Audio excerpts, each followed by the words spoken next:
Give me a minute, man. Well, the show having some technical difficulties, but I got something for y'all. So just bear with me for a second.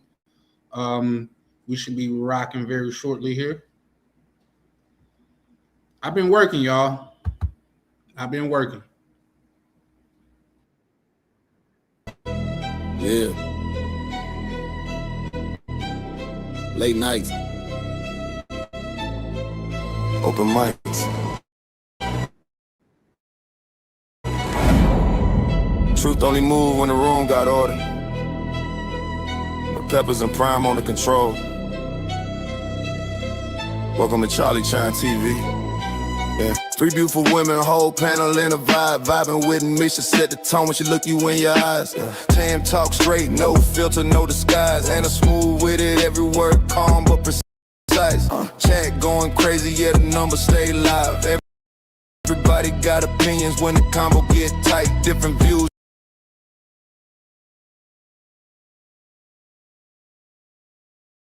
Same table, respect, stay intact. Late night panels where the feelings meet.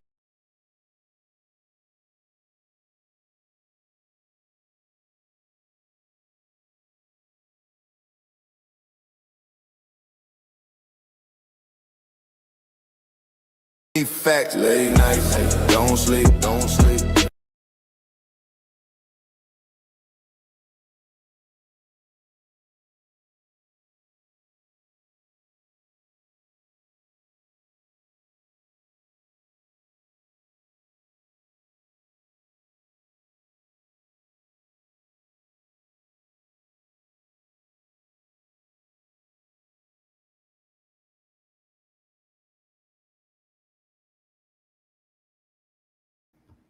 Man, for whatever reason, bro, it wouldn't let me play it. Man, I worked on that hard as a mug, man. Like I really put that motherfucker together. I had some dope clips in there. I even had an old friend in there. You know what I mean? But yes, it didn't work out. I guess I tried again towards the end or whatever, but man, I don't know, man. The powers that be hating on me because I played it earlier. I went through the whole thing earlier, and shit, it went off flawless. But for some reason, niggas don't want to see me shine. Either or, man. Shout out to my good brother Rainier. Shout out to my good brother Ryan in the chat pulling up, showing love. Shout out to you, Ryan. I was gonna hit you back too. Believe it or not, that was gonna be the only time I played it. So I don't know. I could try to play it again, man, but it really got me kind of pissed off because I got all my other windows closed. Make sure I close that. I got everything else closed on here. So why it's not playing? I don't know. I even restarted my computer before it played and everything. So I was gonna set up different audio, whole nine. You know what I mean? But this is what happened when you go live. And it's at a dope ass spot too. I'm see if I can't I'm gonna try one more time. Shout out to Tam because my camera not clean. Give me 1 second.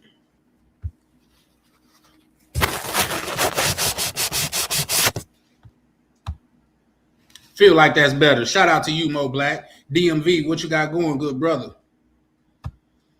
Oh, Mo Black, I'm glad because I know whatever stance I take, you gonna take the opposite, man. So we're gonna get to cooking tonight, man. We gonna get to cooking, you and I. But I don't know. A lot of times you done took the opposite side, and I was like, I don't understand it. You know what I mean? But we're gonna try. Y'all want me to try that clip again? I will, but it really done pissed me off to the highest level, man.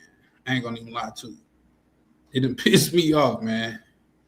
But I worked so hard on it to where I really want to try it. You know what I mean? You say you can speak freely. Oh, bet.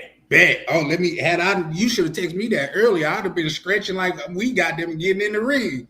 Because I know you're gonna substantiate your argument. That's why I like conversing with you, because I feel like you're an intelligent brother. You know what I mean? So for some reason you want to go against me every time, but I'm with it. You know what I mean? But that's why I like conversing with you, because you speak intelligently. So, yep, you said try one more time. For sure. Shout out to my good brother Rainier, man. Hey, Rainier, man, you got to chop it up, good brother. You know what I mean? I know you be busy as hell, so I don't Texas versus well, technically I was born in Texas. Just keep it a buck. I was born in Texas, but I'm cool with that. You know what I mean? Y'all, Texas. When I think of Texas, I can't say y'all because, like I said, I was born in Texas. But when I think of Texas, man, I think of guns. Everybody in Texas got a gun, man. You know what I mean? Now Mississippi, we got guns too, but it's more or less country boys. Y'all got guns because y'all want to shoot shit, shoot people. We got guns because we just like guns. So, but shout out to my good brother right there. I'm gonna go ahead and retry it, and we're gonna see what happens, guys. In 3, 2. Combo get tight, different views, same table, respect, stay intact.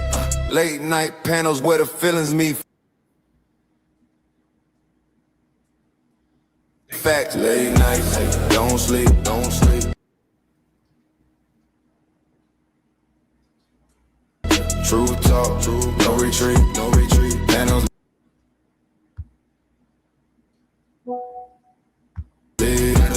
Crowd out, Charlie Chan.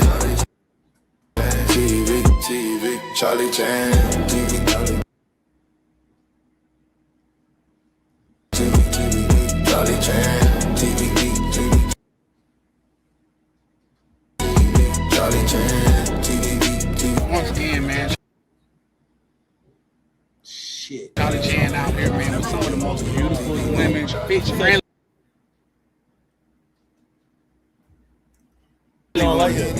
Yeah, sick of the lies. Same topics rotate.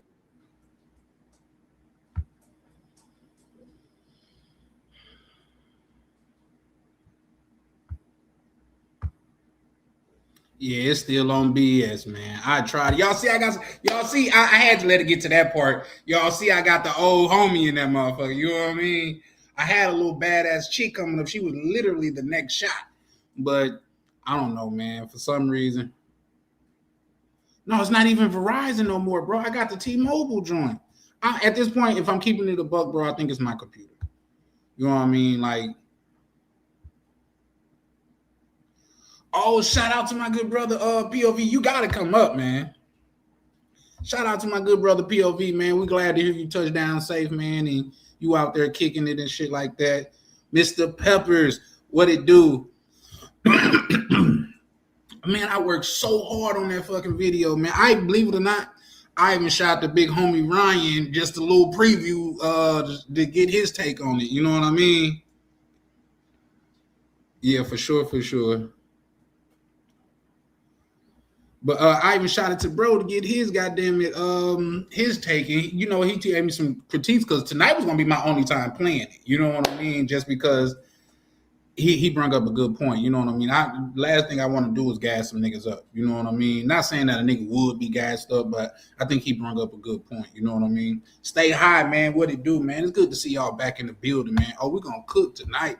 What y'all think about that thumbnail, man? Like, for the first time in a while, they ain't talking about black men with passports in the joint. You know what I mean? So we gotta talk about everybody else because everybody else be talking about us. You know what I mean? So we on this joint, and then I'm gonna get update y'all. I had went on to another panel earlier this week, man, and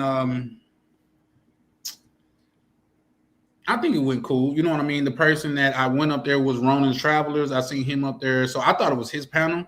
And I seen him up there, so I just wanted to pull up and show love because he pulled up and showed so much love over here to where I want to pull up and show love. Turned out he was just co-streaming with somebody else, but it was still cool. And like I say, you could tell the real one because he got respect over there as well. You know what I mean? So that was a blessing. But it was a dude I was going back and forth with, an old dude. You could tell he was old and great. He must think I'm friendly. Like, sir.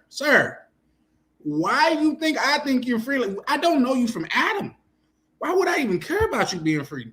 What it do, Misha? You know what, Misha? I got a question for you too. But you know what? Just that, not to alienate one of the bros and shit like that. I probably have to ask you. You know what I mean, offline. Just because I don't want to alienate nobody, and I'm pretty sure peoples don't mean no harm by it. Not when I say people, I'm talking about one individual. You probably know what I'm alluding to, but it's just a thing that I want to that I want to just tap in on. You know what I mean? Because Well, let me say, I was finna say, because I could say something, but man, I know you and Ray Near, y'all ain't got no problem goddamn expressing how y'all feel. That's a fact, though. Well, here's the thing. We're gonna get into that POV, man. We're gonna get into that because I got some controversial thoughts on it. For sure. I definitely got some controversial thoughts on it. And like I say, my good man Mo Black is in the chat, so I know he gonna pull up, and no matter what I say, goddamn it, he gonna say, goddamn it, you wrong. I could say Jesus is king. He like, nigga, no, Jesus is Lord. So I get it, man. Shout out to my good brother Mo Black. But I don't know. But how you doing, man? How long? When did you get there, POV?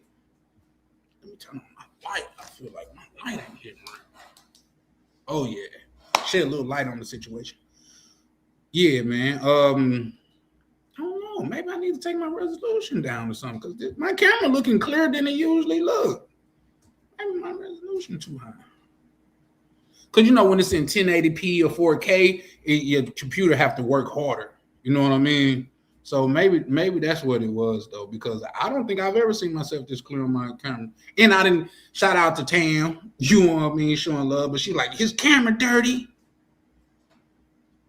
But I stand on it. I love me some Tam. How you doing, baby? You got there yesterday? You loving it? I'm gonna drop the link. POV, you pull up first, man, because I definitely want to hear about your trip. I want to hear about everything going. Tap in with you, make sure everything's safe, and make sure you cool. Are you available to pull up, brother?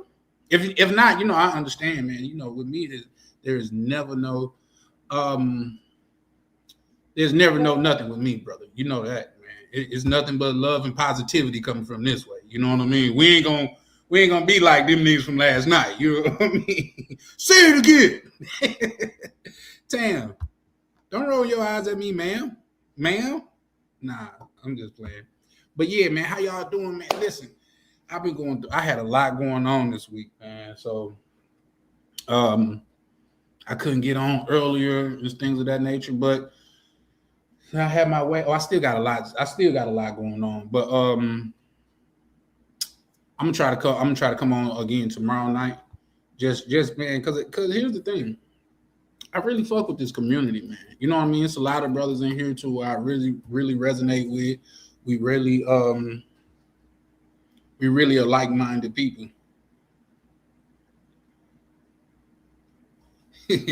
Like 11 times. No, you know what? No, I got you. I used to feel like it's my internet.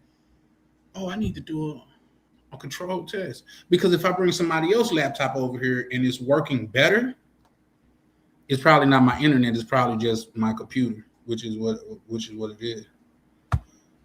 Now you say grinding, yeah, for sure. I know you and bro stay grinding. Hey man, I be seeing bro getting it in on goddamn it Insta though, like bro really getting to the bag though, man. Shout out, man. See that's all right. Here's the thing, y'all can say it's glazing, y'all can say it's D-Rod and shit like that, but I feel like, man, you gotta give it. My grandma used to always say that when I was younger. Give me my flowers while I'm living. You know what I mean? She would always say, once I'm passed on, I can't smell the goodness of the flowers. So give me my flowers while I'm living. And I'm just saying that to say, man, Rainier is a brother to where, like, he deserved what he get. You know what I mean? Because he actually out there getting to it. You know what I mean? Niggas been in here talking about it. Bro really out there making moves. So, man, shout out to bro. Just the most you coming in choppy. Oh, okay. I mean, if you want, we could try. Say his internet bad. Hey, Tam, you too smart for me sometimes, baby. I can't lie to you. Like, yeah, you just too smart. God damn it. Yeah, no, it's because he in Cuba. He in Cuba right now, man. I wanted to get a lay of the land, see what he got going on out there, man. Shout out, man, to the brothers that's actually catching flights and not feelings. You know what I mean?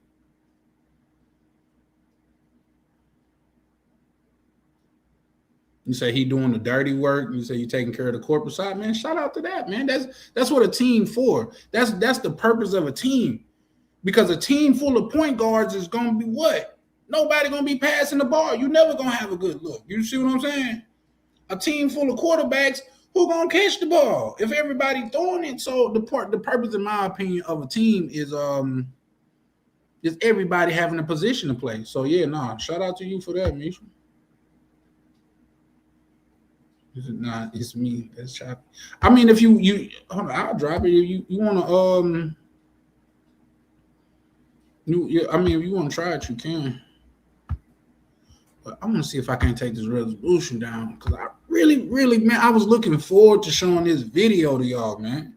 Because it's been a while since I done really showed my editing skills. Not saying I really got skills, but once you work on a video, POV, Ryan, anybody that's on the tube could tell you, man, like when you work on a video, man, it's kind of like your art, man. Yeah, it's kind of like your art, man. So you kind of want to share your art with the world and shit. And it really messed me up though.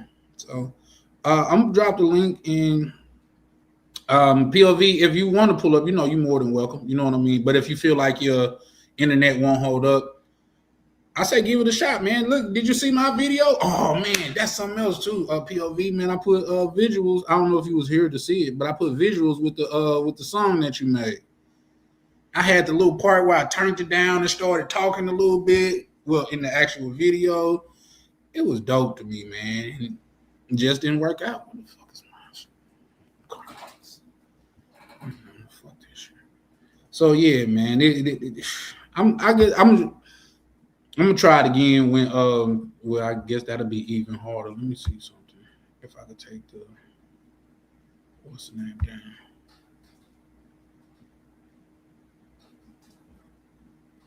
I don't think I can. I often say if I could take the resolution down. Hold on, let me try to remove myself from the stage and then I'll try it.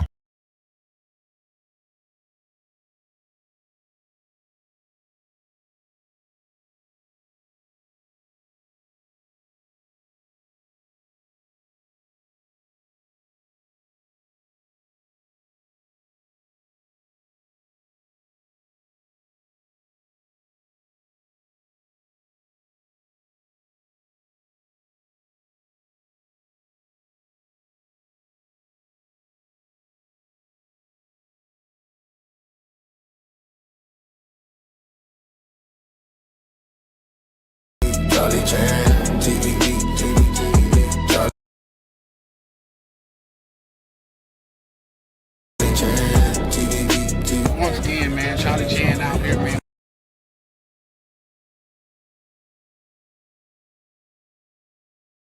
Some of the most beautiful women, bitch friendly women.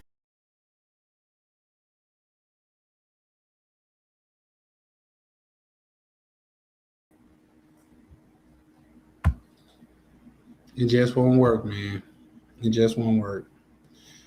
You see, it's still on the TV in the back, man. It just won't work, man. Ryan, if you pulled up, well, somebody pulled up. I don't know because I know Ryan I know he got like 8 jobs and shit.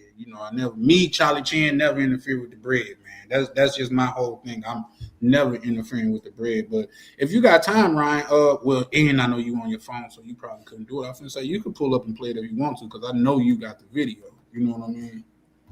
So, or Tam, if you want to pull up, I can send you the video or whatever. Oh shit! Shout out to my brother Ryan. That's what I'm talking about. Straight away with no delay, man.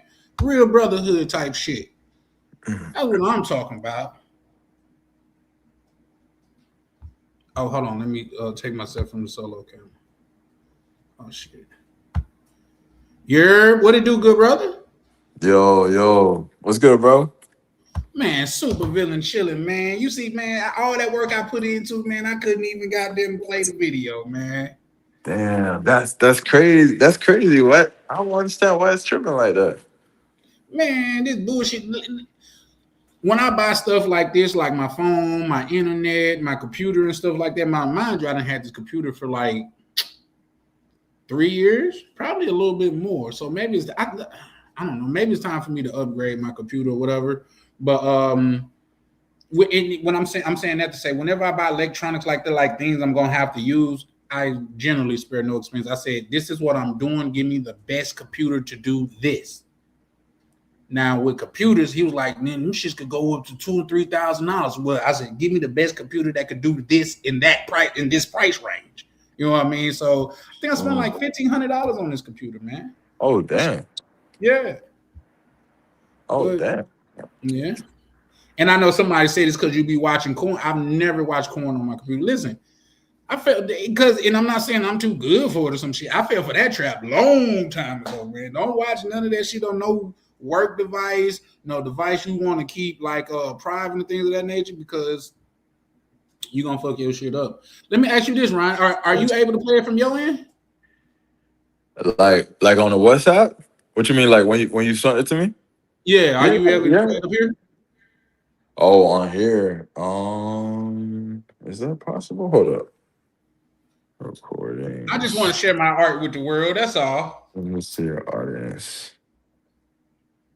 Being that I'm on my phone, I don't think I could load any videos in. Hold on. You know what? I don't think I could do it from my phone. I seen somebody like share videos and stuff, but I don't know if it was from their phone or not. I ain't never did it from my phone. Right. Yeah, I no, usually yeah. it's Gucci, man. Like I say, man, I really want to, because I think what you told me was valid. So today was gonna be the only time that I played it anyway. But DMV bring up a good point. He was like, play it as a short, but then what I'm trying to avoid would more than likely happen. You know what I mean? It was just yeah. But Let me keep it. ask you this. Yes, sir. How'd you load it? Did you do it because there's two ways you could put it up. Did Mm. you do it the way where it's like permanently in your StreamYard, or you do it the way where it's like it's only gonna be there for this stream? I think it's only because I think you what we conversed on earlier. Anything that's over like 90 seconds, I think believe you said, or a minute and 30 seconds or something like that, you can't save it. So I just went the other way because the video is like 2 minutes and some change. Oh, okay. So in that case, you could actually try to like reload your StreamYard and try to reload like load it in again and see if it'll play better. So don't close this window, just open up another one. No, you could close this like I mean like you could click on the web browser and just refresh the page and then come back in and then load it up and load the video up again. Oh, so I would have to take it down. Okay, let me try to take it all the way down. Remove from studio. Okay.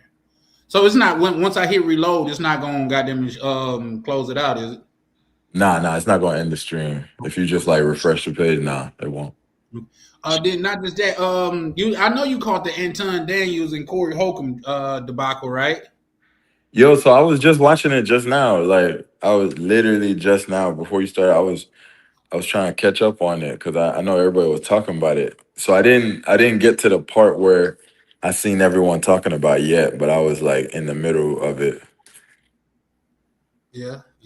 Well, let me try this again. Because we're gonna get into it. I'm just as anxious to get into that as I am to show my video, just because I am happy that we are not at the forefront of the internet discussion right now. You know what I mean? I'm so happy niggas ain't talking about passport men with Yeah. passports, black people that travel. I'm so happy to where we gotta dive into this, man.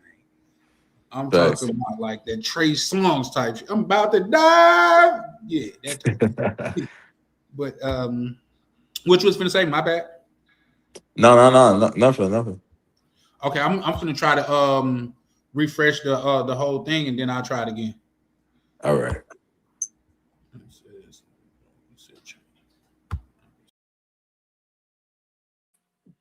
Oh damn, they didn't left your boy.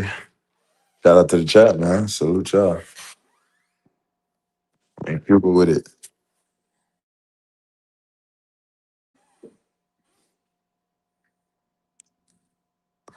Or travel. You in the chat too? How's Cuba, bro?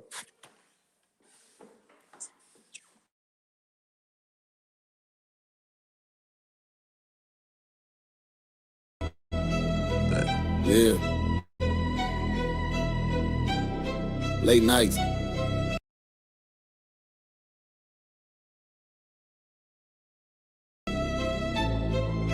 open mics.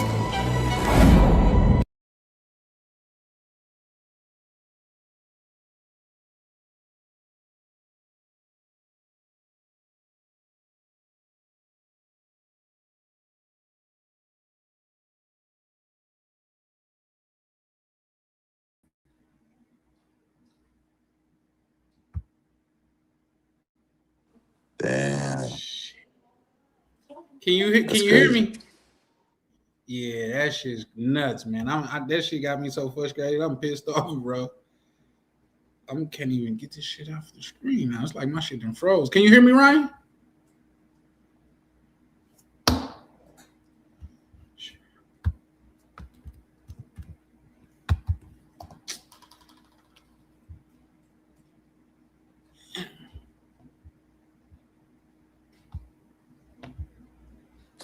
Dang. That joint just froze like that? Oh, my thing Yep. froze too? Oh, shit. I froze too? No, you good. Shit. Oh, shit. I don't know. What happened? Oh, okay. So you can hear me, Ryan? Am I in the building? No, my shit froze too. Okay.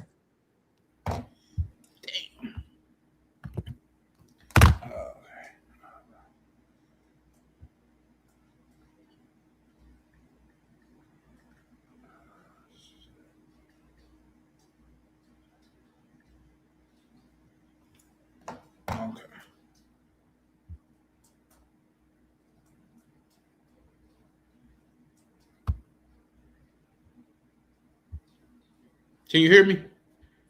Yeah, I can hear you. Okay. Yep. No, I don't know. It just don't want me to be great for some reason. I can't even take this shit down. Yeah, I'm pretty sure it's my computer, man. And I updated and restarted my computer before the screen started, man. Damn. So That's strange. yeah, I'm proud of them.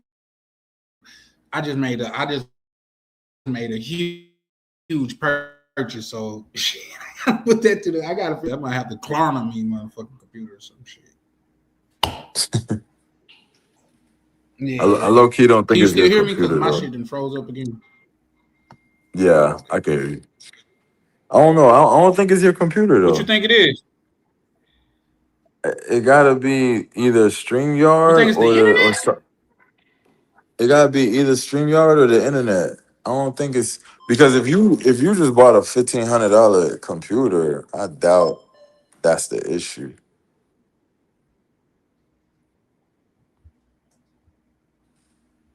Yeah. Well, I mean, I don't know. Yeah, well, like I say, it's like 3-4 years old, so I don't know how often you're supposed to buy new computers. You know what I mean?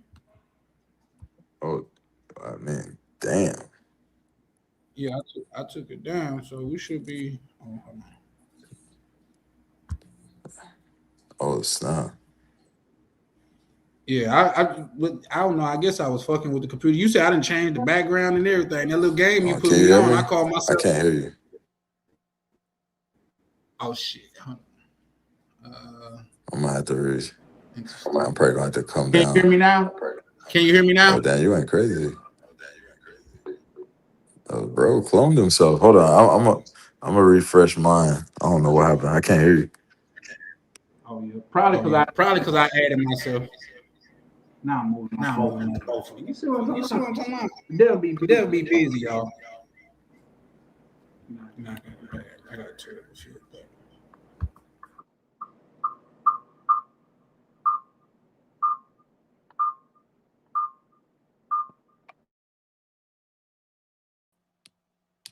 Okay. All right. Yeah, I couldn't hear you. That was weird.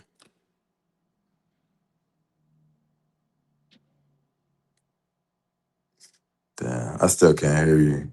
I don't know if it might be StreamYard. StreamYard be wild. No. That I had both of my mics on mute. That was on me. That one was on me. All right.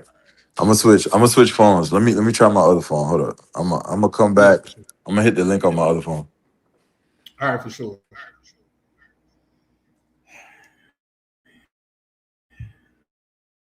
Man, it's a strong grind over here, y'all. Y'all just wouldn't believe it. It's a strong grind over here, y'all. So I got 3 screens. I got the screen behind me. D Nice, what it do, man? How you doing? How you feeling? Let me take this WhatsApp shit off my computer because I think last time that shit was that WhatsApp shit was fucking me up.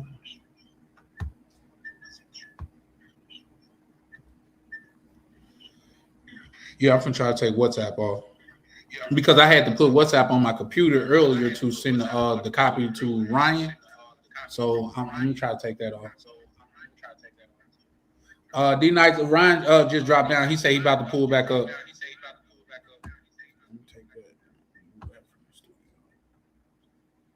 I guess I could show this. It'll still be going slow. Let's do this.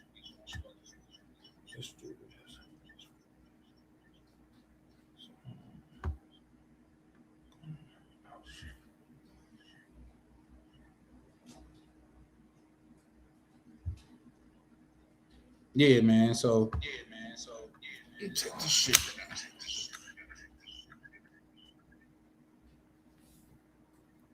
This is the most technical difficulties I've ever had. Can y'all hear me? Put a thumbs up or one in the chat if y'all can hear me. Matter of fact, I could just turn my phone. This is the most technical. Yep. Yeah, man. But no. My whole thing about today is to dive into this Corey Holcomb shit, man. Shout out to you, D-Nice. Still no drinking. No drinking, no smoking, no women. Locked in. And when you say you locked in, tell me why life gonna test you, man. I getting opportunities that I haven't had in a while. But I'm like that's life testing me, seeing if I'm really about that business. So I guess that's what that is. But yeah, Mo Black, where you at, brother? Cause he said, I wouldn't call it detoxing because you know what? I do this every so often. This just the first time I've done all 3 at once. I've stopped smoking, stopped drinking, but stop fucking with women. That's never been a part of my regimen just because like I love women. But at the beginning of the year, I was like, what is my 3 biggest vices as far as according to me? And it came down to that. Smoking, no, drinking, women, drinking, and smoking. So I said, man, I wonder what would happen if I just cut out all my vices and just dived in on what I had to do. Disable this shit. That motherfucker, you pull up. Okay, give me 1 second, y'all. I'm finna disable my goddamn whatever this called.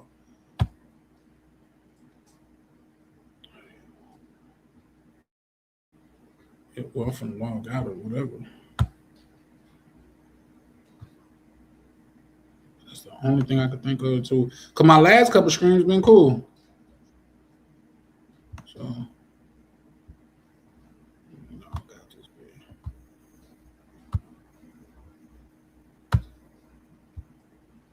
Okay. Oh shit, there go my good brother Ryan. So man, maybe that's what it is because on WhatsApp, so many I'm in a couple groups, so every few seconds that my machine is bing, bing, bing, bing. I'm like, man, and it's not just one group, so I can't get mad at one group. It's just it's like the conglomerate of groups. It's just always something coming through. Good, Ryan, can you hear me, brother?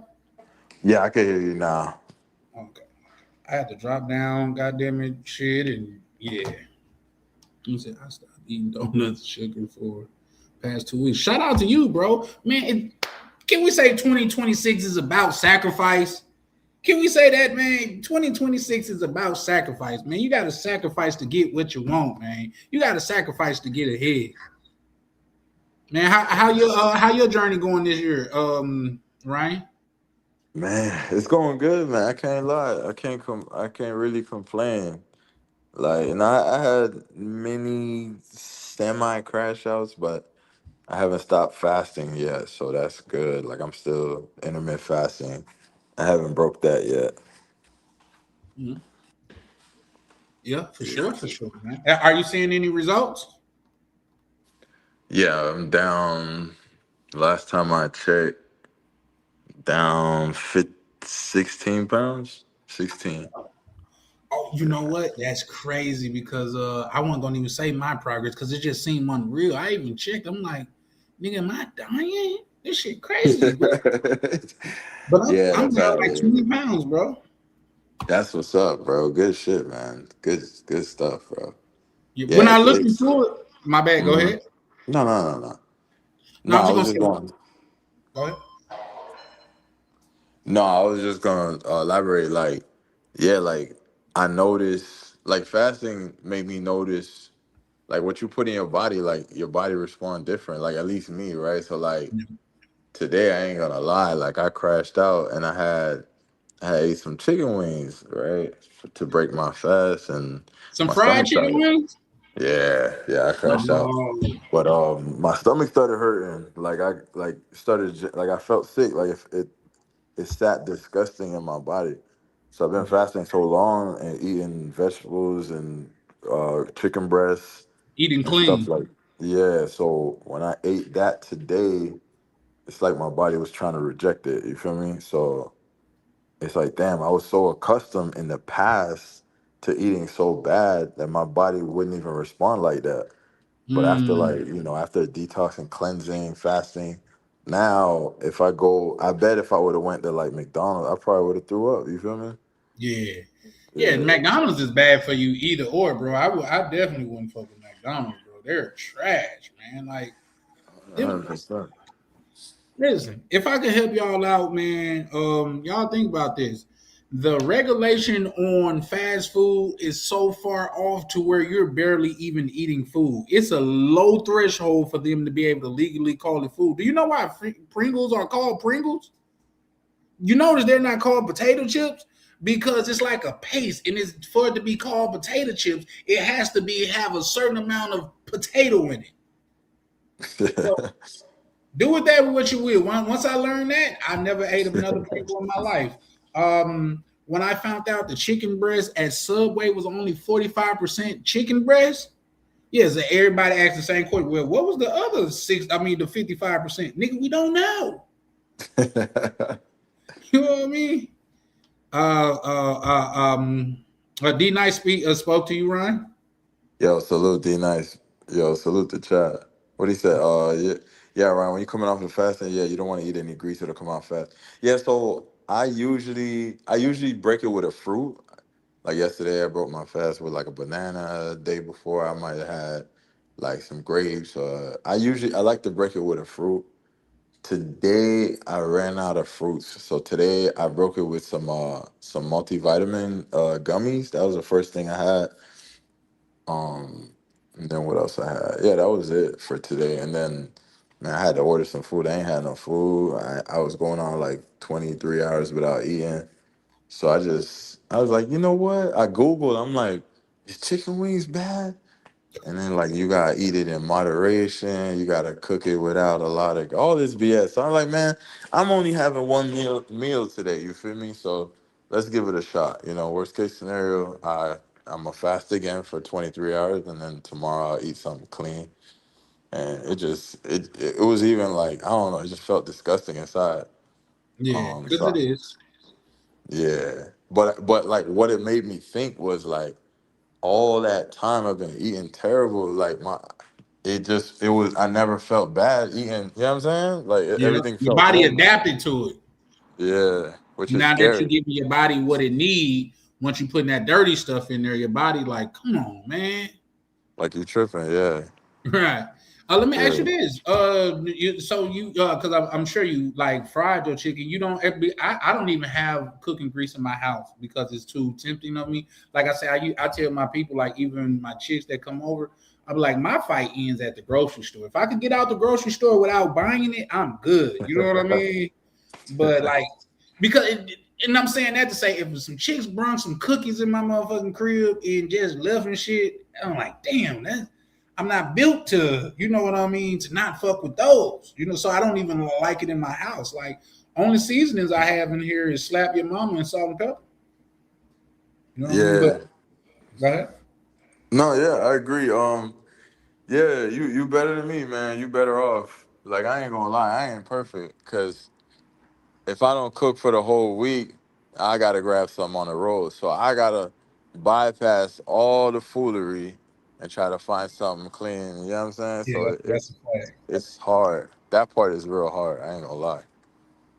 Well, Um, me, I be wanting to eat it, but man, I be like telling myself, bro, that's not real food. Like, I tell people this, if y'all like, because I used to fuck with Chick-fil-A, man, look up the oils that Chick-fil-A, man, that shit's a couple ingredients from being like car oil or some shit like that, man. Like, damn.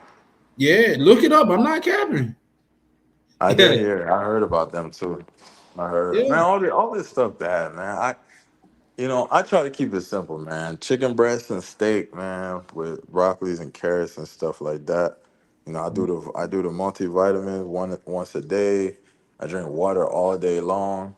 I might have like a half a cup of juice with my dinner, and that's it, bro. That's now my crash out typically where I'm not perfect is like I like a little bit of chocolate. So like sometimes I'll have a little bit of chocolate with my meal, and that's about it. With your meal, like as a Like, dessert? like, yeah, it could be like after, it could be Yeah. after or before. You know what I'm saying? I'm not So the yeah, biggest sweet guy. yeah, that's my because first I did like a couple chocolate covered almonds, and I was like, man, this shit ain't gonna do nothing to me. It's gonna make me hungry. I ate like three, and I was done. I was like, damn, that was good. Like it tastes real good, and I was cool eating like three of them joints.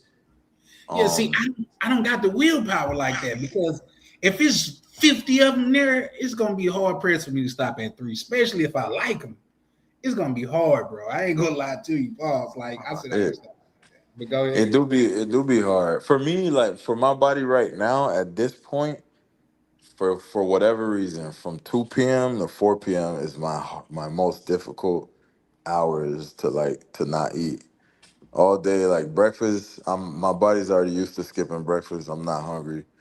Lunch, I'm cool. I'm alright. But once 2 o'clock hit, for whatever reason, is very painful. From 2 to 4, that's my biggest struggle. And then after I eat for the day, I'm cool. I don't get hungry again. I don't want no dessert, no snack. I'm good. It's just I noticed from 2 to 4, and I think it's because my muscle memory, my body is used to. That's usually when I leave my first job and I go Yeah, get food. So I think yeah, my you got to brain, break yeah, that. Yep. yeah. So my brain is telling me like, oh, time to go get food. So that's where I start feeling like hard pain. But I just fight through it, drink some water, talk on the phone, do something, and the next thing it'll be time to eat. Yeah. You want to let me share some corny shit with you, bro. That it kind of helps me. Hmm. It's corny as fuck though. I ain't gonna lie to you. Nah, Um, nah, look at Instagram transformation videos. When you get hungry, look at those Instagram transformation videos where this chick that lost 100 pounds, and they study showing people progress and shit like that. A lot of times that motivation will goddamn carry me over.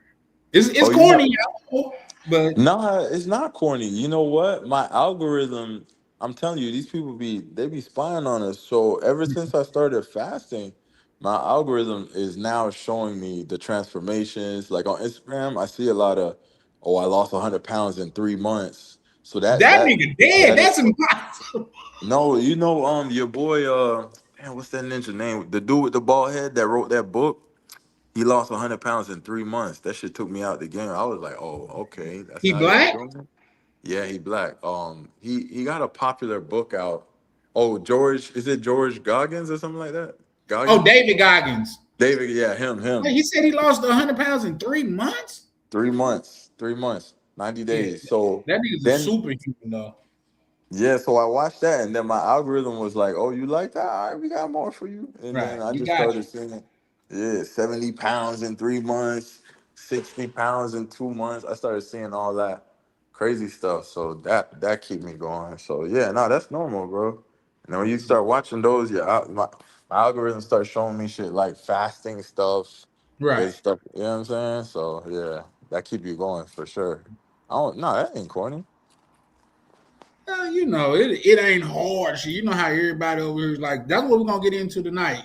Tonight, like with the the Corey Holcomb and Anton Daniels type of thing. Like it to me it was funny. Like both of them niggas got more money than me, so I don't actually give a fuck if I'm being honest. But it's funny, and like I say, people talk about the travel, the black travel community so much, man. I just feel like it's our time to shine. You know what I mean? Like, shout out to the big guy upstairs, and I ain't talking about my neighbor. You feel me? Yeah, so yeah, for sure, yeah. I didn't realize they was this popular because that's all over the internet. Like every other video, they're talking about Anton Daniels and Corey Holcomb. Yeah, that's why I'm surprised I ain't watch it. Like I watched like half of it. So far, so far it seemed like Corey Holcomb like kind of started it, but I Yeah. didn't see that. Like I didn't see it all the way through. Now you could definitely tell when as Anton pulled up, Corey Holcomb had something on his mind. You could definitely tell. You know what I mean? But from what, you got it. Damn, if I can't play a video that I have downloaded, it's gonna be hard pressed for me to play a video from YouTube, I guess. You know what I mean? But I did just, like I say, maybe that was my my WhatsApp, because like I say, my last couple of streams was going well. It's just that like, because I had to like log in to WhatsApp and things of that nature to shoot you the video off of my computer, and my shit was going slow. But I think you gotta watch it though, Ryan. Like who y'all seen the video? Put a one in the chat if you've seen the video. While y'all doing that, I'm gonna plug in my computer. Hold on.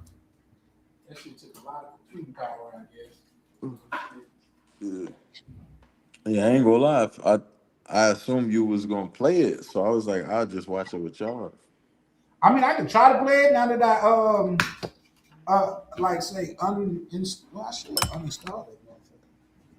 I'm like about ready to throw this computer against the wall. I want to give it to my daughter, but she probably called me like, "Dad, why you giving me this bullshit?" My daughter don't cuss because she not cut like that because she go to church every Sunday with or without her family. You seen it, Chalupa? Yeah, my daughter. I thought she was kind to me at first, but she really liked the Lord, and I like that about her. Let me see.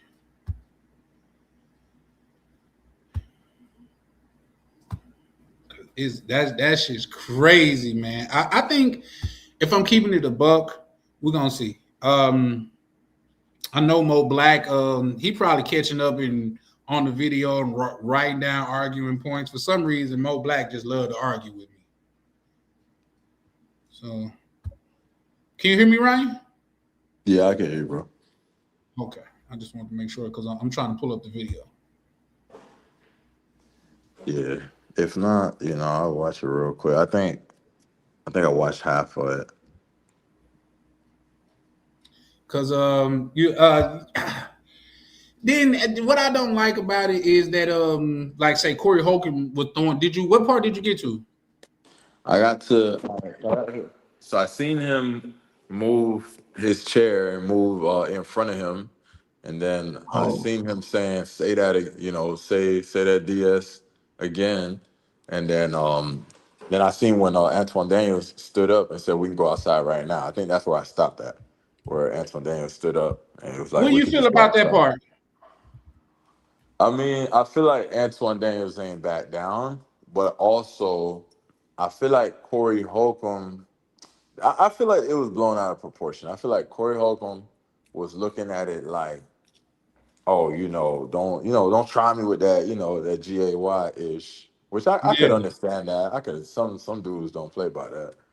But I also feel like Corey Holcomb started it because he threw a shot first. I know that for a fact. He threw a shot No, he first. definitely did.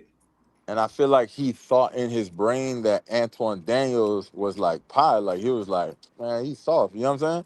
So when Antoine Daniels kind of bucked up, I feel like he low key probably wasn't expecting that.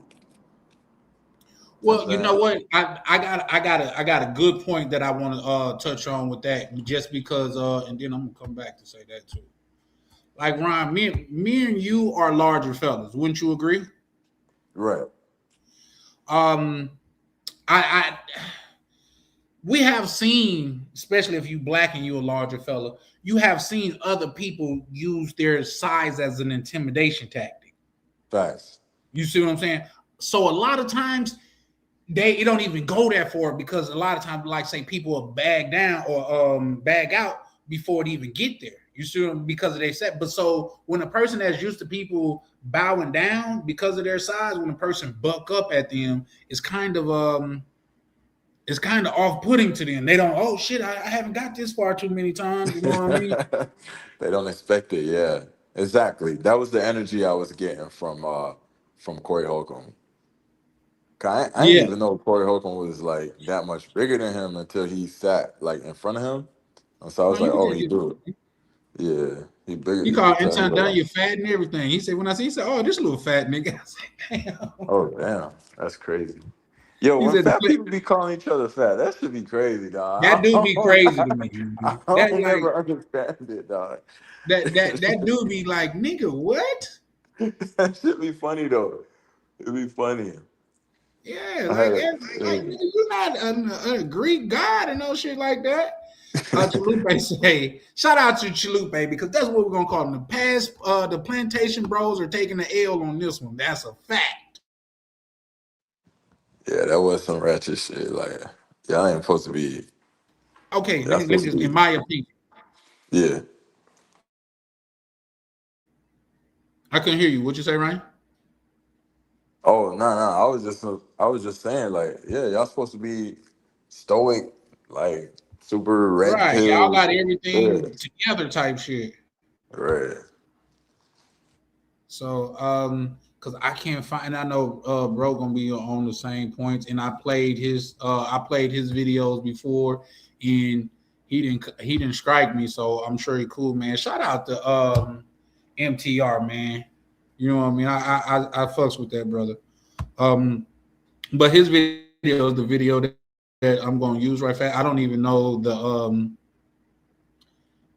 video, like say the points that you're gonna use in the video, but we could go over it right fast. But like I said, I would preface that by saying I think both of them won and I think both of them lost. And I'll go into that more in a minute. Like, how can both win and both lose? I think I got a great explanation for that. But okay. Let's see. Can y'all see my screen? Can you see my screen, Ryan? Yeah. Yeah, I can see it. Damn, I ain't realize it was. Honestly, you're right. I ain't realize it was this viral. Everybody talking about it.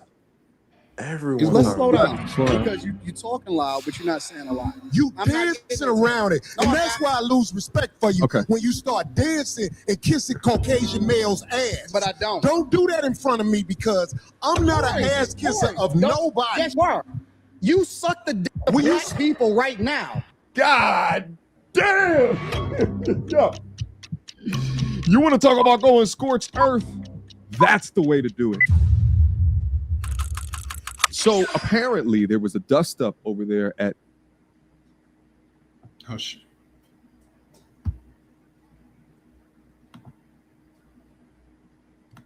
Who is he? Because I want to know who. Why do you think that ICE agent was able to shoot that woman? I want to know who these. Oh no, hold on. Let's be real.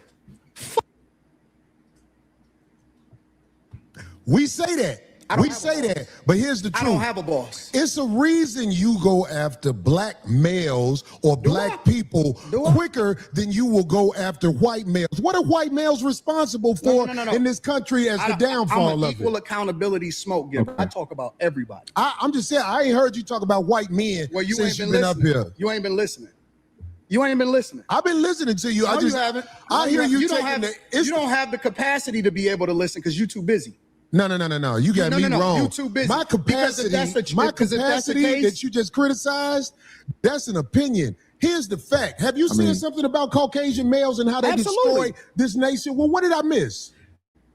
Let's slow down. Okay. Because you're talking loud, but you're not saying a lot. Quick emergency meeting. I was recently searching for my name online and found way too much personal information, which. So yeah, shout out to Chalupe because he definitely bring up a good point to to make sure that we're adding commentary to it. So one second, to make sure that we're adding commentary to it. Ryan and I. Did you get to that part, Ryan? Yeah, I seen that. Yeah, I seen up to that part. Yeah. I think, like I say, the way that Corey Holcomb, in my opinion, the way that he's moving, he already had some BS on his mind. You know what I mean? He already had in his mind what he was gonna do, and like you said, I don't think he was prepared for Anton not to back down as much as he did. But I will tell you this: I think Anton did back down. Yeah, see, I ain't see the end of it. That's what I'm saying. Like, I don't know what happened after, because I stopped right at the part where Antoine was like, "We can go outside right now," and then I think that's where he backed down. Let me tell you why. Because, in my opinion, this is just my opinion. Shout out to Foreign Skies. This is just my opinion. He was getting close to his bodyguard then. Because, okay, there was a moment where Corey Holcomb said, "If you try me with that GAY stuff again," he was like, "Say it again." And he said that to his face. And then Antoine said, "I'm going to respect you because this is your platform." You see what I'm saying? So he did kind of he didn't accept that challenge, but he did eventually say, "Well, that's why I say Corey lost too." You see what I'm saying? But yeah. we added some commentary to it. I'm gonna play it a little bit more. Hold on, let me add it back to the stage. Okay. You know, I'm still new to doing reaction video type style. So but we gonna cook on it. I'm gonna give it to you from my point of view, and it may only mainly talk shit about black men. I will say, if you look at the long form content of Anton Daniels, he talks about everybody, talks shit about everybody. The issue here is the clip culture with the algorithm. There are some black content creators that get deep in talking about black culture, and then there's some that have more of an all approach. He just said, F the liberal white woman. You still talking around. What did the Caucasian male do to America to bring it down? I'm not getting into that. You dancing around it. And that's why I lose respect for you when you start dancing and kissing Caucasian males' ass. But I don't. Don't do that in front of me, because I'm not an ass kisser of nobody. Okay, now Corey is turning up and he said that he kisses white male ass. Let's keep going. Why? You suck the dick of black people right now. God damn. I want to pause it, but I can't. You want to talk about going scorched earth? That's the way to do it. Let's keep listening. You doing the easy shit. What you do? Yeah. I feel like Corey is so mad, right? I think he was shaking his mic. He's so dead. This needs to be me right here. Someone's got to do it. I think that the reactions within this is going to be on Birdman, Charlemagne level. But nevertheless, if looks could kill, this would absolutely be it. Listen, I don't know if y'all caught that, but he had looked to the niggas in the studio. It was like Ryan, you don't have any kids, right? But you've been around. Well, I don't know. Maybe this is just a Southern thing. But if a baby fall, like say around us, and it's not nothing, it's just like a little bump or something like that, people be like, just go ahead, just go about your business, keep just talking, don't act like nothing happened, because a lot of times a child react off of how you react. You see what I'm saying? Yeah. I think that's what that was. So you seen that before? I'm gonna back it up a little bit. So yeah, I got nephews and shit. Right. So they go off of what you going off of, but okay, now watch this. Right here. Someone's got to do it. I think that the reactions within this is going to be on Birdman, Charlemagne level. But nevertheless, I think you suck the dick of black people right now. God damn. Yo. You want to talk about going scorched earth? That's the way to do it. Let's keep listening. You doing the easy shit. What you do? Yeah. I feel like Corey is so mad, right? I think he was shaking his mic. He's so dead. This needs to be memed right here. Someone's got to do it. I think that the reactions within this is going to be on Birdman, Charlemagne level. But nevertheless, if looks could kill, this would absolutely be it. Let's watch it again. Because I'm not an ass kisser of nobody. Yes, you are. You suck the dick of black people right now. You doing the easy shit. Look at you see that? Let me tell you what you do. Let me tell you something, homie. I don't suck dick. Yeah, I don't suck dick. You do. So whoa. You're doing it right now. Yeah, you do. You doing it right now. Homie, believe me when I tell you, I don't do that. Tell you, I don't do that. Listen. So don't come at me with no. dick sucking shit. I'm gonna give you the same energy you give me. Let's switch it. It was escalated, Anton. Homie, I don't do no dick sucking shit. Okay. I'm a motherfucking man. I don't do no dick sucking shit. I'm gonna let this ride.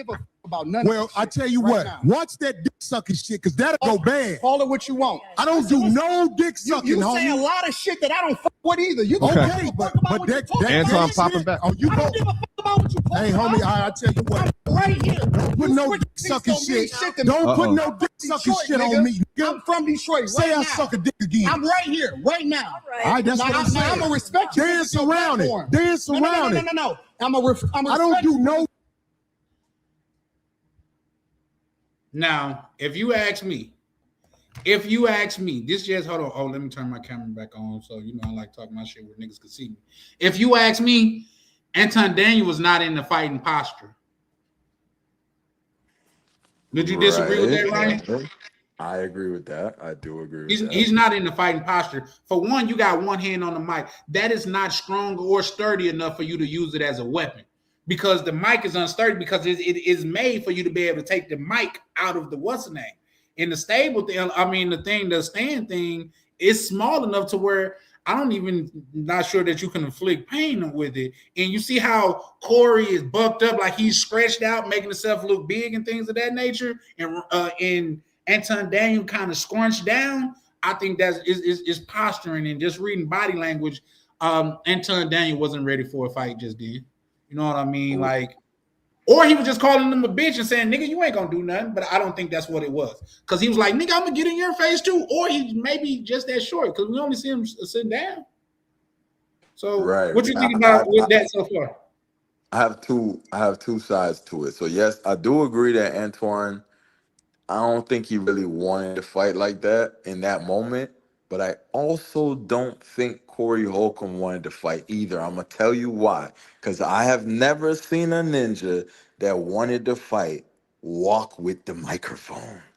He brought the microphone. Like, he's like, yeah, say that again. It's like, bro, you doing this for clicks now, because why you brought the mic?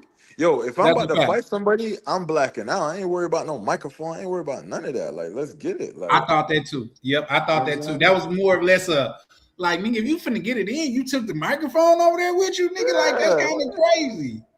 So yeah, no, for sure. He said this. Mo Black say this content. Yeah, no, I feel you. I agree with it. We're gonna carry on with it, but I agree with that too. And then another thing too, why I don't think Corey Holcomb really wanted to fight, because we all from the hood or been in hood adjacent and shit like that. It's some niggas that when you call bitches, you ain't gotta call them bitch more than once. Pretty much. Yep. You feel me? Whatever you said to cross that line is not uncrossed when I get to you. It's not for me to say that again. Exactly. It ain't none of that. Once two grown men got their mind made up that they're going to fight, they don't need confirmation. Like, let's get it. Like, let's rock. Let's rock out. Right. You heard them clearly the first time, the first 2-3 times. So right. that's just my thoughts on that though. But carrying on. Sucking shit. I'm gonna respect you because it's your platform, and I. Darlene, sit down, baby girl. We good. But we good. Up on me. Yo, we good. I did already. I don't do this sucking shit. Put the microphone right down, right now, and going up back. I don't give a fuck about no shit. Homie, you just running your mouth. I'm not running my mouth. You running your mouth. I don't do you no doing this shit for the internet. You doing it for the internet. Now, if you want to say your time, no, hold on. If you want to I'll show you I ain't doing it for the internet. If you want to say Anton, you supposed to say show you finish. If you want to say Anton, don't disrespect me like that, I'll respect you. But don't boss up on me, because you said a lot of shit to me today that I don't fuck with either. But I let that shit ride because you don't know me. You don't know me. So I'm going to extend the same respect to you. You called me out of my name. You said some wild shit, especially with regard to how would it call this nigga out his name? I'm telling you that you did. You can't tell me how I get disrespected. I got a question for bro. Okay. No. You didn't call him out of his name, as you did say that he kisses the white man ass. And, you know, that is a form of emasculinization. It is a form of disrespect. Here's the thing. Here's why it's different than what Anton said, right? saying that you kiss the white man's ass is sort of like, for insults or things that are weaponized against Black conservative content creators that may talk about Black people. It's a weapon. And take at odds with each other that are claiming their space of respect. Disrespect is thrown out in order to understand. Talking about, I don't if you want to get back to the conversation, because you ain't gonna do shit. Because you're not gonna do shit. Come at me with that sucking shit again. Yeah. You're not gonna come at me with. Say I suck dick again. We can go all back right now. Oh. We can go all back right now. I'm with it. I bet you won't say that shit. Okay. We can go all back right now. I got money for all this. Whatever. I got money too. Yeah. Now, in my opinion, somebody was supposed to tee off right then. I agree. When he put the mic down, I feel like it got real. Anton wanted to fight. He should have swung in. Antoine got like when he put the all right. So if you notice when Corey Holcomb put the mic down, Antoine got up. Yep. It was like, you know what I'm saying? So that was their opportunity. If they both, I think on both of them, on both sides, if they both wanted to fight, that was the opportunity right there. And you know what? Here's my what I thought of. So in the beginning, when Corey Holcomb was like, say that again, if he would have stayed in his seat and calmly said, hey, bro, if you say that again, it's going to be an issue.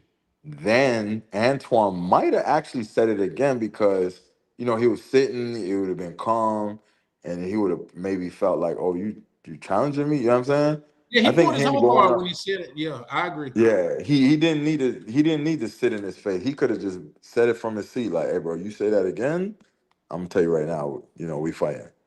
And I think that would have been enough. Yeah, I agree. I definitely agree. We're gonna proceed, but I just wanted to say, because here's the thing, say as men, even in a friendly situation, I don't like niggas standing over me. You see what I'm saying? But Exactly. Anton didn't really stand over him. As soon as he got up, he made a beeline the other way, and that's why I felt like it was an exit or something like that. Like he was trying to get close to his bodyguard type shit. You know what I mean? Because nigga, because he could have calmly said as a man, like a level-headed man, he said, "Let's calm down. Let's go lock in the back room, just me and you." Right. Because right.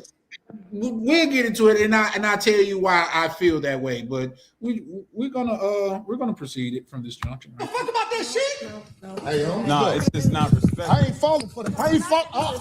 Darlene, get out the way. Yeah, Darlene, go sit down, baby girl. Yeah. Let me tell you something, homie. I ain't got to go out back right now because we got to go out back to lead this motherfucker.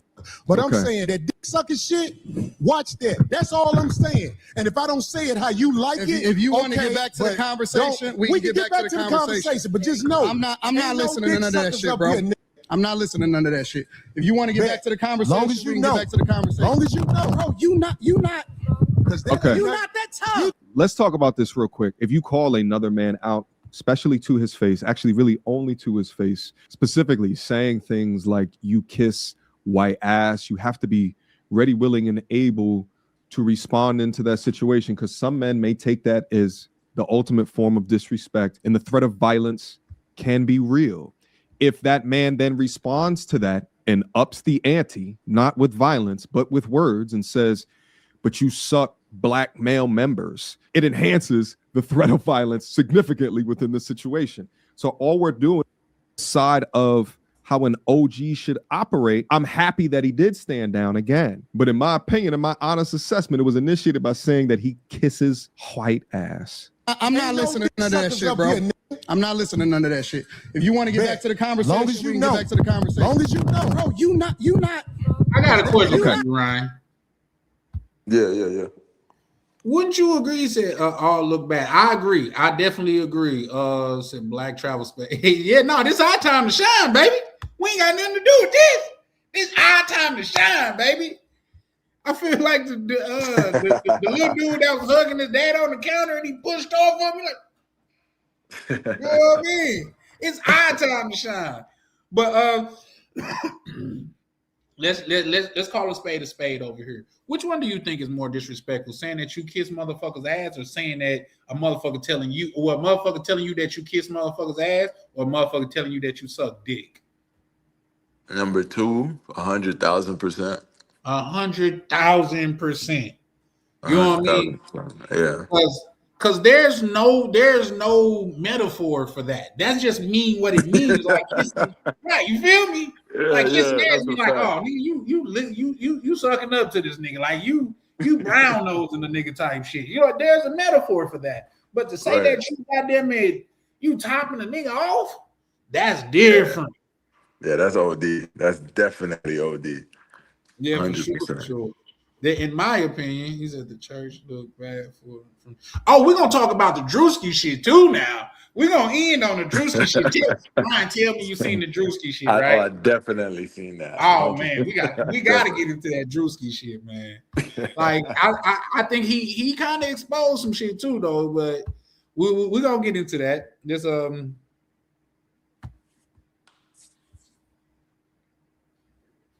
He said, so I'm gonna respect him on that. Yes, sir. Yes, sir. So, question: given that black people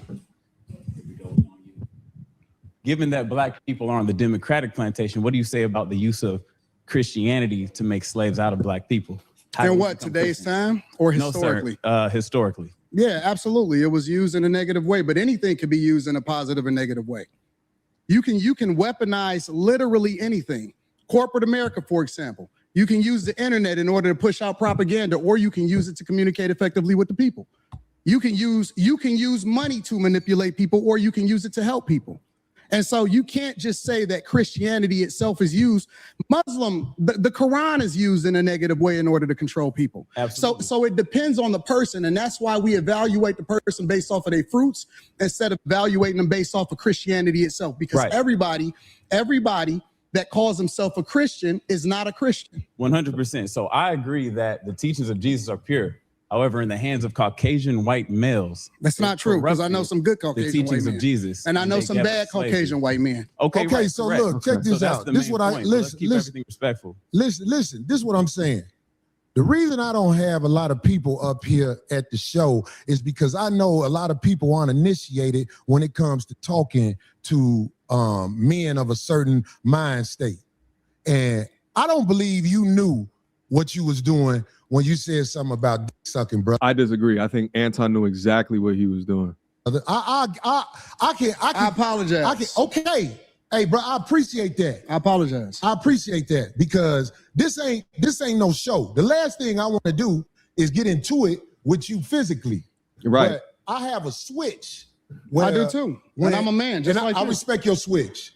I respect your switch. you too. Okay, good. I'm glad, We brother. good. It ain't no fake shit right here. Absolutely, I'm with it. We straight.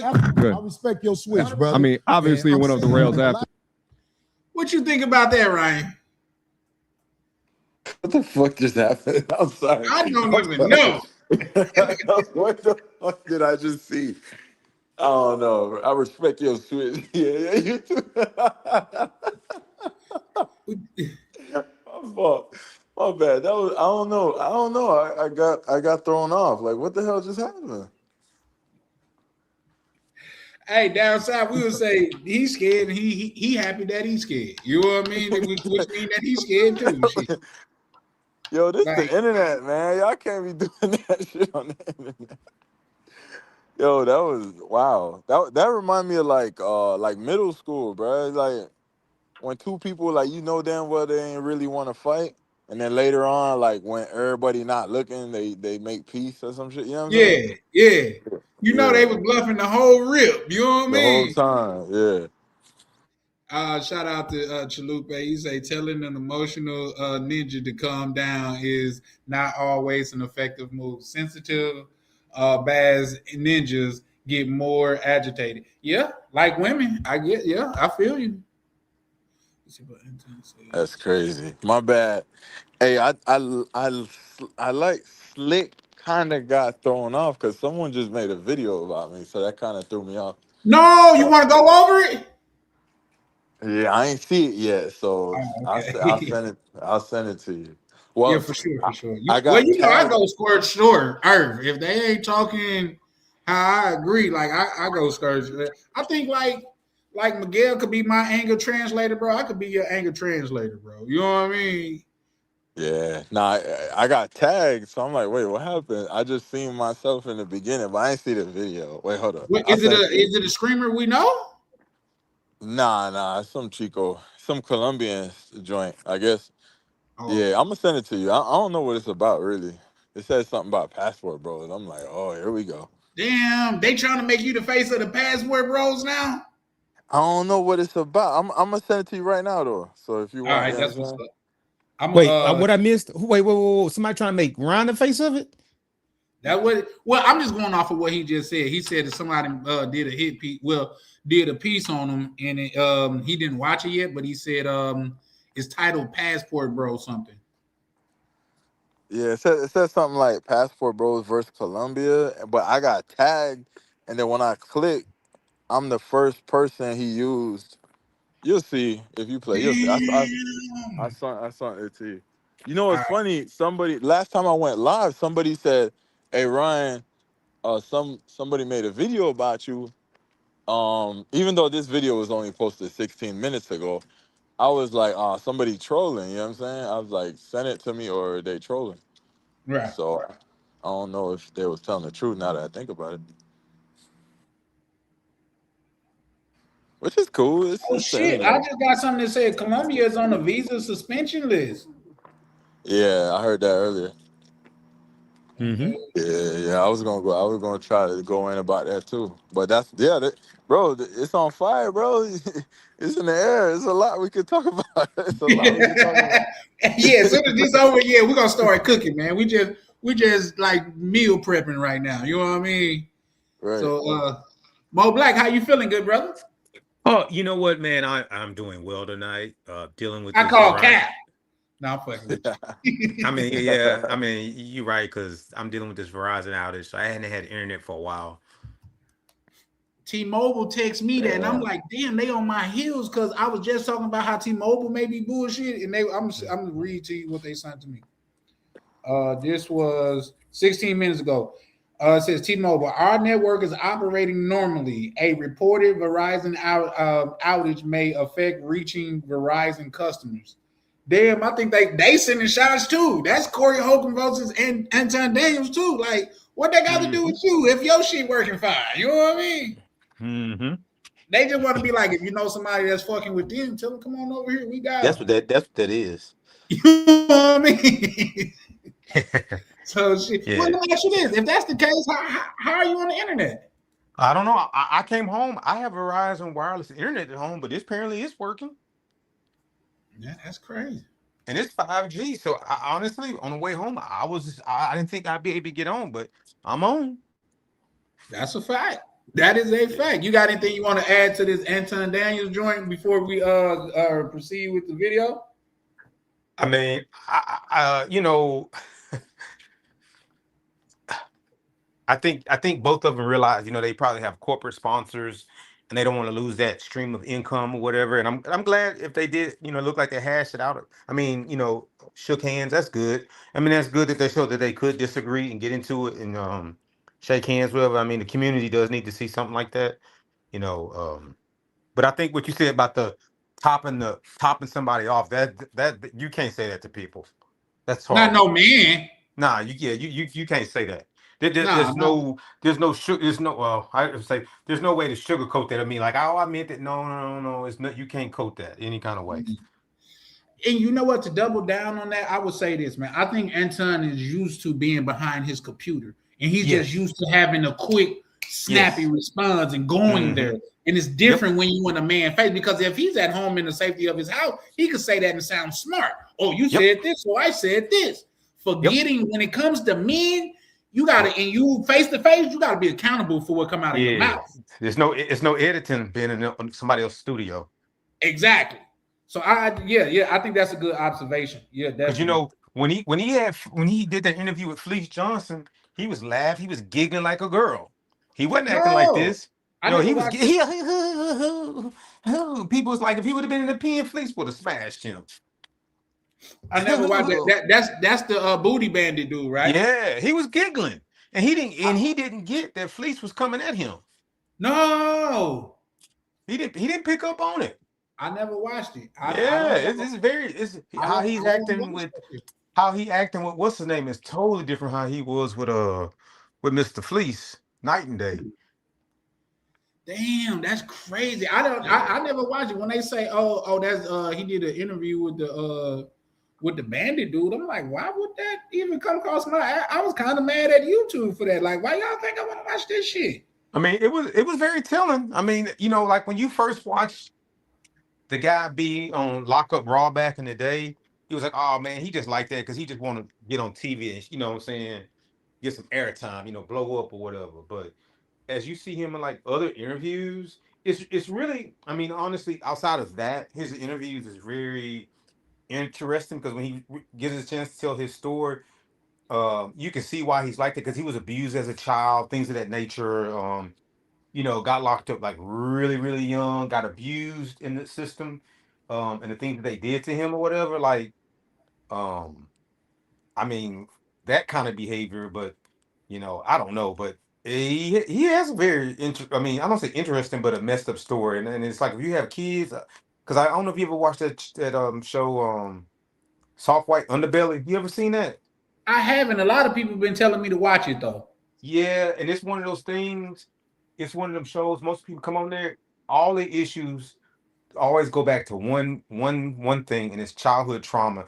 And it's like if I watch an episode, like if I'm at home and I watch an episode, man, I'll text my daughter to school, be like, hey, I just want to tell you, I love you, just ran like, or it'll make you go in your child room and go give him a hug or whatever, kiss on the cheek because it really exposes what a lot of kids go through. My daughter that right now. Yeah, like when you watch that, like even like, and I don't want to say just the women on there, the men too. It all, and I forgot that's a psychology word for it. Like pretty much every trauma you have as an adult, it stems from childhood trauma, and it's very, and that's Fleece's problem. I think he got a deeper problem now. Like, not trying to make light of his situation, but well, I mean, when you actually tell the story, bro, he got like locked up at like 13, 14 years old. Oh shit.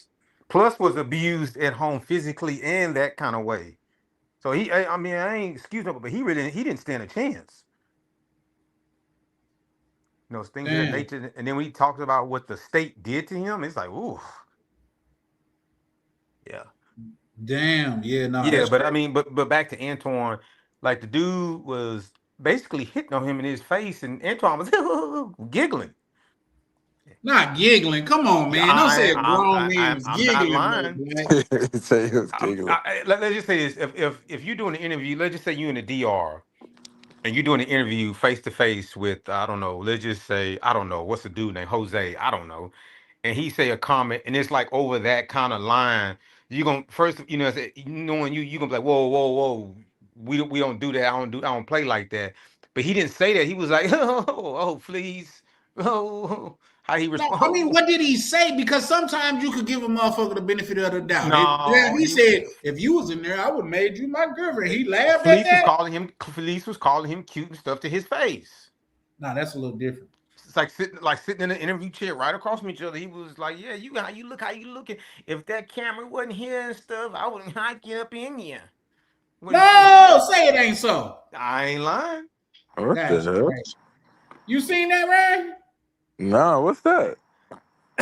The Anton Daniels in the Booty Warrior goddamn interview. I never watched that shit because it just. Oh no, I didn't see that. It never appealed to me. Like how he gonna talk about money. Say that again? How he acting with Corey Holcomb. That ain't how he acted with the Booty Warrior. That's crazy. I think both of them putting on the facade. Them two old niggas, they don't really want to fight. Nah. I wouldn't be surprised if all this was scripted to go viral.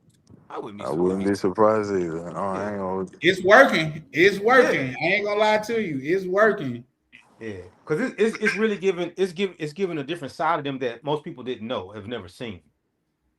Well, Corey Holcomb, like I feel like he's kind of known for crashing out like that. Like, yeah, but not Antoine. That kind of give him some street cred. No, not to me. Would you say give him street cred, Ryan? Not really. I think. I honestly think both of them don't look too good on this one. I think they both look like. I get where Corey Holcomb coming from. Like, hey, bro, like chill. That's too far. Yeah. But it didn't need to be all that getting up, switching the seat with the mic in your hand. Mhm. Like, could have been a simple, like, hey, bro, hold on. That's too much, bro. I know we doing a podcast, but you're going too far. Like, and that's That's it. it. It could have been dead right Yeah. there. Yeah. It could have been daddy, but Anton did say it 2 or 3 times. Yeah. You know what I mean? But he did check. He didn't let him know that was the switch that they just shook hands over. I respect your switch. Like, nigga, what is we talking about? 21 Savage in Atlanta, them saying the streets is DEAD, and now you got like educated podcasters going at it. What's going on out here? That's great. Listen, Well, Rose. would you call Corey Holcomb an educated podcaster? I mean, he got a following. His podcast is hitting. He educated on making it work. So let me ask you this: just because you got a following, it would classify you as educated? You getting people to watch, making money. That's educated on what's getting the algorithm going. I would disagree. What's your thoughts on that, Ryan? I mean, when he break it down like that, that's fair. I don't like disagree, like, because being educated on something, it just could be just being knowledgeable on something. So you could just say he's a knowledgeable content creator. He's a good content creator. Yeah, Yeah, but education knowledgeable and go ahead. education just does education just doesn't mean I'm sitting in a classroom at Jackson State. That's just education means learning something and it's getting it to work, basically learn the background or whatever information and working. I mean, So you Yeah, would that's say fair. all those chicks that showing their guts on only screwdrivers, they're educated? yeah, and making that work on that platform and making income, yes. If When let's you just say if I wake up today and I'm one of those people you talking about and I open up an account there and I figure out a lane to where I can, let's just say in 6 months build up to like 10,000 let's just say 5,000 No, that's not the subscribers. vast majority of people. If let's just say build up a platform of 5,000 subscribers and I charge $4 a subscriber, that's what $20,000 revenue a month, right? That's crazy. Yeah, no, And them bitches be dumb as hell. nah, I mean, But if somebody, they do now. Here's the thing: giving you your props on that. They can be knowledgeable about that, but that's just like saying chicks that was like that was in corn back in the day, just because they was popular and niggas love to see them take back shots. but no wait, but that's different though, because you could be popular in that genre, but that doesn't mean you make an income. That's two different They things got though. paid. No, but not necessarily. I No. I think to put it in simple terms, to be depending on how you use the word educated, that could apply Yeah, I agree. to majority of people. Like I could say I'm very educated on the job that I do now, and you can't like you debate me if I say I've been doing it for like X amount of years. You So if you you have over say, you oh, have she's you, you have over 10,000 hours in your career on that job. right, yeah. Hmm. So it depends how you use the word. You can say, "Hey, baby girl, educate me how you be making money on only your friends."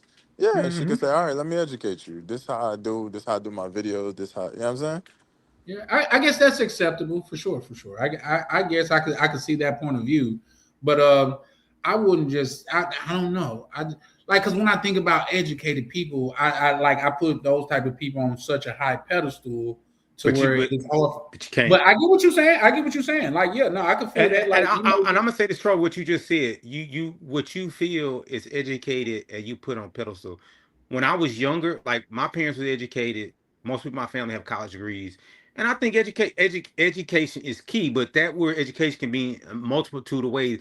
I know a lot of people who have gone to college, got college degrees, and they owe $75,000, and they got a job. They'll never be able to pay it off or live the lifestyle they want because yes, they got educated in the subject matter, but they didn't get educated on picking the right degree and the right career field to make kind of money. So, I mean, like but I'm by like your now, definition, they're educated though, right? but I'm saying, but they didn't use the education into being but I'm just saying, like, yes, that way of being educated, but then you have some people like that's not the route for me. I'm learning a different way to where I can make money and use what I have. And that's the same as educate using what you have. Like I like even going by what you're saying, and sometimes I don't really look at a lot of people degrees the same like what you do. I know a lot of people who got master's degrees and what it did for them. Nothing. No, And I just say and I know a lot of educated people. I didn't necessarily bring like traditional schooling. And some of the richest people I've met in real life didn't even go to college. And they got educated in a certain way that they could use their brain skills. I agree. And That's why became that's where I say I agree with you at. Absolutely. Yeah. You could be educated in the field. I guess I was educated as a hustler. You know what I mean? Yeah. So, yeah, I get that. Listen, no black. I just don't always want to argue, man. Sometimes I just say you're right. Well, I mean, I think your point is right. I just think like in this modern day with social media and internet and how people making money, we have to like I'm saying, you and I are older guys, so how we was raised and what we saw as education is kind of different compared to somebody who say 20. Absolutely. You know I also agree with that. Yep. So like I've seen people talk about all these young people want to do is be streamers and this and that. I'm like, well, they could a kid could be 16 years old and get an iPhone 10 and start recording and get a following and make a bag. So what's wrong with that? And iShowSpeed is killing the game right now. iShowSpeed is damn like he killing the game. He the #1 streamer on earth right now. Yeah. Man, shout out to that young brother. And then like, for average person start streaming, I mean, let's just say if I spend $250 to start streaming, that I'm not really indebted. If I don't hit, I can still go, I don't owe nobody. I can still go to college or whatever. Yeah. Wasn't it some shit to where he had recorded him giving his uncle 20 bands because when he started, his uncle gave him like $2,000 or something? Yes. Man, shout out to that young brother, man. See, but when I can't say y'all, but when people be talking about the community of black men and shit like that, they don't bring up shit like that. No. You know what I mean? They don't bring up, goddamn it, iShowSpeed. Kai Cenat started as a little nigga. Mm-hmm. As a little nigga in his crib. That nigga looked like he still peed in the bed and came up. Yeah. So man, shout out. I hate to see what he's going through with love and shit like that. It just goes to show that man, like no matter how much money you go through, women are always going to be an obstacle that you have to master or at least manage. And he done parlayed that into more money because now, like you say, that was a month ago, 2 weeks ago. Ain't nobody even talking about that now. You know what they talking about now? This dude going on live or stream, I think at like 12:34, saying like black people, that's my people, let's read for like 15 minutes a day. And people getting on board about reading, and he was showing how he reading like some words he don't know. When he don't know, he opening the thesaurus to learn what the word is so he understand. He's like, I don't want to just be more he's like, if I'm a person be in front of people talking, I really want to understand what the words are saying and not just saying stuff to be saying it. Who Kai Cenat doing that? Yeah, and that's trending. I remember him when him and the other the Somalian looking dude, they was reading the book and he was like, and he was like, bro, I could read it. Yeah, no, shout out to him for that, man. Now that's what I could get behind and support right there. Yeah. So, but yeah, guys, we're gonna carry on with this video right fast because we still got to get to this Druski joint. I also want to talk about Offset and Selena Powell because I think that's crazy. So yeah, let's get through this right fast. People don't know the way I was brought up. You can't step to men like that. So I'm not checking you. I'm just trying to let you know we good that when we talk to each other a certain way, like if sucking is brought up, that's just like motherfucking pissing on my shoes. So I'm saying like I could get back straight. When I shook your hand, it wasn't phony. Listen, I get into it with my homies. I get into it with my brothers. I don't have no sisters. I got three brothers, and we scrap it out. I scrap with my nephews. It is what it is, and then we shake hands and we keep it moving. Once we have a disagreement and we get it out of our system. Yeah. So that's how if we good, then we good. Mm-hmm. I'm good. Good. I'm with it. Let's get to the conversation. That's why I tried to explain myself right there because I'm like, this man probably don't even know that my mind is set up, Anton. My mind is set up when people do on things go mode. like if you say something like that, I get it. I call it backdooria on my show. Mm-hmm. When people throw that at you, it's a set off. And I'm saying like, I ain't trying to get set off. I think I'm a lot more than somebody with name calling to get at me. But I'm saying like, but see, I don't believe you, Corey. I don't believe you, bro. Okay. And let me tell you why I don't believe you. because you do the same shit that you feel offended by. Really? You do. Absolutely. Give me an example. You just did it. You said a lot of shit to me that I don't necessarily care about. I ain't said nothing about dick sucking. You pick and choose what's disrespectful because you applying it to you. It's other people out there that don't take that shit. Okay, well, I'm glad you said that. So listen to me, Anton. But hold on. Let me say this last part. Land. But I get it because you don't know me and I don't know you. So you don't know what I look at as disrespectful. And so as a result, I just let that shit ride. The only thing that ever triggers me is it, and this is why I like to do shows in person. I told you before the show, I said I don't do no more live streams with people that I don't know. Did I not say that? Because I want to see and look in their eyes and see what's really happening, right? Mm-hmm. And the reason that is because the only thing that set me off is if somebody make it seem like they ready to do something. Then I'm like, okay, well, it's all hands up. Fuck the conversation. Well, how about this? People may be ready to do something for whatever reason. They want to be ready to do something. But what I'm saying to you is, you know, in this world, they are trying to normalize men in dresses. They trying to normalize a woman wearing a thong in front of a church gathering or whatever. Right. And you know what I'm saying? I could handle whatever is happening out there, but I'm saying, like, I'm still standing on this. I'm standing on this. If a man walking up to me with some homosexual talk, like I could take, I said this before, I could take a meeting at a brother like Tyler Perry's house because I know what's gonna happen if it go bad. The house gonna get tore up. I ain't saying that to act like I'm tough. I'm just saying, I feel you. There's certain things that we as men you don't overstep. Cannot say to each other without clashing. And it is my and I agree, right? Because with men, there's always the threat of violence. But I think Anton's point is that, and he didn't say it specifically, I'm saying it. If you're saying that I kiss white men asses, how do you know that's not my breaking point? Everybody's breaking point. If you say to a man's face, why are you sitting right next to him? You're 3 feet away from me. You gonna say that to him? But Anton, in my opinion, knew that he was declaring war when he says something as egregious as that. But the larger discussion here is, especially with men that have things to lose, how should you be reacting to words? It's too many young men who look just like me, and even don't look like me, but just men in general that are behind bars right now because they allowed words to command their next step. Charlie? My bad. I had paused. I had muted my mic. But I actually know people that's no longer with us because of things like that. You know what I mean? Like, I've seen people get pow behind calling the person. Like, it's like men use that freely between each other nowadays. But growing up, to call a man the B word means that you want to fight. Right. That's all that means. You want to fight. To call a man the B word, that means you want to fight. Because here's the thing: if he don't fight you, he's agreeing with you that he's that B word. Yeah. That's the way that we was taught.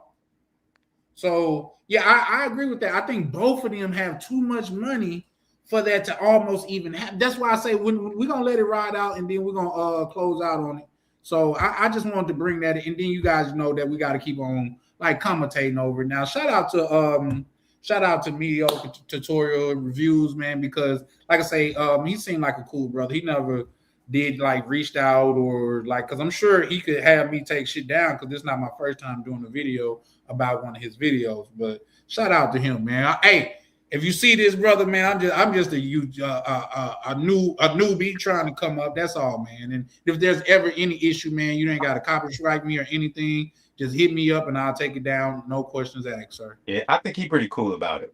No, he definitely come off cool. But I just want to let that. I think that's how men handle business. Yeah. Just let them know, bro. I don't want no smoke. If you want me to take it down, it's no issue with me. You know what I mean? But we gotta get I gotta move the fair use joint. Hold on 1 second. Black Cleaner, how you doing? How you doing, good brother? Say it again. That was almost like, what's your name? It's Kunta. Like, get your ass out of here. Show enough. Right. But we're gonna carry on with the video because, like I say, we got a couple more topics that I want to kind of go over before we get up out of here. But carrying on. Right. I think words, the power of words is that if I intend to get a reaction out of you and you emotionally emote, that means that I am controlling you. Right. Opinion with that I know and where I'm from, if I say to one of my homies, man, suck a dick, everybody will get quiet that we know. And they'll be like, what is that? What is that? Because it's like, that's that homosexual talk. So what I'm saying is, you know what I'm saying? If it's one way to get a brother like me, I know brothers who are preachers that would put their religion down for that right there. That's all I'm saying, black man. But then they got to deal with the That's all- consequences. Listen. That's what you where you at. So I'm gonna respect that. Thank you, brother. It's simple as that. I don't want no drama. It's simple as I that. swear I don't want no drama. Man, my life is good. Mine's is too. I gotta believe wear a you. hug, My life is good. I'm with man. you. You know what I'm saying? I ain't want you to come up here for that. It's just the simple misunderstandings that we as men can have. I think older black men like us need to make sure there are boundaries that simply can't be crossed when men are talking. And if you tell me a boundary, Anton, if you tell me a boundary, I promise you, I'm going to do my best not to cross that boundary. I believe I'm Corey. talking to Willie D. Willie D don't like when you call him. And I go out my way not to call Willie D because I look at him as a man. I can't get with Willie too. For me though, I don't give a fuck about the talking. I don't have no boundaries. I don't care if a say something about me. It is what say shit like that all the time. Like that's the environment that we live in. I only care about my real life. Can I ask you a question? You just said men talk disrespectfully to you in your face all the time. No. This is nothing. You did not hear what I said. I said they do that shit all the time. You see it in the chat, you see it in the comments, all of that shit, right? Yeah. I don't care about that shit, right? That's right, because that's for the internet. Right. So when people say stuff, I don't take it personal because it's not a thing to me. It's just talk. The only thing I care about is what happened in real life. When I cut that shit off in real life, my life is great. Right. Let me tell you something. So my point is that I don't take nothing personal unless it get personal, unless it gets physical. That's the only thing I'm up on. Anything else I can walk away from. I don't give a fuck about that. My life, I could walk away and I'm probably gonna never see that person again. I understand. So this is why the chat, I allow them, and in fact, I encourage them to be themselves in the chat because this is a computer screen. But one thing I will say about this is to the youngsters especially, because they the ones who really don't know. I'm talking about 35 and under. When you in a man's face, you have to watch how you talk to them because face to face. Do anybody feel like they're throwing subliminals now? Don't it feel like it's throwing subliminals? No, say that again. It's a teaching lesson. I mean, that's basically what he's saying. I mean, it's just similar to what happened on your show between Textbook and the other dude. You know what I'm saying? We always saying that.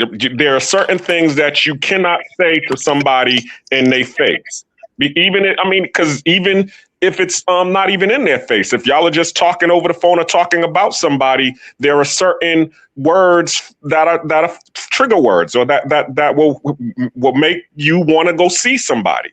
And that's pretty much what happened. Okay, his trigger word is anything that has to do with, backdoorious stuff, as he keeps on saying. You know what I'm saying? Somebody might be like, yo, you say something about my mama, I'm coming to see you. And that's MC Hammer. MC Hammer told Redman, hey, I don't care about what you do, to be trying to make fun of me, but talk about my mama. You see how many gangsters I got around me, for real. And Redman was like, yes, sir. So there are certain things you got to respect. I agree with that, but certain things that just come as a man, you gotta know. Like, you gotta be ready for fisticuffs if you tell another man to suck your genitalia. You gotta be ready for that. Like, how naive can you be if you tell a man that and you're like, I didn't know he was gonna hit me? What? You gotta be ready. Agree. I think you I can would add to control that. what you do. Go ahead. No, I just wanted to add real quick. I think if you if you got a big mouth in general, you gotta be ready to fight. I don't even care if it's something that you think is light. If you're a loud mouth type of dude, you should be a fighter, or at least be prepared to be one. Yeah, if you talk it, you got to back it up. I agree with that. Yep, 100%. See, but keep in mind, in today and age, we got so many people that's behind the computer and they're keyboard killers to where you would never know. Like, this is all they talk about, all this gangster stuff and this, that, and the third, and they're really not about it. Like, it's hard. It's easy to be a gangster when you're in the safety of your own home. Yeah, most rappers. You see what I'm saying? Because they're in the studio with 100 niggas around them with 200 guns. You see what I'm saying? But show us a motherfucker run up on you and you got to goddamn real loud, stand on what you say. Now you want to be all political about it. Can we talk it out? You see what I'm saying? Like, that's just crazy to me. What you say? I said, then it's too late. Yeah, it's too late now because what you done said is what you done said. You done talked about nigga mama. Know what you gonna do to his girl. You gonna kick his baby in the ass. All of that shit. So now you got to stand on those words. Right. Because some niggas are idiots. Go ahead. No, I agree. Yeah. But I'm gonna see because I want to get to where he about to crash out. Well, when they about to leave and shit, because even that ended wrong in my opinion. It's a lot different than on the internet. Computer. Yeah. Okay.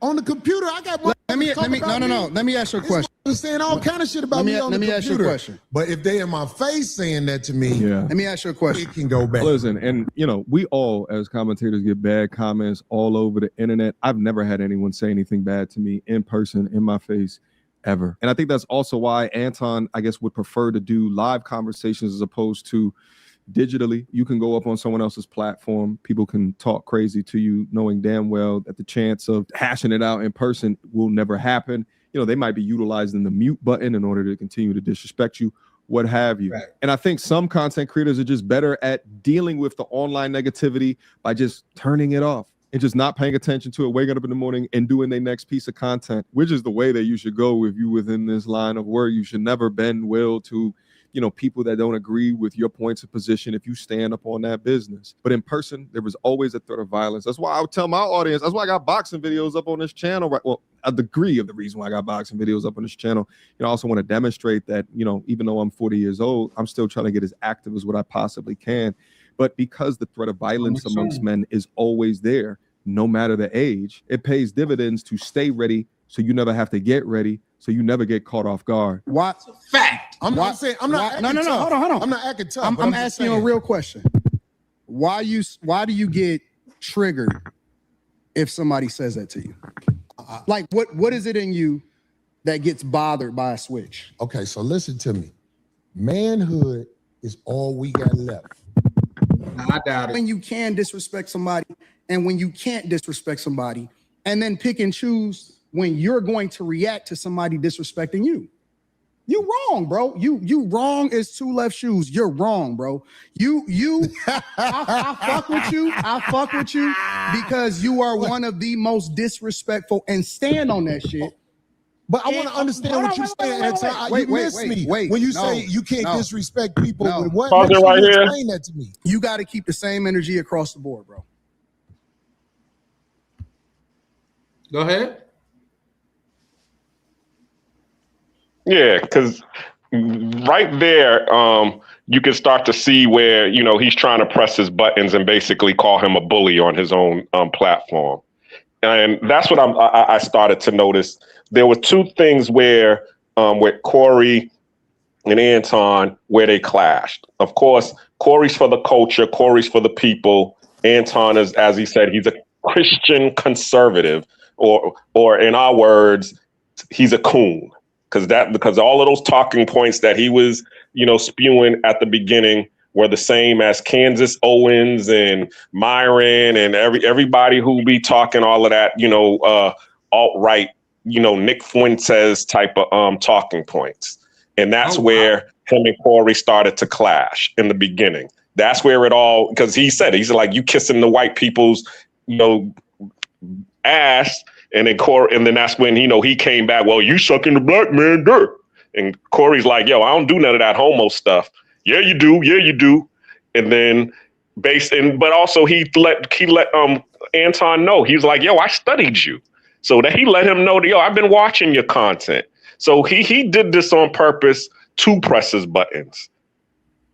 That's what I noticed about this whole thing. In return, Anton just telling him, well, I studied you. You a bully. You're disrespectful to everybody. No, that's what I'm saying. That's what I was just saying. I was saying Anton said, I studied you. So, okay, so you knew. No, Anton said, I studied you. So he already knew, what Corey is about prior to going on his show. But yet he did what he did.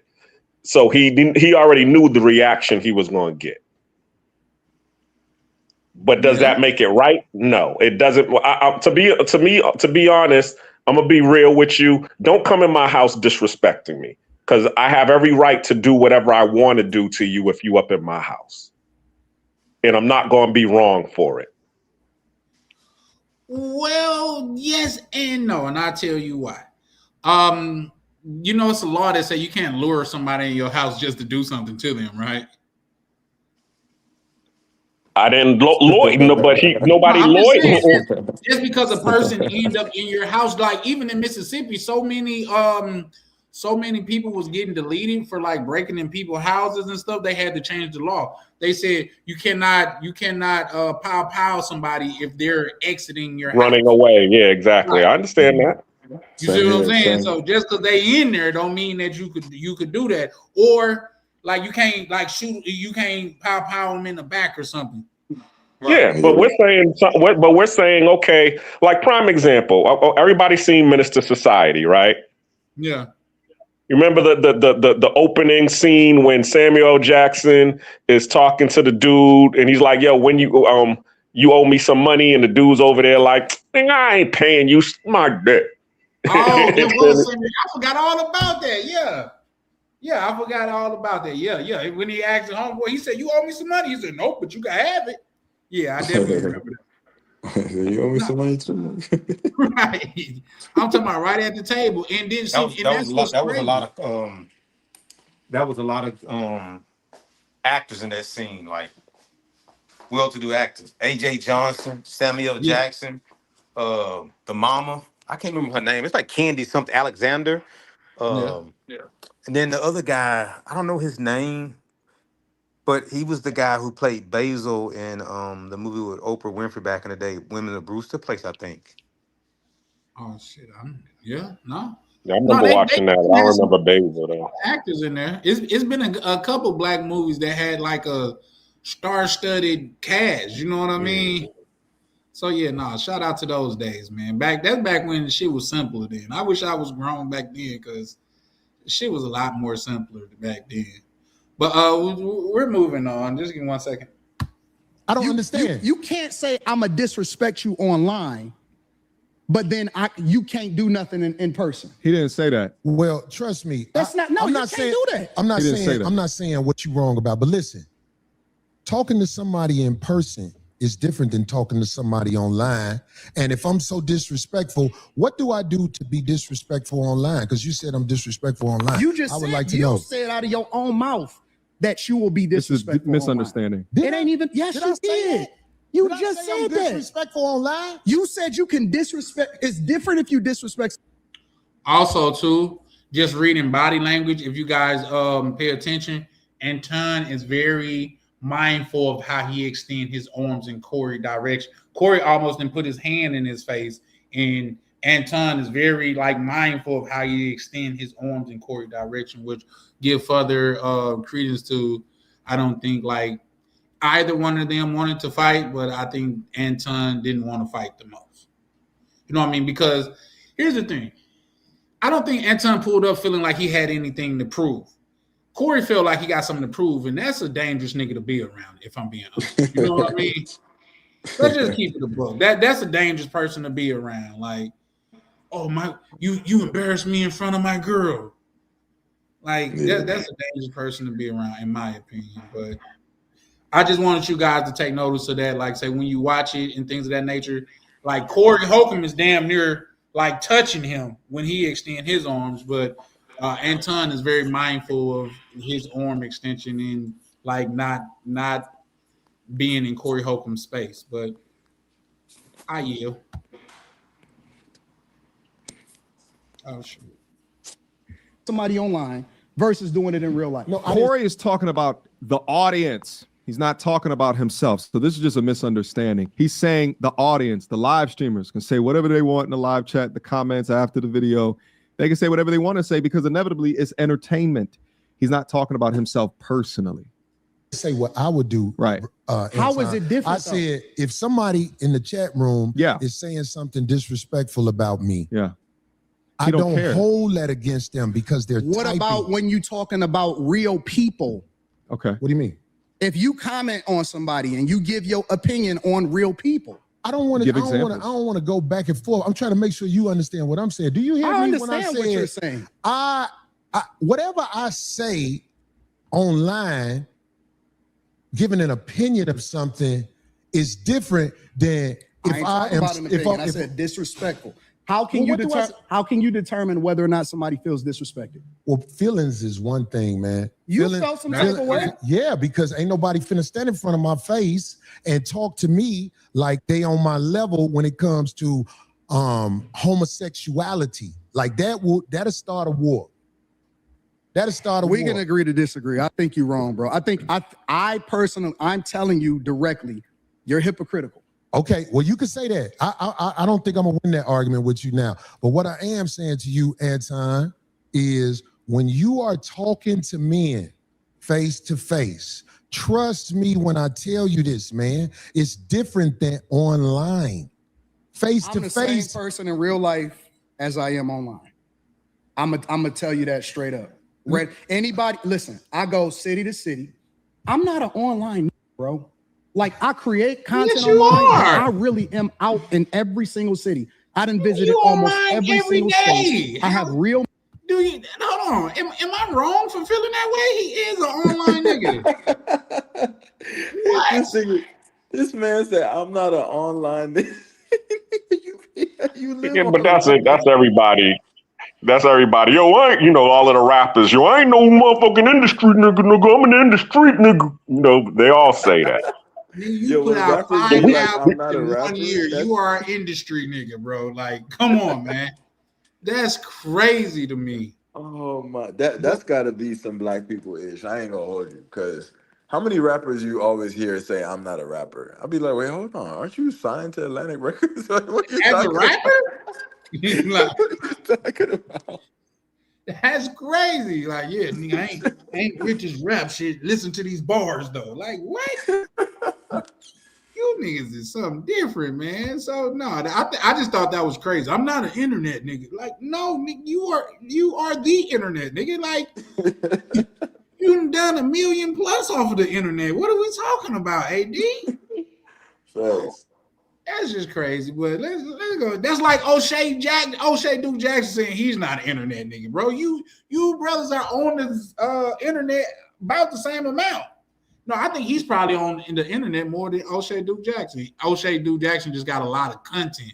But as far as physically on, he do a morning show every morning. What are we talking about? Yep. That shit just sounded good to say, I guess. I don't know. I'm not an industry nigga. I'm an indiscreet nigga. Yeah, it sounds good. But carrying on. Meetups in real life. I shake hands. I kick it with people in real life. And I go out there and kick it with the people. I'm not different online than I am in real life. People may think that because they may have never met me in real life, but I keep the same energy. I reciprocate.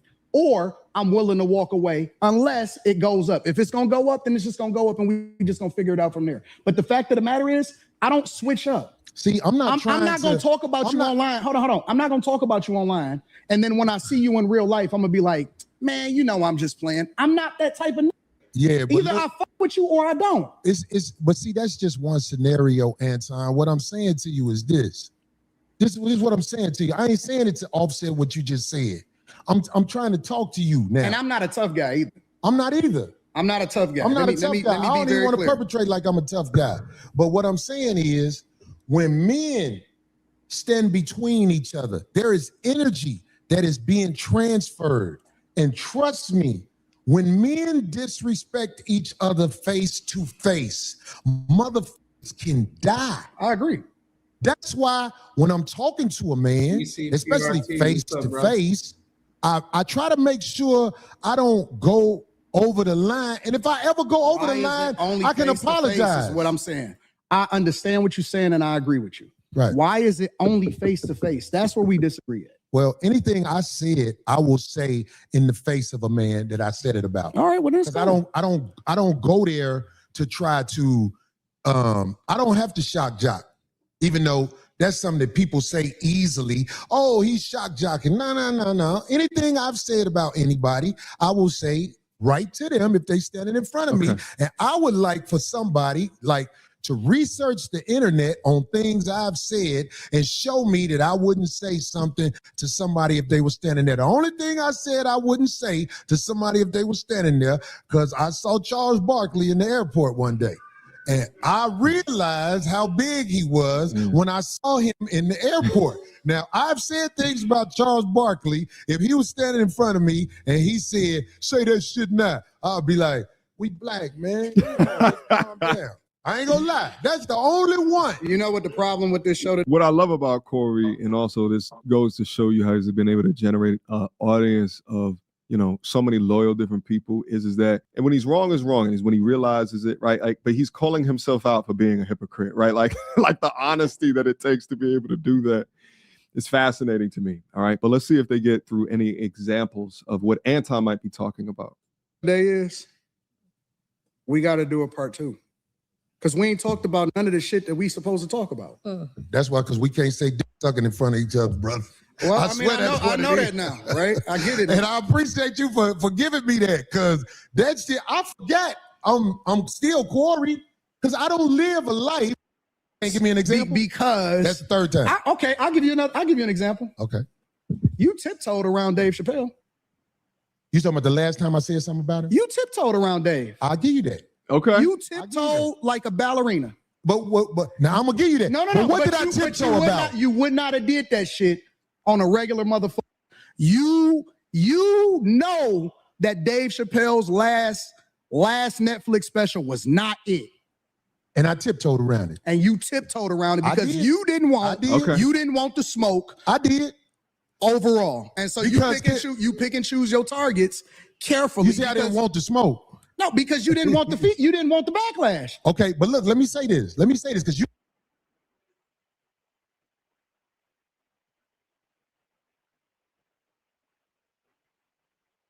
Just a side note, just a side note, that's why I respect 50 Cent so much. He's not discriminative against who's he's tough with. Everybody, anybody could get it. Oprah could get it. Goddamn it, the nigga that stole this CD when he was coming up out of Target could get it. Jim Jones, Mayo, Fabulous, all them niggas could get it. He don't give a fuck. Like, he's undiscriminated. That's a real nigga that just don't care. He not picking and choosing. If you is in his crosshairs, everybody the same. Everybody the same. I just wanted to say that's why I fuck with 50. Is he a cold? Is he bogus? I think so at times. But you go ahead. You also got to realize the smoke that Corey Holcomb got the first time he talked about Dave Chappelle, when he had to he almost got into it with the other I can't think of his sidekick, Dave Chappelle's sidekick right now. Darnell Rollins. Yeah, exactly. You know, him and Darnell, because Darnell came to the defense of Dave Chappelle when Corey talked about his stand-up comedy, saying that he doesn't do stand-up anymore. He does lectures. Well, I get that. But do you think he got more pushback than Cat Williams got pushback on for the Shannon Sharp show? No, he didn't. But at the same time, too. But at the same time, I mean, he's like, yo, I mean, I'm not trying to.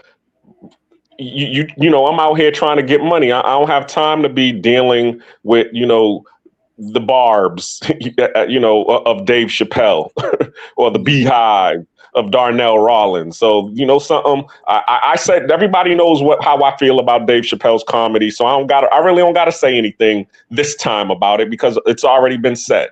I can tiptoe around it this time because I've already said he was trash the last time and everybody heard me.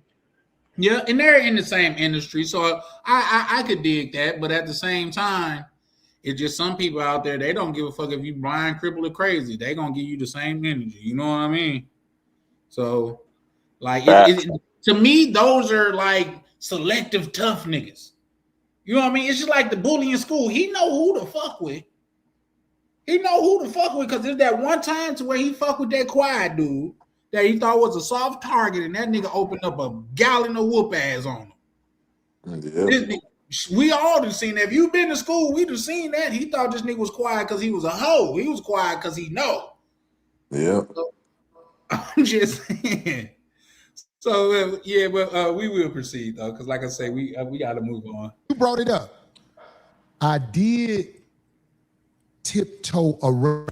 No, I don't want to do that. Okay. Then you said, okay, well, Anton, go ahead and keep on naming names and let's get to it. Okay, well, let's get to it then, if that's what you want to do. Well, how about this? Let me can I respond? Because Darlene is real chill and she not gonna cause no friction. And Craig is happy to be here. Okay, so can I say something about that? But see, I don't give a fuck because I'm rich too, so I'm cool. I got my own movement, I got my own motion, so I can tell you the truth. And I think that you also surround yourself with people that will not challenge you because you big dog to them. Okay. You big bro. Okay, so let me say this. Since you brought up Darlene and Craig, let me institutionalize where I know how to carry myself around men who not finna play with you. That's all I'm saying. That's all I'm saying. I don't hang around niggas that been to jail. Okay, let me see. I'm not a jailbird. I'm just But let's fast forward to the end. When you talking to men who play in riddles and stuff like that, I'm telling you, you the one that's talking in riddles. You ain't never been to jail, have you? Hell no, I ain't never been to jail. I could tell. I could tell. You been to jail? Nope. How the fuck is that valid? What the fuck that mean then? How is that valid? Wow. If I say, Ryan, nigga, you broke. You ain't never touched $1 million. You be like, you touched $1 million? I'd be like, nope. That was crazy. Well, I mean, I get what he's saying. He's basically saying there's penitentiary rules, basically, because I mean, anybody who knows about jail, in the jail rules that in the penitentiary rules that apply in jail, okay, which basically means, you know, you can get it. Anybody can get it up in here. There ain't no guns, you know what I'm saying? Yeah, we got razors and stuff like that. But okay, you can talk tough behind a gun, but okay, now when you ain't got nothing it behind these walls, you always say it. You saying that the fairest fade is behind the TSA security. You know what I'm saying? So it's pretty much kind of the same thing in jail. It's like, all right, let's see how bad you are now that you ain't got no gun in your hand and you behind this steel wall. Niggas got makeshift weapons. So that's basically what he's saying. Today, he was talking about niggas got blades in jail bigger than lawnmower blades, nigga. Like, that's crazy. Just think about the lawnmower. You like, niggas got blades in jail. That's beside the point. I get that. But how you gonna say, yeah, nigga, you don't know how I go down in jail, and he ain't never been. That's all I'm saying. You can't use that as a cool point. You can't use that as a deductor from him, and you ain't been. You see what I'm saying? I got friends. I'm sure he's been arrested though. I'm sure he been in a holding cell. He probably ain't never been, you know, did no time. That's how you can tell he's never been to jail, and I haven't either. I'm just saying I know enough because I got people like that. My kinfolk will be. Hey, listen, y'all vote on that. I got my kinfolk will be up here probably later on this week from down south. He the one I was telling y'all that he did a dub for him. You know what I mean? Mm-hmm. Y'all want me? And I even brung up the a situation to him that we was conversing about on him. He was like, "Yeah, nah, bro, like." He gave me his point on that, and then, like, say, just being real with y'all, he said, because you my kinfolk, I'm gonna add something onto that, nigga. It's not your job to be on there protecting niggas. I said, nigga, I'm not protecting niggas. I just stand on morals. You know what I mean? Mm-hmm. Like, it just is what it is. But like, if y'all want me to bring him up, I will, bro. Like, say when he pull up here, he's a dude that I get a lot of game from and things of that nature. But I'm not gonna try to use his bid as my goddamn coolness or some shit like that. Nigga, you ain't never been down for 20 years, have you? Like, no, but I know somebody. Like, no, it don't work like that. You know what I mean? So that's just me. But we carry on because, like you say, he finna end this, and we got to move on to the next joint. And like, if you went to jail, they would have to start you over from scratch. You never been to jail, That would be the tough one. No. Just let me land with this. The people I don't think from a jail perspective. I'm not a jailbird. I'm never going to jail. I see. Because Well, you can't say what you'll never do, but I'm saying never going to jail, bro. Well, okay. I don't even have that in. Dog, I don't even like that type of energy. I'm just trying to make a point. Anton. What I'm saying is, I have been around enough people who have been institutionalized where I know how to carry myself around men who not finna play with you. That's all I'm saying. I don't hang around niggas that been to jail, so I saw for it that way. And I tell you this too. Is a little bit different. I think that's a L too. Just because you brag about you being around niggas that'll crash out over words and shit says that you you've been around some broke ass niggas, bro. You know what I mean? Just because, nigga, if you real life rich, if I'm real life rich, man, I'm multi-millionaire, bro, and you a buster ass nigga, bro, I'm not finna be worried about what, bro, niggas will give up their $1 million life for nigga with $2 thoughts. Well, that's where me and you disagree, because basically from what he's saying, he's just saying there's a certain thing called respect, because that's really what the whole penitentiary code is in jail. Respect everybody and respect everything, because you don't know where your uppance is going to come from. So you need to respect everybody. That's all he's basically saying, because they don't play in jail. You know, Black Cleaner, is that different than man code?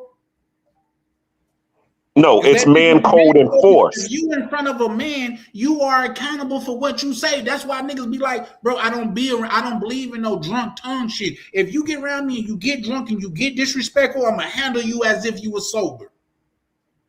Yeah, but that's the point. But basically what he's just saying is there's more men who have paid the price for it. Just what you just said. Okay, he got disrespected. He punched the drunk dude in the mouth. The drunk dude went and told, and he went to jail for it and came out. So there's a lot more people who have paid the consequences, but they still are going to stand on business every time. That's all he's just saying. Respect is respect. I get that, but this is where, and you everybody on here knows, especially that's watching, know I'm for the Black community. I didn't defended the Black community over here when nobody else did, like standing on alone and stuff. You know what I mean? But what I will say, that's idiotic to me, and I'll tell you why. The nigga that got punched in his mouth is worth negative $50,000 because he's in debt. And the other nigga's Bill Gates money. And because he a man, he gonna punch him in the mouth instead of the dude telling on him and he going to jail. He went to his car and went in the trunk and came back and unloaded. Is it worth it? Oh, he stood on business. Do you know how many brave and men that stood on business that's in the graveyard? Well, you Tupac said it best: a soldier dies but once, a coward dies 1,000 deaths. Hey, listen, I feel that. I definitely feel that, but at the same time, I don't think everything is worth crashing out of, especially when it comes to words. It's certain things and there's certain statuses in life. Okay, let's do this. Maybe it's just the Black community, and maybe this is why we fucked up as a whole. What do you think you could say to Bill Gates that's gonna make him crash out on you? I'm taking all your money. There's nothing. There's literally nothing you can say to that man that's gonna make him crash out. You can't even say that because he know you can't take all this money. What, you gonna put it in your pockets? There's nothing you can say to Bill Gates. There's nothing that you can say to Bill Gates. Okay, let's try another one. Jeff Bezos. You can say, fuck Amazon, nigga, I'm shopping with Temu. You think he finna start throwing up Amazon gang signs? Come on, man. I agree with that. That's a good point. That's a good point, Charlie. I appreciate, but we're gonna move on just because I think we got to get away from that frame of thinking, because that's why other races look down on us like that. We ready to crash out about some words, forgetting that we got fucking kids, forgetting that we got people that depend on us, forgetting that we got people that love us, and we ready to crash out about words. I gotta push back with you, Charlie, because we already had this disagreement on your show. where we was talking about being called moist and all of that, and you was on the other side of that conversation. When Berlin was asking about that, you was all like, "Nah." he basically calling me moist. I don't stand for that. Those is fighting words. I'm paraphrasing, but that's the side that you was on. I get that, and you know what? You absolutely right. But I'm not a multi-millionaire. I don't got a lot to lose. Yes, I do got my daughter, and she love her father and stuff like that. But I'm not a multi-millionaire. So yes, a lot of time I got more pride than I got money in the bank. And that's a fucking flaw on my side, bro. I'm not saying that it's perfect and I made the right decision, but I'm telling you, when I see my bank account hit 10 M's or fucking 1 M, I'm not gonna be out here ready to go to war with a $10 nigga about some words. Cause even if I delete him, he win. That's just me though. But you know something?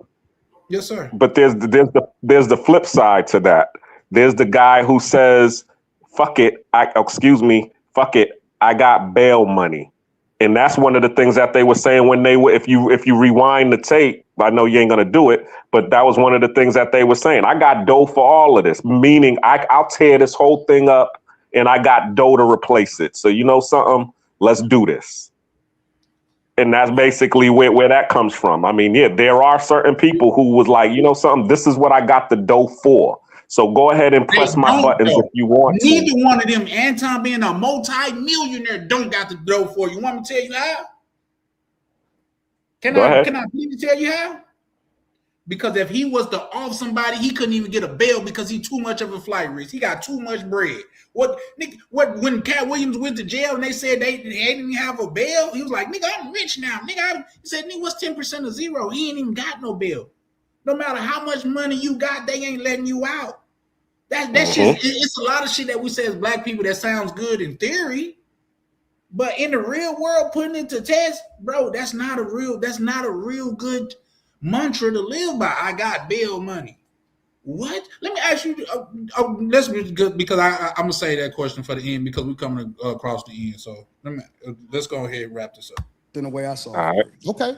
So I choose not to hang around because that's been institutionalized, that had to carry themselves a certain way because they made a decision that they wasn't supposed to make. And you know, it shows that you've been around people that ain't seen the other side of the game. Because some of the smartest men I know they've been to college and gave that time up. And it was actually a learning process for them. But they still got to stand 10 toes down when they out here, Anton. I don't believe that you tried to disrespect me now that I've been talking to you. I don't believe that.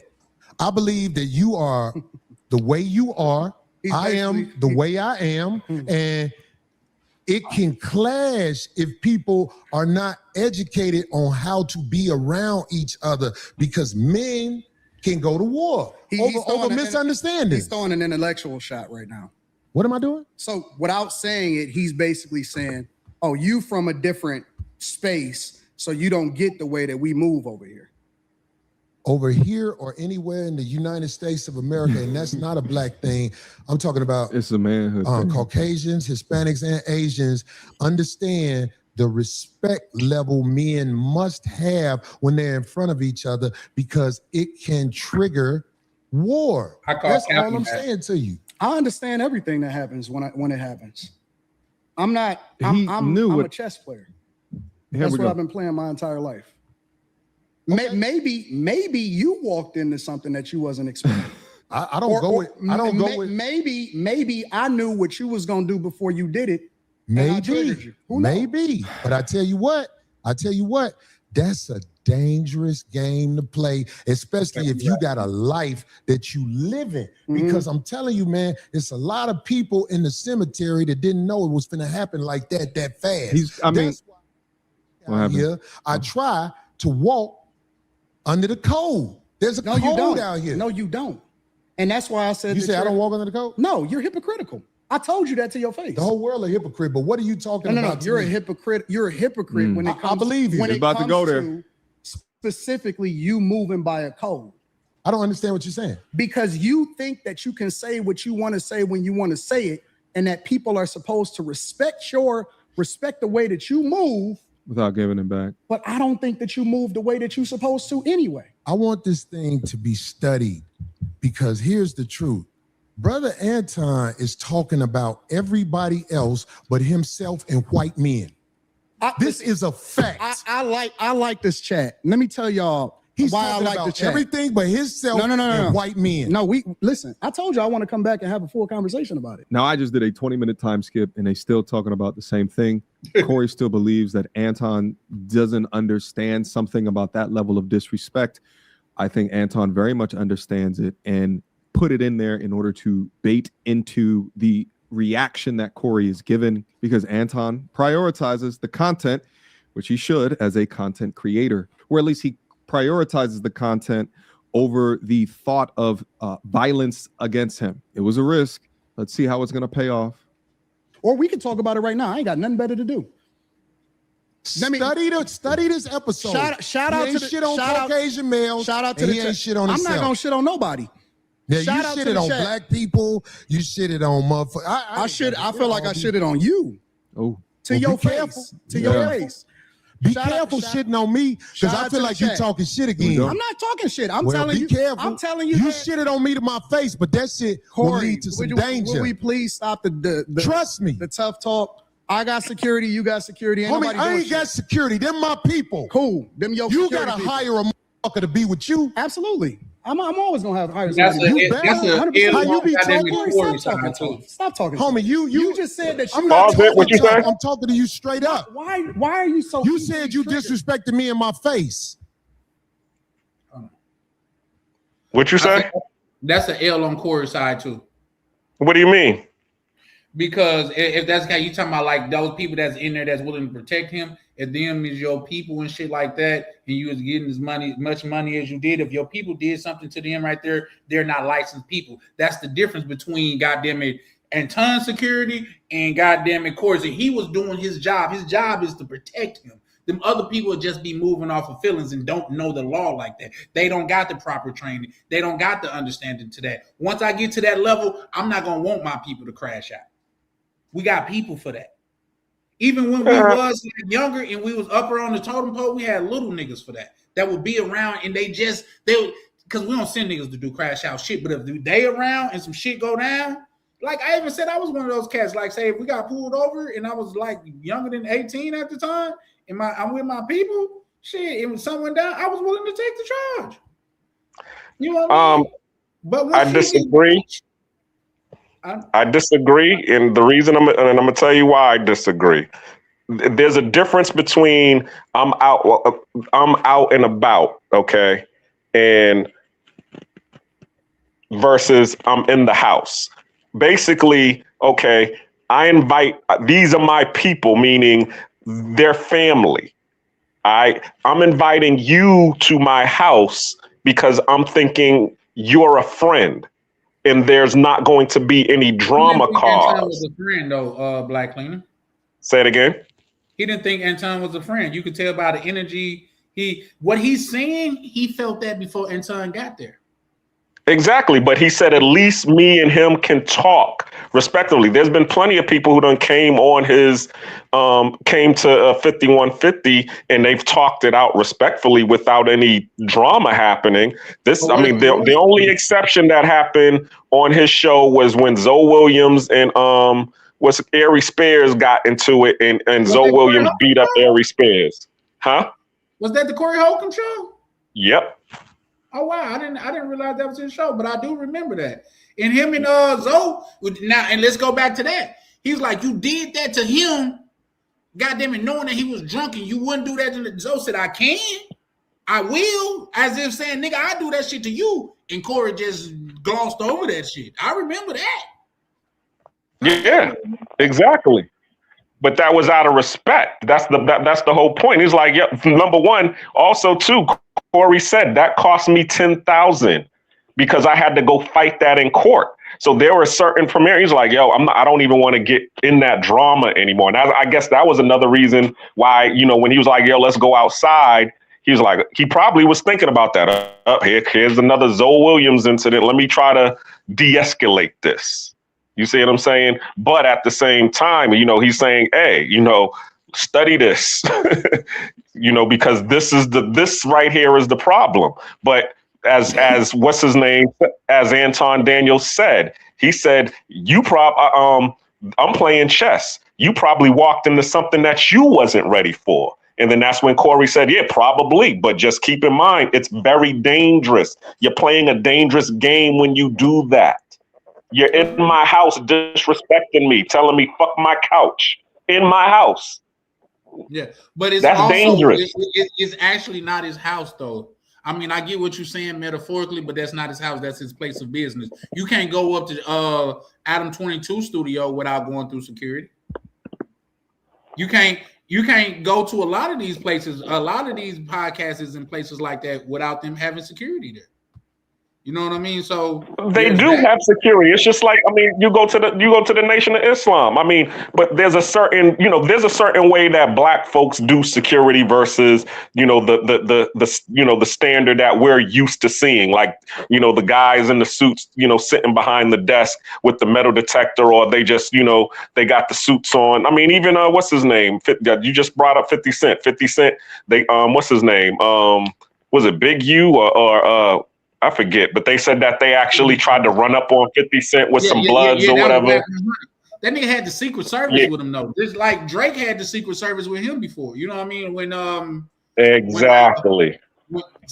But here's the thing: run up on Drake, playing with him while he got the Secret Service. I don't want my kinfolk trying to goddamn be that, because the Secret Service is the Secret Service. I don't give a fuck how much we get together. We not them.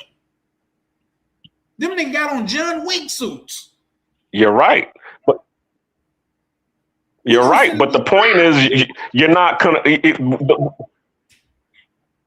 But at the same time, too, you're not going to come nowhere and be disrespectful. I mean, and at the same time, just like what you just said, if he got the Secret Service with him,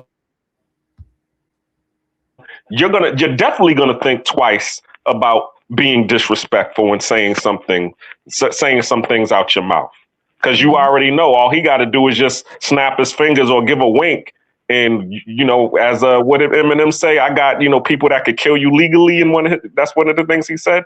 Mm-hmm. Yeah, for sure. So yeah, no, so I feel you. That's where it is. Respect me.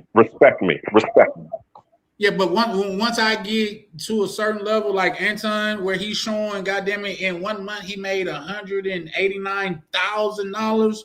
That's when I don't care about your respect. You see what I'm saying? Fuck your respect for real, nigga. I'm done rich. In fact, you're not gonna even be around me if you don't respect me. Business is one thing, but like just hanging around and you not like me pulling up to you and I'm not like double, because here's the thing, without that type of money and I went to another person's territory to do that, bro, yes, I'm pulling up with the gang and we all like this here and everybody willing to put it on the line at the drop of a dime, but it's only so far that go, in my opinion. Once these people, they're here because I could trust them with my life. Once I get to dismount money, bro, you're protected too. I don't want you crashing out because I know it's certain situation that you could get in that money's not going to be able to get you out. And I'd rather you be out here with me kicking it. Let's pay them to do this. That's just my standpoint. But we only got a couple more minutes on this and we're going to wrap this up. And then you act like it was all good. That I disrespected you to your face. So I'm confirming what you said. You felt disrespected. So I am telling you that I disrespected you if that's the way you felt. That was a cop-out move. Is that not what you said? You said that out of your mouth. And so I apologize when you said that you felt disrespected. No. The reason you said you disrespected me in my face because you don't accept the apology because you still talk about everybody else except yourself and white men. I'm telling you what I said. You felt offended by it, so I apologize. All I'm doing is rehashing a conversation that happened. Why are you so easily offended? You still talk about me? It sounds like I'm arguing because I'm right. See, I'll be around bitches and they tell me about myself all the time. Be gone. No. That shit don't hurt no feelings. It's probably better this way. Because I just proved my point. Be down. So you proved the point. Homie, just gone, man. Just gone, man. You gone. I'm not the jet. You done did this before. Hey, homie. All right, I'm out. Get your bitch ass the fuck on and walk over there with your bodyguard and your bitch. Walk over there with your bodyguard and your bitch. You prove my point. I got shit to do. You're right. Don't bring bitches up here, dog, that you ain't finna stand on. Right. Remember I told you that. Wait, if you got what? a bitch with you, explain the bitch. Don't ask her to be on my show, nigga. Can she be on the show? I don't know that bitch, nigga. Now get your whole ass the fuck on and pay for your pussy like you got to, cake ass nigga. And go get you a bodyguard, because the nigga be done slap the shit out your bitch ass. I got shit to do. I ain't finna follow that nigga out the door. I am who I say I am. I stand on it. Friend. Now who the next motherfucker to come up here? What So up? there's a new word in the dictionary called rage bait, right? So that's what you just. Yeah, nah, we're gonna conclude that there, man. Hold on, let me see. Yeah, we're gonna conclude that there just because he rants on a little bit and things of that nature. Shout out to MTR. He puts his in on it and things of that nature. I think both of them were scared, and they didn't. Neither one of them wanted to really do anything, and rightfully so. We just go to it. Ryan, you want to go first? What's your thoughts on everything? I didn't even know it was going to end like that. That was my first time seeing the ending. That ended kind of weird. I didn't expect that. I think bro at the ending he did kind of come off, if I'm not mistaken, a little bit sensitive at the end right there. Who you talking about? Corey Holcomb. Yeah. I don't know. I don't think that was fair. I think you got to pick a side, man. If y'all gonna hash it out, just be cool. Y'all hashed it out. But like all the little slick subliminal shit after y'all done already hashed it out, it's coming off a little weird now. Like y'all seem like y'all made up everything was cool. Like, and then bro like brought it back. They each kind of, I feel like, was kind of throwing slick shots. And that ended very strange. I didn't expect that. Yeah, no, that was weird. That was definitely weird. You know what I mean? But what is your what is your thoughts on the whole thing? Overall, yeah.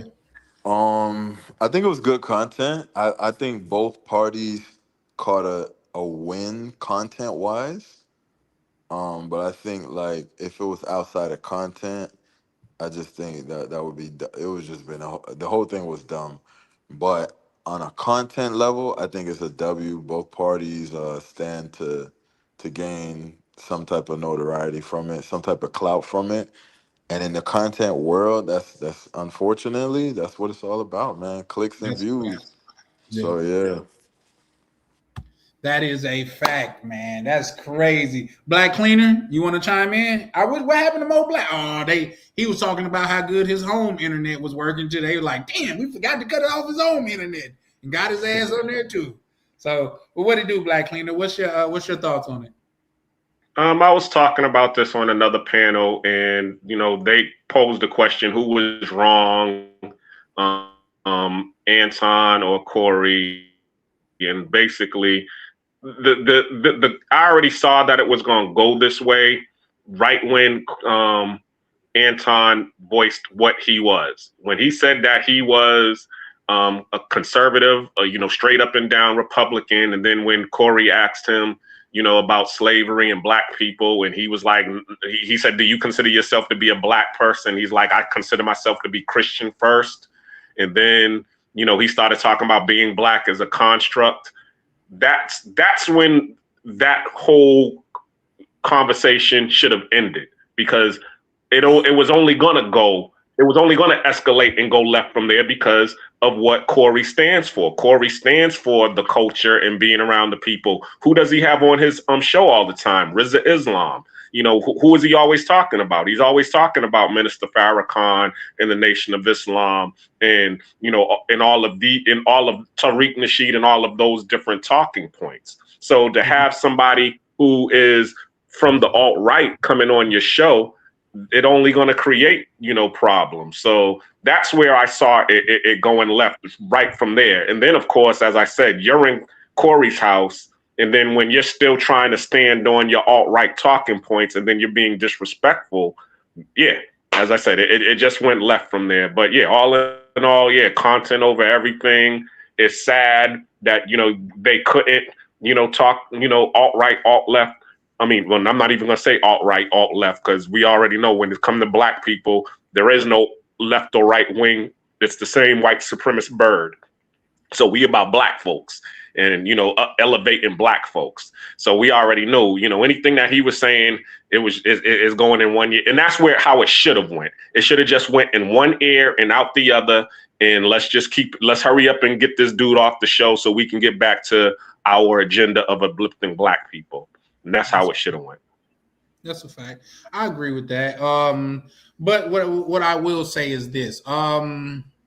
Sometimes as black people, and here's the thing, I'm speaking as me.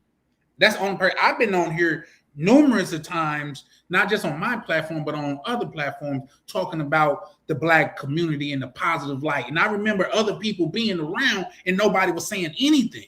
You see what I'm saying? And I'm standing on it, the business and stuff like that, just because, for one, let's not act like black people haven't added nothing to society.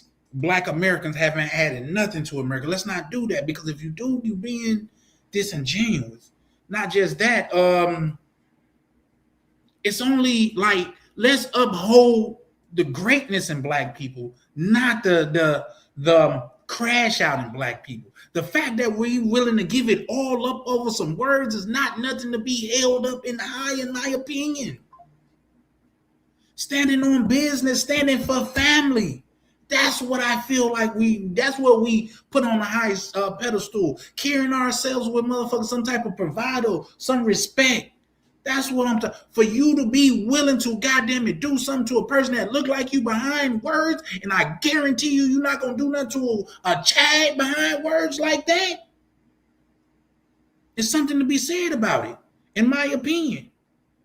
Now, this is my synopsis on the whole thing. I think both of them won and lost.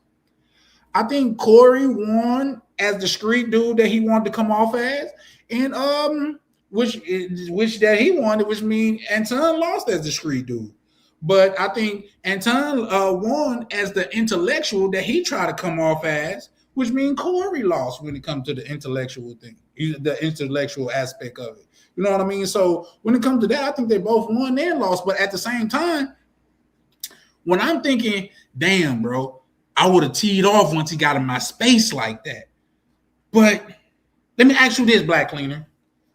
How much, if you was Anton Daniel, how much would you pay to fight, goddamn it, like say if y'all was boxers and shit like that, how much would you pay to fight Corey Holcomb?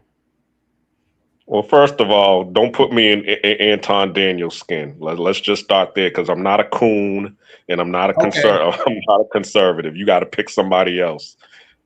If that was you, you're not in his skin. You're not in the skin. If a situation like that happened, you know what I mean? If a situation like that happened, because that it only makes sense for the example to work when you're thinking about it like that. You should be able to remove yourself from that, who that person is, just because it just is what it is. For one, nobody's gonna confuse Black Cleaner for Anton Daniels. You know what I mean? But I understand what you're saying, but say it again. Say I'm Anton Daniels again. What I'm hearing. I ain't no goddamn. See, that's my thing. I ain't no goddamn coon, because that's how he came off as. When you were saying he went on the intellectual, I'm like, no, he didn't, because he came off coonish. So I don't care how smart you sound. If you're a coon, all that goes out the window for me. You know what I'm saying? Just like with Kansas Owens, everybody always saying Kansas always be punishing these people out here. But if she's a coon, ain't nobody listening to you.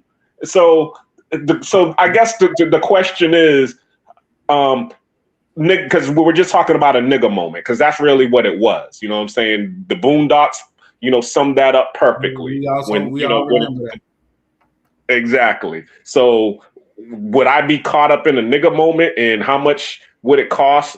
No, I'm on that side of I'm not trying to get caught up in nigga moments. The first thing I'm trying to do is de-escalate a situation anyway. You know what I'm saying? So yeah, I am. So on the non-violent approach, I'm going. No, see, I can't even say I'm gonna be like Anton Daniels because I'm not gonna be trying to be over there and try to be hard and stand on it when there's a black dude in my face.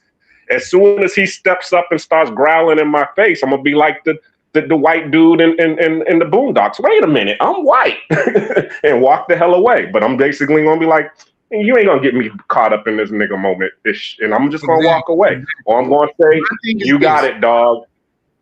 My thing is this: if Anton would have swung first, Corey would have got paid the price of a prize fighter.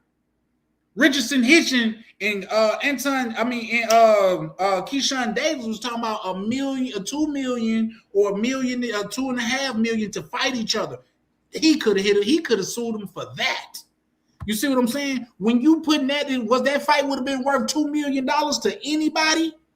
Hold on, if a nigga talking about your mama, is it worth you giving them $2 million? Because here's the thing, my mama is alive, and she would tell me, nigga, just give me the $2 million. Fuck him. That's what my mama would say. He don't know me. How many times I got in fight in school for a nigga talking about my mama? She like, nigga, they don't know me. Now, but you do, and you knew I won't be mad for when I have to leave my fucking job to come up here to see about your motherfucking ass. So you disrespecting me more than a kid that I don't even know. And far as Corey Holcomb go, I think he kind of lured to that too. He was like, "You're not gonna put me in that trick bag." You know what I mean? Like whoever swing first is liable. Now listen, let's keep this a buck. How many times people are in people's faces with camera? With cameras and things of that nature, that don't give you the right to put your hands on somebody. You know what I mean? Think about it. Go ahead. But think about it this way: when Corey told him, "Say suck my dick again," SMD again. He didn't say it.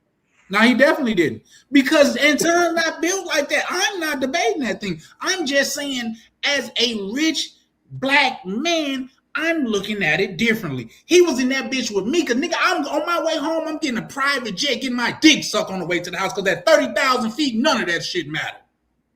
Yeah, but you see, it's like this, you know, the schemes collide when dreams collide. Everybody's so busy trying to put each other down rather than uplift each other. And then you also got to remember, the real men, it don't matter if you soft. You could say some shit, you know, slick and sideways to somebody with money, and they don't even have to put hands on you to accept the liability. You know what I'm saying? Because they got sniper money.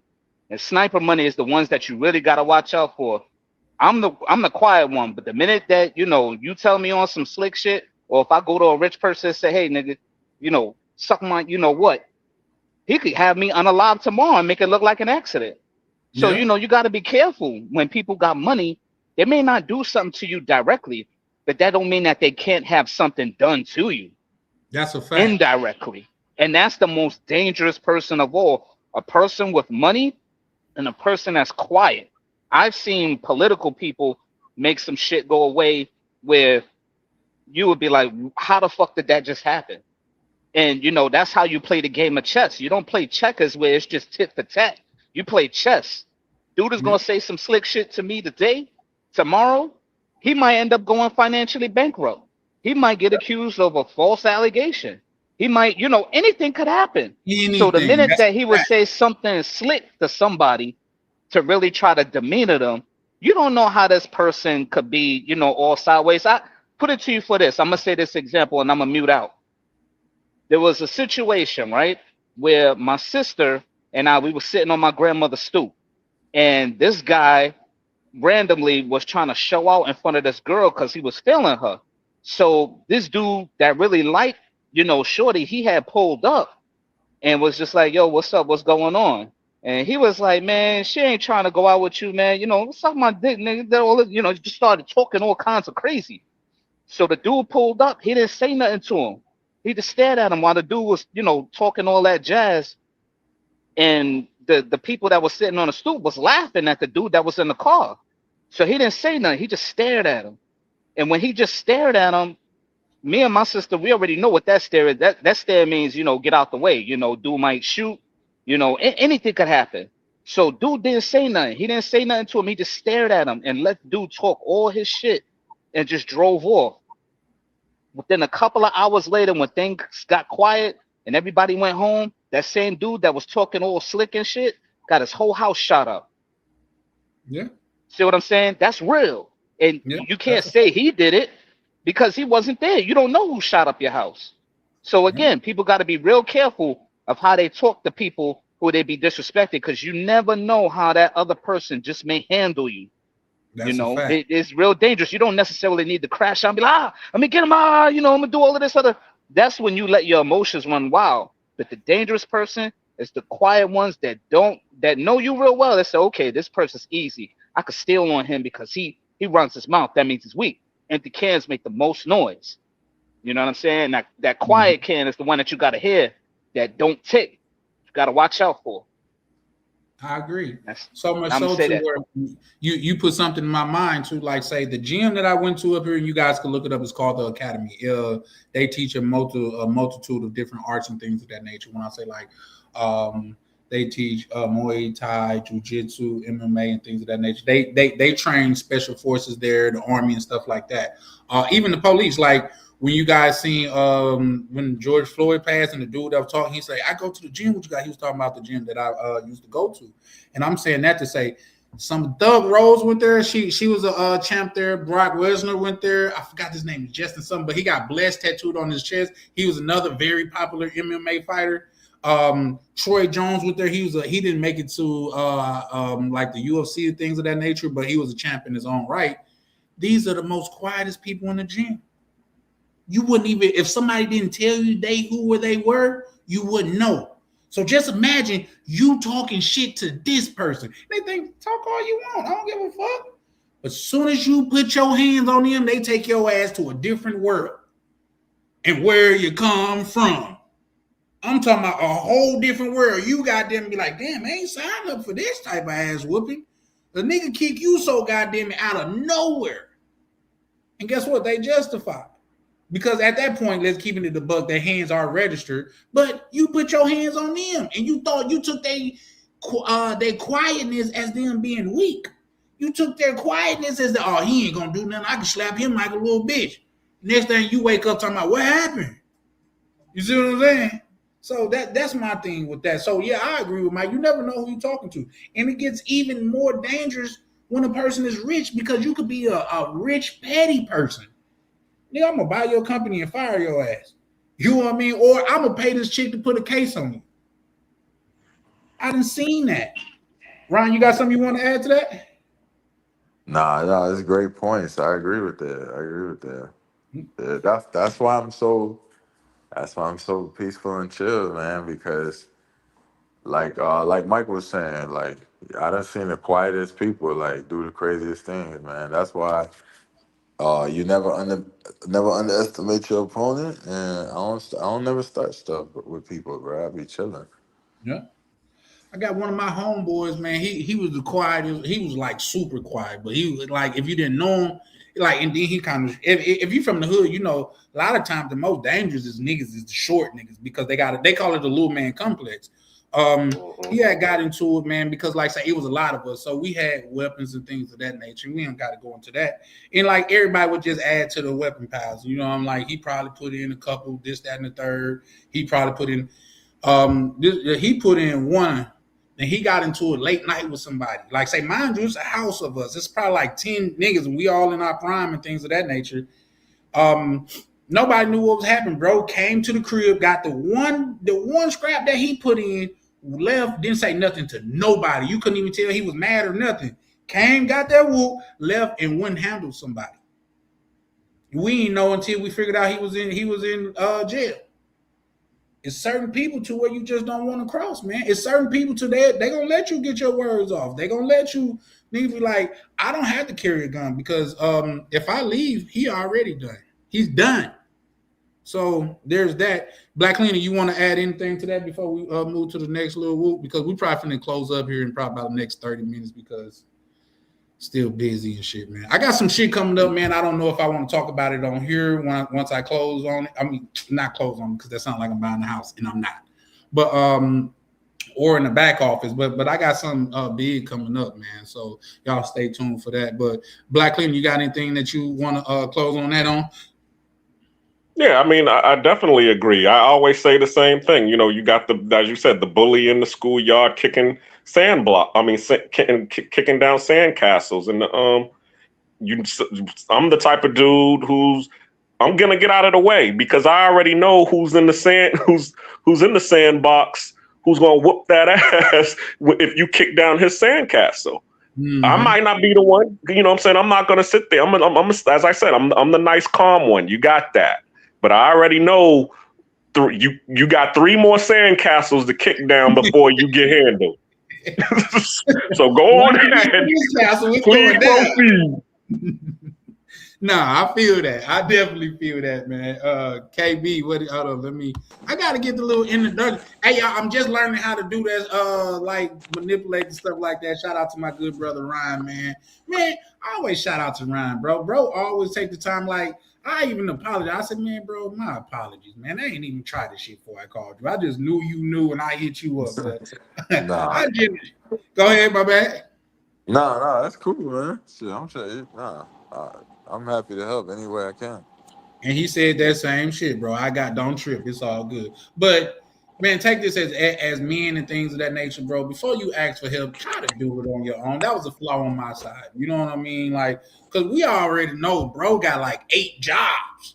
You know what I mean? I'm at the crib trying to figure some shit out. Like, man. I felt like I should have tried it first. But shout out to Ryan for always, goddamn it. He always keeping that same energy. You know what I mean? So that's why I fuck with bro the way that I do. KB, what it do? What Black Cleveland call you, textbook? What's up, y'all? Man, super villain chilling, man. How you doing, young brother? I'm good, man. So you guys we're live today. Yeah, man. I'm gonna try my best to go live tomorrow too, man. I've been having so much going on to where I haven't been able to get on here, man. And then like it's ups and downs, you know, heavy to head that way to crown. You know what I mean? To who much is given, much is expected. So I take it with a grain of salt. We finna move on to the Druski thing, but you want to add anything? Your thoughts about the Anton Daniels and Corey Holcomb situation? You talking to me? Yes, sir. Man, I hate to see stuff like that. Personally, it kind of remind me like a big argument that me and, you know, not me and a friend, but like these 2 friends that I've known for a long time are having. It kind of reminded me of that. I just felt like it was just kind of unnecessary. I don't think things ever need to really get to that point. You know, especially when you probably know like these 2 people, they probably don't disagree. You know, it's just kind of it kind of got to a place that it didn't really need to get to. You know. Yeah, I agree. I think in that situation, these was 2 men that's used to nobody giving them pushback. And when they collide, like neither one of them was goddamn like, nigga, I don't get no pushback. I don't get no pushback neither. So they just kind of collide because nobody, like if you watch Anton Daniels' channel and shit like that, oh shit, he probably dropped down by mistake. Black Clean, you know you're welcome to pull back up if you want to. But if you watch Anton Daniels, what's his name? Like he be talking shit to his people. In fact, I think over there, man, if you ever watch the late night joint, man, they use Slimmy as they whooping boy over there sometimes, man. Like everybody be talking crazy to him, and he the most chill. Like now, what's the other nigga name? The light skinned nigga. He gonna give it to you how you see it. He gonna talk shit. He gonna goddamn it, but he don't care about what you say back to him. You know, from what I see, you can talk that shit to him. He don't care, but. Like say the dark skinned dude, like they in my mind, I mean in my opinion, they use him as a whooping boy. You know what I mean? So much so he don't even push back anymore. Go ahead. Yeah, and then also too, like you know, I know because one of the criticisms that I've heard is that, oh, you know, you won't say that about like a white man or something like that, and you know, I never really like it when kind of like conversations get. I mean, come on, what do you? Because it kind of like at least with Anton's case and then Corey Holcomb and the rest of them, it's just I've tried in the past you know, to do a lot for the community. By community, like the black community. Where sound like we're getting into. Be careful now, KB. Come on now. I gotta speak it. I gotta speak it because it's relevant. It's relevant, right? Because you know, before I, you know, when I graduated high school, what I was doing was, while I was in high school, because I went to a Title I school for my entire life. So from middle school to, you know, high school till I graduated, Title I schools, right? So that's the school. It's majority black. Almost everybody's on free or reduced lunch, right?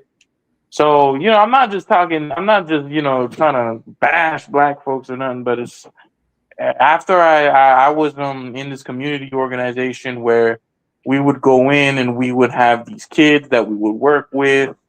And, you know, these kids were 5 to 12 years old. And then after that, I was working with, you know, we had this Rotary Club. And what we would be doing is we would be working with, you know, kids from Packer High School in Fort Lauderdale. And I could tell you right now, a lot of the times when you really kind of go out of your way to really extend an olive branch to black folks, they just don't give a fuck. So I've seen that where it's like, I once had, like, there was this situation I encountered, right, where we were getting this girl, right? So this girl, she was 17 at the time, or 16, and she was setting up to go to college. And we were basically trying to get some kind of like financing and, you know, what she can do to make the money make sense, right? And one of the suggestions I gave her, I'm like, listen, you know, her mom at the time was working at this dealership as like a janitor. And I said, listen, you know, I ain't really want to say too much, but like you're kind of putting your family in this precarious situation because now you're going to want to live on campus. Your bills are going to be about $30,000 a year for 4 years at this school. So I'm just like, listen, here's something that you can do. This is what I did. So I didn't have to pick up any debt. And the mom, like, I was trying to see at the corner of my eye if the mom would say something. Mom ain't say shit. So it's like those are one of those situations where you go in and you really go in and try to help, but you can't. They're gonna do whatever the hell they want to do. I've had situations where I've had homeboys where we had this SAT program, right? But the SAT program wasn't important in that he wanted to go to college, but he wasn't going to be able to graduate high school. He's going to have to go get his GED if he didn't get a certain minimum score. So at the time, I had like this program that I was doing that was real expensive for my family, and I had to, you know, beg my mom to get it. So we finally got the program, and I said, you know, I know you're kind of struggling with this. I'm going to give you access to the program for free so you can study along with me, and you can actually just get the minimum score you need to graduate. You didn't do it. So it's like I've encountered situations where it's like you do everything you possibly can. You every mistake that you've made, you tell people the mistake that you made. You explain it to them in detail. Like you give them information that the white folks would have to pay, would be paying $500 an hour for, and you give it to them for free. And it's just they just shrug at you and they look at you like whatever, it's whatever, I don't care, or they don't value it. It's not important to them. So I kind of see, like my view of it. That's kind of like what I felt when I saw Corey Holcomb and Anton. Like that shit was just top of mind to me because I know that's what they were really kind of getting into about, and why you always saying this about black folk, and you know, I get it, you know. Yep. I don't think you do, young man, and I'll tell you why. Because just because you're black don't mean that you need to be saved. All black people not going. They seem like we some goddamn unicorns and shit. All white people don't go. It's just as many white people in trailer parks than it is black people in the ghetto. So why y'all feel, I'm gonna help that nigga? That nigga I know a nigga to where, goddamn it, I promise you, and this is a true story. Like, I was sitting on the porch with one of the homeboys in the hood and shit. We talking and smoking and shit. And his uncle was like, He said, "Hey James, that was good." We called him Pookie, but his name, I guess his family called him by his real name. And he way older than me. I always hung around the old heads. Mm. He said, "Man, I got you a newspaper." He was like, "What the fuck you give me a newspaper for?" He said, "So you can look at the jobs and get you a job or something, bro. It's good opportunities out here." He said, "I don't want no motherfucking job." It's just people like that. So why do y'all feel just because you try to help 2 and 3 people, the whole race is fucked up? Hold on. Hear me out. You Right? say black people, that No. implies Cause hear me. Cause the difference when you look at like white community, cause the thing is like black community or black people are a really small group here in America. Like I mean truly black. I don't mean by truly black, I mean like that have their lineage from Native Americans here. You know, I'm not talking about people who are Haitian or Jamaican or Nigerian. They're like a different group of people. They have different group of experiences.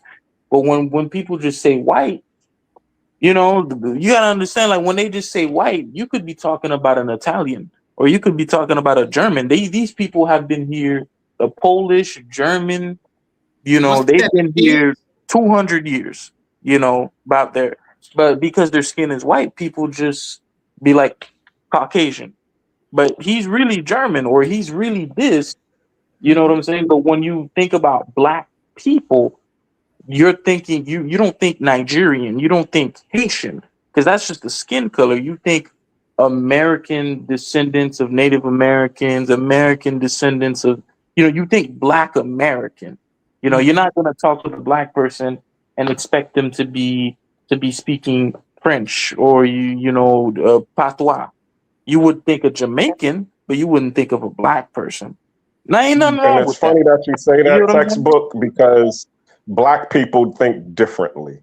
Because as you just said, and that's why we have the problems that we have going on right now, is because in black America, okay, we thought everybody who shared the same skin as us was kin to us. The Jamaicans, the Africans, the Spanish, everybody who was dark, we was like, those are our brothers. And that's when the whole civil rights situation was going on and the whole immigration situation was going on, we were the ones that was over here fighting to say, hey, let our cousins and let our brothers come to America.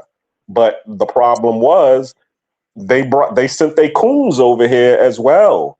And their coons was over here trying to undermine us and trying to step on us, you know, and that's where now we're starting to delineate, because you all, not you all, I know that you're Haitian, but the point is that there was a lot of foreigners that have dark skinned Afro Latinas and, as you said, Caribbean folks who was like, I ain't black. I'm Jamaican. I ain't black. I'm Haitian. I ain't black. I'm Dominican. You know, and it's like, damn. Well, if that was the case, then why the hell did we invite you all over here? If y'all was gonna be like that, take y'all asses back to your country then. Hold on, Black Cleanup. I agree with you, because even when I was a kid, I had a mom where she had a lot to say about black people. And I think she still has a lot to say about black people. I'm not like Haitians, especially older Haitians, they'll have a lot of negative things to say about black people, not realizing, you know, the sacrifices that black people made in the past. But I do at the same time understand like the delineation. You get what I'm saying? Because it's kind of like if you to come here and you're Chinese, right? And somebody starts calling you Japanese. It's like, no, I'm not Japanese. I'm Chinese. You know, to you, we all look the same, and I understand why, right? Because it's like we all kind of have the same facial structure. From a distance, you can't really tell. But if you call someone a Chinese, and they're really Japanese or Vietnamese, they'll be like, no, you know, I'm not that. I'm this. You know what I'm saying?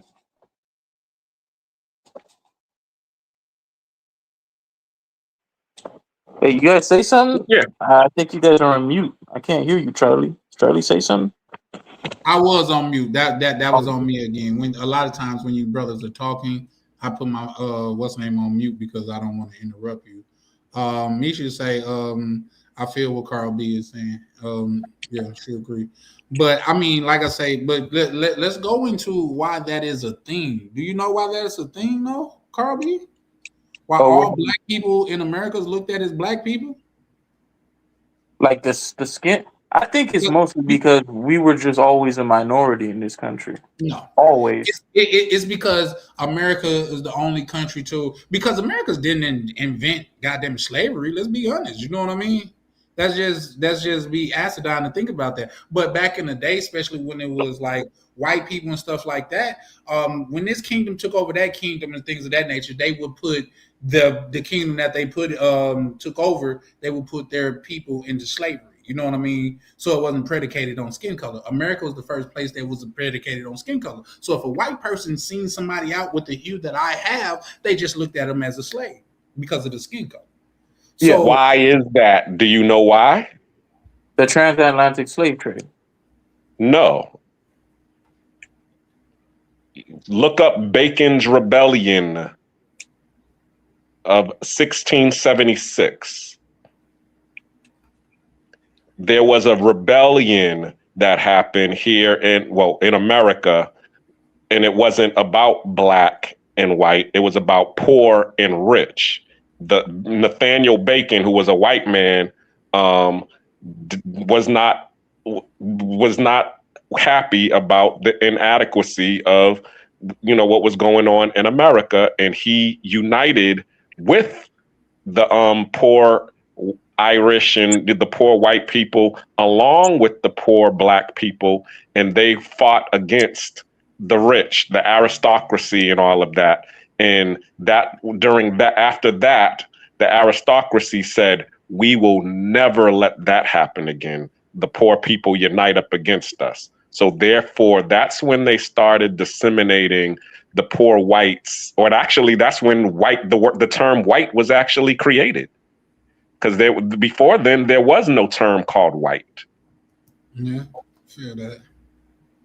Well, yeah, I feel you. And like I say, we don't have that's probably a discussion for another day because I am gonna have to end soon. I just really want to go over this Druski thing, or we could just save it for tomorrow because I'm not gonna be able to put in the energy that I want to put into it tonight. The Instagram. He got the little on Instagram, right? Like the pastor, right? Yep, I can show it right fast, y'all want to, but I definitely got to I showed that to my mom this morning. And here's the thing, it's a lot of people that's of the darker hue community that is upset about it. You know what I mean? And my thing is, only a hit dog holler. Yep. Yep. Thing. So if you feel some type of way, it might because it's got some validity to it, in my opinion. But oh shit, hold on, let me get this one cracked. Nah, in Haiti we had there used to be skits about that. There used to be this guy called Pastor Blase in Haiti.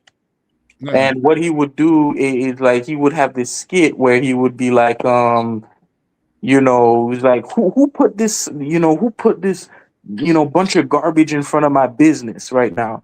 What type of asshole put this in front of my business? And it's his church, and it's the church. So it's like one of the skits was like he took up one of the persons from the congregation into his car, right? And he was mad because the person in the car was farting. So the member of the congregation was farting inside of his new car. So he thought himself so good that he got too comfortable in the pastor's car. That was one of the jokes there. I mean, it doesn't translate too well, but it was funny as fuck. I ain't gonna lie to you, bro. Pissed off my grandma too. She hated to hear that shit. Yeah, I guess we had to be there. Yeah. Go ahead, roll the tape.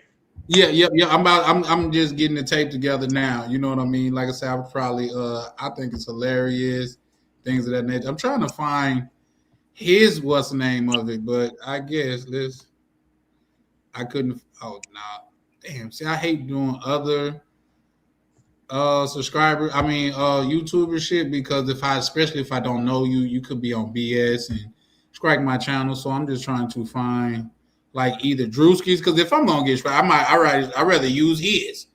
You know what I mean? So, God damn it. We know how offendable Anton Daniel did what's the name on it. Hold on, let's see. Nope, that's too long. And we don't want to trigger goddamn it Black Cleaner. Don't show that coon. Like Look at the Black Cleaner. And so I think this brother here, I think he's kind of dope. Let's see. Oh, no, he's not even showing. He just talking about it. Ah, shit. Guess we gonna have to roll the dice, gentlemen. Y'all goddamn it. Y'all pray for me. Well, like I say, if a person ever have a problem with it, I hope before they copy strike me or some shit like that, whatever it's called. Like they I don't like these people, but I used to watch them because I thought it was entertaining, but when you think about how they be grifting and stuff like that, I really don't like them. But what are you talking about? I'm finna show them because I think they got a. No, it's not what happened to Druski. You're gonna see. I'm finna play it right now. Let's see. Screen. Oh shit. Okay. Nope.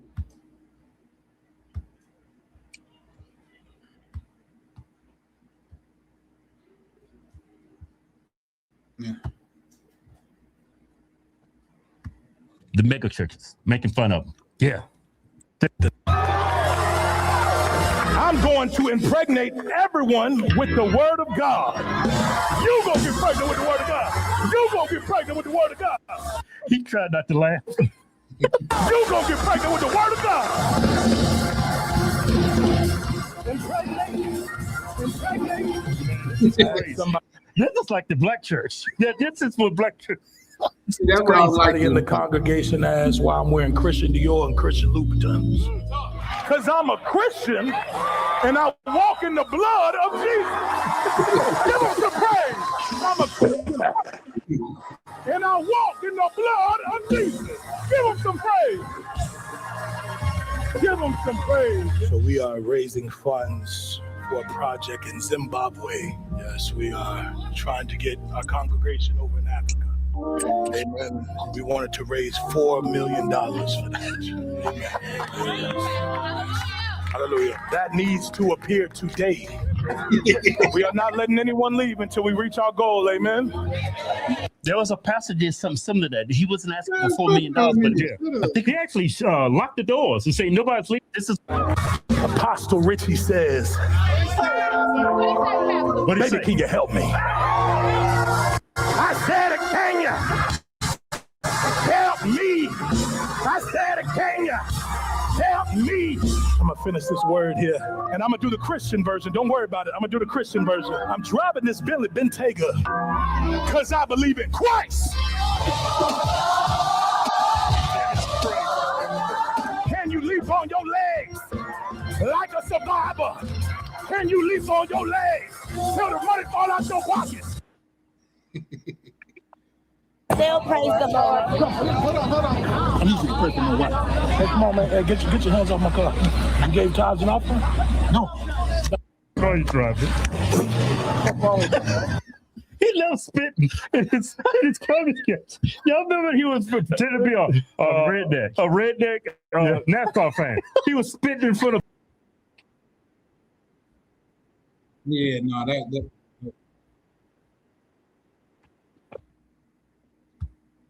So we are back, gentlemen. Oh, hold on. Nope. That's not okay. There we go. Yeah, that's what can y'all hear me? KB, can you hear me?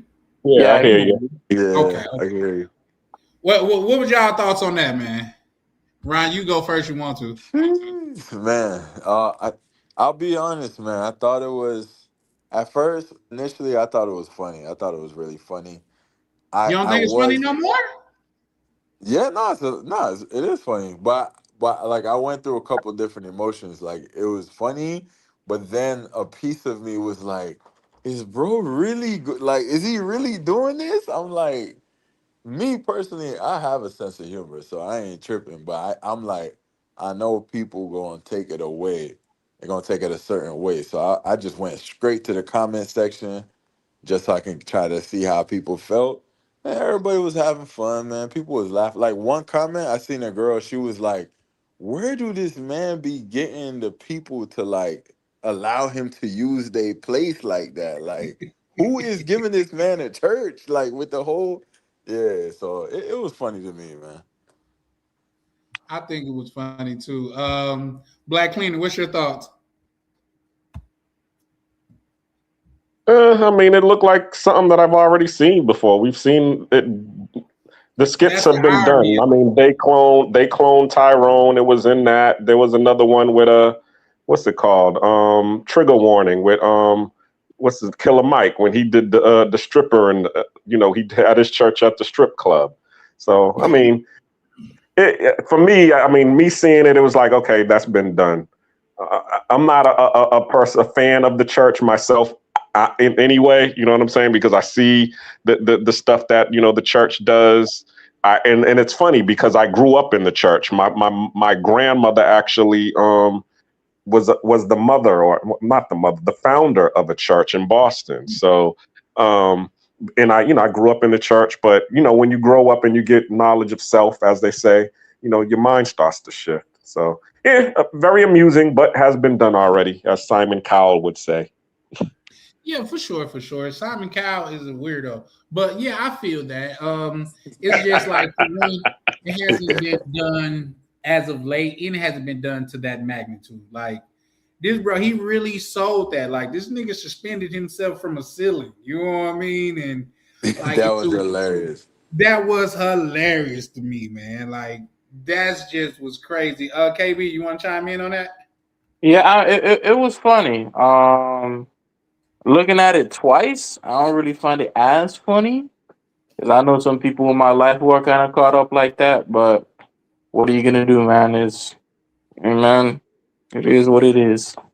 So what are you guys' thought on people coming out saying, "Oh, he's went too far. He shouldn't be doing that," and fake passes? Like shout out to Tam, but she was saying something. Well, she wasn't saying. She was just like say playing with God can can end up in a negative situation for you. So what do you guys Man, think about that? I think that if you believe in that, like, if you're a Christian, for example, and you feel like you're offended, like, why you judging? If you're a Christian, you know what goes on this earth. Like, why Right. judge anybody? Like, stick to your faith, you know what I'm saying? And whatever, God gonna deal with what God deal with. It ain't got nothing to do with you. If you didn't find it funny, you ain't find it funny. End of You find story. it funny. I That's agree. that's yeah, that's it. Black Cleaner. Yeah, I agree with Ryan. I mean, as I said, you basically all you did was I mean, Druski did was just he lost a whole fan base because of course there are, especially if you from the South, and we all know the South is the Bible Belt. So you doing that, you're gonna turn away a whole bunch of Bible thumpers, with that skit. But see, Druski's not even on my algorithm. So that was actually the first time that I actually saw that. But as I was saying, I mean, but the whole Bible Belt situation, it is what it is. Is he telling some truth? That's really what it is. He's telling some truth about what really goes on in the church. People are offended. And that's why people are offended. Exactly. Yeah. KB, what's your thoughts? Hey, man, I think anything gotta be. How do I say this? Anything and everything's gotta be something that you can criticize. If it's not true, then people are not really gonna connect with it. But on some level, people know it's kind of true. Like, come on, how many times do we have to talk about how the pastor, the congregation's poor, but the pastor lives in a gated community? Like, I've seen that shit. My brother, dropped off the pastor in a gated community, and this motherfucker gave him $5. Not even enough to cover gas. The Lord will provide. Yeah, you know, shit. I guess. So yeah, you can't like they'll be like, oh, you know, go forward and multiply. Meanwhile, he got 2 kids. They both go to private school, and he don't want no more kids. But he'll tell you it's fine. Yeah. So yeah, we all know what it is. Well, to me, it like say it highlights a lot of the hustle preachers and things of that nature, and it got a lot of people upset because it got some validity to it, in my opinion. You know what I mean? Like, come on, man, you here to preach the word. Why you supposed to be a servant of God? He wants you to be in this Bentley. He wants you to wear Christian Dior and you got to have red bottoms because you walk in the blood of Jesus. Like, No. Did you hear like that Bentley? I forgot which pastor saw. One of the members asked to drive the Bentley. He said no. God. Oh yeah, I want seen that. that. Yeah, God wouldn't want God that. would want that. Yo, you snap. Yeah, I think that was a skit too, if I'm being honest. I think that was a skit too, because Yeah. I said, "Can we drive it?" He said, "No, God wouldn't want that." So I think it's crazy, but I also think that it did shed a light on it, re-shedded a light on it, because we all know like these mega churches and these pastors, they got 2 jets. Why do you need 2 jets? God is everywhere. Why do you need 2 jets? Like, Man, Yo, the episode of Martin, where they was in church and his mom was giving the pastor all the money. That joint was so funny, man. oh yeah, I remember that one. Yeah, that shit was hilarious. That shit was so funny. So yeah, of course we know this. We've been seeing comedies of that. You know, don't nobody keep making the same jokes for no reason. That's You know what I'm saying? We need to open up a church, man, for real. I mean, we got enough I'm not subscribers. playing with the Lord That's like that. wild. You That's ain't wild. gotta play with the Lord. I'm You just cross now. saying, You you cross. know. That's where I draw the line. Yeah. I'm just saying, you know, it's tax free. That Here's the thing. I'm all for opening up a daycare. oh hell nah! You over here with the Somalis now? Oh, I'll open a You know what I daycare. mean? I'll do a daycare too. Yeah, you know Yo, what I mean? I Like, work we for. Yo, would you so go call it daddy daycare, baby daddy daycare? you know? That's hilarious. What you see, right? I worked for a church before where one time I think it was like Christmas, like they gave us like 200 cash or something. It was like a tip, like they gave us some cash, and then the supervisor dude, he was like, man, seeing what goes on behind the scenes, because like he like guard them like when they do the money drops and the cash handling, and he Yeah. was like seeing what go on behind the scenes just kind of make you feel like, damn, like it's supposed to be a church. And I'm like, what you mean? And he was like, you don't see how they all about money around here? I'm like, nah, I don't know, cause I work in the front. I don't really know what be going on back there. And he's like, yeah, you should hear how they talk. Like they be talking crazy back there. Like, and it's a, to be fair, and I'm not trying to add race to anything, but it's a Catholic church. So, it's like a YT type of church, even though black people go there too, but it's YT populated. So like Man, I he wish was I he could. was just telling me. My bad. Yeah, now he was just telling me a lot of stuff that go on. And I was like, oh nah, Mhm. that's crazy. Yeah. To Ryan's point too, another thing that's not talked about a lot. I worked on for a long time I worked as an auditor. To Churches be were young, always man, you done worked everywhere. man, I have probably had 5, 6 jobs. There's a combination of me not want to work there anymore, fired, bunch of shit happened. But yeah, so churches we were working with Mount Holyoke. Like I think that's one of the big churches here in South Florida. And one of the things that you about these churches is they don't really keep good books. So when you have a lot of cash that constantly being stolen.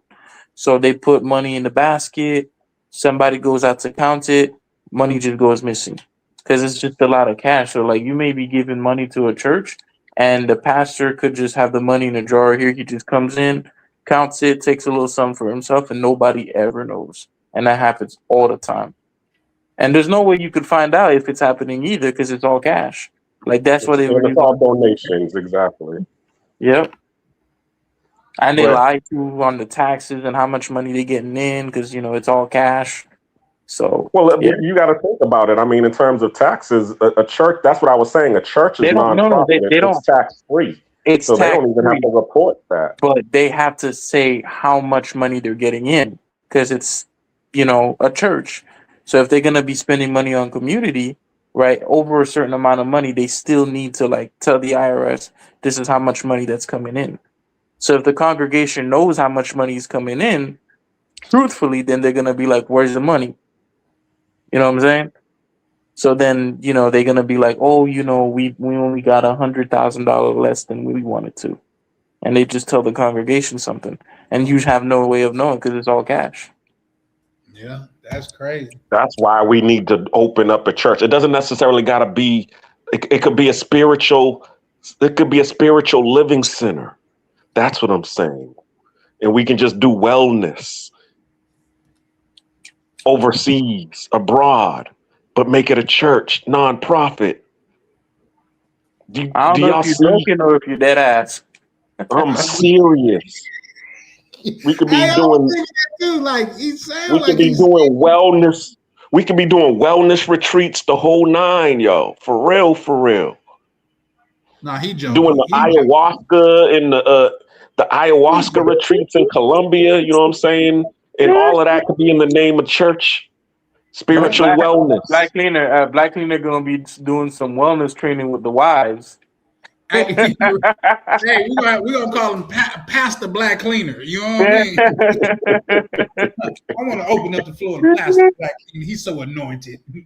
No, brother Black Cleaner. Brother Black Cleaner. We're gonna take up a donation for him. He said he caught a flat on the way here, and I just want to say we should get him $10,000 before he leaves tonight. Close the doors. Like to say close the doors. To say close the doors. Like Black Cleaner's gonna come. He's like, God, Jesus told me 10 people need to give me $1,000. Jesus told me there are 10 people in here giving me $1,000 each. Don't worry about your rent. Don't worry about what you're gonna get. God Where don't you handle gonna that. get the God money. don't handle that. Yeah, no. You put under the covenant of God. But do you remember what he was asking for the night he said close the doors? 4 million. No. He was talking. I think he said 20,000 that night. No, he said 4 million. We need that today. No, I'm talking Close about the the actual door. pastor. You talking about? Okay. I'm talking about the actual pastor when he said close the doors. He was talking about 20,000 that night. Oh wow! Come on, man. All you got, man. It's so easy to get rich if you willing to be really unethical. You know what I mean? But it's funny that you say that because I mean I've seen them do they don't close the doors, but I've seen like when they have like conventions or whatever, and they'll be like, oh, okay, we're gonna do the donations now. Anybody who got $1,000. And they'll see, and people will actually be donating $1,000, and then they'll go down. Anybody who got $500, and then it'll go to $100, and then finally, then they'll do the Greenway. I forgot about that too. I haven't been in church in years. I forgot they do that a lot too.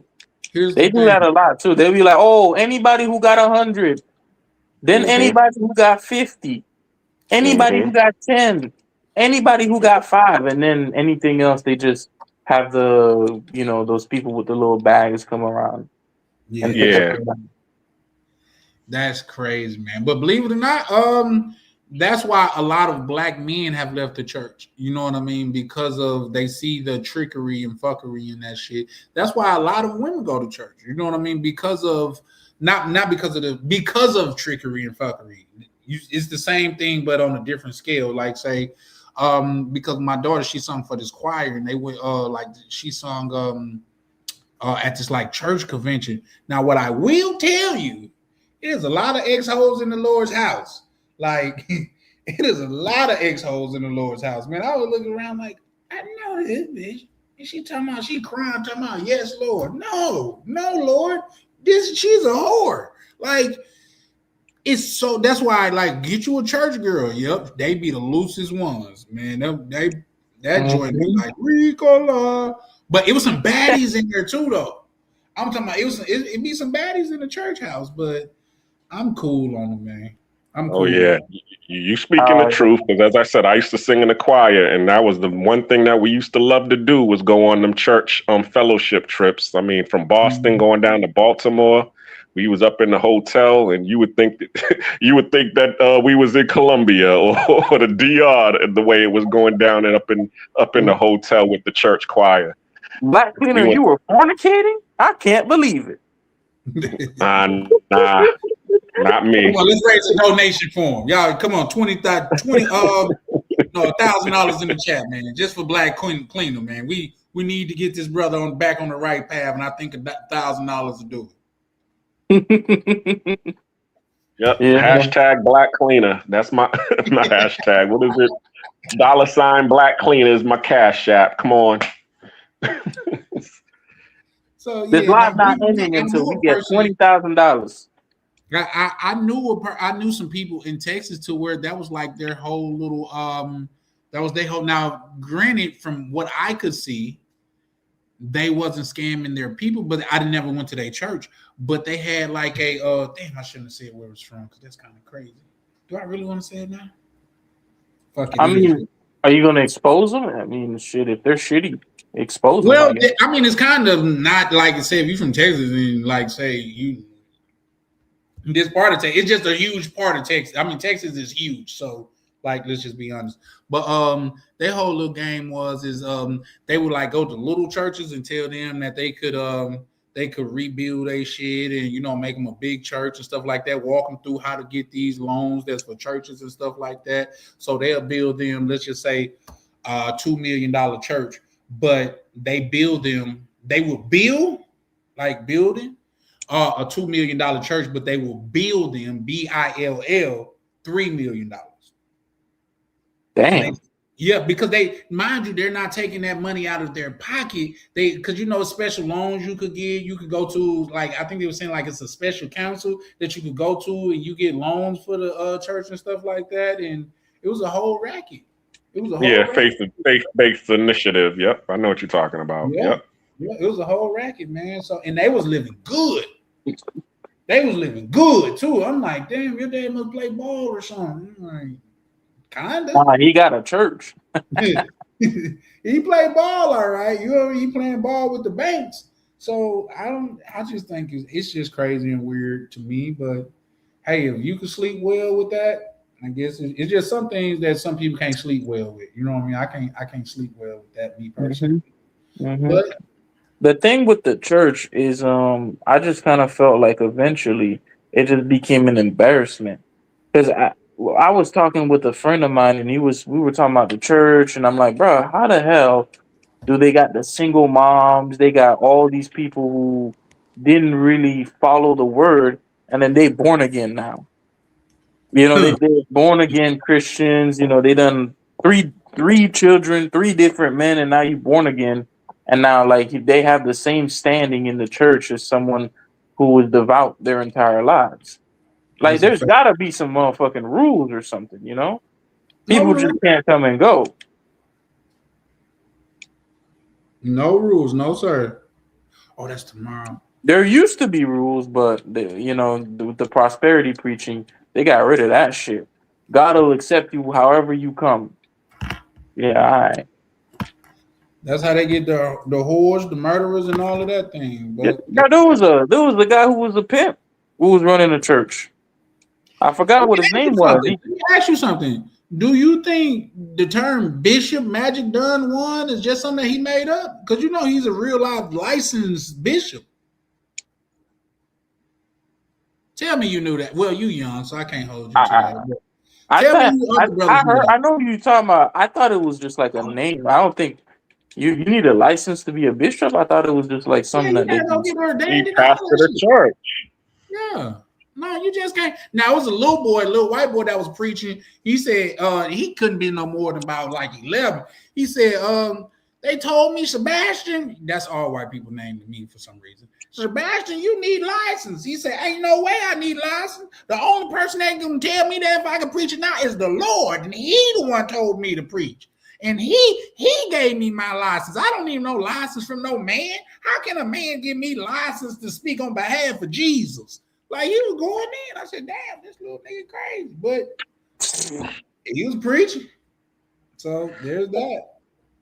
Yeah, I mean, if you have a what they call AME, African Methodist Episcopal, or Pentecostal, they do have a council that you have to go before in order to get ordained. That's what it is. And and they also got the theological centers where you actually go to school to become a pastor. Yeah. They actually got that in like Bible Georgia. college and shit. Like, well, Yeah, Bible college. Yeah. So it's crazy. That's crazy, but it is what it is. Have you ever But been back to this wellness, but back to this nonprofits wellness church, man. It's like the Bogota, man. We need to do it. That's where we need to set up the wellness center at too, in Bogota. Let me see if I can get Textbook on board. Come on, yeah, we can do it. Here's the thing: it's the calling it a church, and like we could start something to where like we praise shrooms or something. You know what I mean? Because just think about it: like they're gonna take them and they're gonna feel like spiritual and things of that nature, and be like, nah, we don't gotta call it a church. We just call it a spiritual wellness center. And then we can file for the nonprofit, just like how the church, we just file under the 501c3. Or what is the nonprofit, the church ordinance Textbook? He said, I think you gotta apply for it or something. I think it's 501. Yeah, it's a 501. I know it's a 501c3, but there's three levels for the 501c3. You have your regular nonprofit. And then you have what they call that, I forget, but then they also have the church one, which is like on the third tier. It's like a trust. Yeah, the trust is like your second nonprofit, and then the third is like the church. So we could file under the church because, as we said, the church, it's tax free. You know what I'm saying? Whatever you get, like I know that if you get a property, they can't you don't have to pay property taxes on the property. There's a lot of perks to having, your nonprofit under a church, or I keep saying church, but because it doesn't necessarily have to be a church. It could just be under the religion ordinance. Yeah. Hey, shout out to Johnny. We said salute to Drop Top Charlie in the panel at the Travel and Fortification Baptist Church. Hey, that's crazy because you might just use that randomly, but I was only in my drop top once on screen, and I'm finna give it. Well, I got something big coming up, but yeah, I was only in that car once on screen. Believe it or not, and it was of course it was in the summer because you can't do that shit in Minnesota in the winter. But shout out to you. That means you probably, unless you just said that goddamn it out of nowhere. But if that's not the case, you've been around for a while because I think that was in the summer. Oh shit! Oh, Black Cleaner dropped down. Shout out to Black Cleaner. But we gonna get something together. It's a church thing for me. But here's the thing. It is so much bread out here, bro, to where I got a lot of it's so much I don't even guys coming up, man. Like we not gonna do the church thing. Shout out to Black Cleaner. But it's a lot coming up, man. Like say this, I think it's so much going on out here, man. It's certain things that you'll be crazy not to have your hand in right now. You know what I mean? Or even at all. Like in the world, do you guys know the biggest economy? Not commerce in history is like, oh, I guess that is. It's like merchants and shit. Merchants been a while for the longest, and it's certain things to where you guys can put in place to where even if it's partly successful, man, you will be well off. Like, just think about it like this. And I know, like, shout out Black Cleaner, he really disliked Anton Daniel. If you could get 5% of the money that Anton Daniel makes on YouTube, you will be fine. We're not even talking about the stuff outside of YouTube, just his YouTube bread. You will be fine. So, with that said, that's why I'm keep pushing, because we gotta grow this community. We're gonna grow this community and make something happen over here. Shout out Black Cleaning. But anything you brothers want to add? Because we finna start wrapping up. I said what 45 minutes to an hour ago that damn Black Cleaning said fuck y'all. Anything you brothers want to add before we start getting? Oh, let me try to play this one more time. I think I got another way that I'm gonna play it. And like I say, man, this video I worked on. Black Cleaner, you good brother? Am I on now? Yeah. Yep, you definitely on. All right. Yeah, I'm good. Okay. I'm gonna try to play this video once again before. Oh shit, I probably should say that for the end though, right? But it might not even play, so that would be sucky. So I'm not gonna put a lot on it. We're just gonna I'm gonna try to play it, and if it play, it play. If it don't, it don't. Fuck it, we're gonna rock out. Let me see this.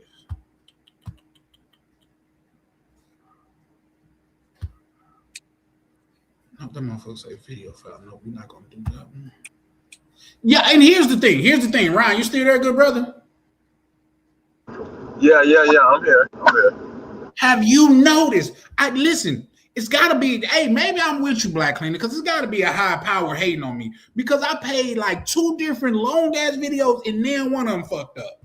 But as soon as I try to play my video, that motherfucker didn't go 5 seconds without fucking up. That's crazy. Yeah, that's crazy. StreamYard, man. I think you going in and out, right? Oh, yeah. Yeah, I think it's StreamYard too, definitely. I'm gonna see if I can go live on. Yeah, I can hear you. We can hear you. No, I was just saying, yeah, StreamYard tripping. Yep. And we're paid customers. We're paying customers. I told one of the brothers. How much we pay, which is not just like a whole hell of a lot, but if you factor in the fact that I pay for CapCut, Canva, probably like some other software as well as StreamYard, it actually adds up to a decent amount. You know what I mean? Like, it's kind of crazy. But he's like, yeah, no, you got to start getting niggas to subscribe or donate more, bro, because I didn't know niggas is paying like that. Yeah. It's not cheap, but it is what it is. I think it's going. I'm gonna talk to my good brother, Textbook. And hey, how you feel about that name, KB? Textbook. I don't feel no type of way, but I'm like, all right, shit. People have had, like, bro. People always have had like nicknames. You know, my gym people, they call me Baby Carl. They're like, oh, you something like that. I've been called Biscuit when I was like a kid. So everybody got a different nickname. Those names. When you get those type of names, like I said, you know you're from the hood when you get certain type of names and shit. Like say, I had a homeboy named Tankhead, had a homeboy named Buckethead, homeboy named Goldmouth, where he had all his goals, top and bottom. Like, yeah, like the hood is diabolical, nigga. I had a nigga named cause it started out as a joke. We were just joking one night, and I called a nigga Butter Brother. We had a dog named Butter, and I said, "Nigga, you like Butter Brother." Tell me why that shit caught on so much to one of the little motherfuckers from the hood, homeboy and shit. He pulled me aside. He said, "How come I know Butter Brother, but we never met Butter? That shit crazy." It's like, bro, it's just a long joke, man. Don't because this nigga was a fighter and shit like that. Like, bro, don't walk up to him and say like that shit. Like, he used to tell bitches like, yeah, no, I'm Butter, bitch. You know what I mean? Like, why you call him Butter? He's a man because I got game smooth like that. So he finessed it, but we called a nigga. We had one nigga, we told that nigga he looked like Snoop Dogg little cousin, Poodle Dog. That shit going on. I swear to God, on my daughter's life, I could get my mother on the phone right now and be like, "Ma, you remember Poodle Dog?" She's like, "Yeah, I remember Poodle Dog. He's the homie from the hood." Well, she don't talk like that, but she was like, "Yeah, I remember your little friend from the neighborhood. We used to call him Poodle Dog." It is what it is. But I'm gonna try to play this video, man, and I guess we could go through it and see what y'all think too. But this probably gonna. Oh no, hold on. Okay, this probably gonna be. I'm probably gonna switch it up after this, but we'll see. Well, I'm more than like definitely gonna probably switch it up because we got a different song on here. But this, oh shit, let's try it. Let's see.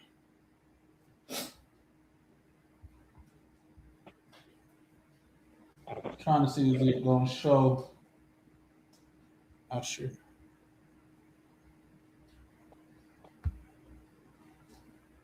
Okay, y'all can see it. Let's see what happens. Yeah. Late nights. Open mics. Truth only move when the room got order. Mr. Peppers and Prime on the control. Welcome to Charlie Chine TV. Yeah. Three beautiful women, a whole panel in a vibe. Vibing with me, she set the tone when she look you in your eyes. Tam talk straight. No filter, no disguise, and a smooth with it. Every word calm but precise. Chat going crazy, yeah, the numbers stay live. Everybody got opinions when the combo get tight. Different views, same table, respect, stay intact. Late night panels where the feelings meet facts. Late nights, don't sleep, don't sleep. True talk, no retreat, no retreat. Panels lit, crowd loud, Charlie Chan, TV, Charlie Chan, TV, Charlie Chan, TV, Charlie Chan, TV. Once again, man, Charlie Chan out here, man. Some of the most beautiful women, bitch, really. Yeah, sick of the lies. Same topics rotate every time they go live. Black man in Germany, Berlin, state of mind. Different culture, different lens, still speaking this side. Black cleaner, keep it solid, street calm, no flex. Miguel, keep it gangster, let the truth handle the rest. Ain't nobody running when the questions get steep. Nothing moves unless Peppers not. Prime say speak. Two moderators. One room, one mic at a time. Now let it cook. Charlie Chan, TV, Louisiana, where it starts. Southern roots, but the vision way bigger than charts. Panel talking night, hotel reviews by day. From lobby to rooftop, we telling no fake. Grinding every wildin' in the comments tonight. Typing fast, cracking jokes, adding fuel to the light. When against the moment, top supporter in the chat. But he said, cam up, Charlie, yeah, pressure like that. Hey, the travel POV, nodded off mid-live. Guess these late nights build different, everybody can't survive. Hey, late nights, late, don't sleep, don't sleep.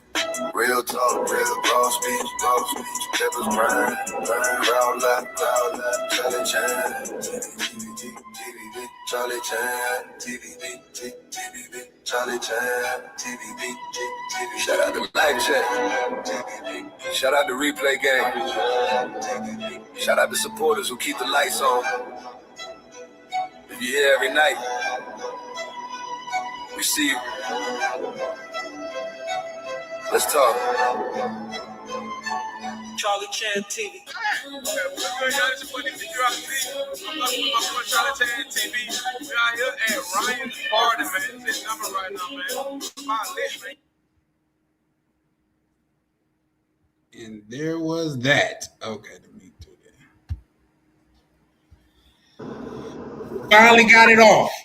I finally listen. Because my computer still fucked up, it was like, say you didn't get, sometimes when it's slow-mo, because there's a couple slow-mo parts in there, it looked like my computer was fucking up, but yeah, there's that. But, okay. Looks good. I like it. Who said that, KB? Oh, that was Black Clean. Oh, shout out to you, Black Clean. I appreciate it, man. Believe it or not, I'm probably gonna move some things around and things of that nature, but I don't know. I worked on that. I was like, damn, bro, I gotta get that motherfucker out popping. You know what I mean? So that was fire. I hope Like say the chicks dancing. You don't think the chicks dancing at the end is too much for YouTube? Well, towards the I was gonna mention it, but you know, I don't know. You know, I've seen it on YouTube, but then again, I've also seen people get their video taken down for it. So like, I don't really know. Like YouTube gotta make up their mind sometimes. That's a fact. Well, I guess y'all gonna be seeing it later, sooner or later, but I might just go in there and switch it up anyway because I gotta make some changes anyway. But yeah, no, I worked hard on that. KB, what's your thoughts, good brother? Yeah, it was good. It was good. I liked it. Well, I appreciate it. I wanted to play it at the beginning and the end, but when I tried to play it at the beginning, for some reason it wouldn't work because I tried to play it through. You know what, Ryan? You might got a good point, bro, because when it was messing up, it was going through voice screen. I mean, I said voice screen. Who on here old enough to remember voice screen? Black Cleaner, you remember voice screen? Yeah, of course. First minute free? Mm-hmm. Bro, we killed that mother. That's when we was at the like we was super hustling then. We tell me if you can't call and order what you want in a minute, bro, don't call. Like everything, man. First minute, we went crazy doing that. Ryan, you old enough to remember voice screen, right? I just don't recall. Like, I don't know. I don't know what that was. What was that? It's like voice screen was T-Mobile voice screen was T-Mobile. Like literally, like voice screen turned into T-Mobile. Okay. I don't remember that name. I remember the joint that came before Sprint. What was it called again? Like I remember Nextel and all of them. Yeah, you know, Nextel, like Sprint been around. Sprint been around since Southern Bell or some shit like that. They've been around for a while. Bell South. I remember Bell South. Bell South, yeah. Free nights and weekends. Yeah, for sure. Nigga, here's the thing. I used to get into it with niggas because they be like, man, it's free. Like, nigga, it's free for me, not you. Nigga, if it's free, that means you can pick up any phone and make a call. But nigga, yeah, no, you can't do that. So yeah. But what I was finna say. But yeah, now we about to go ahead and close out and things of that nature because I still got some errands and shit to run. Y'all know I be having to make these late night bank runs and shit like that. So, but I got something coming up, man. It's a big financial move and things of that nature. It's not huge, but it's a decent move, and it's something that just kind of relate to the getting money aspect of this community. You know what I mean? Like how opportunities could be in your face, and something that I learned at, like, say, is a convention that I went to. Shit, damn it, probably was 20 years ago. And one thing that I took from that, let's say, when you change the way you look at things, the things you look at begin to change. Which is to say, when you change, like, your thinking. Yeah, for sure. Like, it stayed with me. I'm like, damn, because where I would look at something and be like, oh, that's just some bullshit or some shit like that. Somebody else would look at it and be like, it's an opportunity. Like, case in point, with everything going on in Minnesota and things of that nature, it's a small set of people in here. So I'll share this. And Carl B, and Black Cleaner, you guys chime in, and Ryan, if you can too, chime in. But just on this, because some people would think it's immoral and things of that nature, but with everything that's going on in Minnesota, like say with ICE deporting people and like say doing what they doing and stuff like that, a lot of opportunities are out there, a lot more opportunity, a lot of entrepreneur opportunities out there. And somebody's like, man, it's kind of fucked up that you capitalizing on like what somebody else is going through. But I'm like, that's life. When you buy somebody's house out of probate, nigga, that's because a tragedy happened. They ain't selling their house because it was a celebration. That's something happened. Like, I can't say it's necessarily a tragedy, but something good didn't happen. You know what I mean? Look at Hurricane Katrina. Like, so many people went down there and capitalized off of that and things of that nature. Look at, goddamn it, pawn shops. They literally take advantage of motherfuckers. They will pay you not even a quarter of what your shit's worth. Not even a quarter of that shit, and take advantage of you. So what you do? You guys think like thinking like that is a fucked up way of thinking? No, I think most people think like that. We might not know it, but we all capitalize off bad situations. Everybody do, man. Yeah, I agree.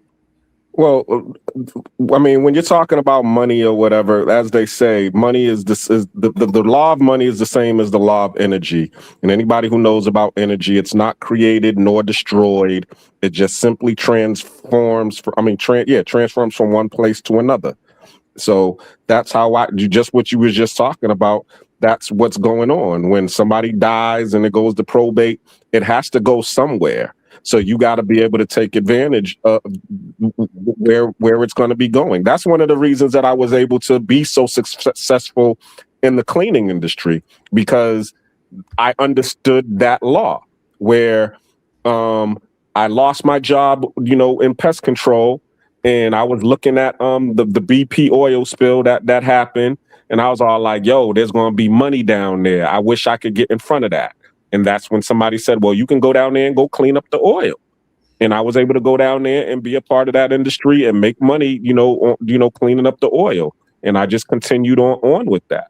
So, yeah, I mean, I understand basically what you're saying. As you just said earlier, I mean, if you change the way you look at things, the things that you're looking at will change. But I do got this question, Charlie. What did you think about when Anton Daniels said "fuck Renee Good" on a Corey Holcomb show? He said "fuck that woman." He was talking about the girl who got shot in Minnesota. It's kind of two folds. You know what I mean? First fold to be like, look at all the people that said "fuck George Floyd," black people. You know what I mean? Black and white people. So that's kind of two folds. But I also think like there's something fucked up to say. Man, this woman lost her life, and regardless of what they want to say, nobody's life was in danger by her pulling off.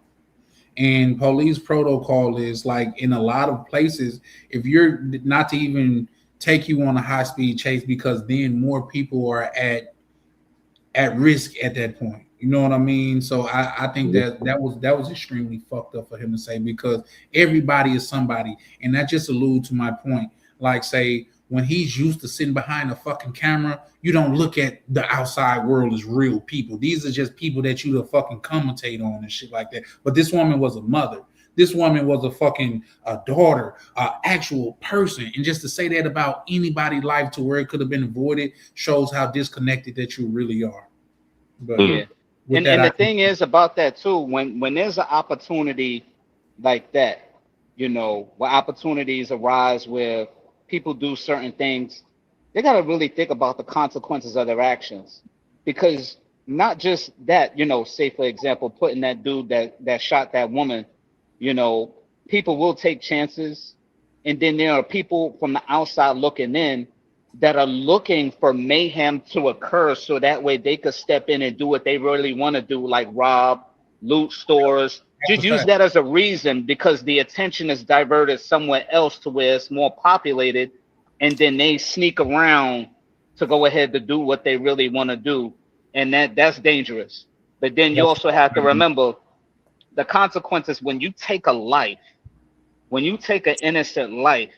You have to think about, okay, this person's information, who did it, might be up there, and then some people may be after his family. Yeah. You know what I'm saying? It's an eye for an eye. You may see that person like, okay, this person killed a relative of mine. They don't know me. So now, since I'm feeling some kind of way, I got to get some get back. I'm gonna like James Brown said, get back, payback. Gotta deal with you. Yeah, I got to deal with you. You ain't gonna do it to me and expect not for it to happen to you. But people along the lines of, when they get dealt with, they deal with that person way worse. I mean, in the darkest way possible, just because, you gave them the reason. They weren't about giving all out the smoke. But now that you lit the fire, they in the background puffing that blunt, ready to smoke. you know, ready to do that just at will because they got nothing to lose, especially the people that took a loss and they ain't got nothing to lose. You're in trouble. You're in deep trouble at that point. Right. And that's all I'm gonna say. No, I agree. Like, and just to like just piggyback off of what Mike was saying, it could be a completely normal person that never was really violent, and you did something to them to where it awoken a demon in them, to where they don't even give a fuck about their life. And you know, the most dangerous thing is somebody that don't give a fuck about their life, because if they don't care about their life, how can they care about yours? So yeah, no, I agree with you though. But yeah. I like, here's the thing. Let me be honest, like, I mean, be transparent. And I said this before. I, as a person that fucking need tell me about getting women and like how to be a moral person and things of that nature, Anton Daniel is not the nigga I go to for that. Anton Daniel is the dude that's gonna tell you some good money making ideas. He gonna talk to you about taxes. He gonna talk to you about making moves and houses and in stock club and stuff like that. But as far as like how to move with women, I don't think he's the guy for that. You know what I mean? How to be an outstanding man? I don't think he's the guy for that. You know what I mean? Not saying that he's not, but it just don't come off as if he is. You know what I mean? For you to say fuck black people and this, that, and the third, it's just crazy to me. But wait. Who said fuck black people? You did. Remember, you said you can't help black people. Oh. No, I'm fucking with you. Are we talking about Anton Daniel? Yeah, no, well, with Anton, I think I've encountered that archetype or type of person. Usually when you see that type of person, because when you just say, hey, F that lady just like that, that's such a callous response that, how do I explain it? It's someone who, even when they're really wrong, they're not necessarily going to be like, you know, you could make a good point and they're not going to be like, you know what, I didn't think of it that way. I think you're right. Right. That's a They fact. just kind of want to be, they just kind of have their perspective and they just want to put that perspective on you. And it hasn't gotten better either, especially as he's gotten more successful. I don't know how much money he's making, and he's made more money. You know, it's just difficult for him to, you know, be like, oh, you know, well, I have this much amount of money. I make so much more than you. Why exactly, you know, should I, you know, treat you with that same level of respect or see anything that you have to say? I have so much more than you. So yeah, for sure. Yeah. I think shout out to Ronin Travelers. Like when I was speaking about the panel that I went on earlier, Ronin Travelers was over there, and like I say, once again, I thought it was his channel, so I just pulled up to support and show him some support the way that he do me. So man, shout out to you, Ronin, man, bro. I really appreciate you. But yeah, no, I feel you, man, and it just is what it is. Unfortunately, though, you know, like there's nothing nobody could do about that. And if we're being fair, he got the right to feel that the way that he want to feel.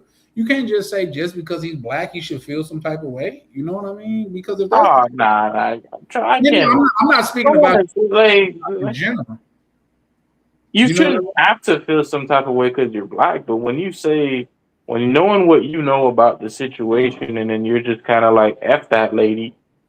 It's kind of like, really? Like, F that lady after, you know, what happened to her? And you know what happened to her? And when you look at the video, too, you know, if this lady had the intention of slamming or ramming into somebody, I think she would have started with that.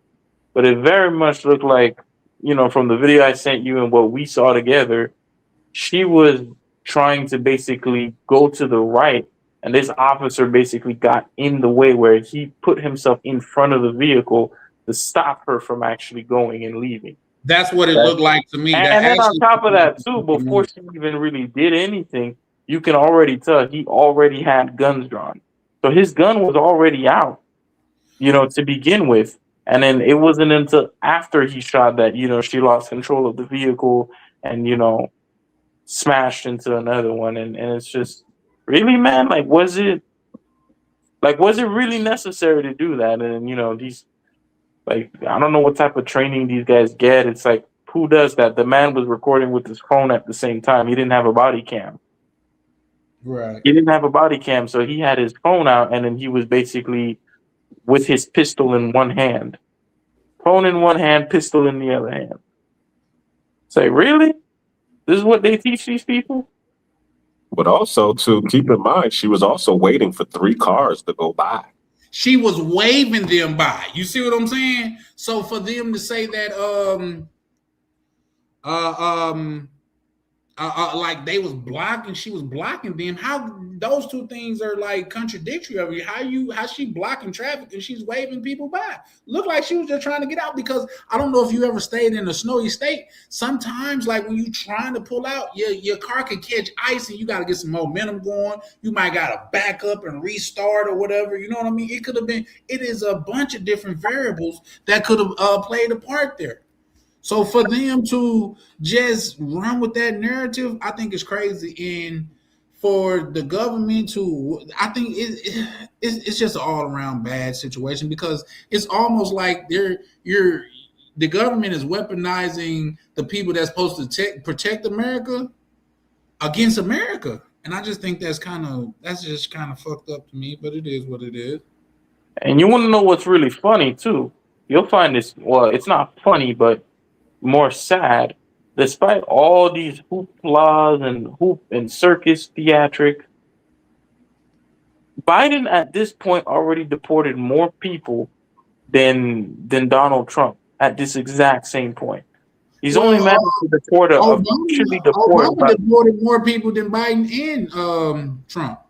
Yeah. My point is like all these little circuses and backflips that they're doing is not effective. They haven't been able to actually get these people out of the country. That's a fact. Like, what are we doing? They did it, we didn't see none of these people in the hood. It was a nigga from ICE in the store thinking I didn't like niggas. Well, at least I peeped them. Like, bro, you was in the store before I got here. And I was in here for about a good 20, 30 minutes, and you ain't picked up shit. You ain't got no card. You ain't got no basket, no nothing. You will just be walking around looking, and then you'll go into a corner and start texting on your phone. I start to oust his ass and go on live and do it, but they killing white people, y'all. Let's just be honest, bro. They killing white people, man. Like, and she was blonde hair, blue eyes, like they be talking about. Remember those the good jeans that Sydney Sweetie had and shit like that? Nope. She was a nigger lover. No, who, Sydney Sweeney or the white lady? The white lady. That's basically what she's considered when she's trying to aid and abet the enemy. Yeah, but here's the thing. Not only was she a white lady, a blonde haired, blue eyed white lady, she was part of the alphabet community too. So that's like a double-edged sword, man. Like, come on, man. So I just that's just weird. Damn, the little business that I was gonna handle, I didn't know I could handle it from off my phone. So I got a little bit more time, but we still wrapping up though. Ronan, you know, brother, anytime you see me in this my platform, you are more than welcome to pull up, man. Like, you know, you like shit. When you see me, you can see you, brother. I really appreciate the way that you run your ship over there, or just the way you carry yourself in general. And you can see, I don't know if you're still watching and things of that nature, but you could see even on the other panel and things of that nature, like you get your respect, and those are the type of men that I strive to be around. So shout out to you, brother. RC say first time in SD. I don't know how I'm getting it for the free ski, and in New York getting charged $9,000 to hit something out here. What? How? I hope that $9,000 mean like you had to run a marathon to get close to a chick.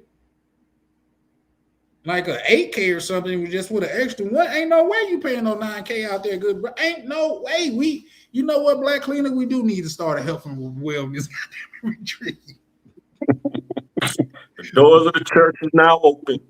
Right. Deacon Chang do the benediction. For real. I'll be like, what's his name? God damn it. What's the principal name? what's it? Principal Seal, like, get them chains off them doors. We gonna put them chains on them doors. Goddamn it, shit. Shout out to you, brother. Long as you having your way and you enjoying it. Oh, you said nah. He was getting charged $9K to stay at a Mingo's crib. He was getting. Was he getting $9K in Domingo dollars? I mean, in Dominican dollars? Like, ain't no way. I just listen, brother. It's a good thing you said that wasn't you. You said a YouTuber. Because I'm calling cap on that. Unless it was like Dominican pesos, ain't no. How can you justify staying in on a teen route or a place where you having blackouts all the time, paying $9K? What are you getting for that, bro? You gonna have to bring me some Beyonce box by that motherfucker or some shit. I don't know, like $9K, and you finna have to build me a house out there. I hope it's Dominican bucks though, like 9,000 pesos, and even that feels like. But I'm wondering who was it like 160, 120 in pesos? What'd you say? I don't think he means it literally. I think he just means it's expensive. Like, to be honest with you, I found a negative correlation between how much you pay and, just general experience, if that makes sense. Because it's I think it's like a negative correlation. It's like, because then she might really think like she really all that, not realizing like, dang, you gotta do, you know what I'm saying? Like, dang, you gotta do this. Oh shit! I might not be able to go live because today, Wednesday, ain't it? Isn't it? Yeah, correct. I got a business meeting. Depending on, let me see what time it is. Because depending on what time it is, I wouldn't be able to go live tomorrow. On Friday, I'm probably gonna go pick up this little whoop. Because the next live is gonna be about all these scandalous chicks, what these niggas gotta still deal with in America, even as millionaires, even as well-to-do gentlemen. Look at the shit that's going on with Selena Powell and what's his name, Offset. Like, she's such a thought. She's on there talking about like eating his ass and just giving him head. Like, come on, like these whores have no shame no more. Mm-hmm. I get it, be who you are, but damn, you on the internet talking about ass eating as a woman. First of all, if anybody fuck with Selena Powell, you deserve what you got coming. Like, she just outed Lil Meech, well, 3-4 months ago. Yeah, that's a fact. That's a fact. And you gonna rile me up, Chart. It's something that I always rant about with my brother. I'm like, we're entering an era where it's like, I honestly believe women are like wild horses. They're free on the prairie. They eating, shitting everywhere. But if you're a dude, boy, you better get in. You better make sure you on your tippy toes. You don't do nothing wrong, or else that police is gonna come to crack that skull open. Easy. Yeah, that's too many stories, bro. Too many stories. That, to me, that's just crazy. Like, how good can that box really be? Ain't no box in the world that good. No, I'm just gonna say, man. Even if it was, man, like if that's the loud of boxes, man, give me some mid, bro. Give me some mid box. I don't want no, bro. I got that super hot fire. Like I got that. You know how you go to the dispensary? Well, yeah, everybody don't know. But like, say when you go to the dispo and they got the super exclusive shit over there with the little guy light on it. I don't want that. As far as coochie go, like, give me this decent but good coochie. You know what I mean? It's still high grade, but I don't know. Ain't no box in the world worth that, man. Ain't no box in the world. Like, that's like them Louis Vuitton Timberlands that Pharrell just promoted for $85K. Is those Dominican pesos too? No. That's crazy. Oh, Panama. Oh, but no, man. Ain't no. Come on, bro. I was Louis Vuitton Timbs, $85,000. Who's buying those? $85,000 Timbs? There's gonna be some people that buy. Listen, see, what y'all got to understand is this: the same way people line up, and it's not as many people, I granted, but the same way poor people line up to buy Jordans when they come out, the same amount it's not the same amount, but it's a same list for people that want to buy the new Ferrari or the Bentley when they come out. It's just what list you gonna be on. You know what I mean? So it's gonna be some people that spend ridiculous amount of money. Like, Oh, I don't got no problem with that, Charlie. I mean, if it's a Ferrari or a Bentley, I get it. But a pair of shoes, man, shit. You know, there's Louis Vuitton condoms. Not even a joke, but it's like, why, man? Balenciaga had a bracelet that was literally just a roll of tape that said Balenciaga on. Look it up. It was yes. That was just embarrassing at that point. But here's the thing: like people got disgusting money like that. So much money to you, like I'm just gonna buy that. But here's the thing. The people that I really follow that's getting to a bag for real, they don't really buy that shit because they say they're not impressed by it. They say when I see a person with that on, and people trying to look richer than they are.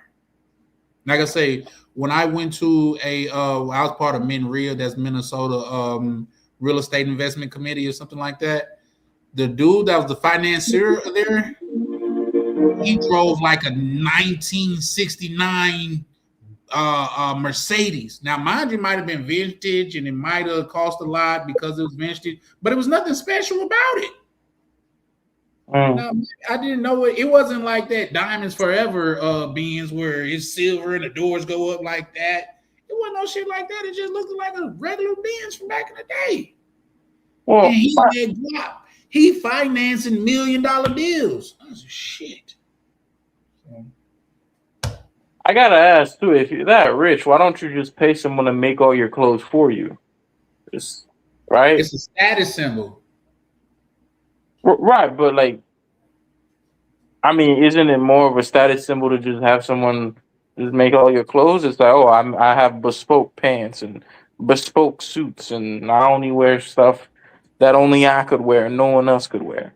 That's crazy. I'm gonna drop this. I'm gonna start wearing only just my shit because niggas be like, bro, you wear so much polo. Why don't you just wear your own shit if that's the case? You know what I mean? Like, because here's the thing: what people say is like this. When you do shit like that, you just a walking billboard for you paying to advertise somebody else's brand. And a lot of times you advertising somebody else's last name. That's why I really stopped wearing jerseys. Because me, like, as a grown man, you're going to walk around with another grown nigga name on your back. Like, how do you feel when you do that? You know what I mean? Like, you feel like you that person? Is that like, are you their son? Do you feel like that's your daddy or something? Like, how does that go? Like, that kind of makes sense. That kind of makes sense. Damn, I'm so glad I was able to get this goddamn handle. I didn't even think about that. Shout out to the shout outs. But yeah, we said polo stock went down 80% since Floyd got caught with. No, he said since Floyd got caught with one on. That's crazy. He said polo stock went down 80% since Floyd got caught with one on. And as soon as you said that, I was like, he did have that green ass dusty polo with the collar up and shit like that. Like, come on, bro, you diabolical for that one, bro. It's never gonna escape me. Somebody said that nigga got a dirty forehead. Like, damn, that's crazy. I've never thought. Oh, that was me. He looked like he got a dry forehead. Yeah. That's crazy, bro. I ain't gonna lie to you. That shit kind of live in my mind rent free. Like, I've never thought to look at a nigga and be like, man, that nigga forehead dusty than a motherfucker. I can't trust him.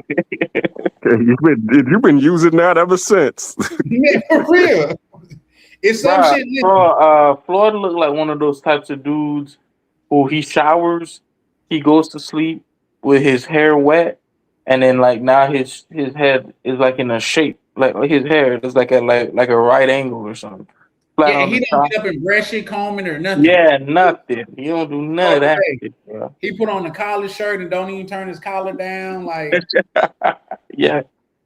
Come on, Austin, you bogus for that, nigga. But it is what it is. It definitely is what it is, man. But here's the thing, bro. I want everybody to know this. I'm sorry. I remember like this video Like some chick just rejected him, and like he looked all dirty and musty. On the couch. Like the disrespect. Well, especially these days too, man. Like, say Disrespect, right? When you approach females, especially females they don't even gotta look good no more, man. And that's what's sad about the game. You remember you can get a chick like, oh, she's not uptight. She just got off the bus. It'll be a bitch getting off the bus, call you a broke boy, and you in the car. I don't fuck with broke boys. Bitch, you trying to get to the next bus for your transfer expire. What is you talking about? But I guess I don't know. Listen, here's the thing. I think places like the DR and Colombia is got the opportunity to Americanize them women. That's why they talking about come on, bro. Come on, guys. Let's put this shit in perspective. I think I looked that up. The average rent over there, let's just say $500. Because we just gonna put things in perspective here. The average rent over there, I think it said $500, but it said it could go up way more than that, whatever. But let's just work with $500 because that's a decent crib. If a chick paying for $500, paying $500 for a rent, and she charged you $200. Percentage wise, how much is that, KB? Shit, that's like 40% of her rent. That's 40% of her rent. Now let's do this. In America, if a chick rent is $1,500 because our money is our rent and stuff is higher, what is 40% of $1,500?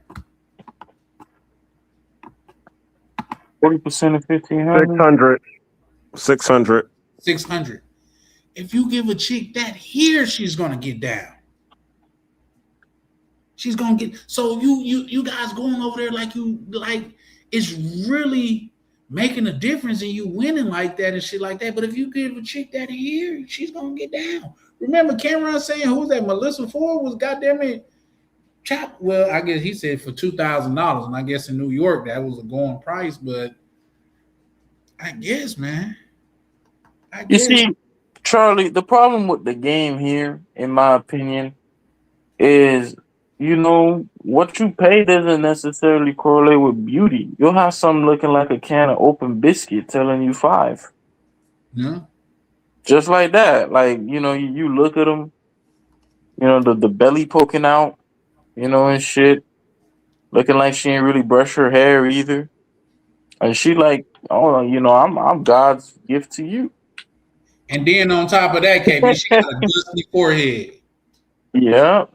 Dusty forehead, bitch. Hey, you know what? I was looking at something and like they were saying it's kind of outlined. They call it like for women, it's certain dudes to where if they like look like this, that, and the third, you could tell they like dust buckets or like little niggas. But they were saying it's a wig to female status ratio. Like them chicks that have bad wigs and things of that nature, they're generally like not good people, for lack of a better term. You know what I mean? Like they're generally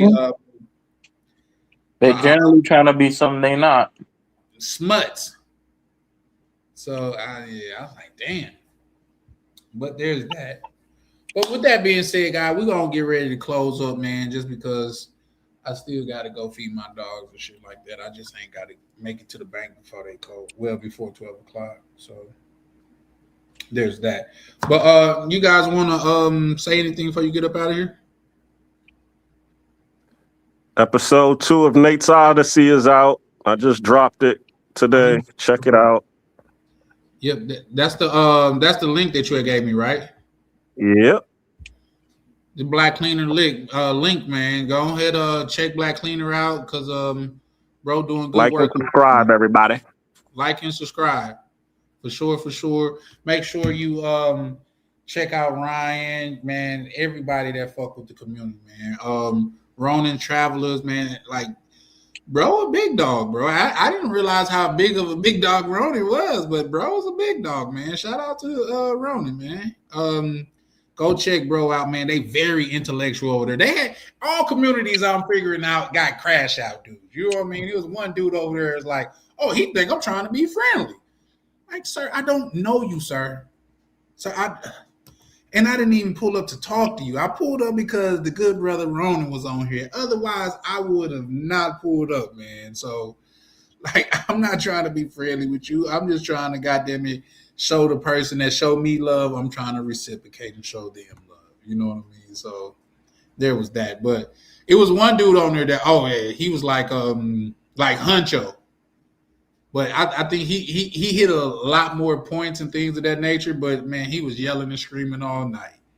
Man, I'm fucking niggas' wives, girlfriends, and everything. I'm like, shit, this nigga.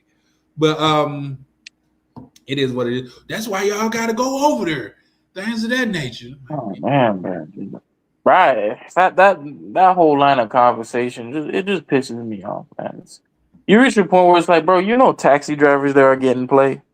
You know, some of them got 2-3 different families, and you think like just because the dude's an American, like he's going over there, he can't get any play without paying for it. Come on, man. Let's use our thinking caps here. You know, it's just now. As opposed to me dealing with married women, I don't gotta pay.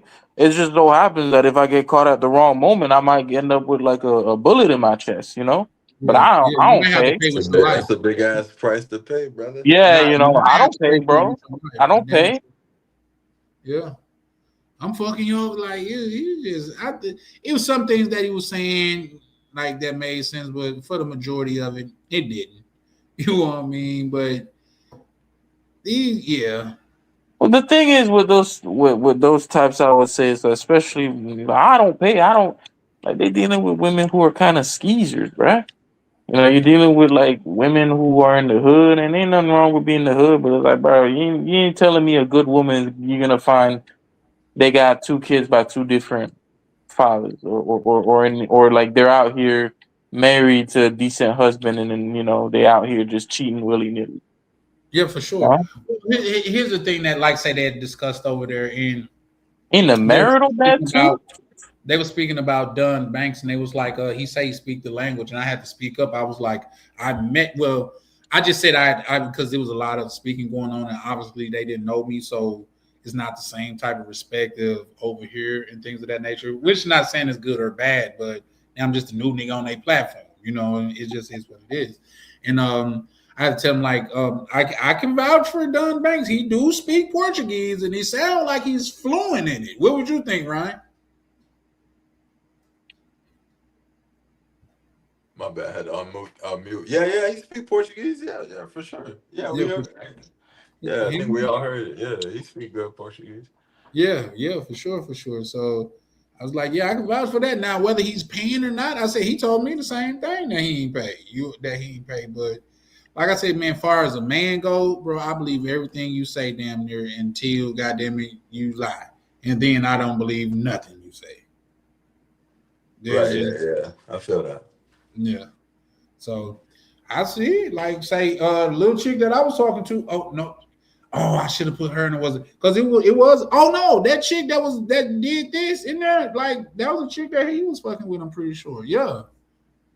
You know what I mean? So yeah. And now, mind you, I didn't link with her because she was telling me something crazy. I'm like, baby, I got something waiting at me. It was wilding on that shit. Yeah, but the yacht party, it was a thing and things of that nature. And I'm going back. Y'all see Skylar went back too, so I guess it wasn't hot as it. They said it was just clickbait, and he kind of alluded to that too. You know what I mean? So I guess Brazil's not shut down. You know what I mean? But I'm so happy because I want to go back, man. Brazil's gonna be my happy place. It's just too far for me to move to, at least as of now, but who knows in the future. And bro, you're not even gonna give Colombia a try? Just like that? I'm going to Colombia. Hey, Carl B, you gotta stop pushing Bogota, man. You just got to, man. Like, Carl, like, bro, you're not gonna go to Bogota? And they paid me to tell you this? No, I'm fucking with you. But I don't know, man. Like, say, I'm definitely going to Colombia, but here's the thing, like, what are you guys thinking about what's going on in the current status of, like, Colombia and Trump putting a suspension on visas to Colombia and shit like that? We'll be straight. Yeah. I tell you guys this, just as travelers and things of that nature, because I'm like deep in the not just the black space travel community, but I'm in a finance travel community where like that's how I know a little bit about international credit and things of that nature. How your credit in another country is not predicated on your credit here, but you could use your credit here to build your credit in another country. It's like it's crazy. Yep.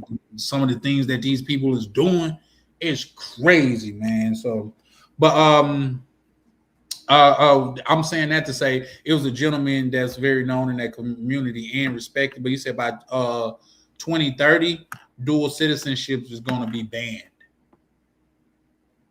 Well, we need to hurry up and do what we need to do. That's a fact. That is a fact. What'd you say, Carl B? About between who and what? Like, if you're an American citizen, you're not going to be able to have dual citizenship nowhere, is what he was saying. That's what he was saying. So, like, I feel like Black Cleaner, we gotta go on and start pressing the gas on their ass. Shit, like, don't make me choose between America and goddamn it, the other shit. Damn, goddamn, I think Carl B said I'm gonna go get my dual citizenship right now, nigga. Oh, okay. Shit. I'm like, you said you were finna go get your shit right then, wasn't it, Carl? He's getting back on. Yeah. I hear him on the computer or something. He's like, no, you lying. That's what I heard. That's what they said.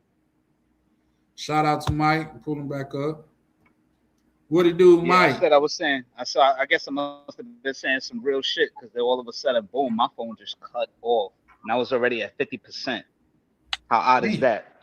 But as far as that citizenship shit, if you know how to move a certain way with your documents, you won't have to worry about that. He's trying to basically eliminate that because with that comes the restrictions on certain things and certain people, because the way how the dual citizenship is moving right now, you'll get some people that'll go ahead, get citizenship over here in the States, and then go back out there, do some old, crazy shit financially, and then try to run back and claim, another side. So that's why he's trying to eliminate that. So that way it'll just be one whole link, not necessarily say, we don't want everybody trying to leave. That could be another reason too, because you're starting to see more and more people in the travel space dip out. You know what I mean? Or just say, hey, look, you know what? It's so messed up over here. I mean, yeah, even though I have opportunities, but it's so messed up over here, I might as well just go over there. It's all politics. Yeah, I always tell people the United States is a great place to work. I think so too. I think so too. United States. I couldn't hear you, Mike. Say that again. Yeah, place to live, but it's not really a big place too much to flourish if you don't know how to move. Well, I said you just live. It's a great place to work, meaning like if there's any place in the world that I would want to work, it'd be the US. But to live, like if I didn't have to worry about money, I wouldn't want to live in the United States. Yeah, exactly. You put a great point right there. Big facts. Yeah, I agree. But that's why I say I earn a living here to live somewhere else. So yeah, no, that I'm signing off, guys. You guys have a good night. Gotta go to work. All right, KB, man. Appreciate you pulling up textbook. All right, bro. I got you, brother. Shout out. I wish I had my special guest joint set up, man. How you doing, brother Ronan? What's going on, bro? Man, just staying out the way. Yeah, I'll hit a button for you. Here's one. Here's one for you.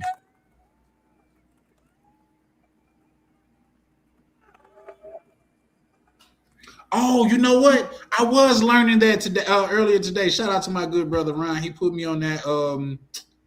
It's nice that you reminded me of that. Let me see if I can. There's a way to do it on your PC through an app. I actually have a separate device that's just tuned in on my PC. So So what is that, like a soundboard? Yeah, it's a soundboard through Rodecaster Dual. Oh, okay. I actually have a whole board sitting here. Okay, that's what's up. There you go. See, that worked. Yeah. Shout out to Ryan. He put me on that just earlier today. I forgot about it. But nah, shout out to you, Ronan, man. Like I say, man, that's why I love being a part of this community over here, man, because I'm learning something every day. Yeah, man.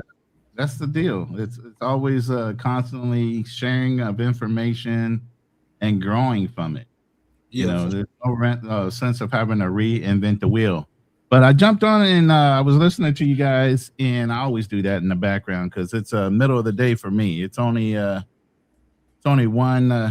p.m. here in the Philippines. So, oh wow, you guys think it's late night? It ain't late night for me. It's the day. Yeah, because I know the other night you guys was on, and it was like what 3 o'clock here. For them, yeah. For me, it wasn't anything. You know. Right. Middle of the day time. Yeah. But you guys were just talking about dual citizenships or multi citizenships. Now, the U.S. can't outright restrict you from having more than one citizenship. That's the whole point of your freedoms. But what they can do is limit you on the countries that they would accept as dual citizenships, or tell you straight out you have to renounce your citizenship in order to have that one. Like if we're in war, if we have a different conflict with a certain country, they're not going to want you to have dual citizenships because then that makes you a safety risk or security risk to the country because you could be a spy. Right. Which makes there are certain ways that they can constrain you or discourage you or penalize you for holding dual citizenships in multiple countries. And some countries don't even want you to have a U.S. citizen. You literally have to renounce being a U.S. citizen just to get their passport. Yeah, I heard that. I forgot which one. I heard that. Yeah. Just depends on which countries. But right now, legal wise, they can't necessarily stop you, but they can require you to, give full levity on why you're there and questioning when you renew your passport.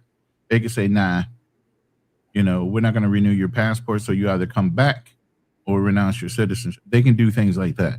Because remember, your passport is what? It's good for every 10 years, right? Yeah. You do some crazy shit, it's like, look, no, you can't travel no more. You either come back or stay gone. That's what happened to Sunshine Shoulders, I believe. No, he came back though. But he came back. I know he came back to handle that business, but you see, again, they was trying to give him problems. Well, I don't know how. I don't know the actual story with him specifically, but I know, like, even with me in 2028, I would have to go back and renew my passport. I'm in the same country as the Philippines. They don't have a problem with the Philippines. Matter of fact, Trump is already saying Philippines is the least of their worries. They love the Filipino people. Plus, the Philippines was currently owned by America. Up until that's what I was about to say. So that's not even an issue either. So with Sunshine Shoulders being a coexisting foreigner that has, maybe a residency visa here in the Philippines, that's not a big deal. We have Filipinos that serve in the American military to rush their citizenships. So those were my when I was in the Navy. Those were all my superior officers. A lot of military, army, and even some Marines. Philippines are able to join the military just like Jamaicans are. Jamaicans are entitled to join the American military to rush their American citizenships. So, I mean, in certain trusted countries, it's not a big deal to have dual citizenship. They're not going to cut everybody off. But like, say you had a citizenship to fucking Yemen or Iran or some questionable country where you could be considered maybe a spy for the other side. Yeah, they're not going to let that happen. Right. There's certain things they can draw. Yeah, definitely. That definitely makes sense though when you think about it like that. Like, they could look at you as a spy or something. Correct. I mean, yeah, this passport website. I don't know if a lot of you brothers are hip to it, but it's a website to where like they you could look up the ranking of the passport, and I really didn't know. Oh, you must have did that, Ronnie. Yeah, I did. We're ranked number 11, matter of fact. Oh, okay. I gotta take this call. I'm gonna get off. Nice talking to y'all. All right, brother. Appreciate you. Hey, I gotta go to sleep. I had to be up at 5, man. Salute to you, brothers, man. Have a great night, guys. Salute. Great live. For sure. Appreciate you pulling up, good brother Ryan. All right. Y'all be blessed. For sure. But far as I go, I was thinking about like I'm considering having a dual, like trying to explore my dual citizenship anyway, just because, like I said, I'm in the financial space to where there are certain benefits of having dual citizenship and things of that nature. Oh yeah. Is that something that you're interested in yourself?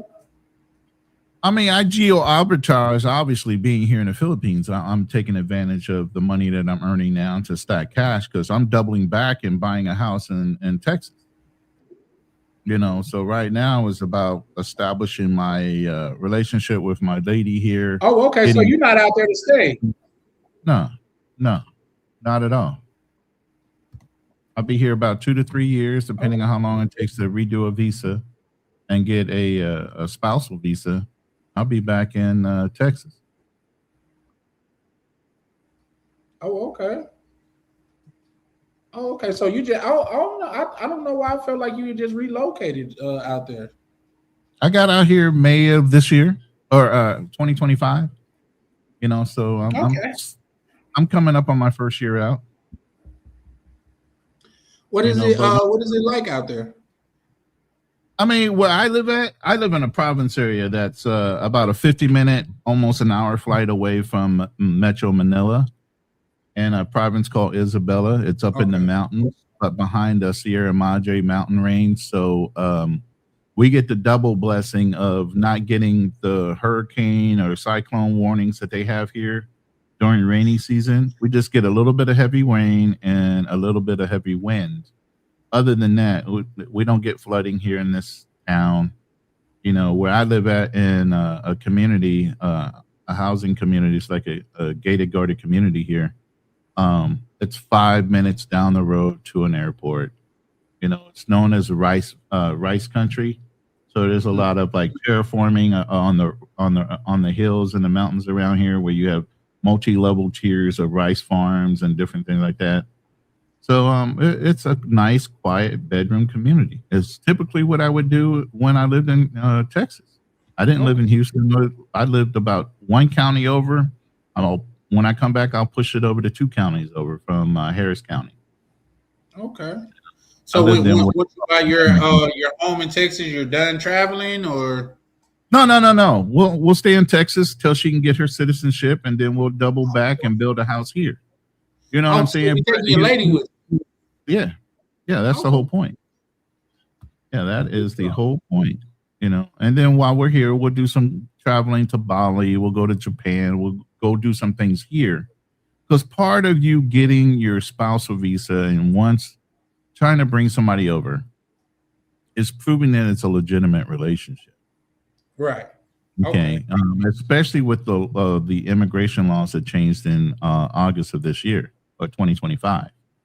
You know, it's a little bit tighter on proving real relationships. You can't just run here, get married in 3 months and think that's a legitimate marriage. Nobody's going to believe that shit. You know, there has to be a history shown. There has to be documentation. That's true. From having conversations via text, FaceTimes, you're documenting all that stuff. So this is all documentation. How do you document like your FaceTimes and stuff like that? Well, I mean, obviously your phones have date time tags. You can take snapshots of conversations. If they really wanted to, they can grab your phones and pull down all your data. You never know what they're going to do sometimes. They have that right. You know, to go through some of your conversations, to go through what your process is, to act if you guys have not only things in common, but what kind of conversations you guys have been having. A lot of these guys, since the military have been taken advantage of, especially here in the Philippines, military guys too. So don't think it's just regular civilians. Military guys have been taking advantage of Philippines and other countries for over 50 years now. And how was they doing that? You know, they play the long game. You know, get them over here. A lot of the military guys that have expedited citizenships for the people they married to get them back over here on the bases. They would wait there 2 to 3 years to get their green cards. By the way, they'd have about 1 or 2 kids in that time frame, and then the minute they'd have their green card, they turn around and get a divorce. What was to stop them? They had a whole fucking community here, especially if you look at like San Diego, around military bases. There's a bunch of Filipinos. They have a whole freaking community here. So, you know, it was a way of establishing themselves in the country, get used to being in the country for a while, and then they would cut ties with whoever they were with after they had a couple kids, which also cemented their citizenship, because now you got divorce rate. Children. The divorce rate in the military when it came to foreign overseas marriages was super, super high, because these guys would wind up marrying these chicks they met where? In bars and in situations where it was P for P, not a real relationship. Not somebody grew up in the community where they met them maybe in some kind of profession. It's very rare, you know.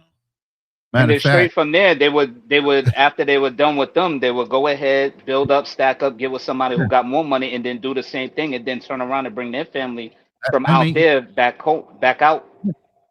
And that's why I tell a lot of people, when you come to the Philippines, man, this is one of the countries that are so used to seeing Americans and foreigners. You throwing money around just makes you a fucking target. It doesn't make you like king shit on. They're used to seeing that. Okay, there's extreme poverty here in the Philippines, from poor to fucking super wealthy. And the uber wealthy have been around for a while, and they're the ones that own all the buildings in most of the major cities that have been carved up, and they're building huge high rises and condos that they're selling off. You know, so that's the point. You've got to be very aware who you're dealing with. You got to be very aware of that family dynamic, whether she's covered, what their religious backgrounds are. You got to take the time to prove, and maybe even prove it to yourself, that woman is legitimately there for you and not anything else. Yes, the motivation, and everybody says she's there for your money. So every fucking American woman that's out there too. That's a fact. It's called fucking hypergamy at the end of the day. Okay. Facts. All women are built in for hypergamy. They want the best genetics, the most successful, powerful man they can be around. And yes, young women in America dated older men since fucking high school. So that shit is a fucking farce too. Don't let nobody fucking make you feel guilty. That's part of the old Kevin Samuels thing. They try to run a guilt trip on you by the way you do things. Yep. You know? And then on top of that too, also be aware of when, you know, she says she was recently married, and then she says she's still trying to find an annulment.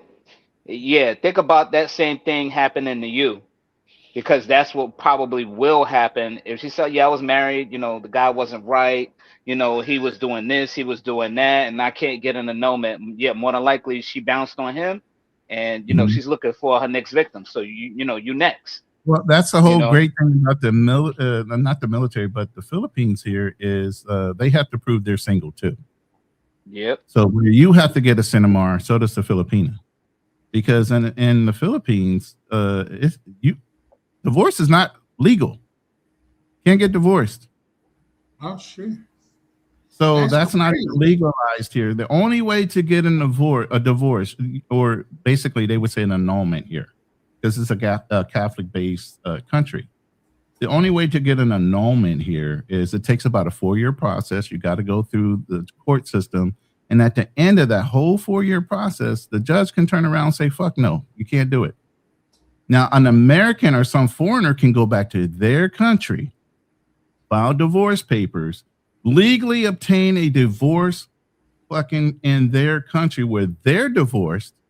And if they don't bring those divorce papers back to the Philippines, technically the Filipinas are still recognized as being married, even though the male in their country is technically what? Divorced. Shout out to CC Rain. Oh my God. That's she's a good friend of mine. I call her like a sister, but it could have been something else. back in the day. But yo, girl, what's going on? But yeah, it's just it's some technicalities in some countries you got to really pay attention to when you go there. Right. And one, the longevity of them dealing with foreigners, and what's the geographical history of dealing with foreigners. Be aware of the traps that are out there. You know, stop thinking that you're the only original person that's ever been in that country. Take advice, get mentorship, talk to people that have already been there. American military guys, we've always passed on information for free, you know, especially to the people we knew. All this shit was low key, low drag. Brothers would turn on other brothers. We tell you on the low key. In the military, we're always what you call briefed. Okay, you're briefed on the temperature of the country that you're in. You're briefed on the culture. You're briefed on, you know, doing no harm, leaving the country better than you are, things like that. You know, shaking hands, kissing babies, in the political side of it. Right. Civilians now that brothers have started getting passports, you know, and some of these young brothers are raised by single mamas, no offense, but they're never taught to respect older men on mentorship because their moms have told them, hey, you don't need to talk to my kid, talk to me. Don't say shit to my kid. So this is the mentality. So when an older brother tries to tell them something in the right, you don't know what I'm talking about. I can show you a video where I told Jay Rill almost 1.5 years ago, yo, man, you need to watch the way you move. There are certain rules when it comes to traveling. There ain't no rules. This nigga, how many times he's damn near almost gotten arrested? There are rules. There's a way of showing respect to a culture that you go to. There is a way you need to carry yourself because you're a direct representative of us as black men and us as a country when you go to these countries. I have another brother who's a good friend of mine, Anton. He used to say, it doesn't matter how they move. I still move a certain way and it doesn't affect me. When they start changing laws of you getting into a country, limiting how long you can stay in a country and what you can film, yes, these little motherfuckers are fucking with the way that you can move. Yeah, that's a fact. I just was watching something. I'm not just saying brothers either, because you got Vitaly, white Russian, that's in jail here in the Philippines. You just had another Estonian guy. You just had another Estonian guy here that even married and have a child that just got arrested and basically told that he was not allowed to be here anymore, and they sent him home. They're sending him home right now. You know what I mean? So, and then you have, you know, Johnny Somali, like you said, in Korea. And before Korea, he messed around in Israel and a couple other countries. It's insulting every cultural thing that's going on. Yeah. You wouldn't want any foreigner coming into your country and not knowing the fucking language. You tell them stop talking that gibberish and learn fucking English when they come to America. But yet and still, you think you can do the inverse when you go to those countries and not respect them, not learn their language or their traditions or their cultures? Yep. And then on top of that, the shorty, exactly. And I agree with you, brother. There was one situation where I had learned from a Filipino friend that I'm talking to, and she had said that there was this guy, you know, out there. He was filming and asking certain people certain questions, and I'm like, so what did he do? So she was like, well, you know, he touched them inappropriately. So you got to be real careful of what you do, what you say to the natives, because you could say hello to one will be, you know, one will say, well, I don't like to be filmed. And, you know, he could ask her a simple question or maybe just like touch her hand, you know, and everybody don't like to be touched. What are you doing touching somebody like that who you don't know? So then after that, she saw that, you know, he was doing it on a daily as a content creator. And surely somebody made a complaint against him. And his ass is locked up right now. They went to his house. Yeah, they will. Yeah, and like I said, you have to keep up with the local laws. I mean, laws are shifting all the time. You know, so even with this guy that just got arrested in this Estonian, do you realize, I think the number right now is 32 to 99 Australians were just arrested doing the same fucking shit. But nobody's heard about that. I was finna say, elaborate. What you mean? There's another Filipino on TikTok. I need to pull down his information. I was going to do a follow-up story on what we talked about earlier on my show, but I was going to show that it's not just, Floyd and maybe a couple other people. This is going on a regular basis.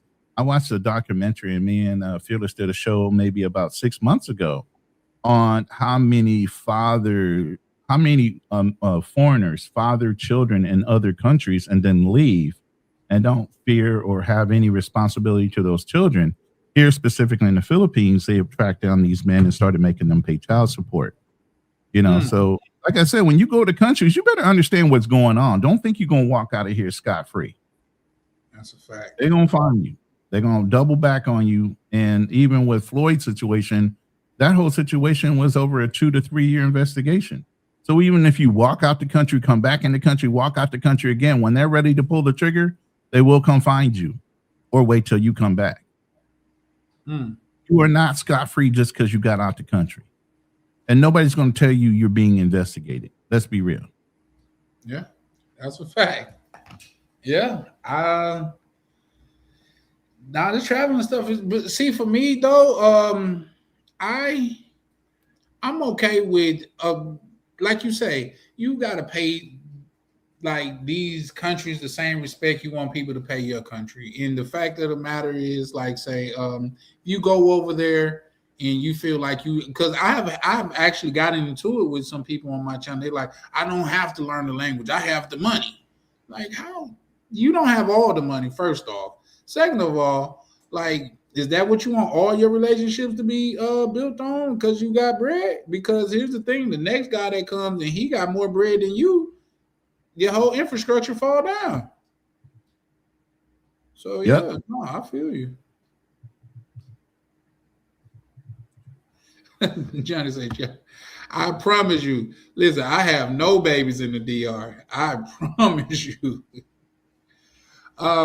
Not saying that I wouldn't, because little DC, I already thought of a name. We're gonna call him DC, Dominican Chan. He said DC. We're gonna call him DC. Yeah, we're Dominican Chan. So yeah, no, but at the same time, like, say, it's just like, and I'm joking but serious in a way, but I only have one child here, and that's because like, say, for one, I was extremely busy and things of that nature growing up. But like, say, what I will say, people that I see with multiple children and have no way of taking care of them, in my opinion, that's a form of child abuse. Why do you continue to make children if you can't care for them properly? You were just in that other room with our boy Pookie. Oh yeah, the other night. Yeah, I pulled up. Yeah, you were just in that room. That brother had 9 baby mamas and 13 children, talking about I want more. But he used to play semi-pro, or it was close to becoming a pro athlete or whatever. But he didn't see anything wrong with it. Yeah. How are you giving all your children that much opportunity and chance to be raised by you if you sitting out here trying to repopulate the whole fucking world? Same thing with Nick Cannon. Are these women actually becoming baby mamas because of a check? Or are they really trying to be real good mamas? You get what I'm saying? So then you raise the traumatized kids and toxic kids based on the way the mom is dealing with the father, whether it be for money or a real relationship. And now she's traumatizing the kids because she don't get to spend that much time. The kids are like, where my daddy is, but her daddy's down the street with the 3 other women that they're aware of, because the internet tells everything now. These children know their father is running around having multiple kids with multiple different women. And do they really care about them individually and the fact that they brought them on this planet? Yeah. There's no empathy to the fact that you're just dropping children now. You just drop them whenever you want for no purpose. Yeah. And you know what? I call because I had got off right before he got on or whatever. And I thought I met him in this room, matter of fact. Did he used to hang out in your room? I thought he hung out in your room before. It was another brother that had the same story that almost to the T that come over here. His name, well, I want to put him on blast because I guess he didn't came around. But he was another brother that was semi-pro, got multiple baby mamas. I think he changed his name on my channel, but I think it's the same dude because he had that same dreadlock look with the black t-shirt side profile. See the picture that I seen of the gentleman that was on yours. Now that would be and if that's the case, I'll call Cap because he was saying different things on your live that he was saying over there on that live than he didn't say it over here. So I think that's worthy of an investigation because, no. I don't know. That's something that I will be very interested to know just because you're not who you say you are if that's the case, sir. Well, he's trolling big time. You know what I'm saying? Because the first thing I said is, you got 9 baby mamas and 13 kids. What's your job? What do you do? And he goes, well, I'm an entrepreneur. I said, brother, I'm an entrepreneur. I've been an entrepreneur since 2011. I can name off every job as an entrepreneur I did and every business I ever ran. There's no shame in my game when it comes to that. So if you're ashamed of saying that, what are you, a street pharmacist? No, I'm not a street pharmacist. Well, you got to pay for all these kids. You claiming that you're doing everything all righteous for. How are you doing it? And he never answered that question. He's a rapper, and it's a rap for him. Well, he needs to learn how to wrap up if we want to go there. That's a fact. Well, here's the thing. This is where I'm coming from with that. And that's why I called the other gentleman, like say, it's less than likely. Not saying it's impossible, but it's just less than likely. For you to have that many women, you say only one of them put you on child support, I believe that's a farce. Or you're not really getting money like that. Because at the end of the day, let's just be honest. 9 kids is a lot. And if a woman could force you. No, that's 9 baby mamas, 13 current kids running right now. Even 13 is worse. Yeah. The 9, baby, you got 9 women that all unanimously agree in different spectrums and things of that nature that you shouldn't be on child support. That sounds like a far-fetched. Man, I've been dealing with women my whole life. You got 9 individual baby mamas. You're nobody that's really popular. And you got them all to agree not to give you a hard-ass time? Come on, bro. Right. Yeah, no, like I say, that sounds less than likely in my opinion. But, hey, what do I know? I just been in love with women since day one, so I guess. And I'm sure he's like, well, you're not me. You can't win. You don't know how to read the room. All right. Here's the thing. I pull up, I travel. Like a lot of these gentlemen that be on my channel, I have met them in person in other parts of the world. So I guess like it's always the dudes that are like Superman. And I'm gonna tell you what really like made me turn my nose up at him because he's like, I travel too. And when new guys go over there and do this, that, and the third, they fucking up the game. Like, hold up, wait, what? I thought you said you didn't need to do that. You was on a different wavelength. You know what I mean? Like, let's be honest here, bro. But I don't know. For me to get on here and lie to people that they don't even know is always be a question mark for me. Always. Also, you have a substantial amount of women that follow your channel as well, right? What do you mean? I don't know. I think this is the second one. Like whenever they had a little thing beside it, it's come from your channel. Yeah. I think that's the second one that been pulled up on. Well, at least this person. I do have some female followers. I'm not aware of them. CC Rain is somebody I've known for, good God, 9-10 years. She sung at my second wedding. What you mean? Oh, okay. You know what I mean? She sung me down the aisle, all while her grandmother, who was at the same wedding, was kicking her ass. That could have been you.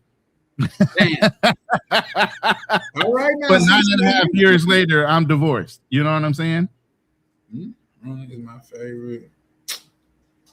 Yeah, that person's a troll. So if you wanted to, you can handle that. But I mean, or if you want me to, they're not in my my the hell room. with it. Get rid of his ass like Duck Hunt. Yeah, I don't even know. That person's not in my room that I can see. It's like that person's invisible. I thought whenever it was the little thing, the little chain. Yeah, the little chain means they wrote in on somebody else's channel, but I don't see them on mine. Oh wow. Yeah. So, would you like me to get rid of that individual? Yeah, if they in your room, go ahead and bump. I ain't got time for that. You said this comment is on a guest of the number, whatever. I'm the only one simulcasting that I know of is unless somebody else is simulcasting. No, it's only showing you. And the other brother up here, he don't. Well, he do have a channel. Shout out to you, Mike. But he do like motorcycle content and stuff like that. So yeah, it's showing at the top of my screen, and it's showing that it's only you. That's yeah. This is the second day this particular person is coming to the room. Yeah, that's crazy. But I went ahead and dropped him. Oh, okay. So you did find them. Okay, there you go. Oh no, I dropped them in the StreamYard. There's a way that you can go over and just ban the person when you're in the collaborative room. Okay. So I just did that.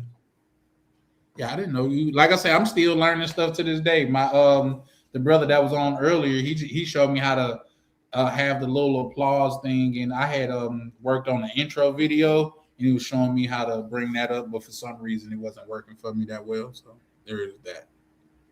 Damn, why? Yeah, you got a troll in your room talking about you need to clean your DR babies you left.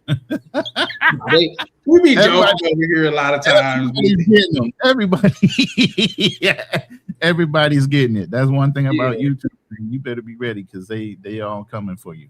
Well, I tell you, you gotta have thick skin to be on YouTube. You know what I mean? And for the most part, stuff like that don't bother me. But when you're talking about somebody's sexuality, that's a little step too far, in my opinion. But people troll me all the time in my chat. They they troll me. I'm like, say people like that I know, like they're cool. You know what I mean? So it's just when there's a point of going too far. Like when you say racist things in a chat, or you say things that have something to do with somebody's gender and stuff like that, that's a bit too far for me. Well, it's one of the things you can get struck by. So the fact that somebody brings it up, I'm not trying to get a YouTube strike or get myself demonetized. I put. Oh wow, really? Oh yeah, you can get demonetized bringing up certain topics and certain words in a room. Right, for sure. I thought you were talking about it's nothing somebody could put in your chat that'll make you get demonetized, right? No. You can kick them out of the room. It's things that you say. Oh yeah, no, for sure. It was a gentleman that was on the panel. He was a real nice gentleman. He was an older gentleman, and I really don't like dropping people down. Long as we can, like I was telling the brother, that wasn't your panel that I was on though, was it? That was another gentleman's panel? That was the Andrew Show's panel. Oh, okay. Sometimes we co-host and co-collab on certain things, and sometimes he'll start things, and I'll jump in the room on his panel. Yeah, he seemed like a decent guy over there. But what was that? Like say it was a gentleman, the older gentleman that was saying, oh, he think I'm trying to be friendly. Like, sir, I don't even know you, sir, but you seem like they know you over here, so I keep it. You know, long as that's why I was telling him, long as we can converse civilly and things of that nature, I'm fine with it. You know what I mean? You could yell, holler, do whatever you want to do, but long as we like have a certain respect about it and just know that we're both men. I'm fine. Well, see, the one thing about Andrew's smoke shows, he lets things get out of hand on purpose. He could lock that down a lot faster than he does, but he just doesn't. He wants a little bit of the drama for the clicks and views. He is about that, you know. So you definitely have to be a little bit stronger of an individual. Like he'll bring his whole enemy force. There's one guy named Kim123 is a straight outright racist Mexican guy. Doesn't like brothers going down to Mexico and dating Mexican women. You know, they've gone round and around for damn near over 10 years. He'll let them come on the room and start calling it bullshit. And, Peso Man comes in and rules people. He'll come in the room, invited, uninvited. He doesn't mind having opposition on the panel or in the room. It doesn't matter. Well, believe it or not, it was a gentleman that you probably know him. I don't even know if I should say his name, but it was a gentleman over here to where like he got a following. He's known for doing that.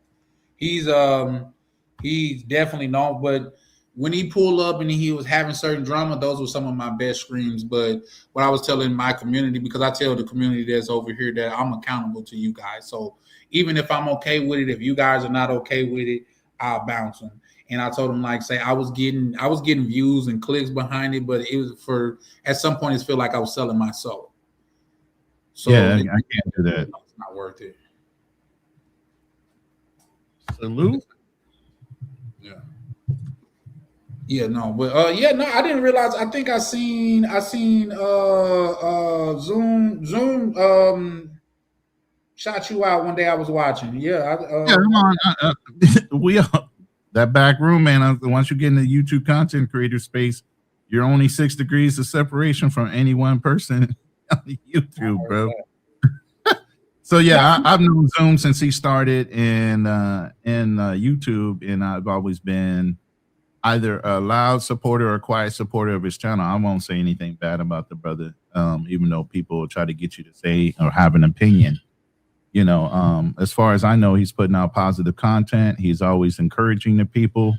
And that's the only thing I look at is, are you encouraging, are you damaging the community, or are you furthering it? And as far as I know, all the brother is doing is furthering the exposure of black men to other cultures, whether it be specifically Thailand or other countries. He's not saying don't travel. He's saying get your passports and see your other options that are available. And that's all true. And I 100% agree with that. In fact, one of my taglines, man, I'm trying to make the world smaller by traveling a lot and encouraging other people to travel. So let me ask you this, Ronnie, do you believe that Thailand is being oversaturated?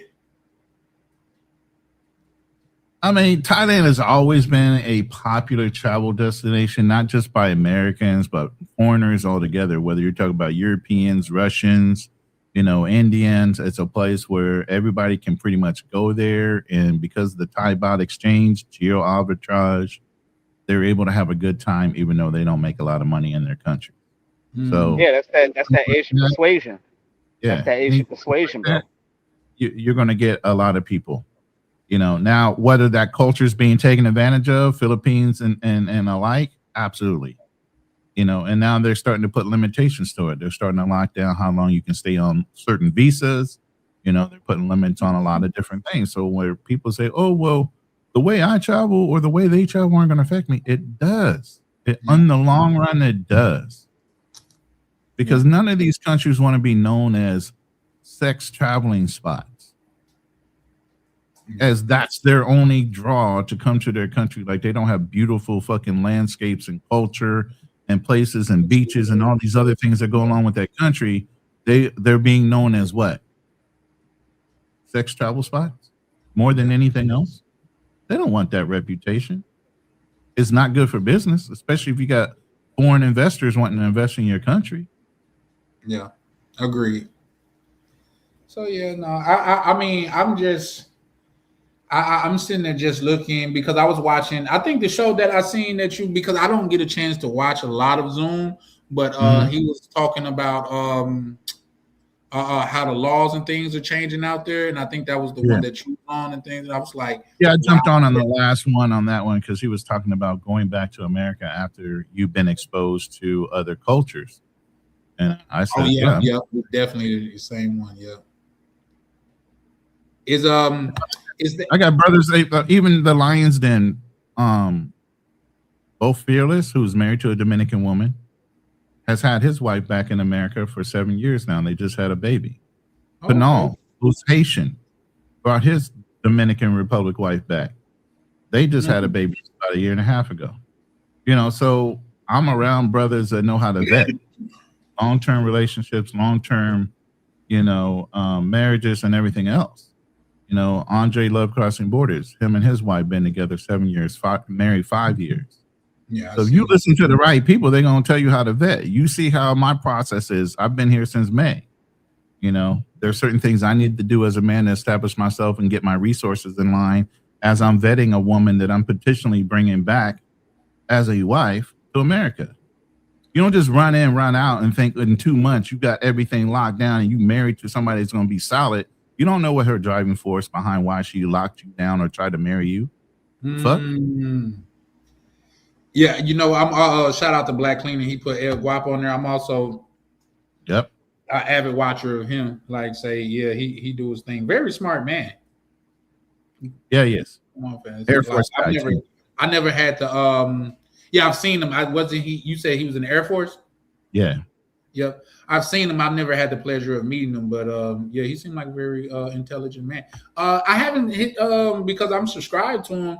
Is he still making content or no? I think he had taken a break for a while. Not only the baby thing, he had a young son and then, work. Right. So I think he had been busy. Then he was running around with Zoom a lot with the Zoom Fest and all this other stuff. So I think he's been in and out of different countries. He's been in the Philippines, Colombia. So he's been running around, but I don't think he had been doing a lot of YouTube lives like he used to. But just recently, I think he just started back again. Okay. Yeah. Like say, I used to watch him. I used to watch him like say when I was out like just running some errands and things of that nature, like helping with my brother and his business and stuff like that. Like he got me through a couple of those nights. This was before I was making YouTube. I haven't been on YouTube like officially a whole year yet. Oh, it takes a minute. I think it's my second year. Oh, wow. Really? Going on, 2.5 years now. Oh, yeah. Wow. Oh, that's man. I started off just panel writing in the last 2 years, having certain shows of my own and panel writing. So yeah, you got to put in some work, to grow your channel and your exposure. So collabs always help. Like I said, with the simulcasting, that exposes you to other people and other panels and other like-minded individuals. So then as you're putting out your content, whether it be reaction videos, whether it be travel videos or whatnot, then people are starting to get a better feel of who you are. And they'll join or not, Yeah, that's a fact, man. Like that, and that's one thing. Yeah, man. Shout out to you, brother. was that NYC with him?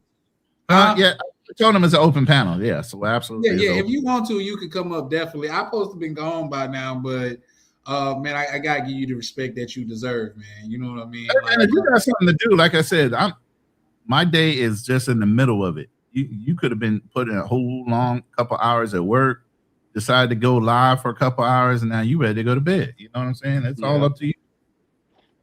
All right, fellas, I'm gonna go ahead and I gotta do some research and stuff like that. I'm gonna take off. Y'all take care, huh? Shout out to you, Mike. Yeah, he said, "What's your stuff?" A lot of stuff. What's your family crest? What's your family crest right there? It says Hodges. Yes. Yep. It looks like you got some Florida. You got some Creole or something going on in there. What's that? That crest looks kind of familiar. No. Basically, with that's from England. England. Okay. Yes. Okay. That's my family crest.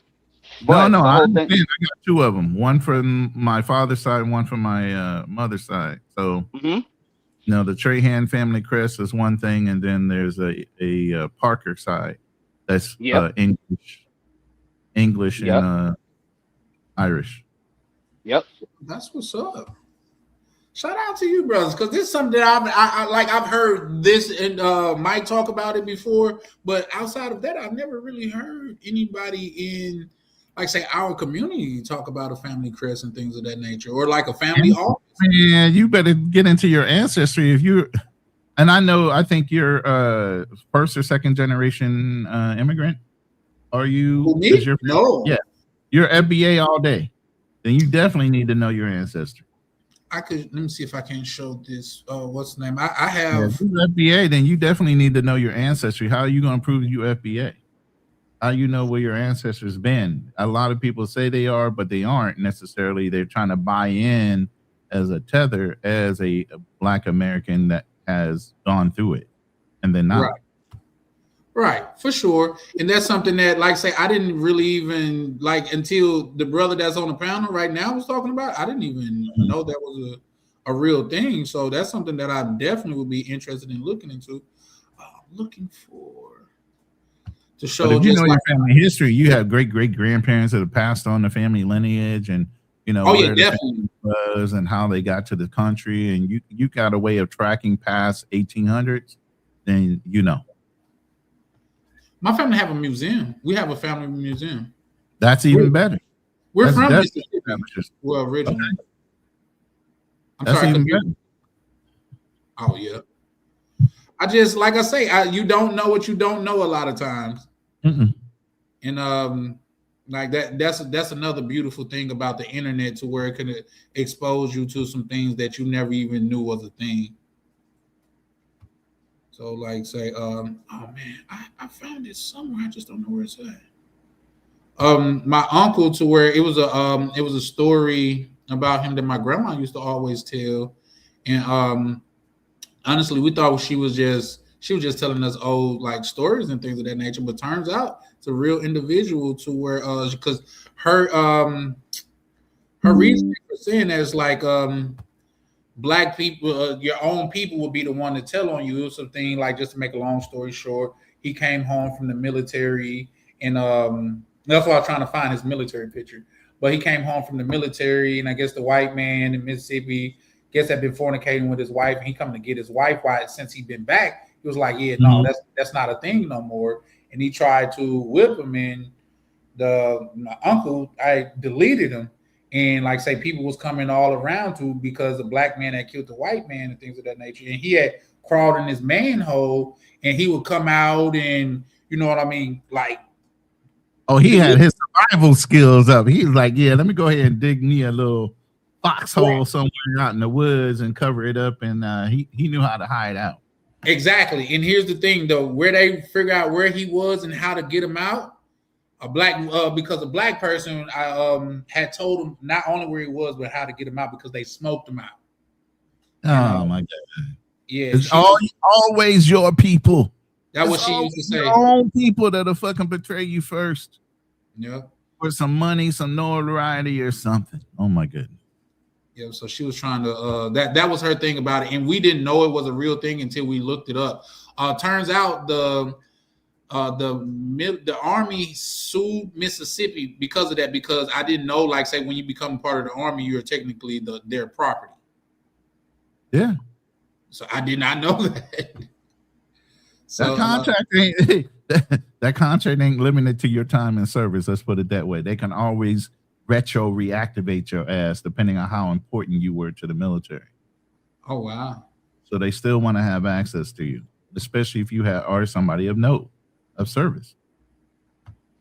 Man, I seen the picture the other day. I was just looking through my photos and I seen it the other day. And let me see. Because that's something I'm gonna make that my profile picture as well. But no, you guys just the way you gentlemen talking, I won't waste a lot of your time talking about it. But the way you talk is really making me like, damn, I that's something that I should really have more knowledge about. But here's the thing: his story. You can believe his story, or you can believe your own. That's a fact. And if you don't pass down your own family history, then you're always going to believe the other history that's passed out around everybody else. Yeah. So it's always good, even though you can compare the history of America to your own family history told by older people in your family and then re-verified through going through now with the technology of DNA and everything else, verifying some of the other facts, because leave it to some family members, everybody got some Indian in them. You know, old slave master never crawled up in their quarters and unpurified the family. It was an Indian, you know. Nah. Right. Daddy got up in that slave quarter right along with everybody else dealing with your great grandma. Yeah. Okay. So you couldn't do nothing about it, but now you're going to try to hide it and lie about it. You know what I'm saying? Right. So purity is purity, and we ain't all pure. Matter of fact, the white man did a good job on trying to breed the strongest with the strongest, and guess what? It was to his own detriment because we finally rose up and took care of that. Mm-hmm. So think about that. And a lot of tethers will try to throw that in. Well, you know, they had y'all breeding. Yeah, they bred us to being the strongest. That's why now we're so recognized globally that even when you look at Africans that are more subdued in some of these other cultures, they're waiting on somebody. We don't wait as Americans. We do. No, that's a fact. That is a absolute fact. Just because, like I tell them, like say people could say what they want, but Black people have made tremendous strides in this country. Mm-hmm. Tremendous. Globally too, and it's Black Americans, but then you got tethers that will pretend, and when they overseas, I don't know if you know about this, Charlie, you have Africans and other cultures pretending to be Americans until an American show up. That's the first time I've ever heard that.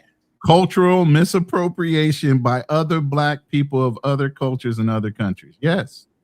They will pretend to be us until we show up. How and why though? Because we get think about it. You carrying an African passport around. Do you think they're getting as much prop as our blue book American passport? No. Yeah, some countries disrespect an African right off of the rip of looking at their passport. Yeah, because they see that They know behind that there's power.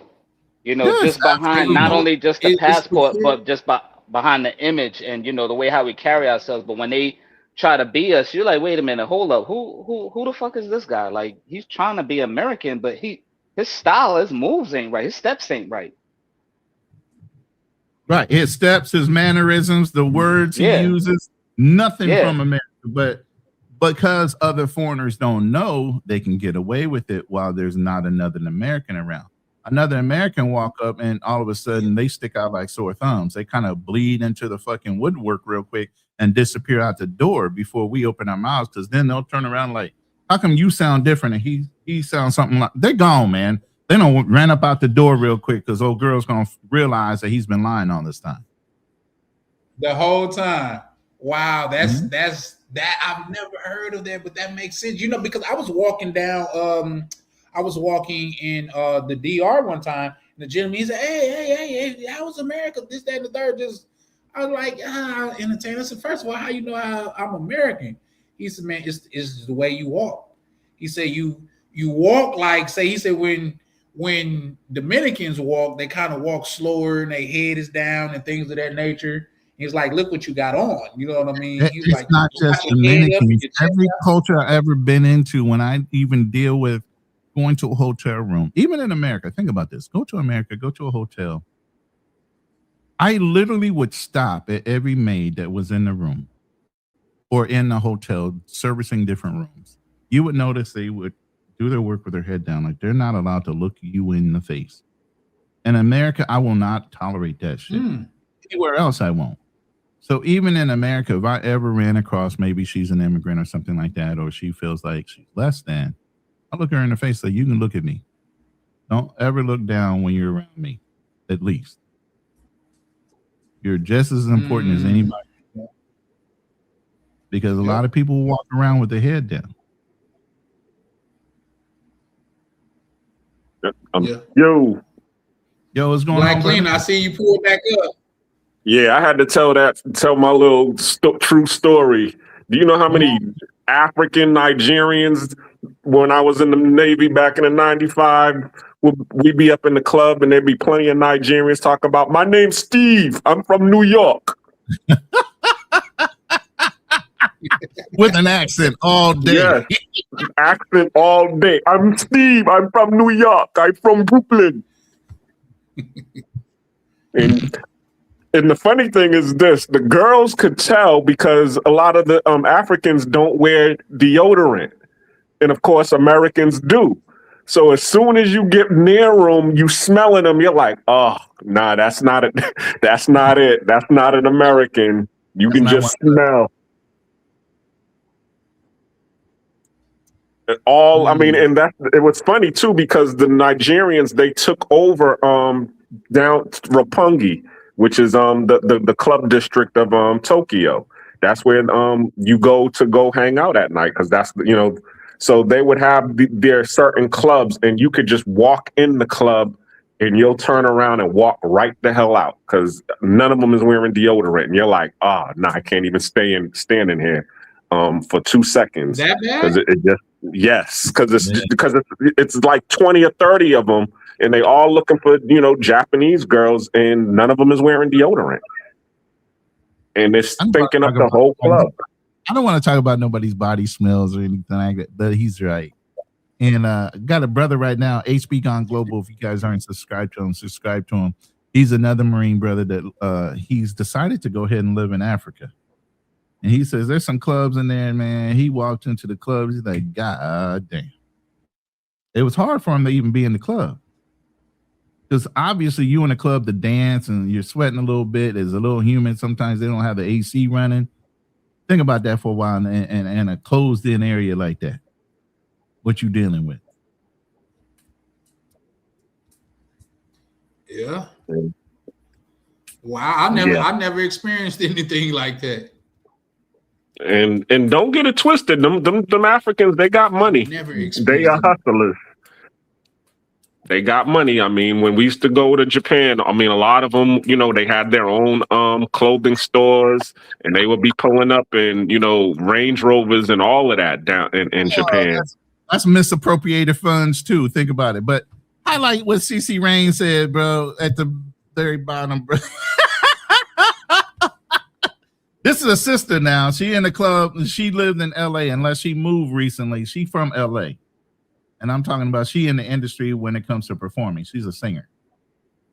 So she just said they do that out here in America. I always ask them, nah, brother, what's your real name?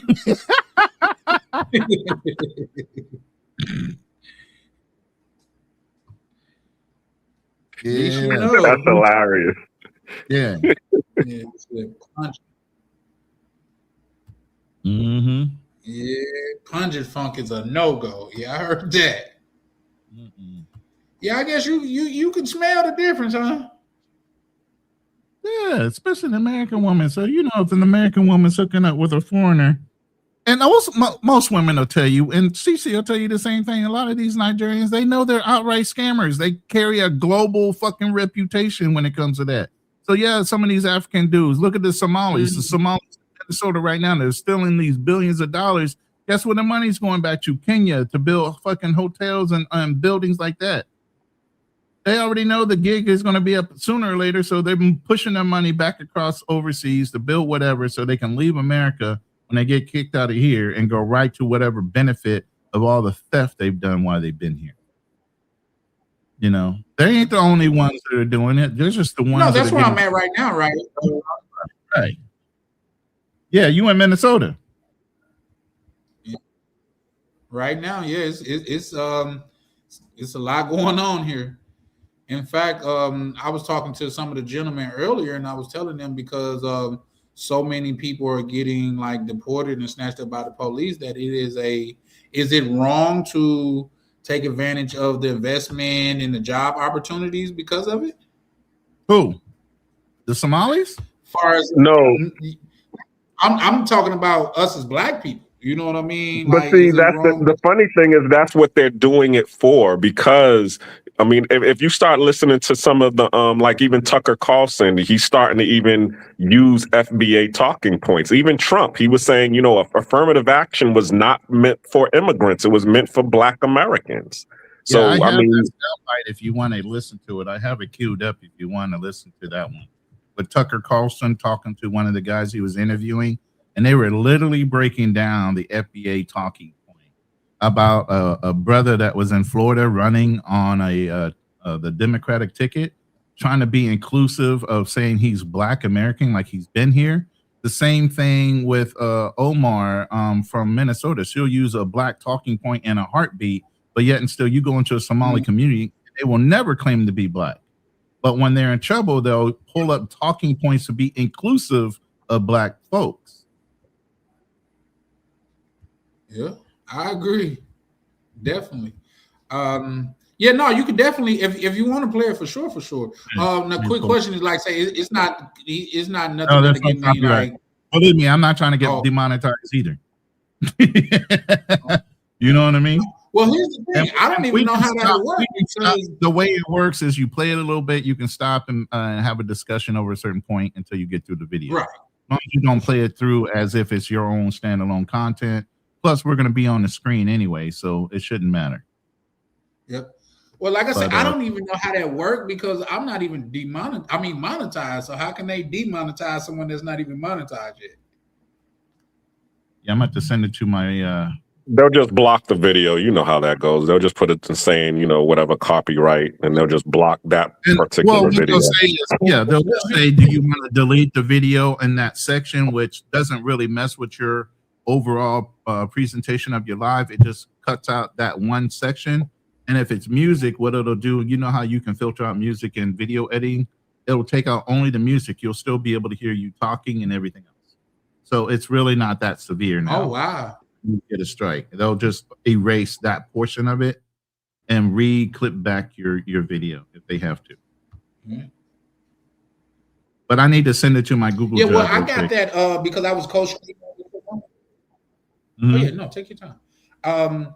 I was co-streaming with someone, and they was playing some music and things of that nature. They sent me like, "Do you want to edit it out, or do you want to take it down?" I was like, "I'm not," because I thought I had to edit it out. Like I'm not even. No, it does it. Let's just take it. when you say remove it, it'll just okay. automatically delete the music part of it. You'll still be able to hear whatever conversation you were having. It just takes the music out. Okay. Your friend Cece, is she a content creator as well? She's a singer, bro. She's a performer. She's legitimately like a professional singer. I didn't know if she's still doing YouTube yet. I don't know if she should have been. She should have been by now. She said, shout out to auto editing on YouTube. Yeah. So exactly. you know that's generally like YouTuber talk, and when they say things like that. But shout out to you for that, yeah. Because next time they give me that choice, I'm definitely gonna take advantage of it. But when they sent me that, like I was like, I'm not even playing with you guys. I'm just gonna take it down. But also, some Ronan, you could confirm or deny it. It's like if you like say don't like a video or someone on in the video that you don't necessarily agree with, they said private it opposed to like deleting it because you could. CC, if you are a podcaster, we need to hook up. You need to send me an email to my email. Because we definitely need to have a couple conversations with a woman's point of view. Now that I know you're a podcaster, yeah, we doing that. But go ahead. I'm sorry, I didn't mean to interrupt. If you would like, CC, no, you're fine. If you would like, CC, you can pull up. You know, you anybody that's a friend of Ronan's. Yeah, I don't know if she's working because she's on my vertical chat, so I don't know if she could be working right now. But if you can, the link should be pinned to the top of my chat. I think I did pin them. No, I didn't. Hold on, let me pin this. I said open panel and forgot to pin them on. It should be pinned now. Oh, she did. She said I'm working. Okay. Yeah. She's also a nurse, so sometimes. Oh, okay. Shout out to you. Catch her on what you. Hey, she be getting down, bro. Definitely into the bag. But she seen me go through my whole second marriage, brother. She saw me go through my whole second marriage. Matter of fact, you know what, CC? I tell a story where I had a sister that told me to put my fucking cape up and don't save not one more bitch out there. Guess who that was? This woman right here. She seen my whole fucking second marriage. She saw how much shit I went through, how much stuff I did, not only for my stepson, but my wife at the time. And she's like, you don't need to save another motherfucker out here. Go do your own goddamn thing. Put your cape up. You're fucking retired. And she just said that part. Was you married to an American woman? Yeah. Oh, okay. Yep. American black woman. Yep. Agreed with that. It's amazing how we all have this same backstory, and then people wonder why, you know, we're going abroad.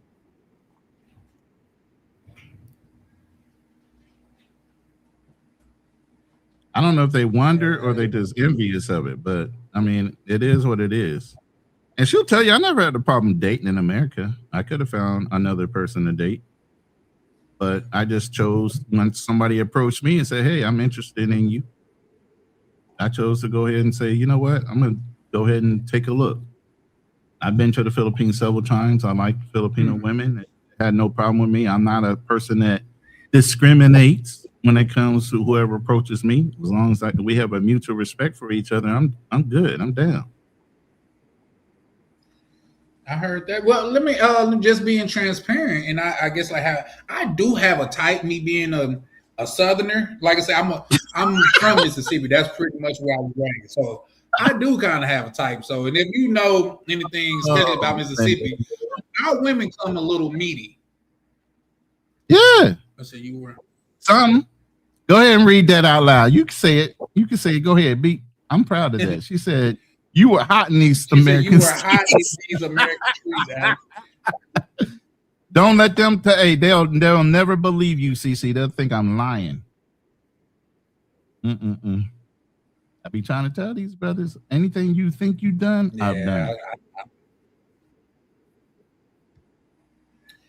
I had to prove myself a couple times. I tell them like, bro, I'm still and it's not even a bragging thing. It's just more or less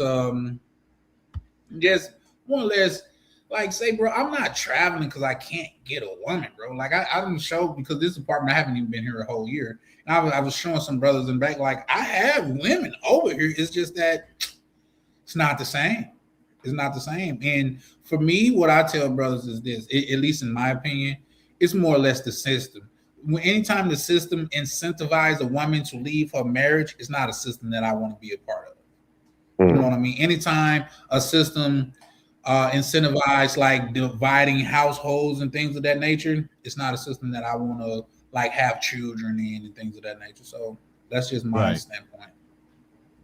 Yeah, I definitely agree, but at the same time, too, I mean, I'm not one for gender warring and talking about sisters and stuff because, as I said, I deal with both, here and abroad, and I mean, in the States and abroad. I mean, I like who likes me, but at the same time, what I do start to notice is that there is, like what you were saying about the 40% of $1,500. You know what I'm saying? That they do expect more from the brothers than a lot of the sisters, because I still date sisters abroad, and they want more. You know what I'm saying? The sisters in the States want more than what the sisters or the people want abroad. That's what I've noticed. Go ahead, Charlie. I'll hold the video until you're ready for me to play it. That's why I have it on pause right now. Okay. No, I just wanted to, because one of my biggest things is to just be misunderstood. Just to be clear, Black Clean, I didn't say sisters, I said system. If you done been around here enough to know, I don't really just speak about sisters. I speak about westernized women, because I'm not going to do. I'm not going to get on a platform and just down the people that look like me. I think it's a Western mindset that we're dealing with, not just Black women. I agree. With that, I agree with that. I just wanted to but go ahead, Ronnie. The floor is yours. Let me give you the summary. All right, I'm just gonna go ahead and play this video. You can bring this up, right? Leave it back up. Which is actually quite interesting, because I got a call from the Foundational Black American Society here in Florida, who reminded me that Byron's mother is Jamaican, he is Panamanian, and they found it quite insulting, in their words, that he would try to claim victimhood of slavery, not a single descendant of American slaves in his family. I like those foundational guys. They're so good. Tariq Nasheed and all. I mean, I don't agree with everything, but they've got a perspective. If your family's been here 400 years, and the descendants of a lot of American slaves or families have been here 400 years, I don't know. I think that gives. I'll listen to you. You've 100%. got, you've got a point of view that is legitimate, I think. Yeah. And they're unequivocally heritage Americans. That's a key word right there. Heritage Americans. And some of the things that a foreign man will try to say is you have no culture. Africans will say it. Other cultures will say we as Black American people have no culture because we were taken away from their culture, their tribalism and their beliefs and their history and all that. But that didn't make us weak. But they try to make it seem like we're fractured because we have no self-identity. Our identity starts and stops with when our people got here. Well, and that's what I was trying. I think it was on Charlie Chan when because who was it that got on and me and him was having the debate about that, and I told him to define culture, and I told him that culture means to cultivate, to elevate, and there's. And everything, if you notice any type of invention, any type of, any type of things that happened that elevated America came from us. The whole GPS system, the refrigerator, when we was talking about even education, a lot of this stuff came from Black people. So what are you talking about culture when American culture is Black culture? The reason that America was able to be what it is because they stole us and told us to build their colonies. I mean, Benjamin Banneker was the one who designed the layout of the White House. Right. But you realize that when they stole us, they took us from cultures that already knew how to do the technology. Exactly. We were builders, we were farmers, and when they brought us from those countries, they know exactly where to put us because they didn't have to re-explain the wheel. We already knew what we were doing when we got here. You get exactly. What I mean? Yep.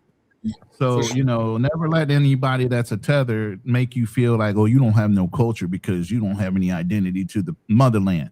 Well, the motherland is terrible right now. It's never fixed itself. And here's the thing. They've outnumbered those colonizers for generations and haven't done anything. This is where I talk about them being sheepish about doing things and waiting, where we've implemented and charged forward and said, fuck you and fuck the system.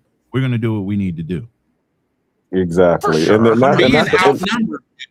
Sorry, go ahead. No, go ahead. I just want to add to that. I'm just saying, being outnumbered, mind you, because over there we have black people over there have the numbers, but over here we don't have the numbers, especially the ones that they have. So, yeah. Then to come here and say what we should do to improve our culture, when you left a culture that's at fault and you have the ability to change your own destiny and you don't, but you want to come over here and take advantage of our system and tell us how our system is more fucked up than yours. But then also, too, you always say this, we have no culture, but why is everybody copying us and we're not copying them? Exactly. That's a fact. So it's a little... Why are you saying my name is Steve? I'm from New York. Ain't no black person saying, you know, my name is Umbutu. I'm from Nigeria. I'm from Joburg. No. Right. So there's a level of pride thing that they don't have, but yet and still they're saying we don't have it. That's bullshit. We'll claim Black American all day, FBA all day now that we have that identifier to separate us. And they were like, well, you guys used to. Here's the thing. And for us older people, we know we used to be Black Americans or Negroes. And then we tried to be inclusive around the Jesse Jackson days. And we started encompassing anybody else that like immigrated here and said Afro-Americans. The reason why we're defecting and we're leaving that situation is because there was no appreciation for us trying to be inclusive. Yep. Exactly. And y'all had achievements. Y'all brought out your flags, and not saying we're all Americans. Y'all wanted to separate and delineate and say, "Oh, we're Nigerian. Oh, we're from Zambia. Oh, we're from Kenya. Oh, we're from Haiti. Oh, we're from this place and that place." What happened to all of us being the same? Exactly. And then just like what he was just talking about in the video with Tucker Carlson. I mean, one of the things that they was saying, oh, well, I don't believe in reparations because I wouldn't qualify for it. And that's another thing too, is that when we're over here and we're trying to fight for tangible items for Black Americans, you have the foreigners, because they're not entitled to it. Now they want to undermine our progress because they can't piggyback off of our benefits. Well, actually they could, because here's the thing that we do know. When America does something, most other countries turn tail or go ahead and follow suit. That's the whole thing with South Africa and everything that they went through with apartheid and so on. So once they see Americans do it or America does it, most countries wind up turning tail or following suit on what we do. Agreed. But at the same time, that means that they would have to follow the blueprint and do what we did. You know what I'm saying? If, okay, we're over here, we're fighting for reparations, and we go to America and say, hey, you all enslaved us, you all are responsible for paying us reparations. Once we get paid, now they got to go to England and say, hey, England, you need to pay us for enslaving us or colonizing us. Just like when Queen Elizabeth, when she died, everybody was saying, okay, you stole all of these jewels, how about you give those jewels back that you stole? See, but you're not trying to enforce that. You're just saying it, but you're not trying to actually literally, protest and enforce that they give all of that they stole from Africa back. Words without what you need to do. That lip service. Exactly. All right, continue. Really, heritage Americans, if anyone is, and someone rolls in from Ghana and gets an MSNBC slot. Do you know, Ronnie? Do you know a speaking on behalf of Black people? Say that again, Ronnie. Yeah. Do you know a Black Baja Tours? Yeah. Okay. So he's somebody that you're vouching for. Okay. Yeah, I know who he is. Welcome to the panel, good brother. What's up, man? You can continue. Yeah, all right, let me play this video out real quick. It's like, shut up, honey. You've got nothing to do with this. Right. That's Literally. a fair perspective, Right. I think. And so it's good to actually see them call them out for that. That's actually cultural appropriation. Appropriating the struggle of slavery. I totally agree. Now, it's a trip to listen to these two talking specifically about cultural misappropriation when these are two white right wingers. When they have every problem with us being here. But it's so funny that they're actually having this conversation and they're admitting to the fact that this is a good thing. And the struggle of slavery was real. I don't think Republicans ever want to really whitewash that. It's real, right? But for We're Byron, against slavery. We're against it. Whether it's in the, West Bank or here or anywhere. Anywhere. Yeah, against it. And so for Byron's group, his team, to call me and essentially our entire supporting base racists for saying that you're a slave when quite literally you took $45 million. You won't tell us what you agreed to take that money this early in a primary, which is unprecedented. You know this, how unprecedented that kind of money is in an uncontested primary until now. But secondarily, to actually go out and try to gaslight us and think that you're just one of those guys that has been here, since the early 1800s and your family was in the struggle too. You're not. And that's a very interesting term that the foundational Black Americans use. It's called tether. They're tethering these tethers like Byron Donalds. They come here literally one generation in, and they try to just sit around and act so folksy that we're all part of the same struggle and we're all down on and we need to fight against. No, you just got here, dude. Like the Haitians, like the guys from Ghana who just got here. You don't get to just be a part of our system and then lecture us about how our country went wrong. That's the video that they were discussing. I could drop it. Okay. That was deep. I've never seen that, and I'm glad it's on my channel. That way I could go back and watch it now. Obstacles to opportunity. How you doing, good brother? Good. Much respect. Shout out to you. That's one of my Marine veterans. I didn't have to ask about you because I saw you on the other night. Yeah. But I give him his flowers every day. This is a brother that come from different situations. He's changed his life to a point, joined the Marine Corps, got in with some good people, mentored through them, and now he's independently wealthy. He's one of those positive young brothers that y'all should be looking after and following through because of the fact that he's the direction y'all should be all going towards. But go ahead, Obstacles. And hopefully greater. No, I didn't want to interject and know where you guys weren't at in the conversation. So please let me know where you're at in the conversation so I don't be jumping all over. Where do you want me to kind of? We could have been jumping. That's why I think he has the thumbnail of YouTube drama Crossroads.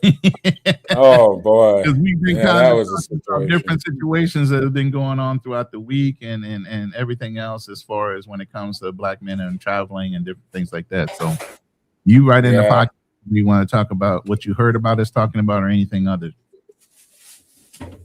I know y'all seen a little contention that was happening in this, big homie Anton Daniels, but I think what's important is we went through the whole video earlier. Oh man, that was interesting. That was I was just trying to be politically correct, but yeah, that was interesting. And then this is my big thing. I don't care for neither side of the argument. Shout out to Anton now. I'm probably leaning in that direction. But again, I know it made me King Negro. At the end of the day, you see the problem. When we both have a conversation, somebody becomes an enemy because we don't agree.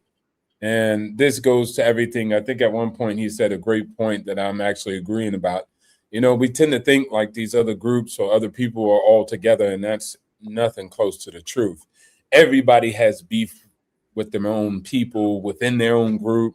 And so at the end of the day, I think that as far as people shifting through and trying to figure out what it is and what to do better, I think one of the best things I like to do is lead by example. And shout out to y'all actually leading by example. And shout outs to I Show Speed, and shout outs to the people who are out here creating their own different types of messages and broadcast systems. But please don't let it be that, which is just the massive amounts of clash back and forth. I would prefer for us to go further. And of course, we're not going to agree on everything, and that's fine. That's fine and dandy. I don't think we'll ever agree on everything. That's just You a know what? possibility. If I may, Yeah, I go would ahead. like to chime in on that.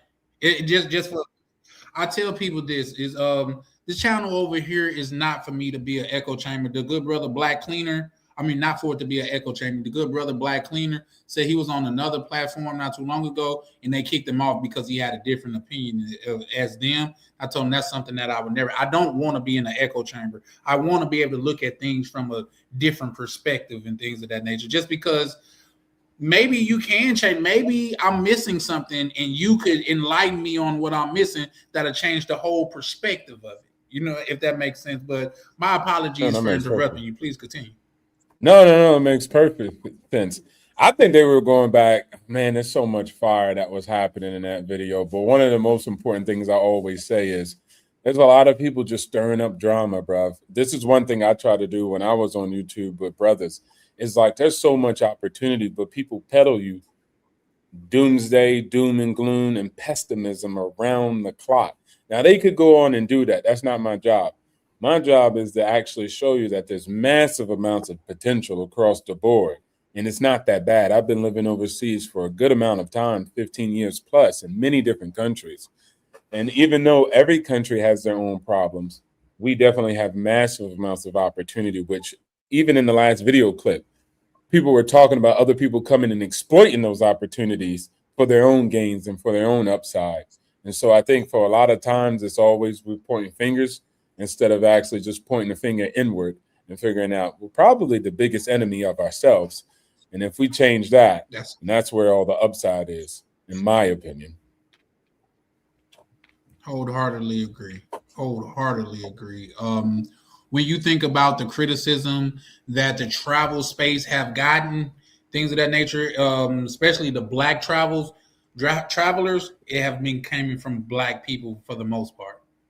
And to me, that is absurd. Just because, like, what problem will you have with a person trying to broaden their horizons, searching for brighter skies? What how does that affect you in a negative way, if anything? And if you love where you at so much, this is a person that's like not going for the pie that you're going for. So you would think that you would appreciate that or whatever. But I think especially in this community of ours, it's going to always that just want to detract and find a problem with everything. You know what I mean? Like I've seen where like people could be completely positive and people could have a problem with that.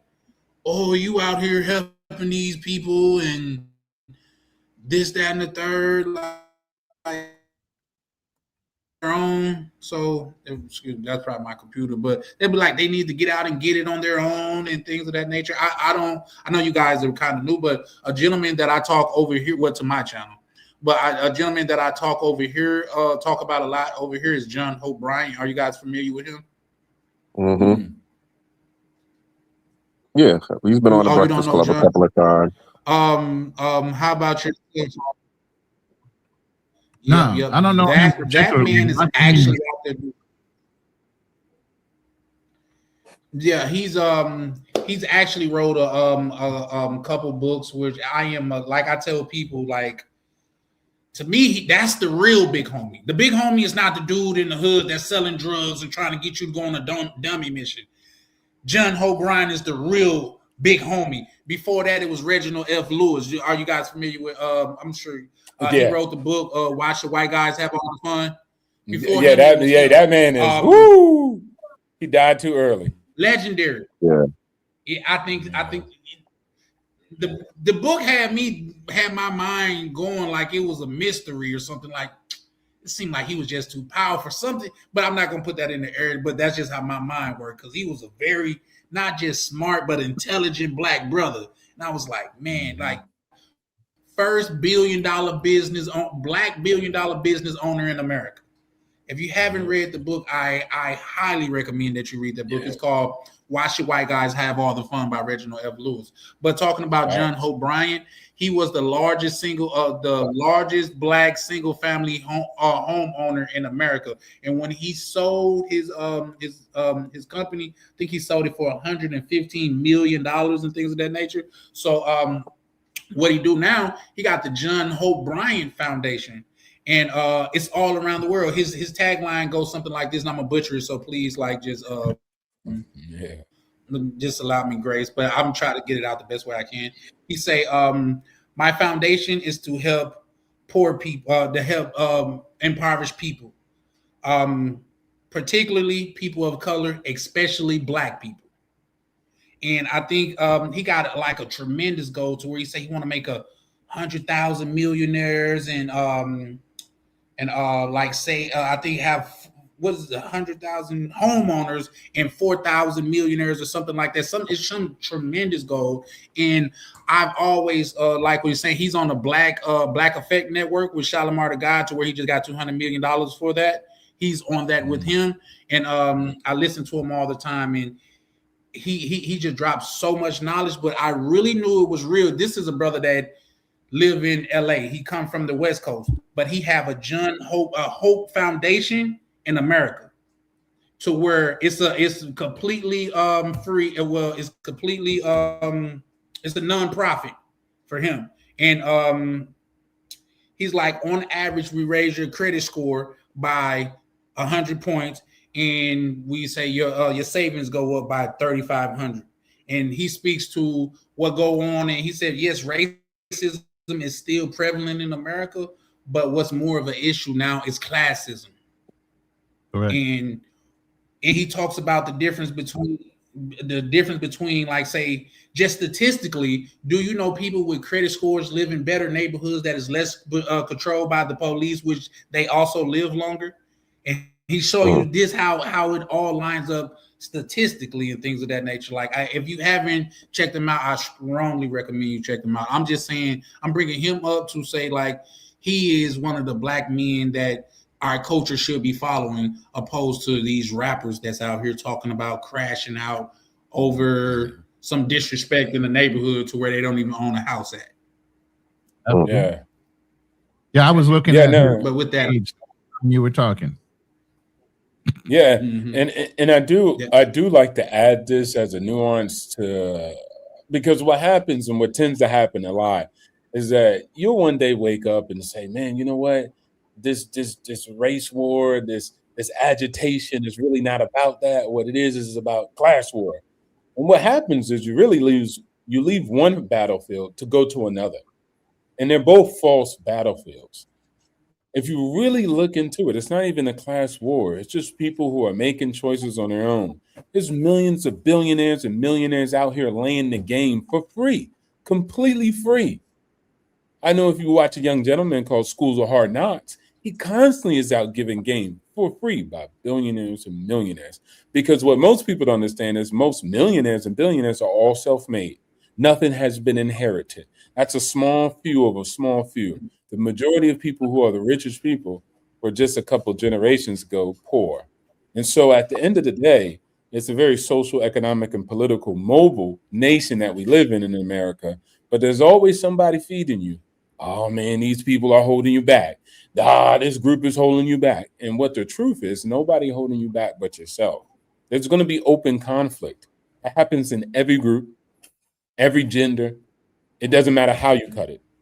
At the end of the day, that's just a reality that you have to face. The most important thing is to go out there and fight your war. And most of it is in the work. So once you start putting in the work, man, the upside is there. So this is what I'm always trying to just preach. Hey, man, just turn in and figure out what you are doing. That's the problem. Because it's not about wage stagnation. It's about asset stagnation. And nothing stops you from purchasing a stock, a bond, or a house. So as soon as you secure your resources, this is where you're going to start seeing upside.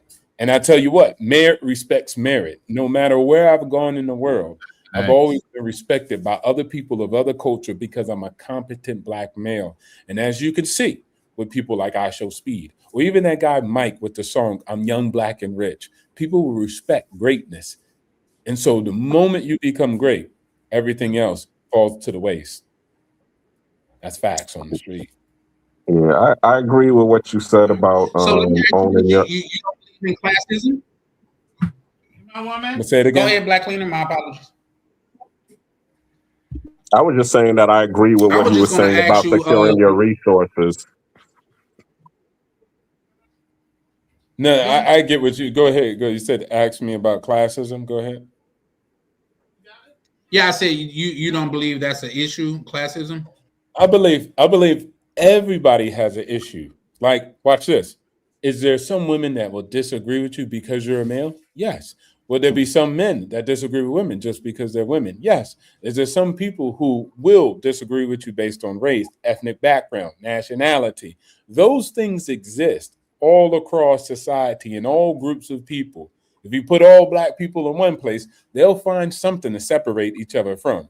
One and second, true. we might both be black, but I'll be like, you a pagan and I'm a Christian. So I'll crucify you because you're a pagan, even though the other guy might be white, but he's Christian. So he's my Christian brother. So I will go against you, even from the same tribe based off of that. I'm a house nigga and you're a field nigga just because your skin tone is darker. We got all these different types of layers, right?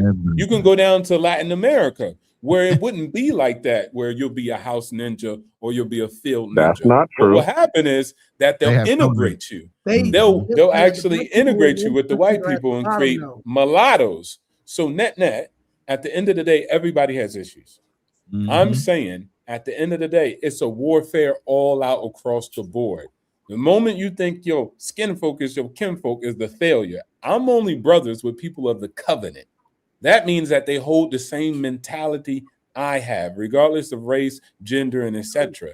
If they are the covenant, then they're my brother. And if you actually listen to Blood is Thicker Than Water, it is blood of the covenant is thicker than water of the womb. Exactly. And that covenant is that understanding.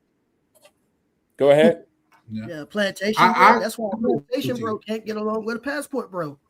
That mentality, the two different mentalities. Yeah, exactly. But watch this. I'm not bewildered by that. They're playing their role in this life. I'm playing mine. And we'll see who wins on the turf.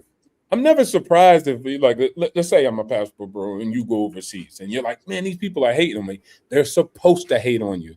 That is their deterrent to obtain power, right? So I'm supposed to call you a ex-tourism, you going over there for misdoings, even though I'm committing the same atrocities, let's say in Jamaica.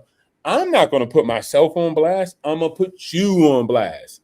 That's life. People always do that. It's hypocrisy. Pro wrestling. Exactly. Now you're saying, well, I'm just my options.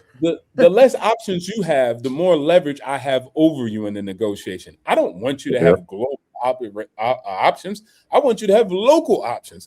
I want you to be begging me, regardless if I'm busted and disgusted, overweight, disrespectful with 20 children from 80 baby daddies. I want you to be in a position where you don't have a choice. You have to deal with it. And then what I'm going to do to get there is to deter everything. I'm ashamed, insult, guilt, because I need to be right. Shout outs to KS. So let them play their position and you play yours. You will be right. Oh, absolutely. Let them do what they do. You know what I'm saying? They never stopped you, though. You still got on that jet. You still got that stamp. You still making waves, right? And the world's going to look, again, they're going to look at you more through the lens of I show speed than the people who've been having issues in the space. I don't want to put out specifically names, but allegedly, you know who I'm talking about. So they're not going to look at you through that. They're going to look at you through the other lens. So we just put on. That's it. Facts. No, you just said a lot that I agree with, man, and I definitely appreciate your perspective. I like being in spaces like this. Like I say, even though I can, like say, not agree with you, I can respect and see where you're coming from. Not saying that I don't agree with you, because you haven't said any too much things that I don't think I agree. That's something that I will have a hard time arguing with. But I think these type of conversations don't be highlighted though. These type of panels are not going to be like put up on a pedestal. It's only when we're on here cussing each other out and talking about each other mothers and things of that nature, then we could go viral, because Anton and Corey Holcomb are doing the best numbers that they have ever done off of this little beef that they got going on. Like, would you say, Black Lena? And this is the kind of conversation that they should have been having. Because, I mean, as he said, he's leaning more towards Anton Daniels. And as you know, where I come from, I mean, where my stance is, I'm leaning more towards, you know, Corey Holcomb, because I feel that, well, I've watched Corey Holcomb for years now, and I know that he stands towards the culture. And, you know, I can be conservative in my ways, because I do believe in conservatism as long as it's practiced right, but I do not believe in alt-right or white supremacy. So that's where, you know, I will always clash with someone who is a conservative if they're starting to, you know, express white alt-right point of views. But if they want to just talk about conservative and, you know, bootstrapism, pulling yourself up by the bootstraps, I'm all for that, because that's what I'm with. But yeah, the whole, you know, I don't see color type of situation. That's where me and them will have to agree to disagree. And that's what I was saying. This is the type of conversation that Corey and Anton should have been having, but they didn't because of the emotions that got involved with it. Yeah, I also see where you're coming from, but you remember, because you was on the panel earlier, I had smoke for both sides. I definitely say, like Corey Holcomb, he wanted to come off as a street dude that stands on principle and all of this stuff. And and you can't say certain things to him, or he's gonna get violent with you. I said, what can you say to Bill Gates to make him want to punch you in the face? What can you say to Jeff Bezos to make him want to punch you in the face? To make him want to crash out and say, punching you in the face is worth me being sued for hundreds of millions of dollars. You see what I'm saying? Because if I had that money, you could talk about everybody that I've ever known. And I'm not going to even hear you, because guess what? Everything looked like an ant from 30,000 feet. It don't even matter what you think. So I think when it comes down to it, if you think about it, as far as those two brothers, it's only, in my opinion, it's only so far that one could go. I think when you looking at it from Corey Holcomb's side, it's only so far that Corey Holcomb. I walk in the code. What code are you talking about? Oh, you can't speak to no man like that. Go ahead. Yeah, well, to be fair, when Corey called him an ass kissing of a white man, he was calling him out on his cooning, whereas Anton said you suck the dick. Telling another man you suck the dick, that's emasculating. That is far more emasculating. I agree. Yeah, but I also think. Go ahead. Sorry, man. And another thing. Anton shouldn't really be the one to be acting tough. I don't know if any of y'all noticed, but he did an interview with Fleece Johnson, aka the Booty Warrior, and got sex played.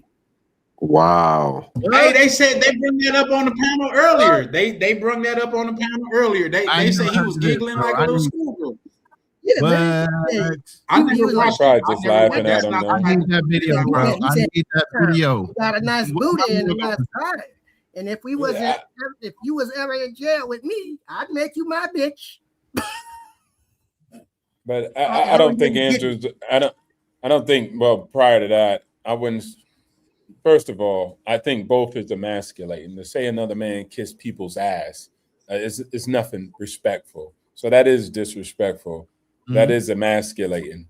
I'm not going to say RT or anybody on this panel, oh, well, you kiss the ass of these people. That's very emasculating. That's not a warrior. That's not anybody who stands on business to kiss. You can't kiss ass and then be like, I'm still a man after kissing ass. So that is as disrespectful. They both were disrespectful sayings at the end of the day.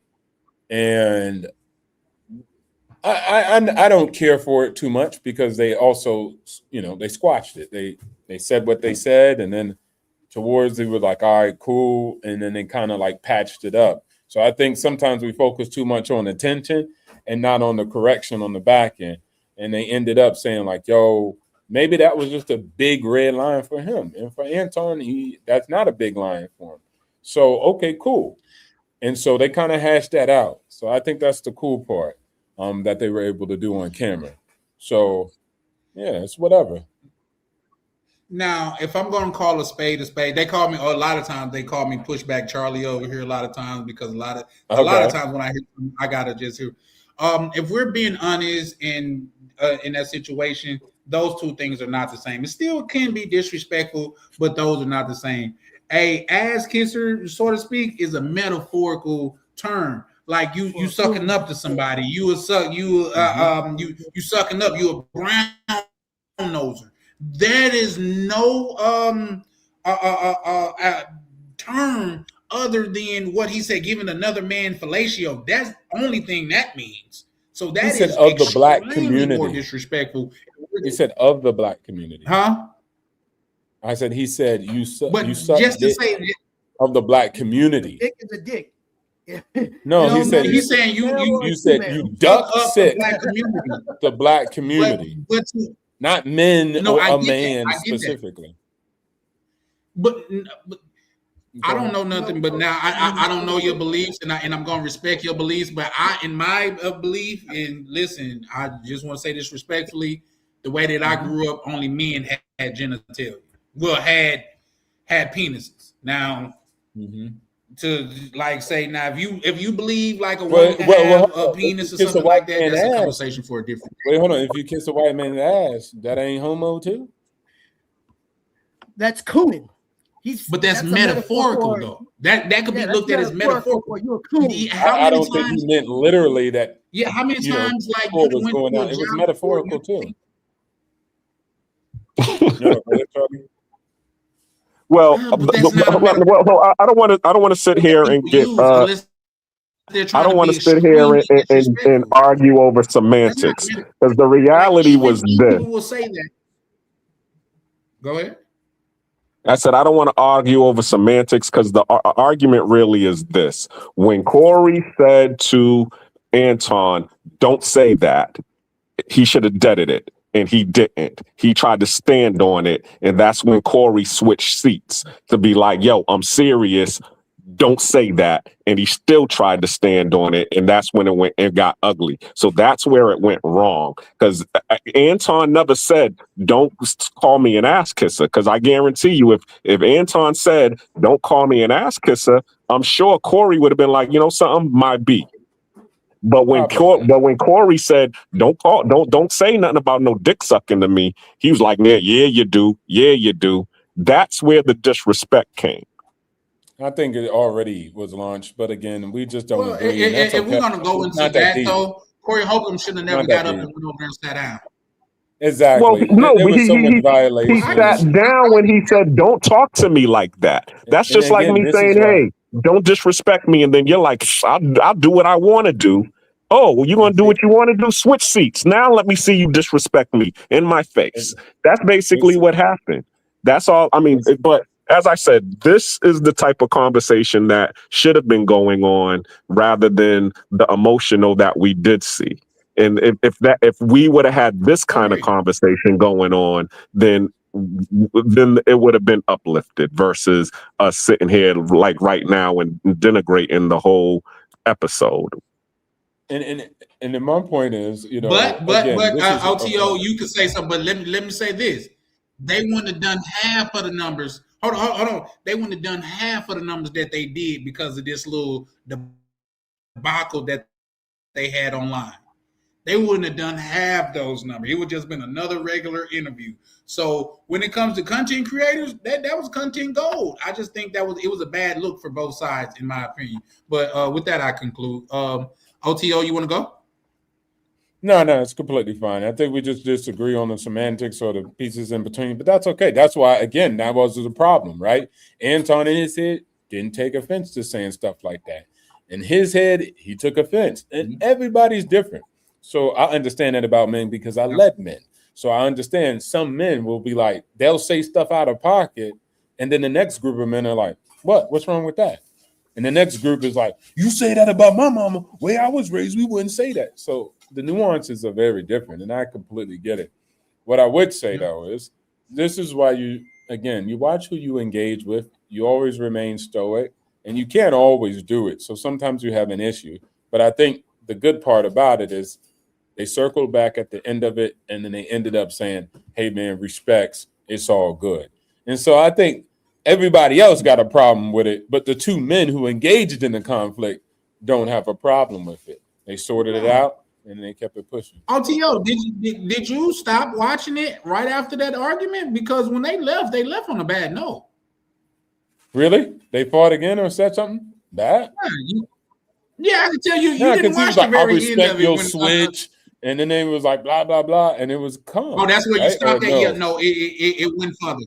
Yeah, it went further. Boy. They got back heated. Anton stood up. Really? Holcomb called him the B word, which is. Like, say, if you're talking about hood disrespect, that is one of the most disrespectful things. Like, I literally have seen people like go through very terrible times because of that. Like calling, they didn't end on amicable ground. Like, you should probably watch the end of it because it wasn't. Yeah. He called him a backdoorian. Backdoorian. Yeah, he definitely called him a backdoorian.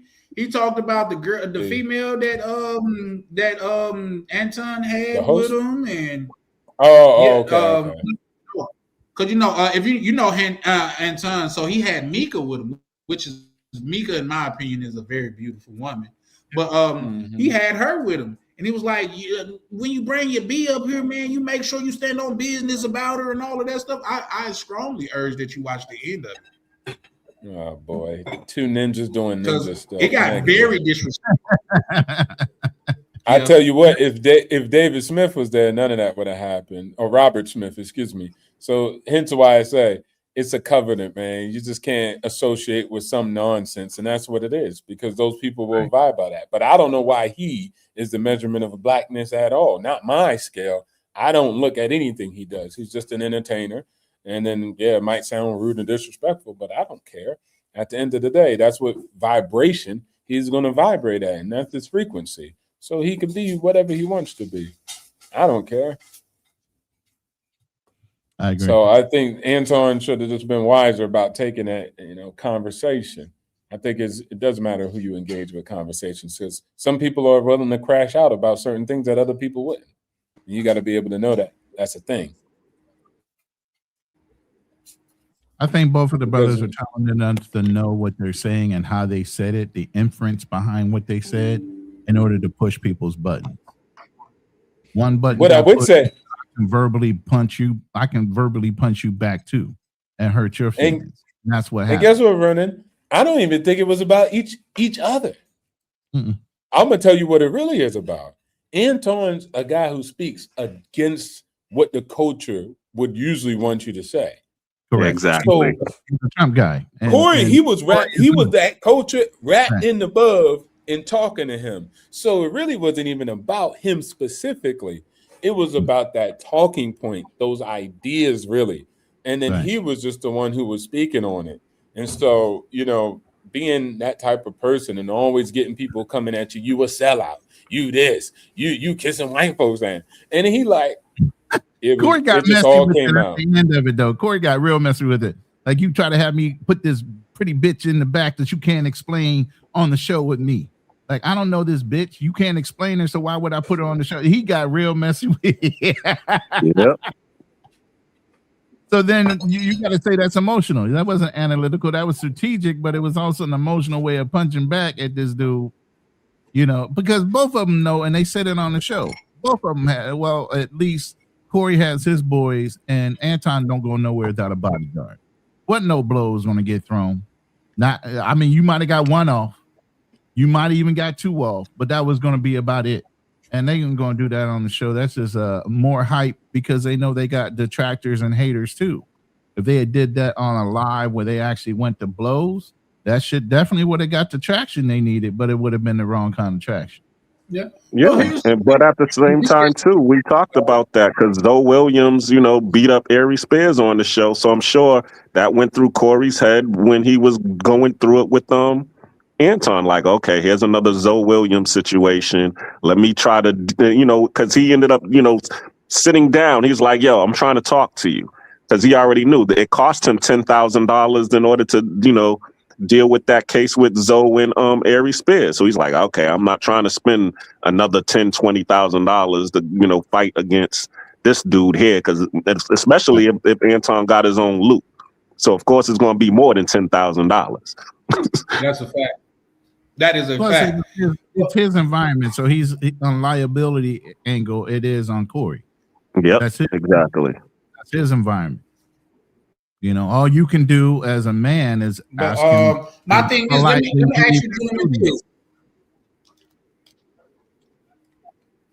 Well, let me ask you this. When Corey was doing that, if you guys watched the whole studio, he was trying to allude to the female being there with Anton without saying it, but at the end, he just said it outright. Do you guys think that's a form of trying to dry snitch? Yeah, that's why I say he got messy with it. That's a feminine thing. He got messy with the gossip, and went ahead and put that out there. So, at the end, he went straight like, let me get back at you this way, and put it out to your people that don't see what's going on in the background. You run around these pretty chicks that you say you're in a faithful relationship with, but for some reason, I don't know what Anton was trying to promote with this woman. Anton wanted this woman on the show with him, sitting next to him for this particular episode.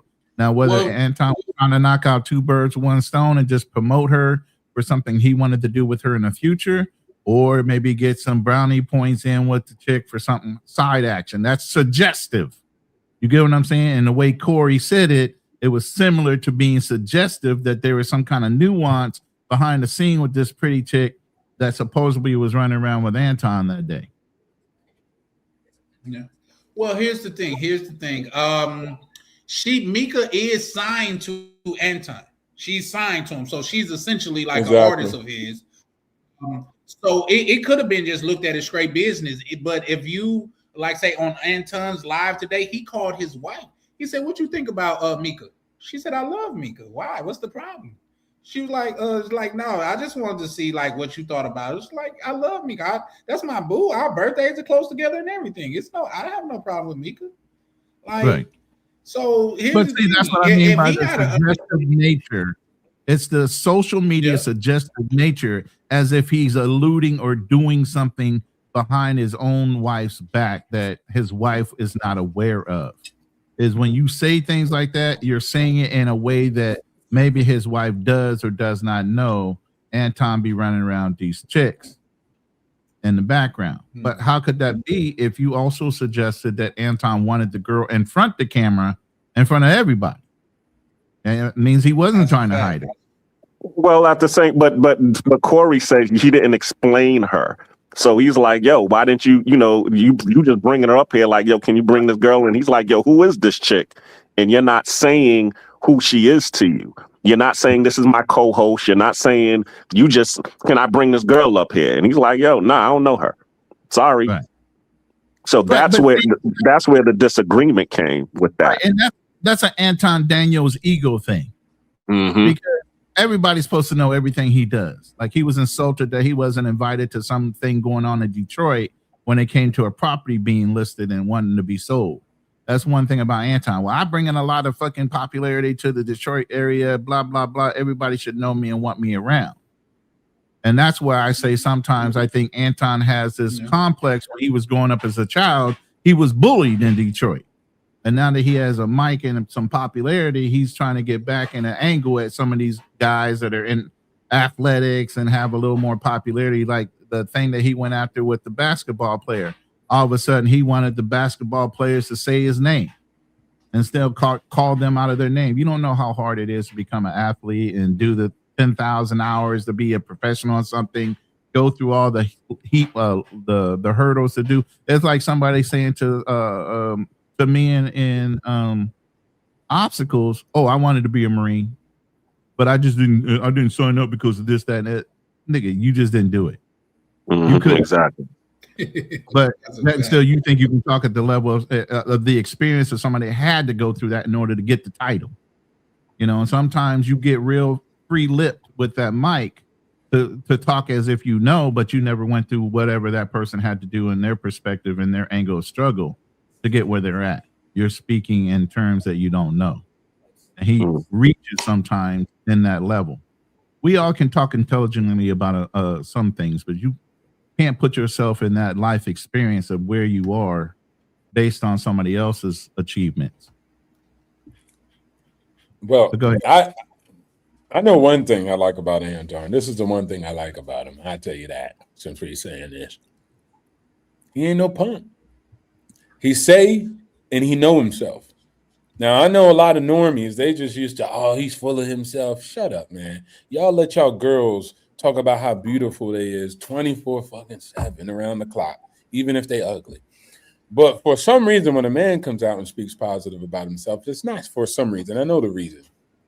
But net, people got a problem with it. You got to shut up. You got to stay humble. Real wealth don't speak like that. That's all false, man. You can say whatever.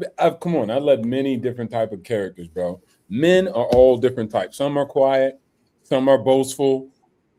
The only thing that matters is the results. Have they really done this stuff?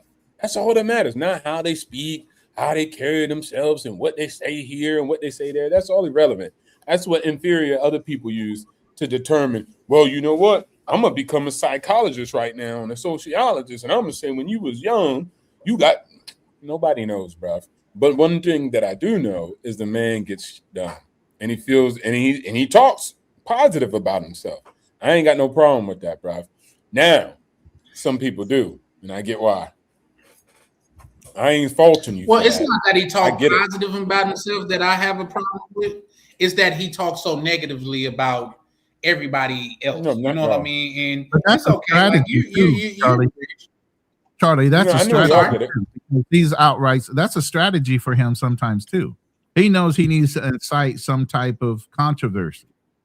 If he just talks straight facts all the time and didn't bring the drama, he loses the clicks and views and the opportunity to monetize off of the idea or his time. So there's a lot of times he'll say some outlandish shit for the attention because he knows at the end of the day when that camera goes off, he's a whole nother different person. After the shit he says, when he turns off strategy the camera, 50 Cent used. Right.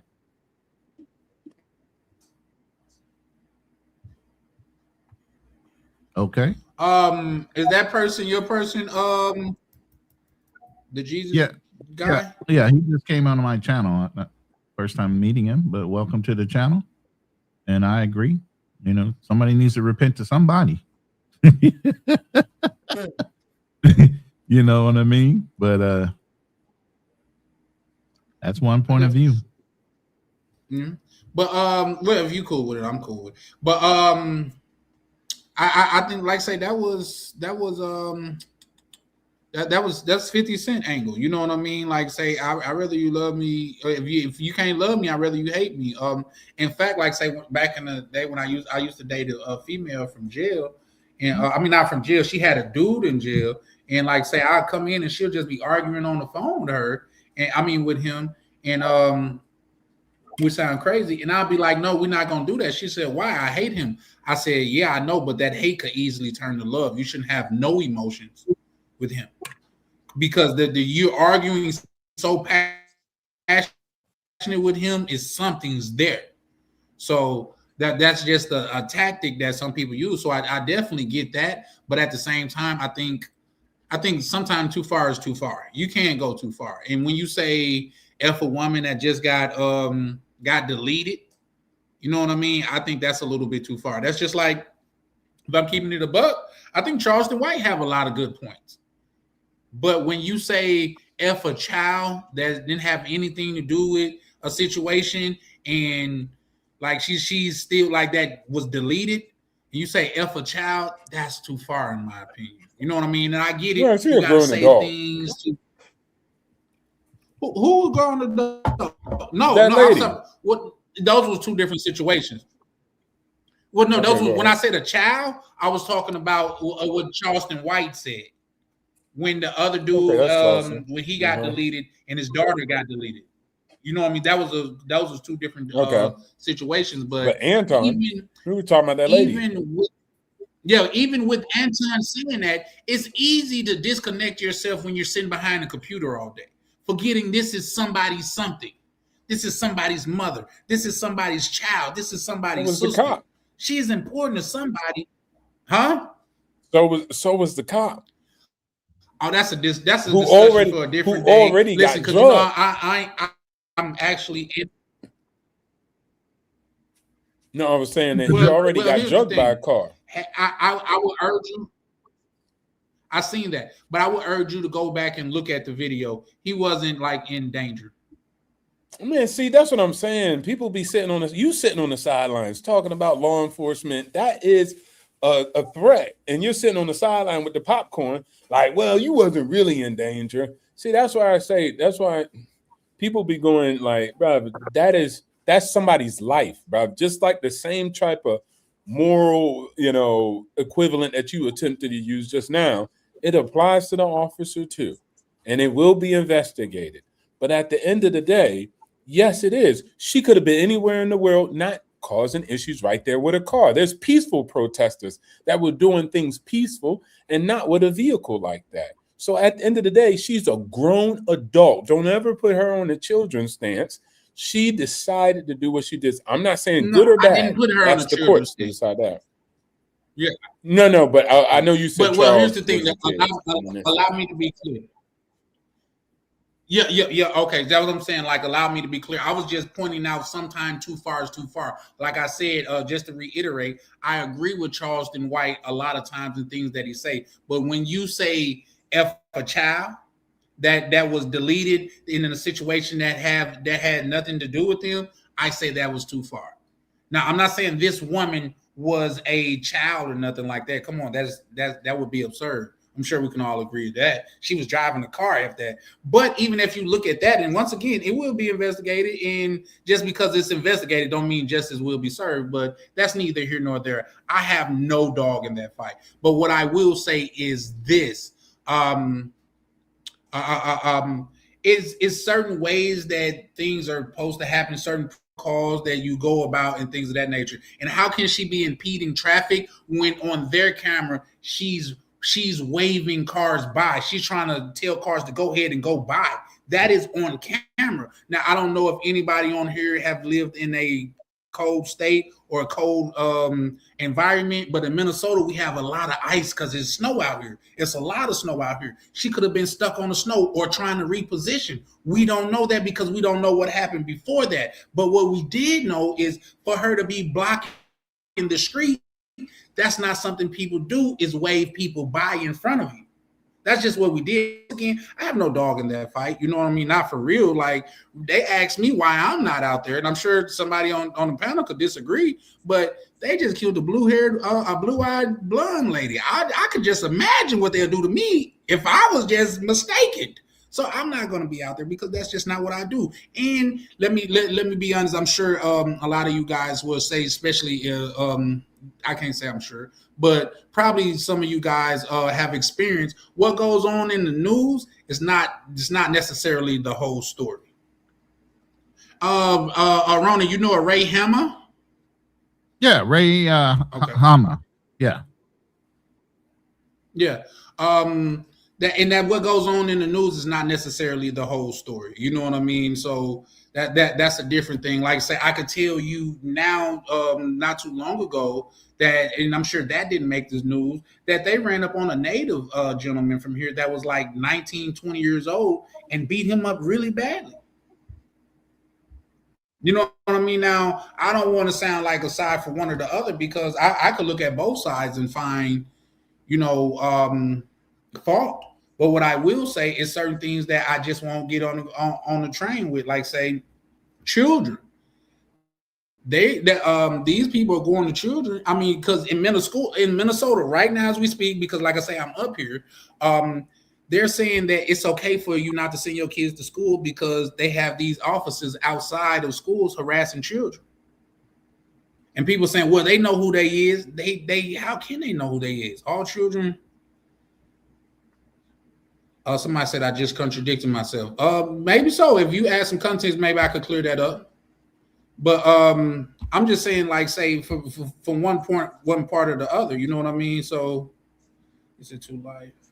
But just for Anton to be on the outside and say F that lady, I think that was a little bit much. Because I'm not gonna say F somebody that just we don't like somebody is somebody. Everybody's somebody. You know what I mean? And that was my main part. I didn't really want to go into the ICE thing because at the end of the day, it is what it is. I mean, Corey disrespected the chick that he was with. No, we're talking about we're talking about Renee Good being deleted and Anton Daniel saying "fuck that lady." That's who he was talking about. Okay. Yeah. I get it. I get your perspective. You just have a different opinion. And that's something I fought for in the military. So I really don't mind other people's opinion if they don't agree with me, especially about that. And then, like you said, it will be justice served, even though it might not be a conviction. That's not really justice. It's just a system and a process. So we'll see, to be continued. But I think what's more important that they were actually talking about is, it was all over the place, man. They didn't even get into the action because of all that stuff. But I would say, what's his name, Corey? He was moving the goalposts like nobody's business, though. Well, that's why I say they both won and they both lost.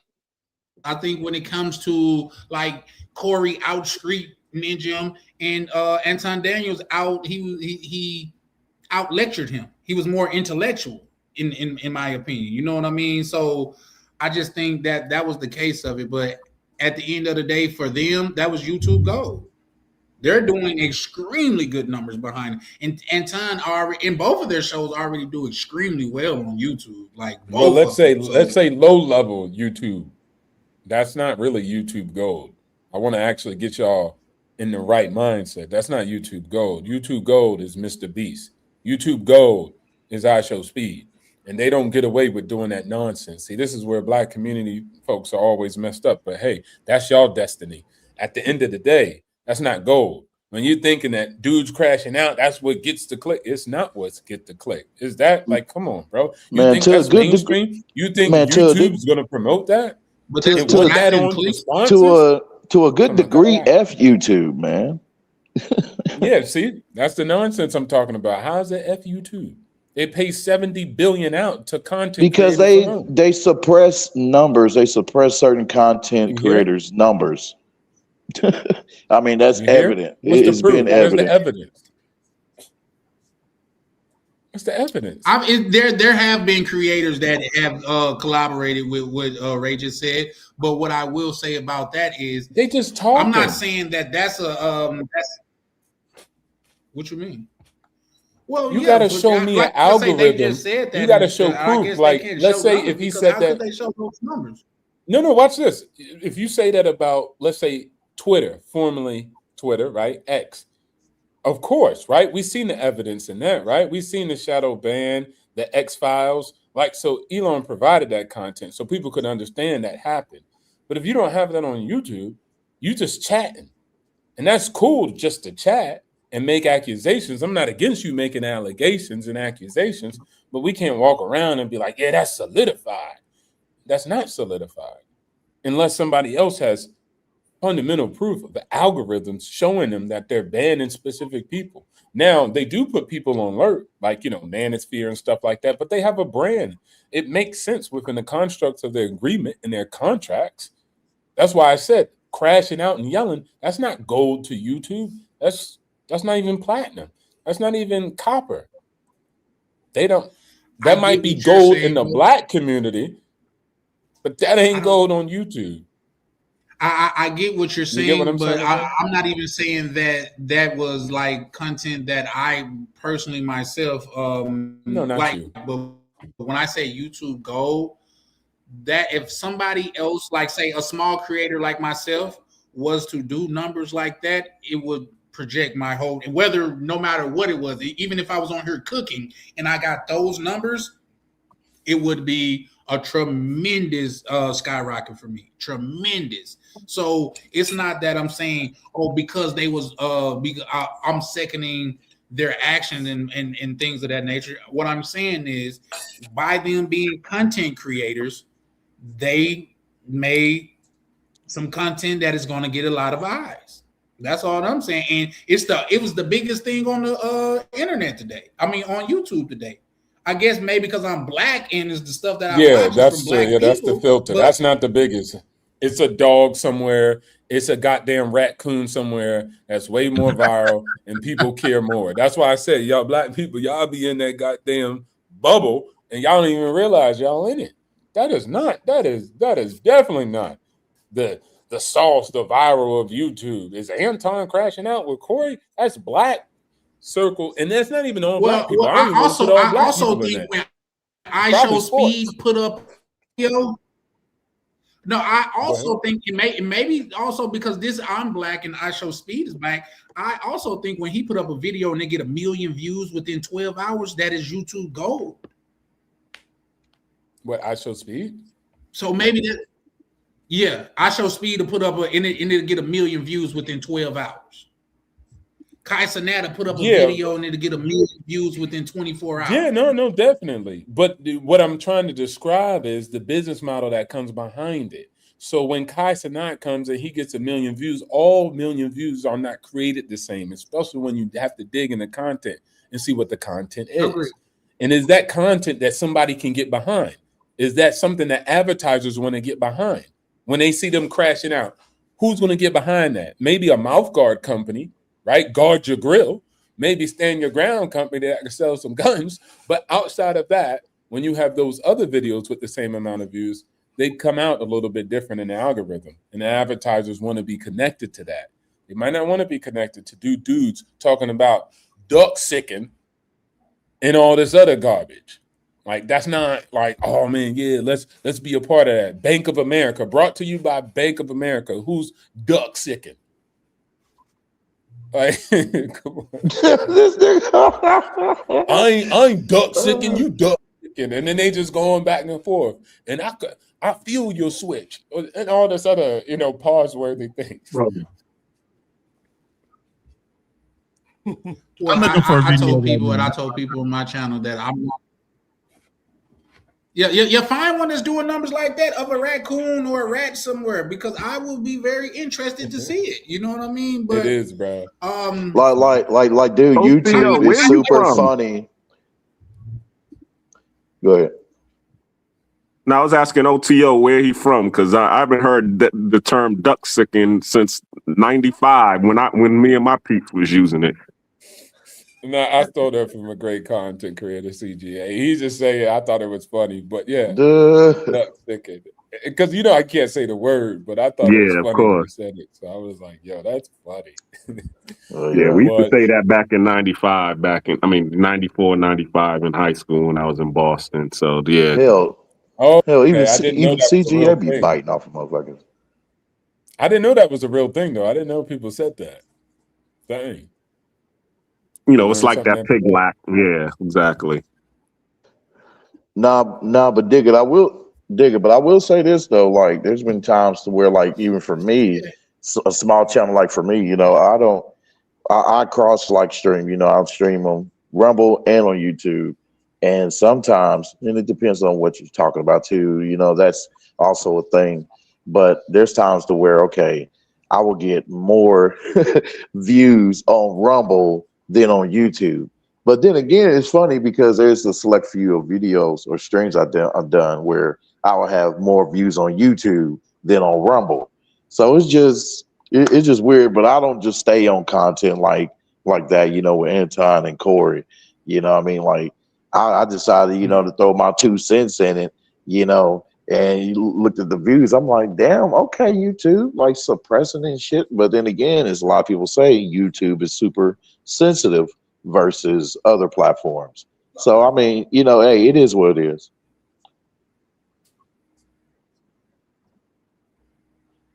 I think so too. You have had black travel. Now, once again, I said I think so. There's no, like OTO just said, there's no proof that where we could just pull up these are the numbers and the numbers say this, that, and the third. But I think, like, say, especially in the travel space, if you like, I think Ace Live had Ace had showed the difference one time.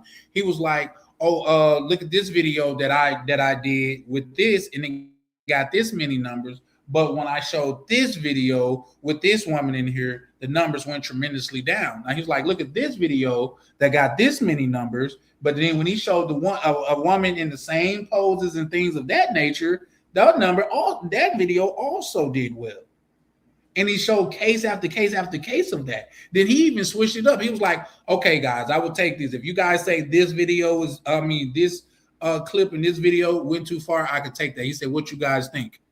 And it was like, "Yeah, that was too far. That was too far. That was too far." He said, "Okay, well, I want y'all to know that was his video. That wasn't my video. I didn't show that on my video. And that video still did tremendously well." So I do think that there is cases to show that videos do get suppressed. Like if they look at you to be in a negative space on YouTube, it's a such thing called shadow ban.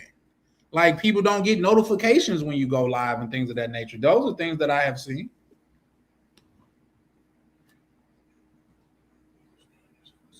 Yeah, yeah, you know what I mean? It very heavily depends on like what you're talking about too, because like I said, there's topics and other like subjects, you know, that came up that's totally way off base from what we be talking about, you know, and they're getting like high views, like he said, talking about squirrels, you know, cats getting high views in that versus talking about content like what we be talking about. So it is just crazy like that. Listen, and then allow me to be clear. I just don't watch like black content creators and things of that nature. I watch people that I guess John Hope Bryant, he's black, but he's more of a financial guy. I watch Cody Sanchez. She's a financial female. I watch Brian Young. He's a credit guy. I watch it's a numerous of people that I watch that's not just necessarily black. I watch a lot of boxing content. I like combat and things of that nature. So it's not just I'm just stuck in a black algorithm in the black space. Like I said, my TV, my YouTube don't even never once have referred to Jay Rello video to me. Not even once. Seeing about Jay Rello has been on other people's platform. I don't think I even chose to cover that motherfucker, man. Him or that Floyd dude, whatever the hell's name. Yeah. It didn't spark no interest in me, you know, because in my algorithm, it's dinner akin to what you talking about, you know what I mean? No, it was like in my algorithm on my side. If you look at my shit, if you look at my algorithm, whatever, it's martial arts, martial arts, MMA, anime, different content creators. Like I even got Asian content creators, you know, that I'm subscribed to, you know, and those cats filled the slots of so-called brothers who was on some funny stuff, you know what I mean? And because I don't do cats who are like stuck up, you know, like these females, and they act all, you know, just effeminate and shit. And then once I start seeing that, I'm like, all right, bro. I'm like, I already got the gems from you I need to help form the masculine Voltron that I built. So therefore, I'll grew you, and you're getting on this funny stuff. But God bless you, I gotta depart. And then that slot will be filled up with other cats like these Asian creators. And then I got movie related stuff too, and other brothers I'm subscribed to that travels, and when it comes to that, it's me who's an aspirer of traveling. I only get the content, you know what I mean, from you brothers, you know, what y'all give. You know, I can only report on that or what you guys report. So, you know, that feeds my desire of wanting to travel and not listening to these people, these detractors, you know what I mean? So salute to black men traveling. Yeah, for sure. And that's the complete reason why I'm in this space, because I started watching black men that travel, and like shout out to Ronin Travelers, but I come across Ronin Travelers, Ronin the Wandering Traveler. You know what I mean? And like say when I first went to the DR, he gave me a lot of recommendations on where to. Well, he didn't give me. He put on his page a lot of recommendations to stay, and if this is your first time, this would be a great area to stay in. So that's more or less what I do now. Is there a time for Anton Daniel? Yeah, I'm a part of the bag chasers. I'll say that, because when he's behind the scenes and he have a lot of game when it comes to money. He have a lot of games when it comes to game. No, let me not use that word because that's a black word. He has a lot of insight when it comes to money. He has a lot of knowledge when it comes to taxes and stock, things of that nature. So I'm a part of the bag chasers, but at the same time, it's a time for Anton Daniels. It's a time for even the 5150 show. Like, say if I get to the crib, if I get home and it's late and I just want to like wind down and just watch something and let my brain get a rest, I'll watch that, because it's not challenging my intellect. It's not nothing I really have to think about. It's something that I'm unwinding watching. But damn, you just said mindless entertainment without saying mindless entertainment. I'm just saying. Hey, I can't disagree with that, brother. I can't disagree with that, because it is mine. It's like, come on, man, who really cares about what? At least I don't. I don't care about what stars are doing or who, goddamn it, Tay Diggs is marrying or dating. You know what I mean? It's just something that's background music, so to speak, or background noise, so to speak. So yeah, I guess I have a problem arguing against that. But with that, I conclude. Sorry, I was looking for a video. I just can't find it right now. It'll pop up. You talking about the squirrel video? No, I was looking for the video.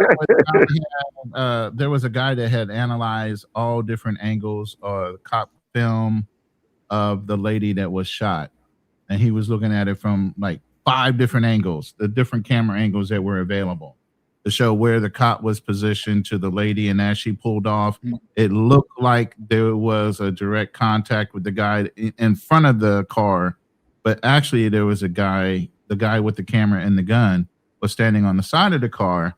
And then he said there was a clip that was enhanced and changed where it made it look like the guy and she had sped up and actually hit the guy. So there was actually some false film put in there that hyped up the situation even more. But that wasn't legitimate film from all the other angles. It was something that was added to kind of sell the story. But I can't find the clip right now. So, you know, I don't like putting things out unless I can show you what he's talking about. I feel that. Yeah, yep. And you know what? I probably should go through and find that clip as well, because like say it was surfers. I mean, it was circulating around Minnesota to where they showed it in like slow mo, and it was it was just like it didn't. The evidence wasn't in contrast to what they were saying and things of that nature. It didn't match up. But even so, and I got some pushback for some brothers from that. Like, in what practice is it to walk in front of a car that's in drive? What practice is that? In fact, when you're in law enforcement, your job is to try to apprehend the criminal. So I mean, I understand his point of view is, hey, you're doing something wrong, you're trying to get away, and I'm trying to apprehend you. And now you're about to try to, run me over. That's grounds for homicide. That's ground for me to be able to self-preservation or protect myself. I get that. I'm gonna say this real quick. and maybe obstacles will believe the same way I do or don't. Military trained wise, you don't put yourself in a situation where you have to pull your gun unless you're willing to use it. Secondly, officers too many times use "I was in fear for my life," but you put yourself in a situation where you press the situation where you put yourself in that direct line of fear.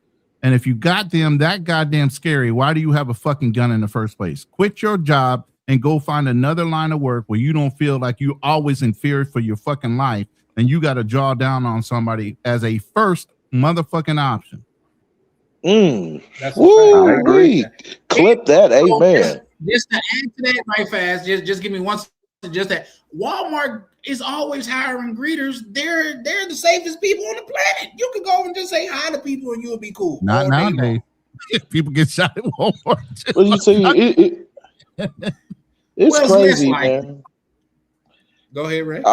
I'm like this, man. Like what you just said, brother Ronan, man. And salute to you on that one, man. May somebody clip that one, man. Because boy, I can't stand like antagonist. That's the capital definition of antagonistic, right?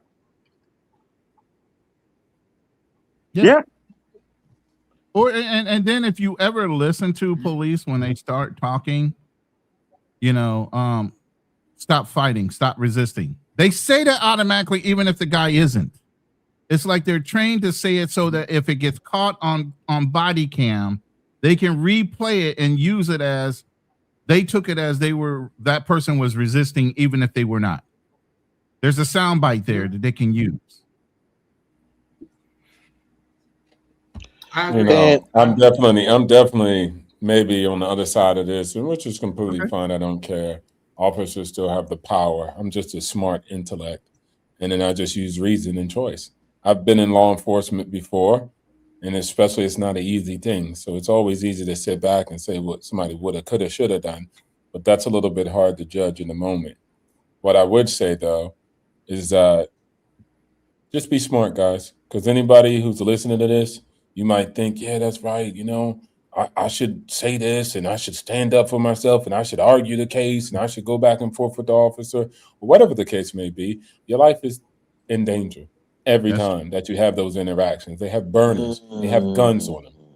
And so I'm telling you to leave with your life. I'm not trying to tell you to leave with the Constitution. The Constitution doesn't exist when that officer holds that gun. If you make it out, maybe it will work out for you. Maybe it won't. But guess what? You'll be dead. And people will be using you online to say, yeah, man, that's why we need to go against the cops. And you just be a goddamn cartoon character on a freaking T-shirt.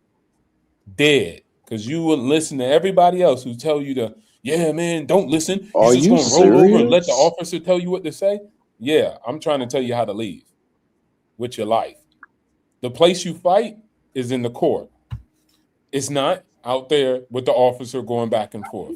So my perspective is just different. I just follow, comply, and then once I get my stuff sorted out, I'll talk to the judge. I'll get my lawyer. That's where I handle it. In the field, negative, never. I agree. I can agree with OTO. I mean, as they say, they call officers the dogs. You know what I'm saying? They're the enforcement. You know what I'm saying? Arm of the law. So of course, it's like you're going against. Would you go into somebody's property and they got rabid dogs on the property? No, you're gonna wait until he calls the dogs off, and then you're gonna enter the property when you know that it's safe. So yeah, when you have these officers in front of you, this is the enforcement. These are the dogs that are attacking you. So you don't know if this dog is going to kill you or not. So you got to leave with, as you said, leave with your life. I just make it easier for the process. No, I agree with OTO said, but I think. But y'all want to be revolutionaries, okay? When you get a, I think Black Cleaner, you kind of went off the rails. I'm sorry. Go ahead. No, I was saying like when people get hot slugs in their chest or they get ruffled up, then that's just where it's gonna go. But what I'm telling you, it's your life. I take my time with it. And I also understand from the other perspective. I understand. Y'all don't say nothing when cops get their heads blown off. I don't hear nobody raging out and crashing out. And it's a thin line between that. Because they're The person evil you as think fuck. that ain't gonna. Here we go. See, there we I go. wouldn't even say that, bro. I would say I Anger, would bro. say But we could be more than confident that they're gonna be held accountable for that. That's what What's I would that? say to that. Like, say, if somebody wrong a cop, Off the cop. Off a cop, they're gonna Yeah, be but the held cop is still liable for off. that. I don't care about. See, that's what I'm saying. You, as the living, as a bystander, cares about that. The person who's deleted in oblivion don't care about who went to jail or not. I know y'all say that to yourselves to make y'all feel good in the courtroom, but the person who got blasted, they don't care about that. They're not gonna open up one eye from the grave and be like, "Oh, he in prison." Oh, Lord I feel Jesus. good about that. He's gone. So what I'm telling the person who But could sir, hear me wasn't is, you just don't listen to defending- this nonsense, wasn't you just man. defending when? No, I get that, Yeah, and Anton like I said. said, we're having civil discourse here, so I'm all on board for it. But weren't you just defending when somebody said Anton said F that lady that just died? She's died. She's gone now. So I think those two things are in. So I in would have told that contradiction of lady each F other. around and Because find out. let's mourn This it is when not it's a time to cop. be a Karen. I would have told that lady, this is not the time to be a Karen. You're putting yourself in a predicament. I'm not going to sit up there and tell that. And So she's let a me- woman, let and me she ask should you know this. that. And she should Let me know ask you that, this, bruv. Opio. She should be far away from violence and I contention think and so. conflict. Listen, You should be. had You it got been diplomacy. me, I You would got have no got on hands. the ground with my hands up. I would have crawled through the window with my hands up. Had it been me, but I wouldn't even I've have been been in there. situations too. Well, you don't know where they're. Well, yeah, No, I'm but not. I'm I'm saying, I not don't going think through that and went after nothing her. yet. I don't know the details though. I don't. She was think, in her but own yeah, neighborhood. that doesn't mean anything. You could be in your own neighborhood. She wasn't there kissing kittens, and then they just rolled up on her. And even if they did, then like I said, they got the blicky. Go ahead, be a rebellious. Go ahead, be rebellious. I don't care, because at the end of the day, people are going to keep moving on. So you can go ahead and believe the people gassing you up. So go ahead. OTO, You just be a let me cartoon ask you character. this. That's it. Let me ask you this, good brother. What could Sonya Massey? Because it seemed like it's almost you coming off a little biased, if I'm being honest. But what could Sonya Of course, Massey have done everybody's biased. to still be alive? I that's a fair point. But what could Sonya I'm Massey just not have did? She dishonest did about what they told her. I'm sorry. No, say it again, Charlie. I couldn't hear you. It was a slight delay. No, Go I ahead. agree with you. I said, what could have Sonya Massey have done to in her situation? Who's this? That's the lady to where the police told her to get the boiling water off of the stove, and when she did, he said she was going to use that as a weapon to throw on him. What could she have done? She complied By getting on the boil and well, I don't know that case, so I can't speak to it. I really don't know what you're talking about, so I'm just be responding to whatever you're saying. Well, without that's knowing anything. literally what happened if anybody else on the panel, because it was Okay, all cool. the talk not too long ago. If anybody else disagree with how that happened, please do. But she called the police for help. I'm sorry, the black lady to where she called the police for help, and I think she said somebody was outside the house while they was in the house. I don't know, but he said it was boiling water on the stove, and he told her. Oh, I was about to bring that up. Well, go ahead. But what, and that's what happened. She was sitting down on her couch. She had a boiling water on the stove or whatever. He said, "Go get the boiling water off the stove." She go do that. She goes to do that, and when she pick up the water, he told her, "I will shoot you in your face." She said, "I'm sorry," and dug down. She literally dug down, and he still deleted her. What could she have done in that situation? Man, if you defend, well, before you respond, my dude, if you defend this damn officer on that shit, damn it, you are a piece of shit, and you need to rock, bro. Straight up, go ahead. We good. I don't care about you, bro. You ain't gonna talk to me disrespectful. That's just I don't care about you, my nigga, but shit, real talk. I did not disrespect you. But I can't stand police apologists like you, my nigga. Go ahead. Well, go ahead. Go ahead with your life, bro. Well, yeah. Go ahead with yours, man. Nobody cares either, my dude. Nobody cares. Nobody cares about your clan either, my nigga. I already know what clan you belong, my dude. Yeah. You team Anton, huh? You team Anton. Team me. Winning in real life. Grow up, little motherfucker. boy. I can't stand that shit. And he talking about you want to revolutionize? Yes, motherfucker. These sons of bitches are worse. These sons of bitches are worse than the mob, my dude. All right, y'all. They are worse than the mob. We need to de-escalate the situation. We're not trying to be Anton and Corey over here. Motherfuckers have no warrior spirit. That's what it is. He has no warrior spirit. There's no way. Sit down. And watch this. I got no warrior spirit, but I'm a combat declarated veteran from Iraq and Afghanistan. And it don't sound like it to me. Don't sound like it, my knee. I just don't. Hell, it don't sound like it to me. I don't say the same thing. Ronan sound like he got more of a warrior spirit than you, my dude. It's not about what it sounds like. It's about what it is. Yeah. You get what I'm saying? This is what I was trying to tell y'all guys. Like you the toughest. Like. Please. Who said that? Like you the toughest. You the one who's saying that. Motherfucker, the hell. This I don't think that's what he's talking about. You know how many deranged? Do you know how many deranged? You get out of pocket. There are ex-military. There are ex-military police officers that are deranged as hell who needs a psyche evaluation, right? Because a lot of them, damn it, are going in and committing these damn atrocities towards people, towards innocent people. My dude, there was a report, dude, last year of a damn police department orchestrating, damn it, for there to be like false DUI arrests, which is wrongful DUI arrests, just so they can build up their quota, and they was demanded to do so by their chief. And you see, and the chief, and there was a recording that they exposed too, and there was 2 officers who basically whistleblowed the whole department. So yeah, I mean, come on, man, like, and to sit up here and to talk like that and not admit, damn it, that being the case, I'm willing to admit, hey, there are some decent good officers, but how many of them are pressed to allow these other officers to get away with the bullshit? A lot. Now, Ray, if that's a question, you're gonna have to allow OTO to respond. I'm not going to speak to his question. He's not going to give me the Corey thing and just move the goalpost. Back to what I was saying. Majority of officers are not out here deleting people unlawfully. That's just the facts.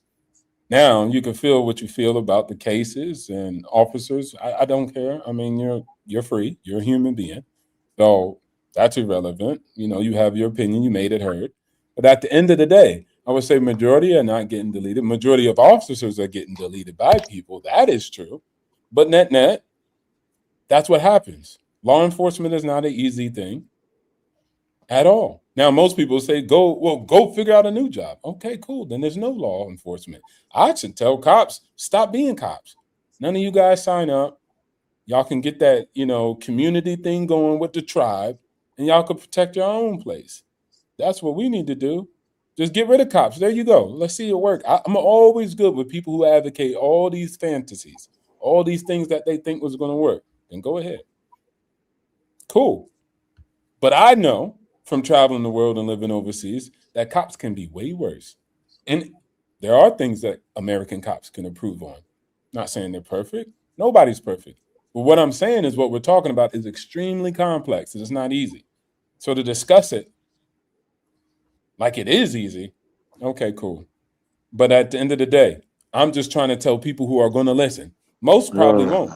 But be smart. Don't be listening to everybody else that's advocating the First Amendment, your right to carry a gun. So then when an officer pulls you over, you should be able to do this with your gun because you have a right, and be content. Just don't do that. There's a guy actually on YouTube that teaches people, if you do have guns, this is what you should do. Put your hands above. You're referring let to them know. He's trying to save people's life, unlike other people who's trying to make a point. Trying to fake start a revolution. It ain't bust a grape. They trying to get you all amped he's up. Teaching people to he's carry just guns trying to teach you how to do it responsibly and how to understand. So when the officers pull you over, you leave with your life and make a smart decision. But if y'all want to take it, no, I got my rights. I ain't got to do that. I ain't got to put my hands on it. Okay, cool. Play that card. It's your life, so go ahead. I ain't gonna say nothing. I ain't saying you shouldn't do it. Do what you want. The consequences come. They're gonna come. Have your big mom up in the court crying. Say you don't care, Cool. but The biggest thing is, I Make the law, nigga, break it. I don't care, but if you get caught, remember that I don't care. and I don't mean it to be disrespectful. the point is, don't care. Really, what's being said is err on the side of caution, and you'll keep your life. It's pretty much is what's being said here. How you perceive it is one thing, but you know how volatile police departments are. Are they going through the process of evaluating and psychologically checking the policemen that are on the field?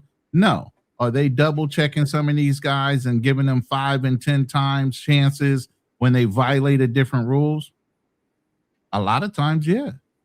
But who's going to do the job if they don't? That's the problem. You can psychologically advise a whole bunch of people need to come off the police force because they have trauma and toxicity from the job and dealing with this, and they've been numb to what's going on in our communities for the last 50, 60 years. But there is no one right answer. And that's the biggest problem. If you go through and you start eliminating, because I say if you're silent, you're complicit. For every bad cop that's on a force, there's 10 guys that know he's a bad cop but won't say shit. And I don't know what that is, intimidation, the thin blue line, whatever the fuck you want to call it. Until they the blue wall. Until they want to clean up their own fucking inner society. You as a civilian can't do anything but duck and cover. Err on the side of caution. If you know that this is something that's been going on for a couple generations, one thing is not going to fix it. It's been corrupt for a while. There's going to be a whole bunch of things that have to happen in succession immediately, all at once, for that to be fixed. So there's a broken society thing that's going on, which is law enforcement. Sometimes it works, sometimes it doesn't. The only thing you can do is err on the side of caution and not put yourself in those situations to where you have to be questioned. And if you are, all he's saying is follow through on whatever they're saying do so that you can walk away. And if there's something that was violated, have it documented and actually sue them. And you'll live. And it's sad to say that you have to do that, but that's where we're at right now. I agree. Not all the time. You won't live all the time. You won't live all the time with that. But I sent y'all a link to share. I sent y'all a link to share, and y'all may want to subscribe, Brother Ronan, to this channel, to the Real News Network. Go ahead. I got it. I'm gonna take a look at it.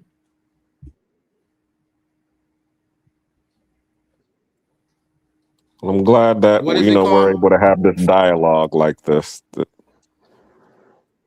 Because I'm civilized. Absolutely. I think it's sometimes it's gonna sometimes emotions are gonna go a little high and things of that nature, but I still think it's a conversation overall that need to be had. Now, two things that I would say. From the travel community, this is what I learned is this. I think OTO is froze. Is that just on my computer? That is as well. I mean, is that you guys as well? No, he's moving. Yeah, he moving. Okay. That might have. Okay. Two things. Just let me make these. Still moving. Okay. Just let me make these 2 quick points right fast. Just like one thing that I learned from the travel community. If somebody, you learned this in the neighborhood too, but more or less in the travel community. If you're out of the country and an armed man run up on you, that's not the time to try to fight back. Live to fight another day. Call them all type of bitches and hoes once you get back to your hotel room. Because we done seen many of people thought they was gonna fight off a gunman and it didn't work for them. That's just the simple fact of it. So self-preservation is key. But the second thing is I've been to Brazil and I took a tour of the favelas. And you know what they say about the favelas in Brazil? Have little to no crime. Because the favelas is ran by the mob and they have a zero tolerance policy to where you know that if you was to break their rules and laws, you pay the ultimate cost. And with that being said, everybody's over there living in harmony. Not every, I can't say everybody because I haven't even I was on the tour, but it looked peaceful. They say that no crimes come out of there because is it ran by? They say it's ran by the mob or whatever, and whatever. But it's no tolerance. Like it's all about it's about them preserving what they have because they don't want to mess up because the police don't even go into the favelas. The mob run that. This is what many of people have said over there. So the police is not the end all be all. Right. I'll say that's good shit right there. No, they definitely do. Like, but see what I'm talking about? Yo. Wait. Obstacles actually lived in Brazil for like 2 or 3 years. Just ask the man, Howard. See, that's the whole thing about somebody living it. This is a great example, bro. And again, look, tell me how it actually works in Brazil when it comes to law enforcement there. Y'all are free men. Y'all want to run y'all communities like that? Go figure it out. Go build that community and go do that. Let the mob go hang out and run it. But what I would say about the Brazil, and I was going to say something about Kenya. Kenya's kind of like it has its own justice of the mob. And so when you steal a phone, the people delete you. They take your life. They call the cops just to pick up your body. That's what I was getting to. Now, that. hold on. I was definitely getting to it's that. hard to do that in a country where young ninjas think y'all could steal an iPhone and think it's not rightful for anybody to take your life. You shouldn't even have to go to jail for it. So again, you can't just point to that culture. That's a completely different way people live over there. That's not an American thing at all. They say you could take somebody's life because they stole something. Okay, so that's big difference. Most Americans don't say, yes, you can take somebody's life because you steal something. Most Americans won't agree with that. So that's a big difference. Number two, about Brazil specifically, the favelas is ran. There is crime, but it's only, inter-crime, right? Via the gangs, depending on who owns what, right? There's still issues, right? And of course, they're going to have issues when they're clashing with the cops. But for the most part, you don't want that neither. When you talk about, the cops might shoot you, but these guys might dip you in acid and they might hang you from streets and they might do all sorts of other things that I've seen myself with the actual video footage that comes from it. So it's not nothing that's sweet. I think sometimes we just tend to look at it like that and then we say, oh yeah, that sounds great. And hey, if you still want to try it, then go try it. I'm not even against it. But I'm just saying, it's some nuances, right? But it is a way a certain particular area actually organizes itself. So you're right in that, right? But I'm not to say it's 100% bad. I'm not saying that neither, right? There's checks and balances, there are pros and cons for having police, not having them, having that situation and having a different situation. But I don't think nobody in here is ready to say somebody can get deleted because they stole a smartphone. No, I don't. And that's not what I was alluding to. But also, I didn't say you were. This, I was just trying to give an example. May I ask how? Yeah. But I noticed a couple times you say y'all ninjas. Yeah, I do notice that. Yo. You say y'all ninjas. I would say Charlie. Sometimes I say Charlie if I was speaking to you directly. But if y'all remember, I was saying I was speaking through the panel and to the audience. So go ahead, Charlie. If I may, how old are you, OTO? 88. No, I'm just kidding. 38. Oh, okay. Well, young buck. Well, you're old enough to remember. Well, not even to understand like the inceptions of gangs and things of that nature, right? Yeah. You understand that gangs was originally formed to protect the neighborhood. In their own way, the way they see fit. They was there to protect the neighbor. So you're not going to go rob the old lady and just be selling her stuff and things of that nature. Possibly, if the old lady wasn't paying the black fee, then yeah, they'll rob her. But if they paid her the bounty, that wasn't a thing. That was not a thing. Maybe it was a thing where you from, but when I came up in that where I came up in where they originated from. Old folks wasn't getting. Okay. Bro said gangs are bad. I'm talking about why it started. They was originally formed to protect the neighborhood, especially from the police. But I get it. There's people that'll be out there that you could criminalize the Black Panther Party. Yes, you can. They broke the law and things of that nature. I'm sorry. Go ahead. Wasn't it the Black Panther Party came first, and then when they broke up the Black Panther Party, that's when the Blackstones and the folks and all of that started to come about as a offshoot of the Black Panther. Yeah. But people could point out, oh, these were Black men with guns and they didn't have license and things of that nature. But they had school programs, they had food programs and things of that nature. They had people that they was running out of the community that was selling drugs and things for that. So that, like, because I see somebody in the press say gangs are bad. Oh, this big, Big Banger, Ronan? Big Banger is his name is familiar. Ronan, you there? Yeah. Oh, sorry. Do I have you guys muted? Can you hear me? Can you hear me? It's a lag on Charlie's end. That's what's going on. Charlie needs to stop talking about them cops. They cutting the internet, bro.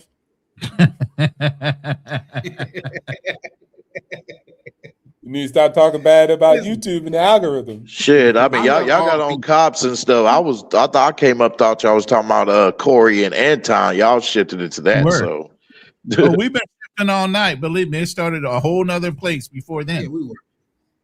I mean, cause I looked up, man. I'm super pissed though, bro.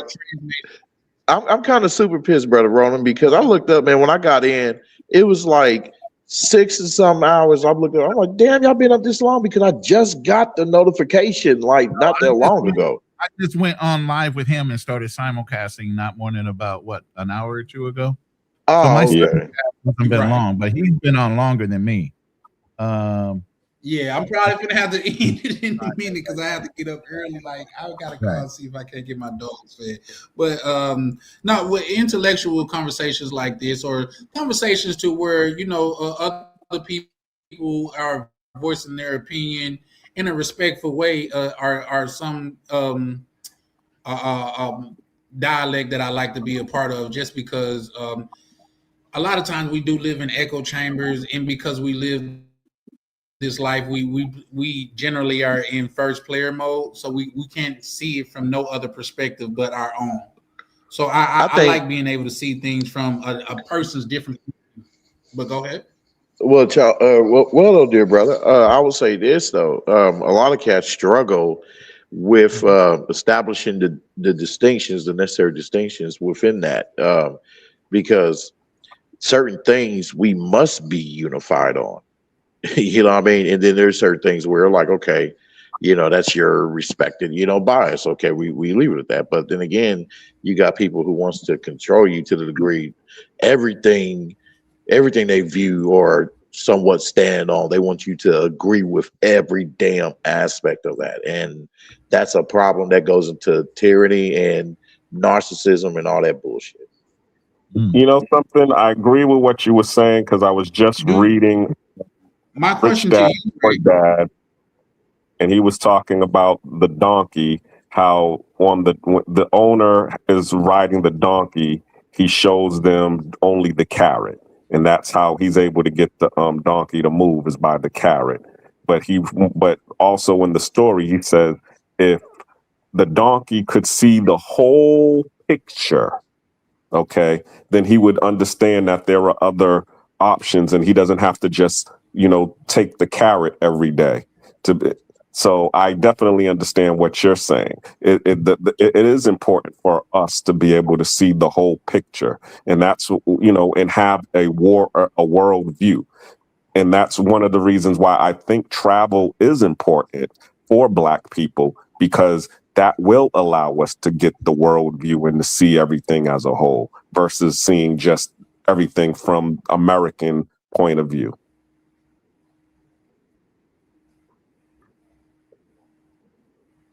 Agree. I agree with that. But my question to you two guys, like, because what I heard said there is situations to where everybody needs to be on the same accord and things of that nature. But although I agree with that, is that realistic? On what? Just Yeah, because you had people. situations, I'm sorry. Go ahead. on what situations though? I mean, religiously and morally, ethically, people have different beliefs. It doesn't matter. You might not never find 5 people that believe the same thing at once. That's why when obstacles say you find people that you bond with. That's my question. Is it realistic? Right. No. Yes. Now, and Yeah. just to double down on that, just to double down on that, Ray and Black Cleaner, there was black people that thought slavery was a blessing. There was black people saying, "Look, we got it good here. Well, we they get to eat, we get to." yeah. You know what I'm saying? I'm sorry, say that again. Now they need a foot up the ass. That's they. And I don't disagree, brother. I don't disagree, brother, but I'm just saying you do realize those was people out there that thought they had it good. Look at the house, nigga. The only thing that he had over everybody else is that he had access to the house. And like, brother why Charlie, we- in the what, same with who that. said that? Malcolm X. Yeah, and to add on to that, what you said, I mean, it's in the same as when it comes to dudes who are die hard, willing to die on the hill of being a damn simp, and one who's willing to allow their wife to smack him on the head, side of the head with her purse, and he thinks he can still be in the Hall of Man, where man ain't tolerating none of that bullshit. So there's no coexistence with such dudes like that, man. So that's way left field from how God's word said how we should be. Amen. So, But as you said, is it realistic? Yes, it's realistic to be able to see to get the whole picture. I just think it's not realistic. I'm going ahead. Yeah, go ahead, Black Cleaner. It was delayed. I understand. I was just trying to make sure that Charlie could hear me. But yeah, I mean, it is realistic to see the whole picture. That's why, as I said, that's why travel is important. Here you have OTO. He's traveled, to many countries. Okay. He's also, as he said, he was a war veteran, and he also was in law enforcement. So he can see. So there are certain things that he sees and that he understands that he gets, he's going to give you a world view of from his side. Everybody, once they get a view of something, they're always going to choose what it is, their side. They're going to choose their side of the fence. They're going to draw their line in the sand and go on the side that it fits comfortable for them. If they're a coon, they're going to go on the side of the coons. If they're a goon, they're going to go on the side of the goons. But the key thing is learning the whole view. Getting it from all sides so that you know which side that you're on. And then you'll own that side and be happy where you're at. Yeah, but that's in direct contradiction into what we was just talking about, because if their sides, everybody's not on the same plan. You know what I mean? There's not on the same side. That's a direct country. I was referring to everybody being what the gentleman said when he said everybody on the same side. There's some things we need to be on the same side of. And that's why I brought up the illustration of slavery, where some people thought slavery was a blessing. And I agree with Ray. Those people may have needed a foot up their ass. But you know what? Who was that? That was Malcolm X that said when the master catch a cold, he said, "What's wrong, master? We got a cold." He said the house catch a fire. He working harder to put out the fire than the master. But so I'm not saying that. Like, I agree. I'm sorry. Go ahead. Biscuits. I do want to say, I'm kind of in a position where I get that other people have different opinions than me when we don't going to agree, and I'm completely fine with it. I use it and leverage these conversations not about actually convincing people of anything. I've actually used it for myself internally to understand that people are going to think whatever they're going to think. It's up to you to accept it and understand and move intelligently from that. So when you say, well, there was people who also thought slavery was good, I don't mind it, right? Because all I know is I need to out-clever them if I want freedom, right?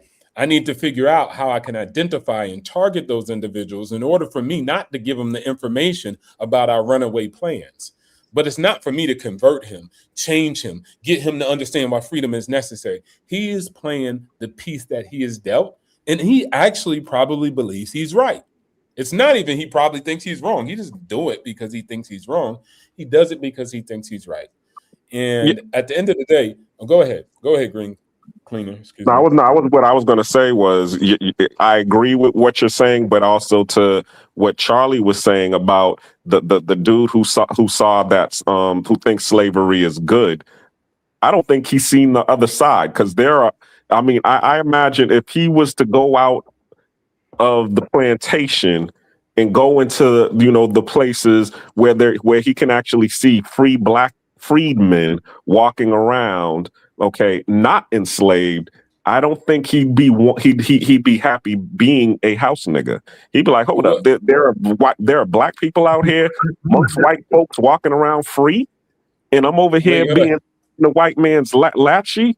Oh hell nah, fuck that.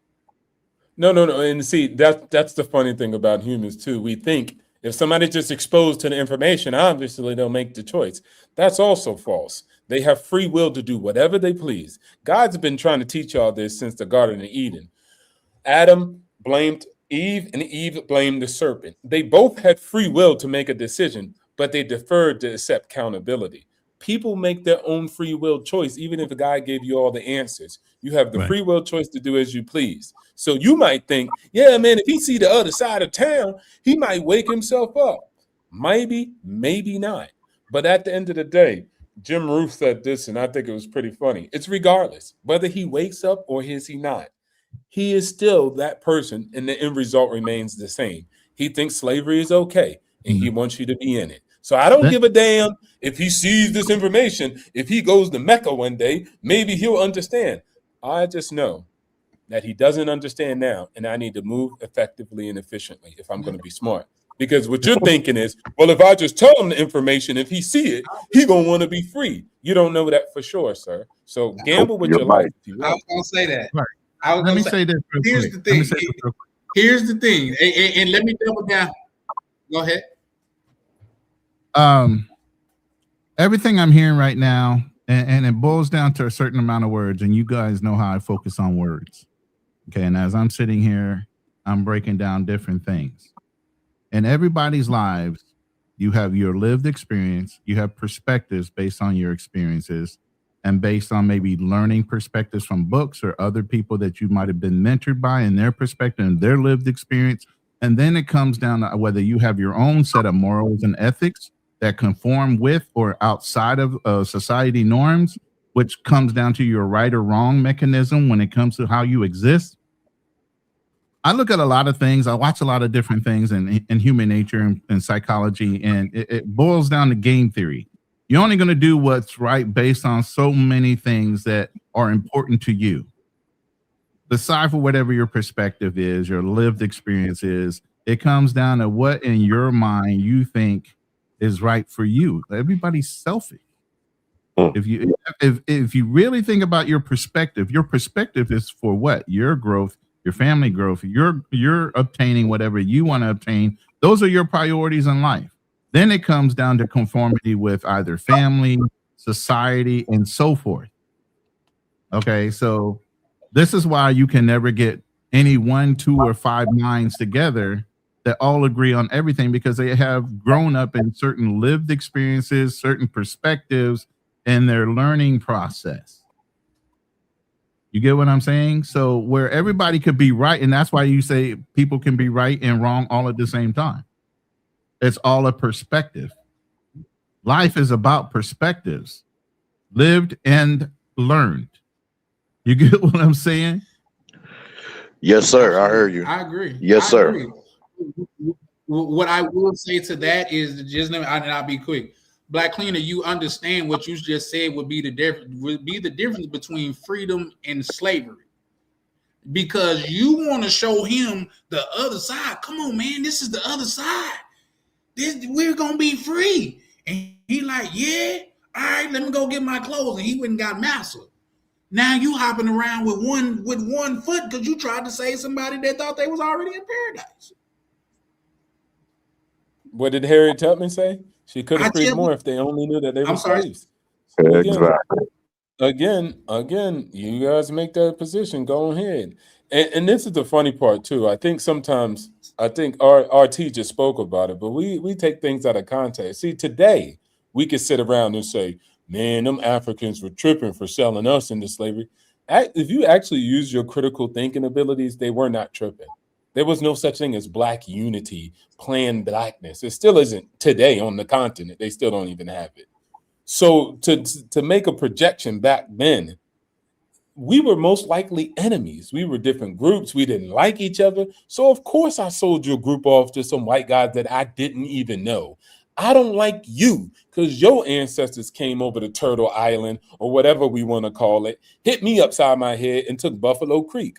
So again, they didn't have that unity. But we look back in the past and say, man, why weren't them Africans together as all black people? That wasn't a thing back then. Humans didn't think like that. And so people who lived in the region, as they always say, right? Black people have violence amongst black people because they live with each other. White people have violence with white people because they live amongst each other. So again, I think sometimes we just take those projections and then we think about the past and why didn't they do this? And it's like, bro, your best bet is to worry about 2026 and not crashing out like Corey and Anton and being focused on getting to the resources. Yeah. You know what? You know what? Let me double down I agree with that, my dude. I agree with Go that, ahead, my dude. Rick. No, I said I really agree with that. I ain't really got nothing against that, actually. Shit, especially the way he ended that. What I mean, brother, what do you call OT Shout out to y'all. for See, the initial? that's how it comes around. I mean, hey, I'm gonna stand on it, hey, Shout out man. to y'all. When it comes to the the police and shit like that, I'm my feet's in the concrete on that one. But I am also in agreement when it comes to that one should be wise and exercise like caution and a great deal of humility when dealing with law enforcement. But my fight is against those who are humble and still get punished, and that's it right there. You know what I mean? But everything else, hey, I agree with and I respect because he's another black man that travels, and I can't be mad at him like to a degree because I'm such a lover of black man that of traveling. You know what I mean? Because I get excited like when y'all come back with news and y'all show the sceneries and stuff like that and y'all interactions with the people. It's just so awesome. So yeah. Respect, but I'm in my mama's Shout basement. out But to you. respect. But let me be clear in something I'll say because that was funny. I needed that laugh. That was funny. Yeah, that was a good one. He over in But Thailand. what I would say is this because I say this in 2026 and I said that on this panel today. Everybody's not gonna go. Everybody can't go, and that's fine. Everybody's not meant for financial freedom. Everybody is not meant to not work a 9 to 5. Some people are good, damn good. I done met mechanics that love what they do, and they don't. Who are we to tell a person, bro? It's so much more out there. You could be more than a mechanic. This is what he want to do, and this is his life. Who are you to pass judgment on his life? Well, yeah, and I know people that take great pride in what they do. And see, in that crucible, I noticed, and what I noticed with that, right, and I noticed that like a long time ago, certain cats struggle in the pathways of going to the extreme of trying to enforce your worldview, and even if it's positive upon others, your good wealth of knowledge you have. Like, and this is where God goes in his word and says, like, be careful not to give pearls to swine, because, they would trample over them and you, and so therefore it's like, you got to have discernment. And when you give the knowledge and stuff, and also within that, gauge it and make sure that you're just planting the seeds of the knowledge and just walking away from it, just plant the seeds and walk away. Yeah. That's a fact. I got people in America that never want to leave America. What am I gonna do? Hit them across the head and bring them out of the country? No. If this is your dream, have at it. Let them remain plantation bros. Damn it, let them shit. But don't get in the way of those who are traveling because and those who if I'm want to looking at it travel. from their standpoint, said my family here, I agree with that wholeheartedly. But I'm not even only people that I call passport bros are the ones that are judging men for traveling. Those are the only, because if you here, you got your family and you got the life you want, have at it, brother. I'm not gonna stand in your way. No, man, the women are beautiful over here. Come on over here. No, if you happy and this is your slice of heaven, by all means have it. That's just what I'm saying. By all means, this yours. It's not my obligation to save you. If you don't want to be saved. See the plantation bros, that's not enough for them because they get off on acting in such high defense for these westernized drag demons, to where they gotta like step up for them, like just so they can get some brownie points, so they can get closer to getting a whiff of that coochie.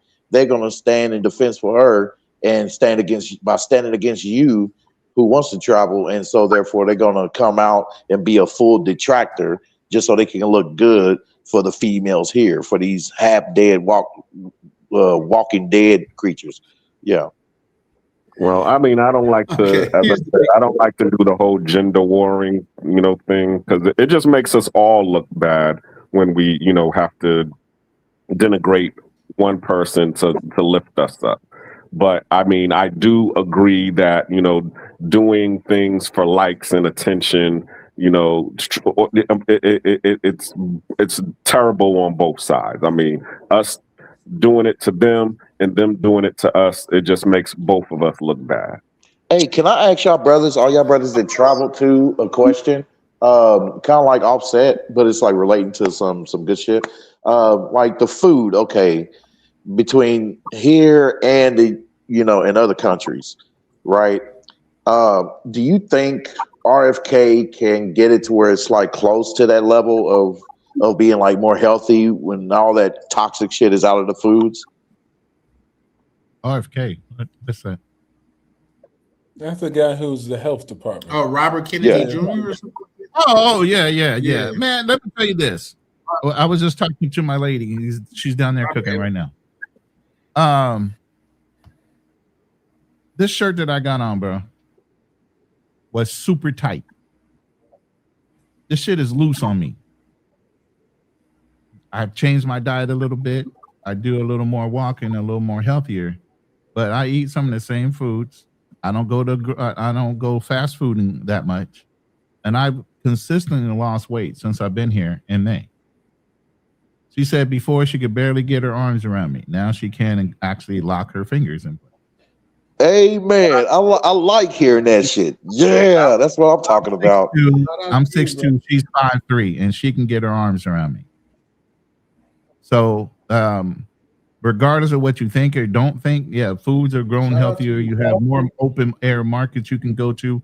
Can you get those kind of foods and vegetables in America? Yeah, if you go to open air markets, if your town offers them and things like that, you just got to put a little more effort into it. But then I heard from certain brothers that traveled. I've also said about that about open market food and stuff. I think it was brother BMT. He said be careful with certain open markets or because you could be sick and shit. So I don't know. You just got to clean your food. That's it. You just got to clean your food. That's it. So you probably just can't go in there and just grab something off the shelf and just eat it because your bacteria is different. It's not necessarily it being dirty, but your body and what it can defend off and antibodies are not the same as the local. Oh, okay, okay. Yeah, and that's the same thing with the water. Like she can drink fucking tap water. I can't drink that tap water. I can go into Mexico. You get Montezuma's revenge. Your body is not used to certain antibacterial things here that they are because they grew up around it. They drink out the fucking rivers and different things like I can't drink that. I gotta make sure that shit. You'd be in a hospital. But as you're getting into that environment, and that's the same thing. Like she eats street food. I said, babe, I can't eat that street food. I don't know who prepared it. I don't know how long it's been sitting out on the street. Like you go to a meat market, man, they got food just sitting there with little fans blowing just to try to keep the flies and shit up. Man, we don't have the food safety requirements here that they have back in America. You get what I'm saying? Certain things that they would eat here and the way they did food handling is way different, but their bodies can handle it. Ours cannot. So you have to be cautious about how I'll go to Well, they SM grew market. up eating it, would you say? Right. They grew up eating that way. So their bodies and that bacteria is something that's normally introduced into their bodies, not ours. And then I also say it's like people say overseas, and it's like, man, Mexicans are more fat than Americans. And so at the end of the day, I just think it's just always going to be a you thing. And like RT said, America's way bigger than these countries. So you have to go find those places where they do have those open markets where you can get more of the natural food. But if you're in those highly dense populated areas, you're going to have the same issues. If you go to Bangkok, you're going to have the same issues. It's harder. And of course, there's a lot of small businesses here because they don't have everything else is all over the that food. they bring this stuff in. So yeah, more people are farmers. It's the majority of the actual economy. So it's a little bit different, and there's nuances. I always say I'm traveling and I'm big into traveling, but I'm big with telling brothers, look, man, this is just my perspective. Hail to the empire and live your life wherever you want. Go where you're treated the best. But don't ever get it. You never want to be from Brazil. You never want to be from Thailand, because Thailand and Brazil would be terrible for you because you'll be broke. You can't afford the condo that you You know, ninjas be like coming over here. They'll be like, yo, I'm in Thailand. The condo's only 600. Can you believe that? A local, that's double their monthly salary. Yeah. But they make American money, so they don't understand the nuance. They're like, Thailand, it's amazing. It's cheap. No, it's cheap for you because you make USD. All while the locals are looking you sideways like you're driving up our fucking prices, so they're not necessarily happy. Yeah, and now they low key mad at you. So that's why I said it's a big nuance, and they not like you. They don't have a problem kicking out foreigners. What was that one chick? What was that one black chick too? I think. You in the car. You brought up Thailand. What was that one black stud chick, man? She went over there and she was like causing like hell and shit, and she was broke. Yeah, they gave her chance after chance. These Thai women actually let her work off the books. They gave her a place to stay, and she still fucked it all up. And then leaned back on the black community and Patia to help her out multiple times. That's why I say everybody can be saved. Some people you just got to let them drown in their misery. Everybody can be saved, man. Not even about being saved. Chance after chance after chance, they're gonna dig. It's about taking your mentality over to cultures where they're willing to entertain you, but then you try to force your mentality on a culture that don't need it. You know, it's like you got immigrants coming up here trying to tell us how we should change America, but yet and still your own country is fucked up. We're going over there for a reason. Whether it be peace, whether it be, zero arbitrage and different things like that, but you're going over there for a purpose that you feel like that system and that community or that culture is better and gives you more peace, but yet and still you're trying to force American ideals and everything and that peace that you're trying to seek. What the fuck? You're trying to escape that, right? Why are you going over thinking the same way? Open your minds up to the way they think, and maybe you'll be even at more peace. How do you go to a country where they're happier people and they make far less money, even though you're making more and you're still fucking miserable in that same goddamn country? How do you do that? Because you haven't worked here. You haven't worked that out yet. Work that out first before you even get on a fucking plane. How about that? Don't get on a plane trying to impose certain ideas into a culture where you're trying to escape for the fact that they are peace and try to change that culture into your belief structure. Because that's not working for you. That's why you left. It's funny that you say that, RC, because my second episode that I have on my page on Nate's Artist, Black Cleaner, shameless plug, check it out. It actually talks about that when I first arrived in Panama, because that's where I'm at right now. I saw that video. I saw your video. I just watched it. Oh, thank you. Appreciate it. And yeah, it talked about how it's silence, over here. It's, and how it's allowing you to work things in your own mind, because that's really what's going on. It's not about happiness and peace. It's about regulation, and that's how I felt when I first got here. It was about I'm as you said, I still have the American mindset in my head, but the silence that Panama brought allowed me to start reflecting on what was going on that caused all of the drama and anguish that was going on in the States. And it allowed me to do some of the self-healing and work so that I can now move forward. And that's what a lot of people don't do. As you said, they bring the drama with them and then they still refuse the accountability. And actually the silence causes them to go crazy because they don't have they don't want to look inside themselves to fix the noise. Yep, exactly. They think the noise is normal at that point, and it's not. If you can't handle silence, there's something going on internally that you need to fix. I don't know how you fix the mindset of these these chicks that would want to go over there talking about, oh, hey y'all, he wants a green card, and he better eat this coochie if he wants some green. He don't want to eat no coochie. If he don't eat no coochie, he ain't getting no green card. But the funny thing is this, because here in Panama, there are a lot of retirees and there are a lot of digital nomads, aka passport sisters. And, you know, they are low-key dating Fernando over here. I mean, I'm actually rooming with someone who could actually vouch for that. And she's saying that, you know, she can't do it because, of course, of her standards. But the fact of the matter is that everybody gets lonely and they're looking for, you know, someone to be able to be. Yeah. Mm-hmm. If you think you're lonely now, I'm just saying. But you know what? No, I was going to say this. Finish that verse. Wait until tonight. Why? Because at night it's quiet. It's quiet. Yep. That's when you're in your fucking head again. That bed get cold and lonely. Yep. But what I was gonna say too, Black Cleaner, I don't know if I said this earlier, but you guys are finna have an influx of travelers there, and I'll tell you why. One of the bigger guys in the travel space, which is Passport Heavy. I don't know if you guys know him, but he do a big I met him a couple times here. He just did a whole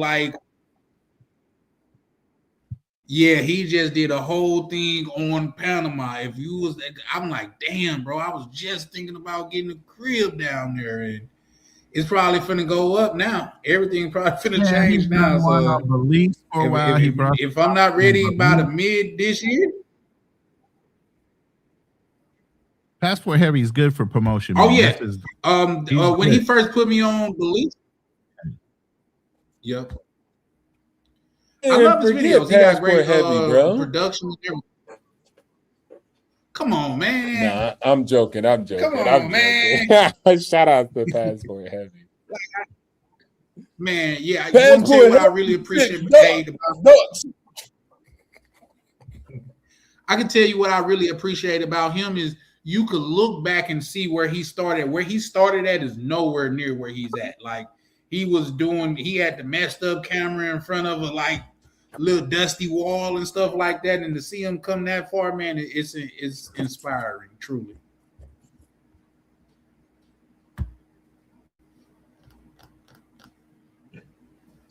I've seen some brothers be overseas and showing different fruit drinks and shit they be drinking. I'm like, man, they be looking tasty as hell and healthy. They are straight healthy. Bro said tasty. Yeah, for sure. The best juice that I had. I couldn't hear you. What you say? No, go ahead. He said they are tasty, but go ahead and finish what you were saying. Oh yeah, they're well, I was just gonna say the best juice I've ever had in my life was in Brazil. It was like a mango. I don't know if he sprinkled a little drugs in there or something, but it was like euphoric, man.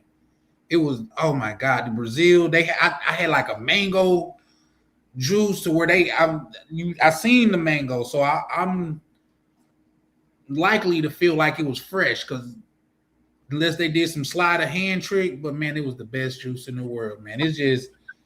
It's one of those things that just brighten my day. Like, my God, that was some good juice. I want to go back damn near just for the juice, but did it relax?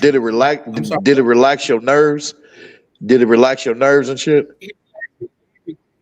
Man, It's not even just as soon as I drank it, it went through my head. No. Stop. It's not just the juice; it's the environment that you're drinking the juice in that helps. Yep. You know what I'm saying? Ooh, okay. That you know how I'll they say get like a little street side. You know how they talk about ambiance? Yeah, exactly. Mood. You get what I'm saying? You got the mood, the ambiance, you got the environment, you got a nice fresh drink, the ocean breeze, depending on what country you go to. Is this a whole nother thing going on? So there's a whole bunch of different things coming into your brain all at the same time. You sip that juice one time and you think it's over. It's a lock. You hooked. You won't get on that plane a whole bunch more. I guarantee you. Yeah, it's like what's it called? My favorite drink is the coconut lemonade. I didn't get on the plane a whole bunch more. I didn't left countries before, and it's always a sad feeling when you have to come back to the Matrix and stuff like that. But this time it was the saddest time ever, man. Like just the cab ride back was like y'all remember that? What was that? The Hulk or the what's name where the dude was walking down the highway with the sad music, the piano playing, and he trying to like hitchhike cars down in the sad. That's how I felt living. There you go, right there. What that was again? Incredible Hulk. Yeah, that was old school series. Every time he got done with the end of the series, he walked in trying to hitchhike. Rain, shine, don't matter. He was just walking down that road by himself, like goddamn kung fu back in the day. You know, walking from town to town, old Western style. Man, it was sad to me, man. I was like, damn, man. But at the same time, it was invigorating too, because I understand this is what life can be. This is what I can experience if I do everything like I'm supposed to do. So that's what I'm not even those are other details, but like you say, once you taste that freedom, like I heard someone say, luxuries once tasted become necessities, and that's what it is like with traveling for me. You know what I mean? Once you get a taste of that fresh air and in the sun, I feel like the sun is closer to the DR because it hits you different. I don't know what the hell wrong with my eye. It just hits you different in the DR. So I gotta travel more. So I plan on coming to Thailand, but I think I'm gonna go back to Brazil first. I'll be looking at the videos, boy, seeing those I'll be looking at those videos, seeing those women's skin tones, boy. I don't care if they light or dark. Yeah, is that boy, that shit look delicious. You hear me? You said they're magically delicious. Hey, it's crazy that you say that. I'm gonna be in Brazil next month. It's crazy that you say that because what I tell people, what I tell people, how I describe their skin, they look like perfectly fried chicken. Damn, it's like a golden tan, goldish brown. Yeah, perfectly fried chicken, like your grandma cooked the chicken or something. And then you turn and look at these females here, boy. They got 2-3 tones going on. Damn it, they face got a whole tone because they be eating man's asses over here. Eating junk food, getting overweight. You getting too detailed, brother.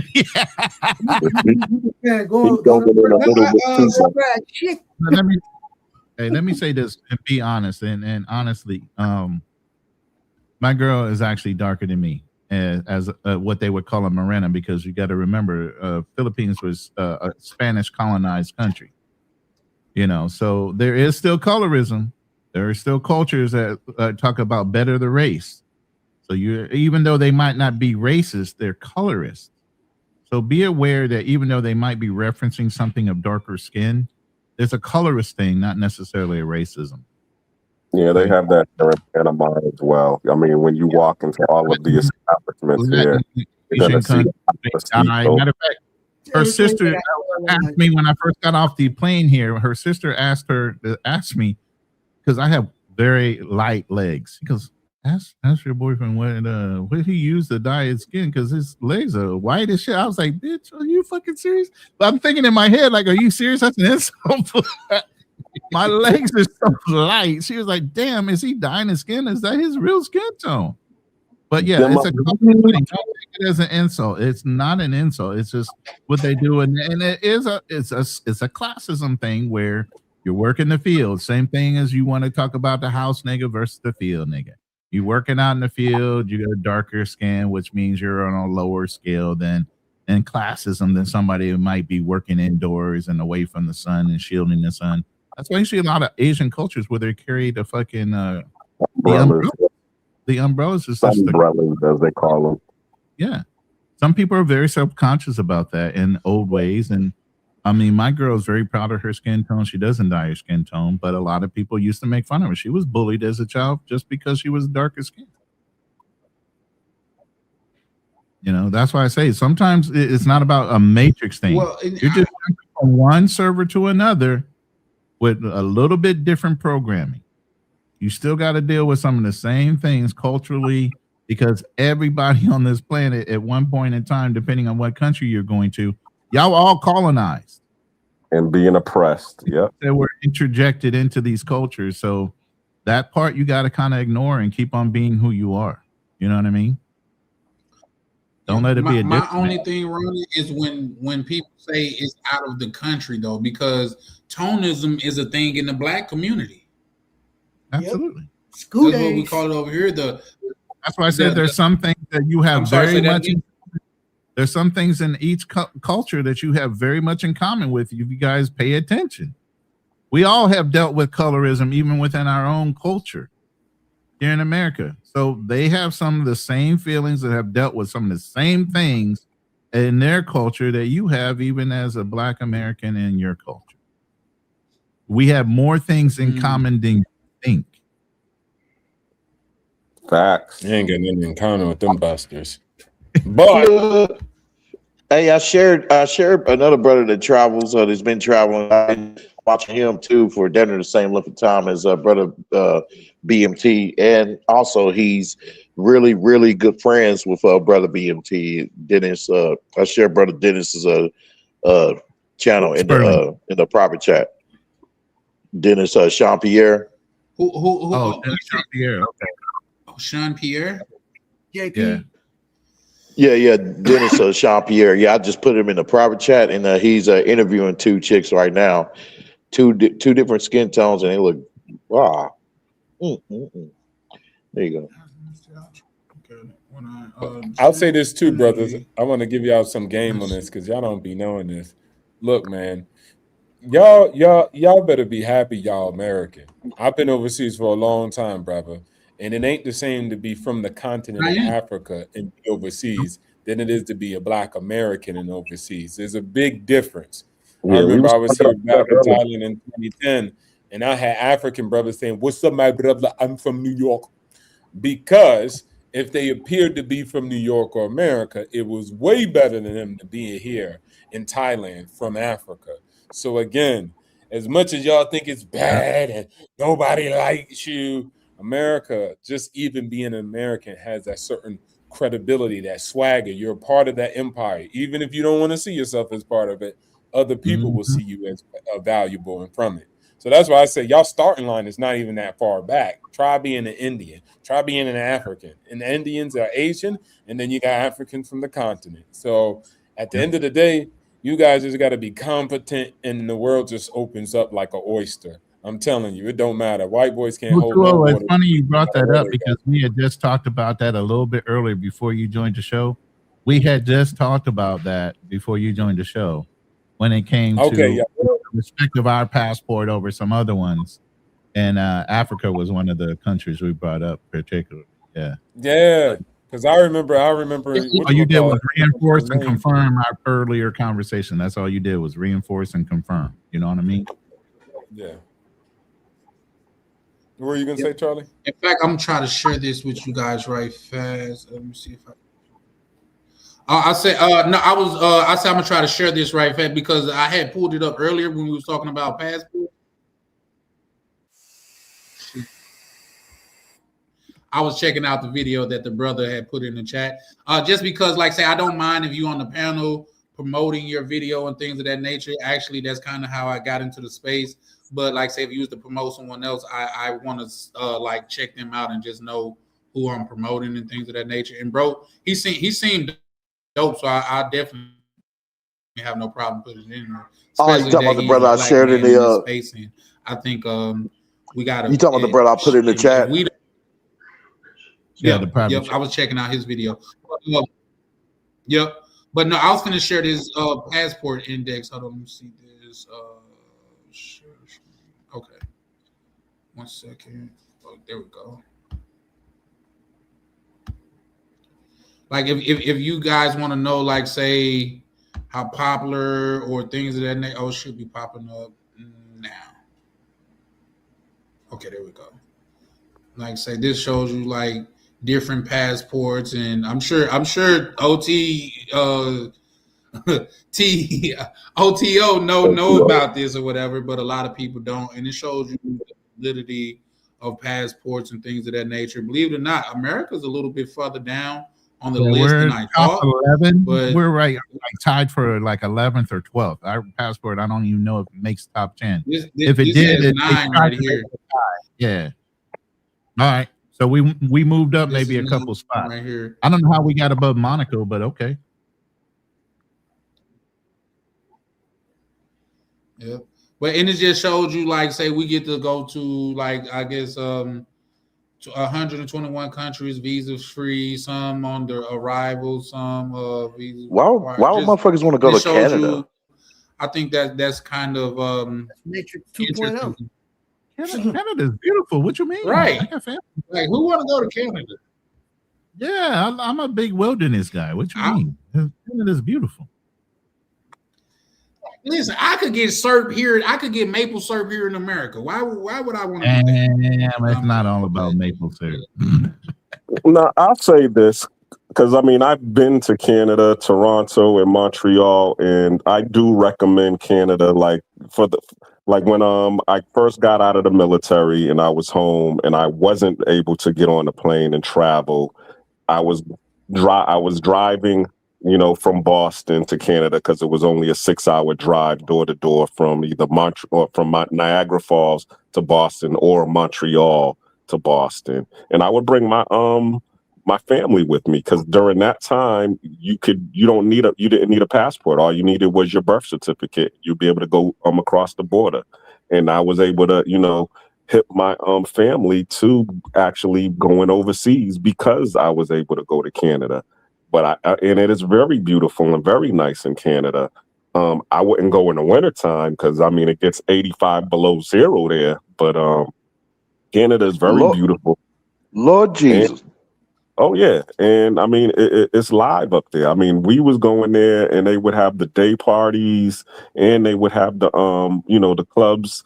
Clubs would close around 3 a.m. if you're still in the party mode, and then they would have after clubs or after hours that would close until 10 a.m. and then they would just do it all over again. The day parties, the regular nightclubs that open at 10, the after hours, and then and they would just do that all weekend. So yeah, is it safe to get a little drunk with the chicks? Yeah. And I mean, you got your African. This is what I say about that. 85 below zero that's a stretch. Do you know how cold 85 below zero is? Yes, that means if you spit the wrong way, it's frozen. Yes, that's how cold it gets there. When I was there, I actually went in Minnesota, and this is the. Look that up. That you saying that as a real number? You're not being facetious? Yes. No, I'm not being facetious. Actually, I was in boot camp, Great Lakes, Michigan, and it was 85 below zero when I was in boot camp in 95, and we had to go out and wear all of our gear, plus we had to put a towel over our face to be able to go eat lunch at the galley. That's how cold it was. Damn. So nobody's screwing outside. Not in the wintertime.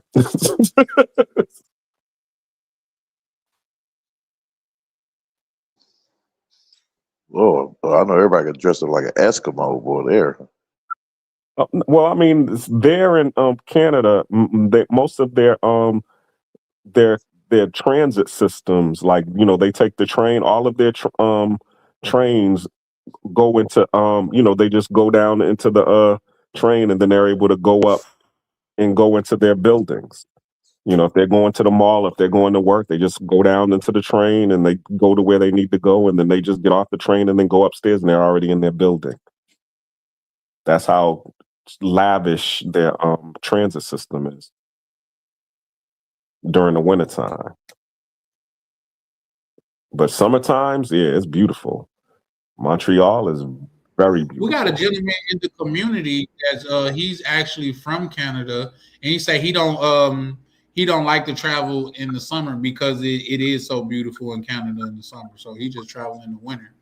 Like that is dangerous. Like say here in Minnesota, it could get so cold to where it'd be a winter weather watch where it tell you have to be careful pumping your gas because any exposed skin could get frostbite within minutes. You know what I mean? That's how cold it gets. So I looked it up, and although it didn't say 85 below, it said 83 below. And when it's that cold, shit. Yeah, no. Why would anybody want to do that, man? I'm asking myself, why would I want to stay here? This is crazy, man. God intended me for tropical weather. He didn't want me to be in this shit here. He didn't make me for this. He gave me this beautiful hue for the sun. There you go. Yeah. That's the Philippine flag, right? Yeah, that's why I'm sitting right where I'm at. All I'm dealing with is rain and wind. That's it. And it's still 80-something degrees here. Yep, 88 degrees in Panama right See now. what I'm talking about? It's cold as hell here, damn it. Shit. Where are you from? My lady was just talking about it's the winter months. I was like, what? Get out of here. And literally, man, to the touch, she was ice cold. I'm like, what the fuck is going on with your body? We live at the equator. It stays 70-something to 80-something degrees every goddamn day. Her hands and feet are cold to the touch. I'm like, what the fuck? Where you from, Ray? You know what, though, Ronnie? Tennessee.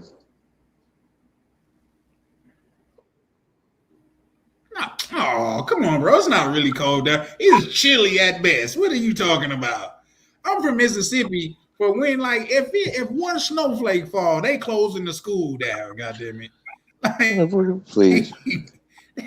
No, that's not real. It's chilly down there at I gotta dress up. I ain't even going outside. I'm like, what's the temperature? I gotta get layered up, damn it. What's the temperature down there, Ray? I gotta get layered up, damn it, just to walk 3 doors down to the damn station, damn it, to get my squares. Shit, boy, shit, man. What's the temperature down there? Shit, I ain't checked, but damn, I felt it's about like good 30, 20 degrees.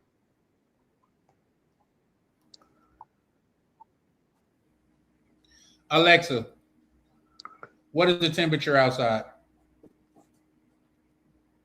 It's 9 degrees right now with a high of 31 and low of 8 for the day. Clear skies and no precipitation in sight. Charlie. 9 degrees, just in case you didn't hear.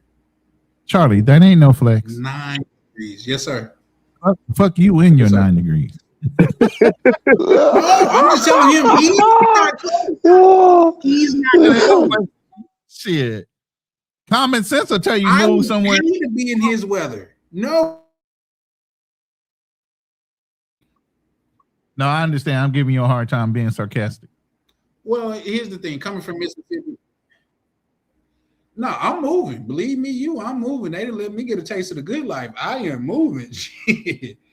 But you gotta do what you gotta. You gotta do what you gotta do until you can do what you want to do. So there's that. But That is yeah, the 30 rule. degrees. That's like, I promise, if it was 30, like like 30 degrees, there's going to be a lot of people out. If we get to 35, 36 degrees, like you're not going to even be able to get your car washed because the car washes are going to be full. Is the internet good over there where you at, Ronald? Oh, I got to go pick up a car. Oh, brother, that's a whole nother topic. Like, I mean, like when it comes to like streaming, like Netflix and shit. Yeah, I mean, where I'm at, I'm in a province, about 60-minute flight from Manila.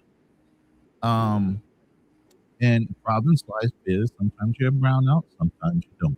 Sometimes they're scheduled, sometimes they're not. Same thing with your internet. You could be straight up running your internet fine, no problem. Yeah, streaming, no problem. Next thing you know, it's gone. No rhyme or reason, no excuses given, no guarantee. So unless you have Starlink in the province area, you're gonna have some issues, hiccups, and things like that. You just work around them. It's no big deal. I don't really stress out about it. But if you lived in like BGC, Makati, Cebu, somewhere where it's like city life and you're in a condo, no problem. Yeah. Internet.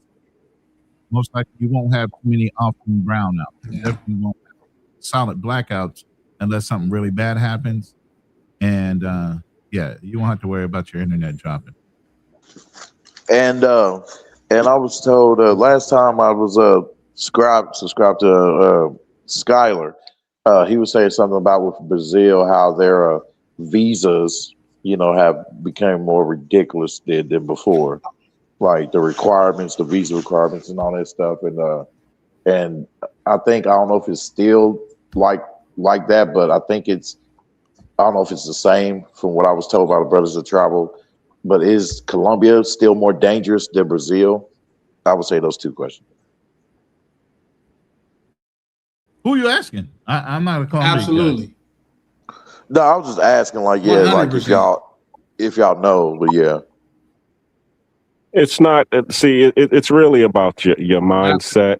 Is Colombia?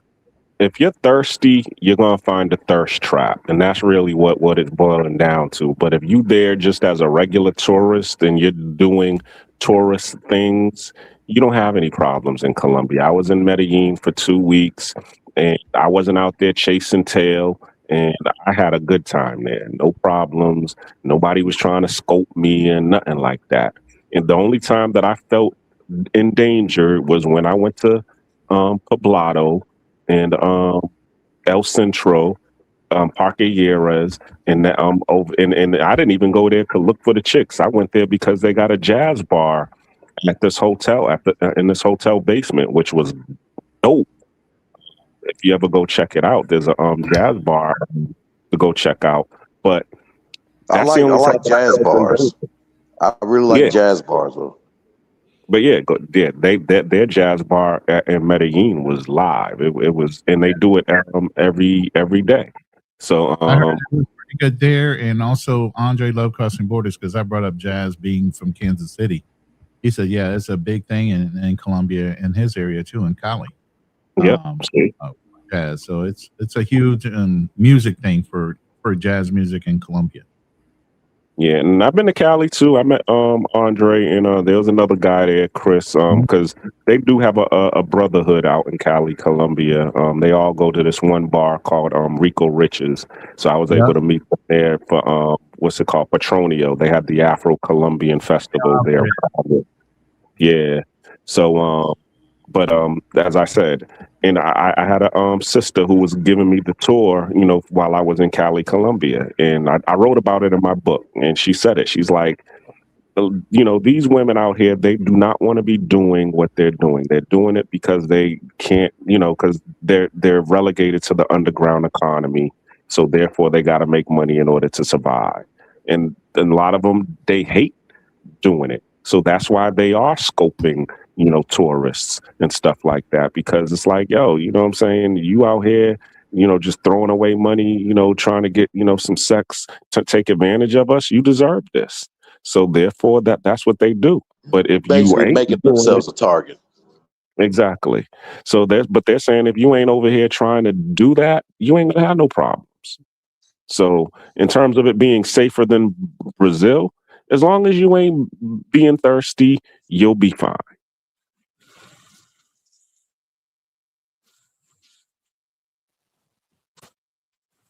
Well, yeah, that makes sense.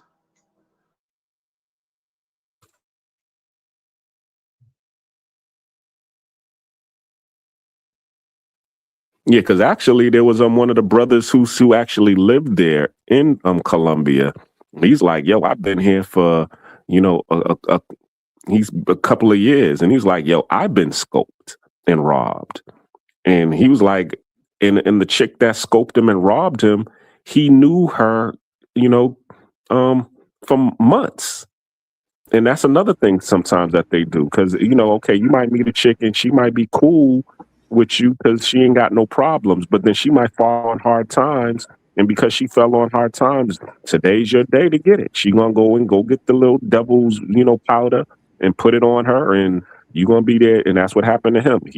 He went over her house, and excuse me, no, reverse. She came over his house, and everything was cool, and then they started dancing, and he said that he put his nose in her cleavage, and next thing you know, he woke up, and 3 days later, and everything was gone out of his house except his laptop. She done robbed him, and he's like, "Yo, how could you do this to me, knowing that I know you?"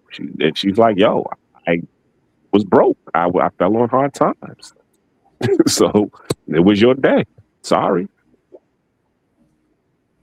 Yeah, I even heard Now, to double down go on ahead. that. I heard like Black Cleaner say, you never know when it was a dude say he messed with a chick for 3 years, and one day she just ended up scoping him. So, but I can tell you from being in Brazil, I didn't. It was certain things that I didn't do in Brazil, like say I made a mistake and walked out of a room and left my drink. I pulled the drink out, washed the glass, and still used another one. But if in the DR, if they was gonna get me in the DR, bro, I would have been got. Let me ask you this: where have you traveled to before, Ray? Oh, nah, brother. I said in the beginning, yeah, I never traveled, but I'm an inspirer of traveling, and I despise those who hate brothers that do travel. And because you brothers showed me, God has blessed you brothers to come through for me, man, and it's like y'all gave me a light. I see a light now down at the end of the tunnel. That's But I do commendable. have places. I do have places I do want to travel to, and I'll be taking in a lot of the knowledge you brothers be giving. So God bless y'all too. Well, since you in Memphis, I'd recommend your first place to go is go to Tulum, because that's the first place that I went when I was having a falling out with my girl. I saw something on NPR when they was talking about Tulum, Mexico, and Nipsey Hussle rapped about going to Tulum, Mexico, and I went there and I had a good old time. And there was a lot of people from Tennessee and Texas because it's right there. You just go because they usually have specials on I don't know with Frontier. That's how I flew there. I flew there on Frontier, and it was like only like $150 to go there, and I had a good old time. So I would recommend you go there. I actually did a video on my that was episode 1.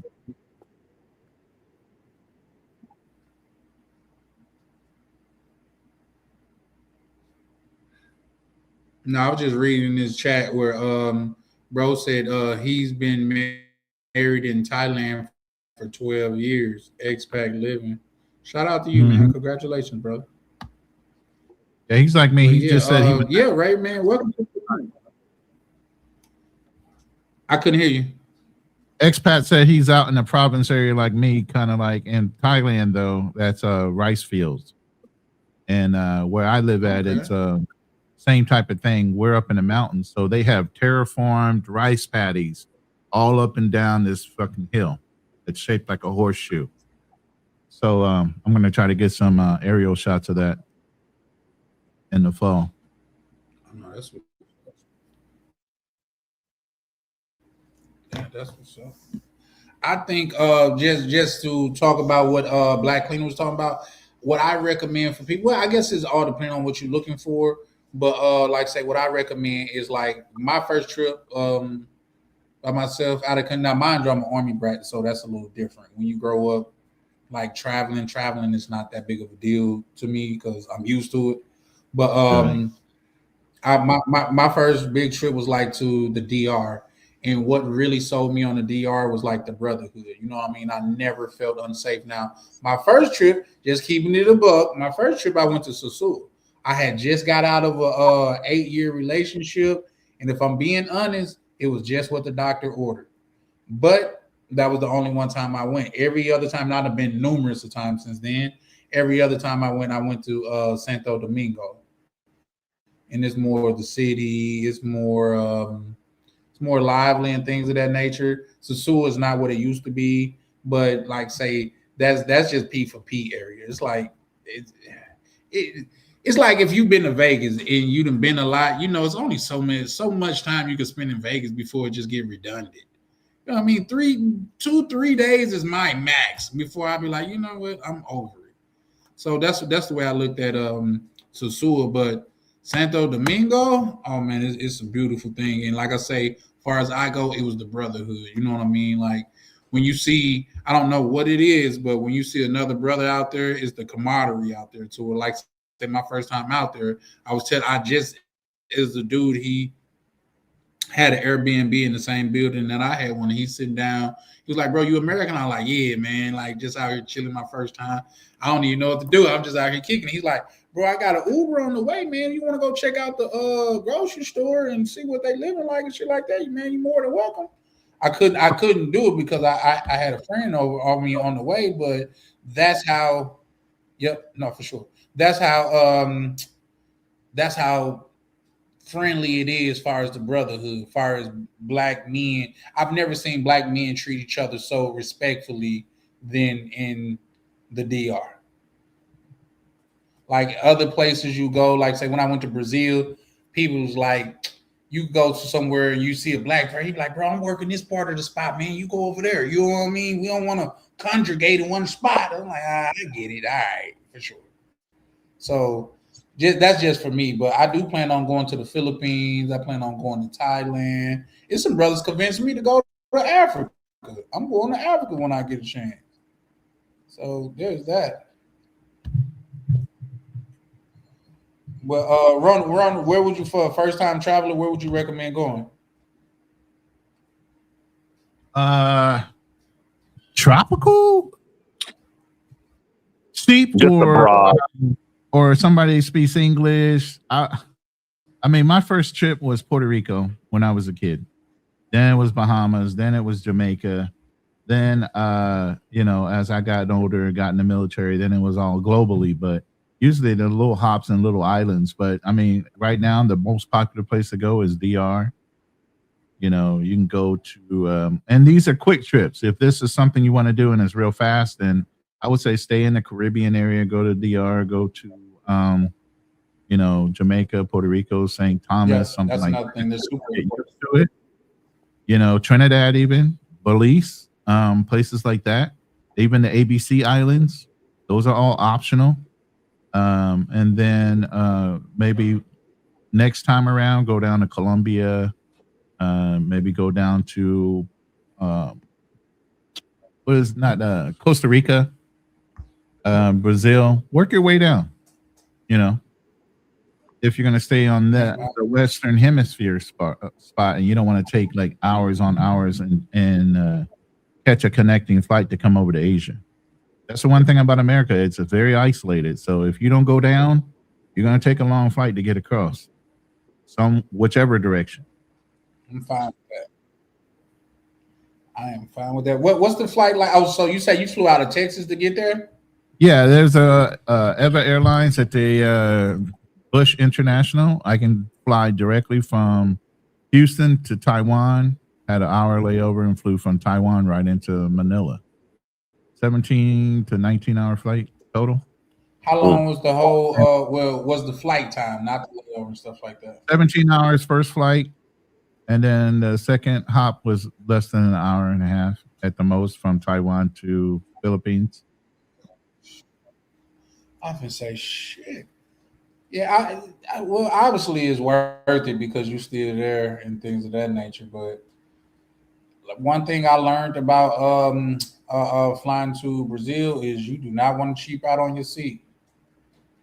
But no, I'm 6'2". Me because I'm I'm 6'2", and on that flight, I didn't go business class. I went Coach Premier class or whatever.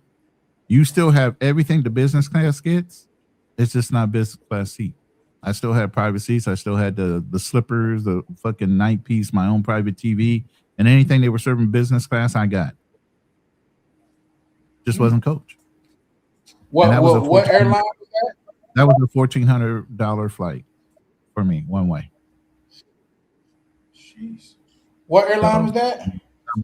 EVA. I just say EVA, but it's EVA. It's a Canadian-based airline, and they're ranked in the top 10 globally. But they have different flights that fly right out of the United States, right into either Taiwan or someplace like that, without you having to land at either the West Coast or the East Coast and then catch a different plane. You can literally fly out of the middle of the country and make it all the way to Taiwan. Okay. I've seen that logo before. Okay. Yeah. I'm gonna look into it. Shout out to you, Foreign Skies, pulling up, bro. It's a little late over there, but you should pull it up earlier, bro. We've been cooking. I'm finna shut it down because I'm about to be going on 9 hours, bro. It's been a long time since I did a 9-hour live. And before you do, brother, please drop your link for me. Drop my link for sure, absolutely.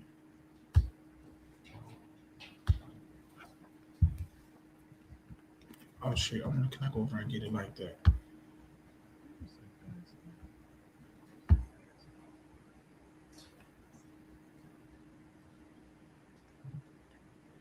But yeah, man, like traveling changed my life, bro. I was a dog breeder, man. Well, I was becoming a dog breeder. I paid all the money for my dogs. I got 4 bullies right now, and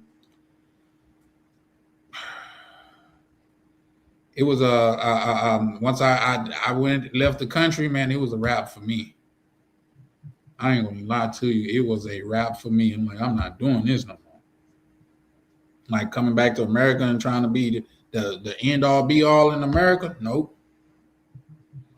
Especially now, I do want to get my feel of how much it do cost, because people saying, "Oh man, you can live good." Like brother Black Cleaner that's online with us right now.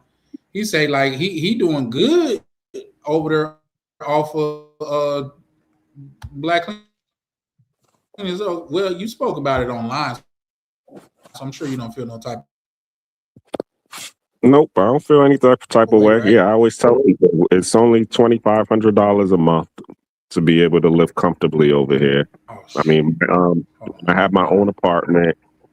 My first, my apartment was $925 a month, and that was for a 3-bedroom, because I always usually get more than 1 bedroom just in case I got family who wants to fly in and stay, or I could also Airbnb it out in order to cut some of the costs.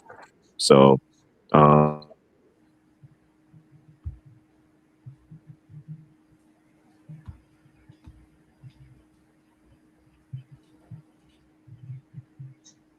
Well, after you shut this down, because I'm waiting on that link though, bro. Because when you shut this down, I'm getting it right now for you, bro.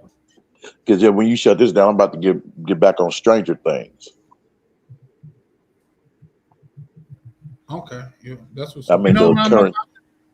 Charlie, you know what I'm about to do, and I might invite you to come over. What's that? On that too. I'm into game theory.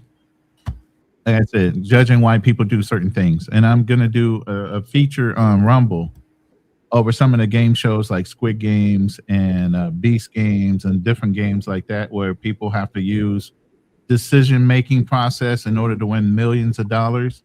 And you ever notice why they're doing these different shows? All of a sudden, this hero complex comes out. They forget all rhyme or reason why they're supposed to be on the show for their family and the needs they have, and step out the way for somebody else to actually take the money. What mentality that is that causes people to make decisions and closed environments that are going against everything they were even on the show to do.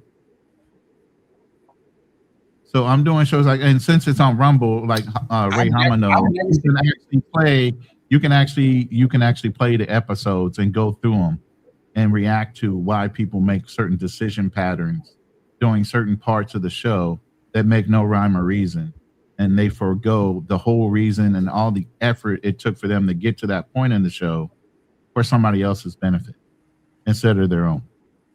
So they just step down? They'll step down, step out of the way, give them the better option or preference and say, oh, they'll make it. It could be some frail ass old lady, some frail ass little woman, and they maybe some bigger guy that probably would have made it through certain challenges even easier than that woman. And they'll take their capable ass and move out the way for somebody that's weak and frail to win the money because they feel like maybe they deserve it better or more than that man or woman. I've never seen that. Crazy to me. It makes no sense why people do these things. You say that's an American TV show? There's different American shows. There's the Squid Games is based off of the movie or the series out of Korea, but they actually have a Squid Games show now, 2 seasons worth. And so for a while now, I've been watching these shows and I'm like, what the fuck is wrong with people? How do you go in for $5 million? That's life-changing, generational wealth type of money. And you go through all these tests and these trials in order to make it every episode. And they start off with 200 people. Only one can win the prize. And they start stepping out the way for other people to benefit versus all the effort it took for them to even get to the level where they're at. They'll still step out the way towards the end instead of get more cutthroaty. And I don't know if it's because of the TV that they're doing it and they know they're being filmed and they're trying to look like the good guy, which really they make themselves look like a sucker because they're the ones giving up the opportunity. But they don't think that in their heads for some reason in that environment because it's a closed environment. It's not like you get to leave every day. You got to stay there until there's one winner. You get what I mean? But you have to think like, what do they feel these little nuances of choices, morality, ethics, all these things that go through your head. It's like, why at the end of the day are you moving instead of pushing through for somebody else to benefit? No, that's but yeah, I'm going to do a series on that. Definitely crazy. Yeah. Yeah, but I'll invite different people on for their opinions on why people think the way they think and why people do the things they do for either, like I said, clicks and views, for exposure, for what they think is popularity. Maybe it goes against their morals. They don't, or the society norms, this, that, and the other thing. That's all game theory. That's all psychology. Oh. You know what? I am into, and it's gonna sound like very fat boyish, but I am into like psychology and things of that nature. I was watching today, and I know it's gonna sound crazy. I was watching the psychology of a buffet. It's a whole psychology of why buffets are set up like that, and they don't lose the way they're set up. Yeah, the bread and everything's up front because it's more filling. There's a whole process behind why they do certain things. The more expensive meats are towards the end. By the time you get towards the end, you got a plate full. There's everything has a reason, a rhyme. And I've been in sales for almost 50 years. And I've been into that part of the sales psychology and understanding people's mentality, why they swoon a certain way, why they lean back, why they lean forward. All those things are telltale signs in psychology and the art of the sale. So I've been doing this for so long that I've made it so interesting to myself that you can break anything down and try to figure out why people do certain things and why they think a certain way and all these other things. So I said, you know what? I want to be able to stream it and talk about it. In Rumble, you can do both. So I think I'm going to do that. And we're going to do a show. We'll have different people come on the show and talk about that episode and why they felt like a person did a certain thing, you know? How long have you been on Rumble?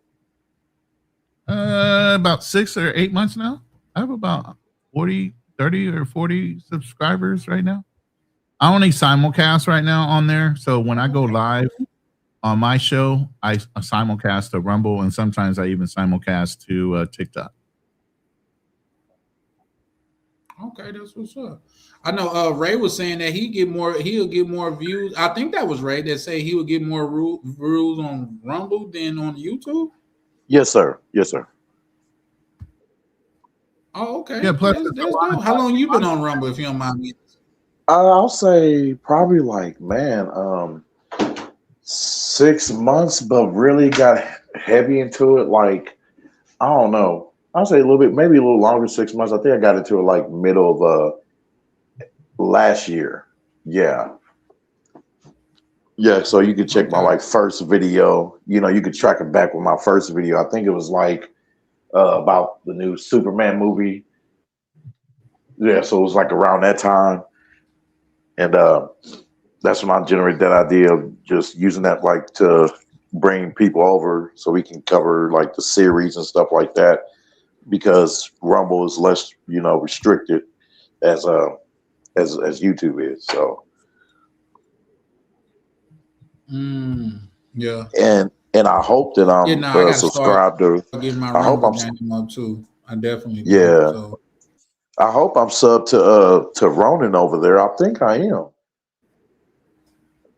I think I subbed to your channel on Rumble too, so you might have seen me. I'm sorry, what I couldn't hear you. No, he's saying that he thinks you subbed to me as well, but he was double checking it on Rumble. That is because here's the thing with Rumble. Is it a large community? With Rumble, you only need 5 subscribers to go live and be monetized. It's not all this bullshit of view hours. There's no bullshit where you have to have so many subscribers before you get monetized. 5 viewers, you go live. You can be monetized. 5. So anybody you got on this channel, you should be also saying go subscribe to my Rumble channel. Here's the thing. Why not double your effort? If you simulcast on Rumble and YouTube, you're getting monetized on 2 spots. That's a fact. Yeah. I'm definitely looking into that. And you're monetized on 2 channels. You stream once, monetize on 2 or 3 or Facebook or whatever. Yeah, for sure. For sure. So, And I love it too, man, because I get excited about that, being able to show movies and shows with you guys on Rumble. So I'm glad for Rumble on that one. So you could play music and stuff over there without them. Yeah. Oh, no violation. Yeah. As long as you ain't talking about trying to off somebody or do something violent, you can pretty much play or say what you need to say. A lot of guys that get demonetized off of YouTube go to Rumble or Kick or something like that.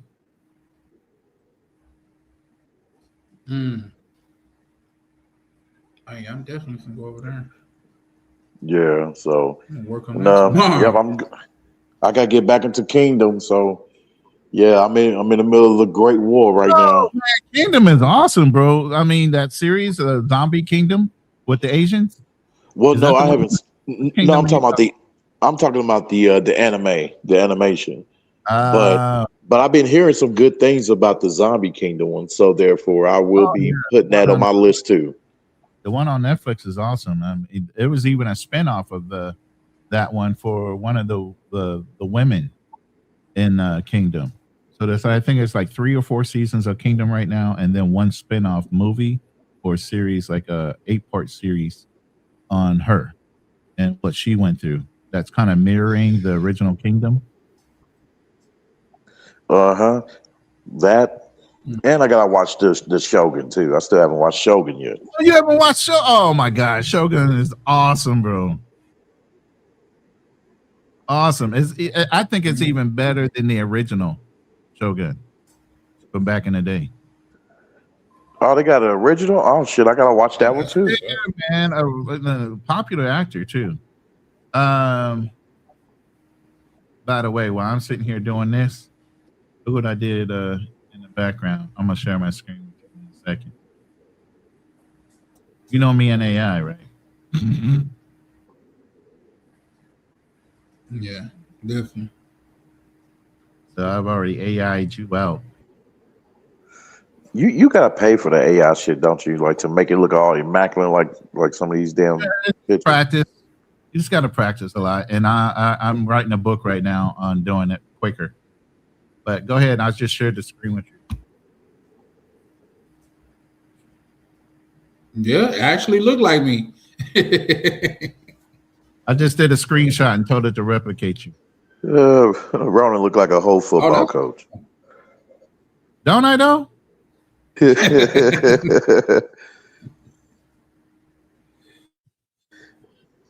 that or a fitness instructor. X-Pac living overseas, man. Appreciate you pulling up. No, that was dope though. That was definitely dope. So guys, we go like say I generally I just put some some visuals to the song like that. A gentleman in the community had AI write for me. So when I close out, I generally play that and things of that nature. Do you guys want to close out with anything before we go? Oh no, just a salute to Black Man Traveling. Long live, and yeah, and God bless you, brothers, and thank y'all for having me on. It was really good. No problem, brother. Actually, it's Charlie Chan's show, man. So that's a fact. Blessed to him. I'm always happy to be able to join him and give this brother his flowers. There's very few new YouTubers that aren't coming in with a lot of drama, but want to have real conversations that are grown and adult. So if you're in my room, whether the vertical or the horizontal, please subscribe to Charlie Chan TV. You will catch it in the description once I post it. And you can go ahead and click on the link in the description and join his channel. But he always has good, positive, late night conversation without the drama. Oh yeah, when we get off, I'm subscribing. I said when we get off, yeah, I'm subscribing to Brother Charlie Chan. Is this your guy Ray Hama? One verse a million. This your guy Ray Hama? One verse a million. I'm not your fan. I'm not your stand for. I am brother. I'm out, brothers. Peace. I appreciate that, man. And Ray, before you go, man, anytime you see me on here, man, you can tell that you're passionate about how you feel and things of that nature, man, and take this as an open invitation. Anytime you see me having an open panel, bro, feel free to pull up. All right, I will, brother. Thank you, man. God bless you. God bless you, Brother Ronan. God bless you too, bro. Ronan, thank you so much, man. Like I say, bro, I think that's becoming the best part of this YouTube thing for me is like being able to link up with like-minded brothers like yourself, especially brothers that have already, done been to and done left where I'm trying to get to. You know what I mean? You 4-5 stations ahead of me, man. So it's inspiring to be able to converse with gentlemen like you. I appreciate that, man. And like I said, I give people their flowers. I've always seen your content as being positive. I know I just rolled across your channel as well, like you rolled across mine. And I was just like, it's early in the morning everywhere else. And I was like, who's live? And I looked and I said, Charlie Chan, who is that? I like the name. Let me go in here and see what's going on. And ever since then, and I'm gonna listen in and contribute. Absolutely. As am I with you. Like I say, when I pulled up on that panel, I only pulled up because I thought it was yours. You know what I mean? So there's no way that you could tell, like, if you like the people that come in through your channel, can they tell that it's like you're what you call it, simulcasting? Or just look like you regular? They can or they can't. They really can't unless you tell them. So they know you when you go live and they come in the room. Like when you go live, when I don't know if you chose to go live when you came into the Andrew Show's room, but the minute you went live, then all that does is let your subscribers know you're live. I did. Like even Ray Hama just said, man, I didn't get a notification until just a minute ago. I said, just because I just went live. He follows me, so he instantly got a notification. I went live and came over to see what I was talking about. But even though it was your show, you know what I mean? So then the whole idea behind this simulcast is the collaboration, getting your people and like-minded people together so that they can decide whether they want to subscribe. One more. Okay. So let me ask you this: those views and things of that nature, like those views don't count towards my channel, huh? No, whoever's on your page at the time, like right now, I think you're sitting at I don't know how many people came through on your channel. Are you looking at your YouTube studio? Yeah. But I'm saying those numbers up there, those represent. Those are your numbers. Okay. If I put the numbers on there, I can see. If you go to your YouTube studio, you'll see how many views you got per channel. Like I'm going to tell you why I do both. Okay. I do horizontal and vertical now for one reason and one reason only. It's real convenient for somebody to go horizontal. So I can tell you right now on my horizontal studio, it says I only had 173 views. That won't double up until tomorrow, maybe even triple up, right? You want to know how many I got on my vertical today? How many? 1,704 views with an average duration of a minute. Damn. But on my vertical, on my horizontal, I only had 173, but they stay for an average. They stay for an average of 12 minutes and 34 seconds. A lot longer time staying on the horizontal. A lot more views or people cycling through on the vertical. But again, the whole thing about YouTube is exposure, right? Okay. More people that look at your channel per month or whatever raises your opportunity for monetization. And also once you start getting your monetization, then it also gives you opportunity for advertisers on two different ways. Maybe some advertisers only want to do vertical versus horizontal. Now you've given them an option to go either way on your channel based on your content. Strategies on strategies, bro. Okay, yeah, no, that's what's up. Yeah, I didn't know that. So yeah, learn. Like I said, I'm learning more every day. But yeah, I'm gonna go ahead and play this little. We're trying to get your channel I'm up sorry, to say where that you're again? at. We're trying to get your channel up because I know you're probably close to your view time. It's your subscriber base. So we need to get you exposed to as many positive brothers, like-minded. Yeah, like us. I'm actually over my time. Yeah. So now you got to get the 500 to get the half, or you wait until you're. And I got tempted too. I was well over 4,000. I had my 500, and I was like, should I hit this button? Should I grind it and push people to just subscribe so I can hit the 1,000? I just waited. I waited to push the button until the 1,000. Okay, hold on, because I don't. Let me. What you mean? What you mean you waited? Like what did you wait on? The 1,000 subscribers versus the 500, because they'll give you an option to monetize at 500 subscribers and your view time being half the amount, but you're way over that amount. You're at the 4,000 requirement, or you can wait and get the full commission and everything else that comes with I'm it. almost at like 6,000 watch hours. Yeah.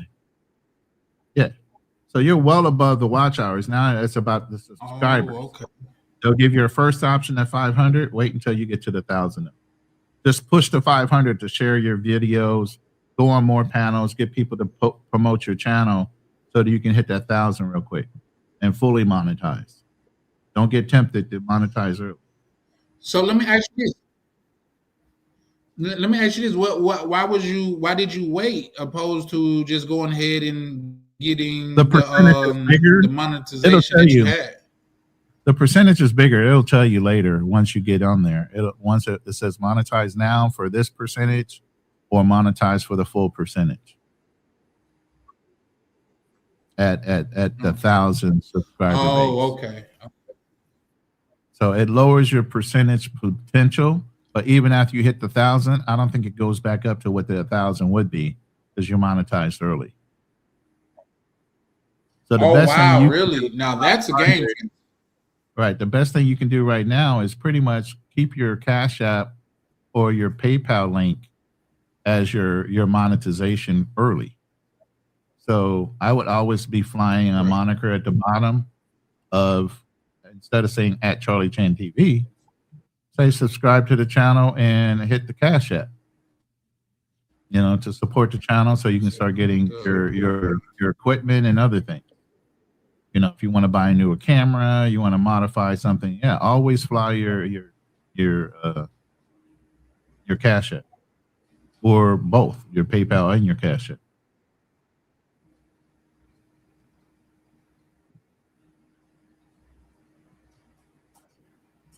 Oh, he said you can't find your link, Charlie. Is that for the You mean channel? like that? Yeah. Are you trying to show him the channel link? Hold on, I'll just drop it. I'll drop it for you. Michael. Share, copy. Ray, you're in my room anyway, so I don't know what it was, or maybe I had to. Oh, it said drop your link. I just dropped it. Hit Okay, that link, Ray, and you should be okay. able I to definitely- subscribe to this channel.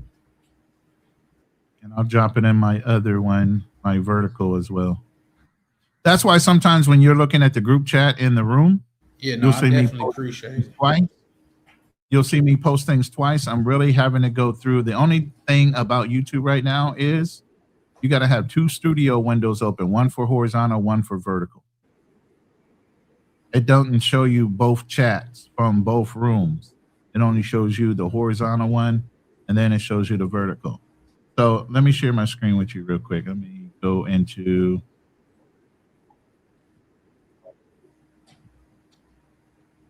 a couple windows. I'll show you. We're giving a little class for y'all that are interested in doing YouTube at this point. So, Right.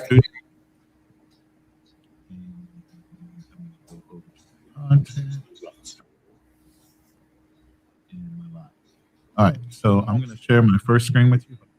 I could drop this down right fast. Share this screen first. Yeah, I don't. Did you put your? No, I'm about to share it right now. Hold on. I don't see it. Oh, okay. I just shared it. Okay, I see. Okay, let me see if I can zoom in on that a little bit more. Pull it down. It's at 80%. Okay. You see how that shows 2 of the off the hook videos playing at the same time? Right, now? yeah. One is the vertical, one is the horizontal. Oh, right. So when you go horizontal and vertical, you're actually running 2 studio live streams. And they all have separate chats. So you gotta open up 2 windows. And I'm gonna show you the first of 2. Hold on. Let me back this back out again. Way too big. So I'm gonna share this one with you. Stop sharing. And Appreciate it, Ray. this is my vertical channel. So I'm gonna show you my vertical channel first. Now, if you go to that one, hit to share.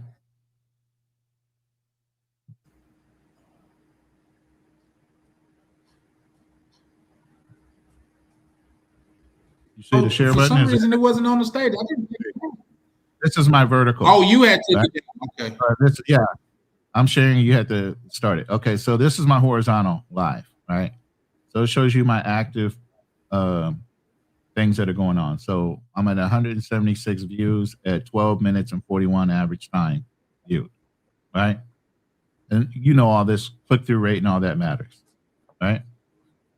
So that's one. Right. But wait until you see my vertical. I'm about to share my vertical with you. So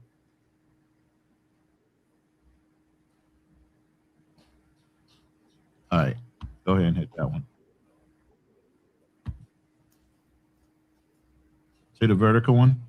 It's at 1777, but it's only got an average of 1 minute of view time per those 1777s. They click through it real fast. Unless they're interested, they'll hang out. And then sometimes they'll jump from your vertical to horizontal and watch long. Get what I mean? It just depends on what they're doing at the time. But yeah, I get a lot more views, but I'm not getting the length for view times. Right. You're not getting the watch time. But what advertisers are looking at is your average stay, not click-through rate, but also how long they stay on your channel. Okay. So those are the 2 things you're fighting for. Visual, like people clicking on it to see you, right. And then how long you stay. So on this one, yeah, a lot of people come in, but they only stay for a minute. The horizontal, they're staying for at least 12 minutes, depending on the conversation. Sometimes that can go up to longer, depending on the conversation. I could keep people in the room for an hour or 2 hours. Depends if they're being entertained by the conversation. So those are the things you work But that's through as like you start. 29 hours though, right? Yeah. Think about that. Multiply that out. That's like 170 29 people. hours though. Yeah, think about that. 170 some people, average view time is 12 minutes. Now average that out by saying 12 minutes by 173. That's the amount of minutes that I've had viewed in this live. No, I was just looking at the other one. So you And said the other thing you have to worry 176? about 176 by 4 or 12 minutes. Now remember, those are minutes, so then you have to roll them over to hours. Damn. Yeah. Oh, okay, then I gotta divide that by 60. 60, That's 35. right. Oh wow. So No, that's how you get your view that was hours worth the price faster. of entry right there. Right. And that's when you sit on somebody's panel, that's what you're looking for. You're looking for the view hours, one, but you also want the person that's on the panel or whatever panel, you want to be able to self-promote because you're now exposed to their viewers. So you always want to keep on dropping your channel name. You get what So I'm do you saying? so let me ask you Yeah. so let me ask you this. Like do you leave on auto dubbing or do you turn it off? Auto dubbing? What is that? I don't know if I do that or not. Yeah, it's like I'm trying to see what do it because it shows you. I heard What is what's auto- name another YouTuber, but I see it. Let me see where do I see it at? Now I normally try to turn on closed caption. Yeah, if you probably look it up, I it'll turn show on you. closed caption, but I don't know about the auto dubbing. I have to look at that. what Auto that dubbing does. is like when they put it in different languages. Yeah, I just Or- use let me see if I just make sure when I set up the live in the studio before I go live. Before you go live, since you're controlling your live, go into your studio, go to stream settings, make sure it's set on normal latency, and then you go over to the right in the middle, and you'll see a button that says closed caption. Turn that on. That allows it to do closed caption in English first. Then you can go back through and have it that can change over to any language you want. Okay, you said go in the studio and go where? Matter of fact, here, I'm going to share my screen. Sitting here explaining it to you, I can just show it to you. All right, it's going to go in this one. All right, hit the share screen. All right, and this one, you'll see stream settings here. Where I'll hold in my mouse. I'm gonna do the full screen so I can see it. Yep. So how did you you click the three lines up top, right? When you start the live, because I jumped in on your live stream, there's certain things I can't change because I already went live on your channel. But when you go live, before you go live, go into your studio first. See where it says stream latency over here on the right, on the left? Right. You want to make sure that says normal. Okay, instead of low. Okay. And then in the middle, you see where it says closed caption. You want to activate that. That allows people that are hearing impaired and all that to see, and it also starts it off in English. Okay. And then do you So, put and I gotta polls do up? You know about setting polls up, right? You know how to set up a poll? No, I don't. Hold on. Okay, this is where you do that I at. can make this way bigger on my screen. Hold on, let me see if I can make it bigger here. All right. So I'm going to see what you can see first. All right. You can see everything I see. Okay. So over here on the right, underneath your chat, you see this little plus button? Right. Okay. You hit that and you can do either a Q&A or you can set up a poll, a yes or no, or you can add different answers. It's going to be more than one yes or no type of question. You type in the question here.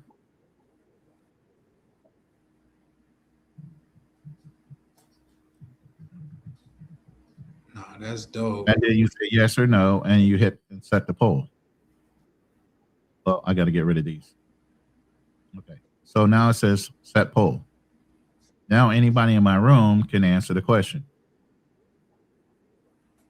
Right? also set goals for yourself. Like if you want to set a stream goal, like once you're monetized, you can set up stream goals.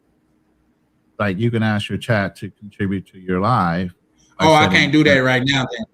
You can't do that right now because you're not monetized, but you can do that later. But this is how you interact with your. I don't think I could. I could do a poll. You should be able. Oh, you got to do that from the studio, right? Do it from the studio, correct? So you like, always you can't do it in StreamYard. You have to do it from the studio. You always have to have two windows open: your studio window and a live chat out of your studio window on a tab. So if you look at my screen right now, I'm gonna stop. Okay. Stop sharing that one. Are we both off the channel? We're looking at blank screens right now. Hold on. Oh, we are because I gave you what's the name? I had gave you the Summer Jam screen. Let me see if I can find it. Now I was just looking for it in my studio. So I have to go to the live in my studio then, right? Yeah. Well, what you would do is on the tab where you have your YouTube, you can go hit your icon or your avatar and say YouTube. Go to the YouTube studio option. Now share your screen so I can walk you through it. We're giving everybody a class while they're watching. Who cares? You know, they need to learn this too. To do YouTube. Yeah. Yep, let me show my. So you share your screen with me so I can see what's going on. For some reason, like that's why whenever I share my screen, my computer start moving very slow.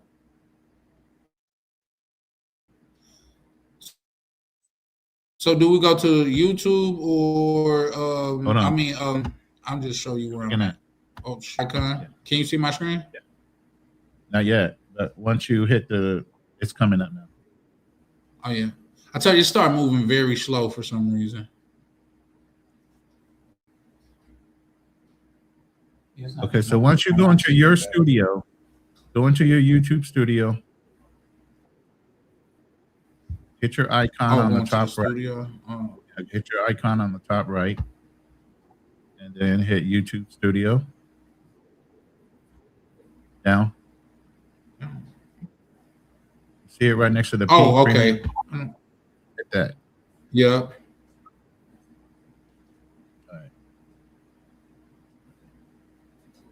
Now you're in your dashboard. Go to content.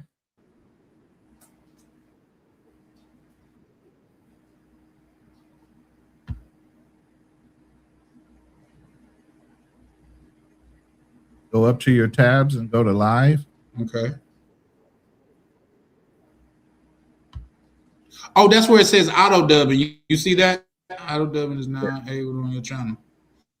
Okay, so you see that live. You see the live that we're on right now. Go to where the so do you leave that on? Hold on. Just pay attention to what I'm saying right now. Okay, you see the little radio button. Hold on. No, don't click in it. Back out. Okay. Okay. Just go back one time. Okay. All right. Highlight. Don't click. Highlight into the area where it is. Right. You'll see a little radio. You said highlight the area where. Oh, okay. Okay. You see that little radio button? That's where you want to click. Click that. Right. Okay.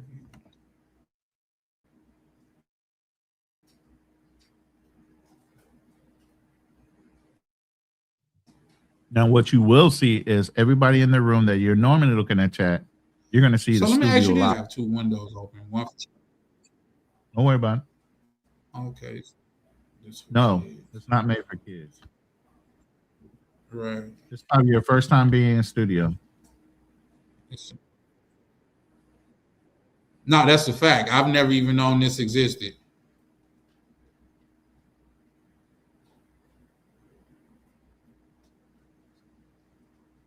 I don't know why you got the little monkey over there, but that's got to go.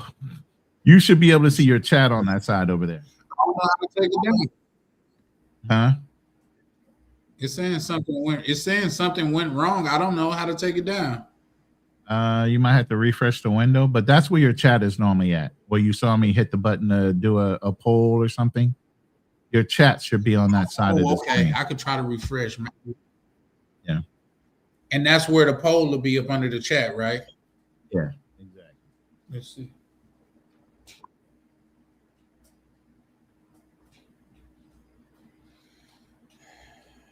Yeah, I think my screen guard sucks. Doing a little training right now. Appreciate everybody's patience. Or the live would be over anyway. I'm here for it. Yeah. Okay, connecting.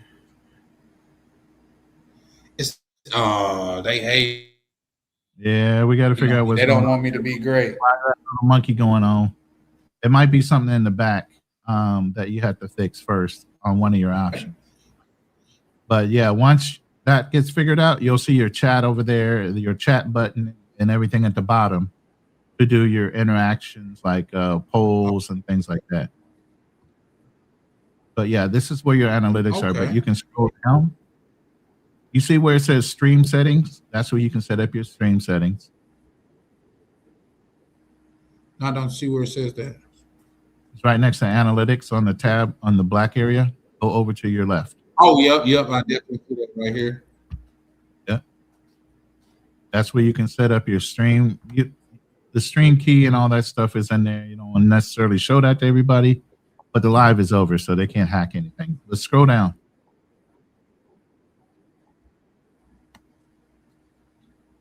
You see where it says latency? It's on the left-hand side of that little tab right there. Go over to the left, scroll back up just a little bit.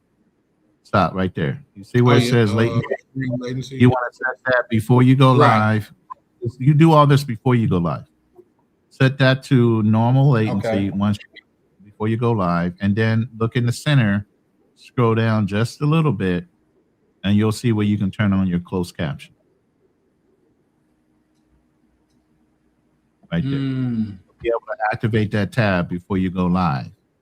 And that will allow people who are impaired or whatever to be able to understand your live and listen to your live or watch it with the interpretation. And it's going to default to English because you're an English speaker.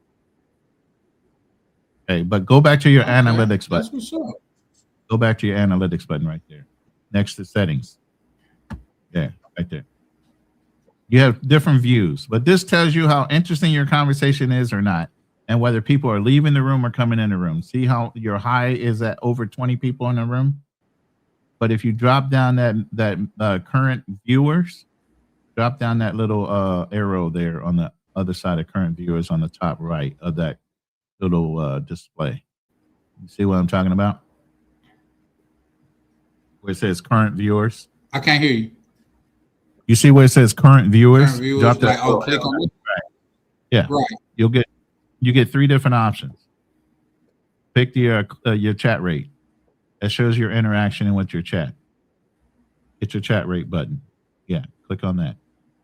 Okay. That shows your interaction within the chat and what they're doing or what they're talking about, if they're interested or not. They're interacting with you. Drop it down one more time and look at the view rate.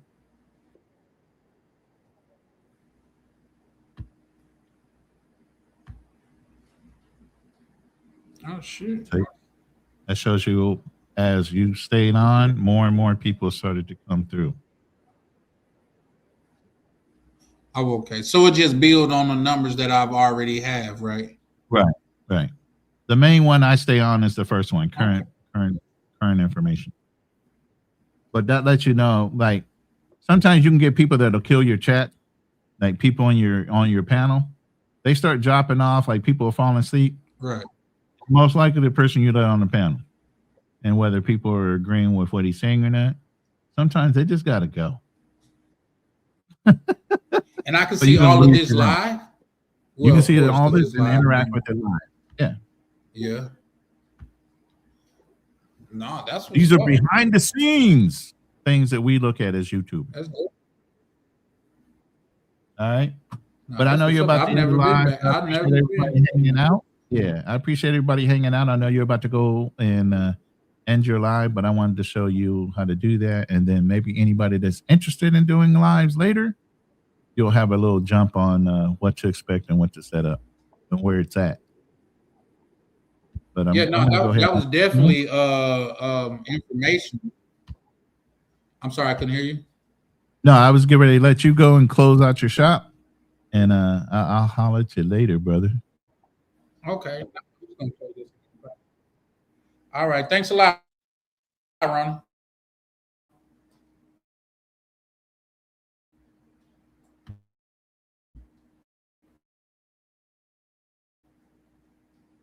If it give me any, I'm trying to share my screen, guys. If it give me any slack, I'm just gonna end it. But let's see. Yeah. Late nights. Open mics. Truth only move when the room got order. Mr. Peppers and Prime on the control. Welcome to Charlie Chan TV.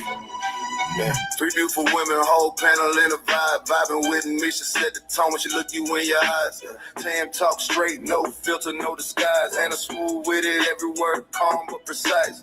Chat going crazy, yeah, the numbers stay live. Everybody got opinions when the combo get tight. Different views, same table, respect, stay intact. Late night panels where the feelings meet facts. Late nights, don't sleep, don't sleep. True talk, true talk. Listen, guys. I gotta stop it just because that's a whole video. Bro was only supposed to be up there for like 3-4 seconds. That's Don Banks and Skylar. That's a whole video. He wasn't even supposed to be up there that long. And now it looked like I'm glazing him and my computer just messed up at the exact wrong place. So damn, I'm trying to, because it don't work like that. Like say he's not really on that video that long. It's a whole video with a bunch of clips and things that I know. Hold on. I don't need to. Let me try. Work. I'll just close out. Get it. Everything else, it was playing fine. They just don't want your boy to be great. Shot. Let's see. Oh no.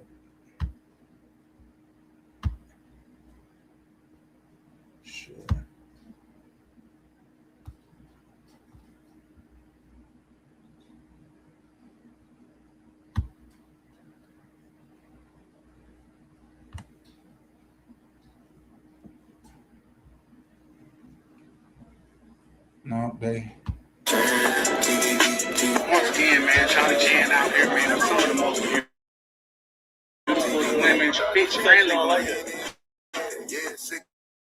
Good lies, same topics rotate. Every black is still speaking inside. Black cleaner, keep it solid. Street calm, no flex. Miguel, keep it gangster. Let the truth handle the rest. Ain't nobody running when the questions get steep. Nothing moves unless Pepper's not. Prime say speak. 2 moderators, 1 room, 1 mic at a time.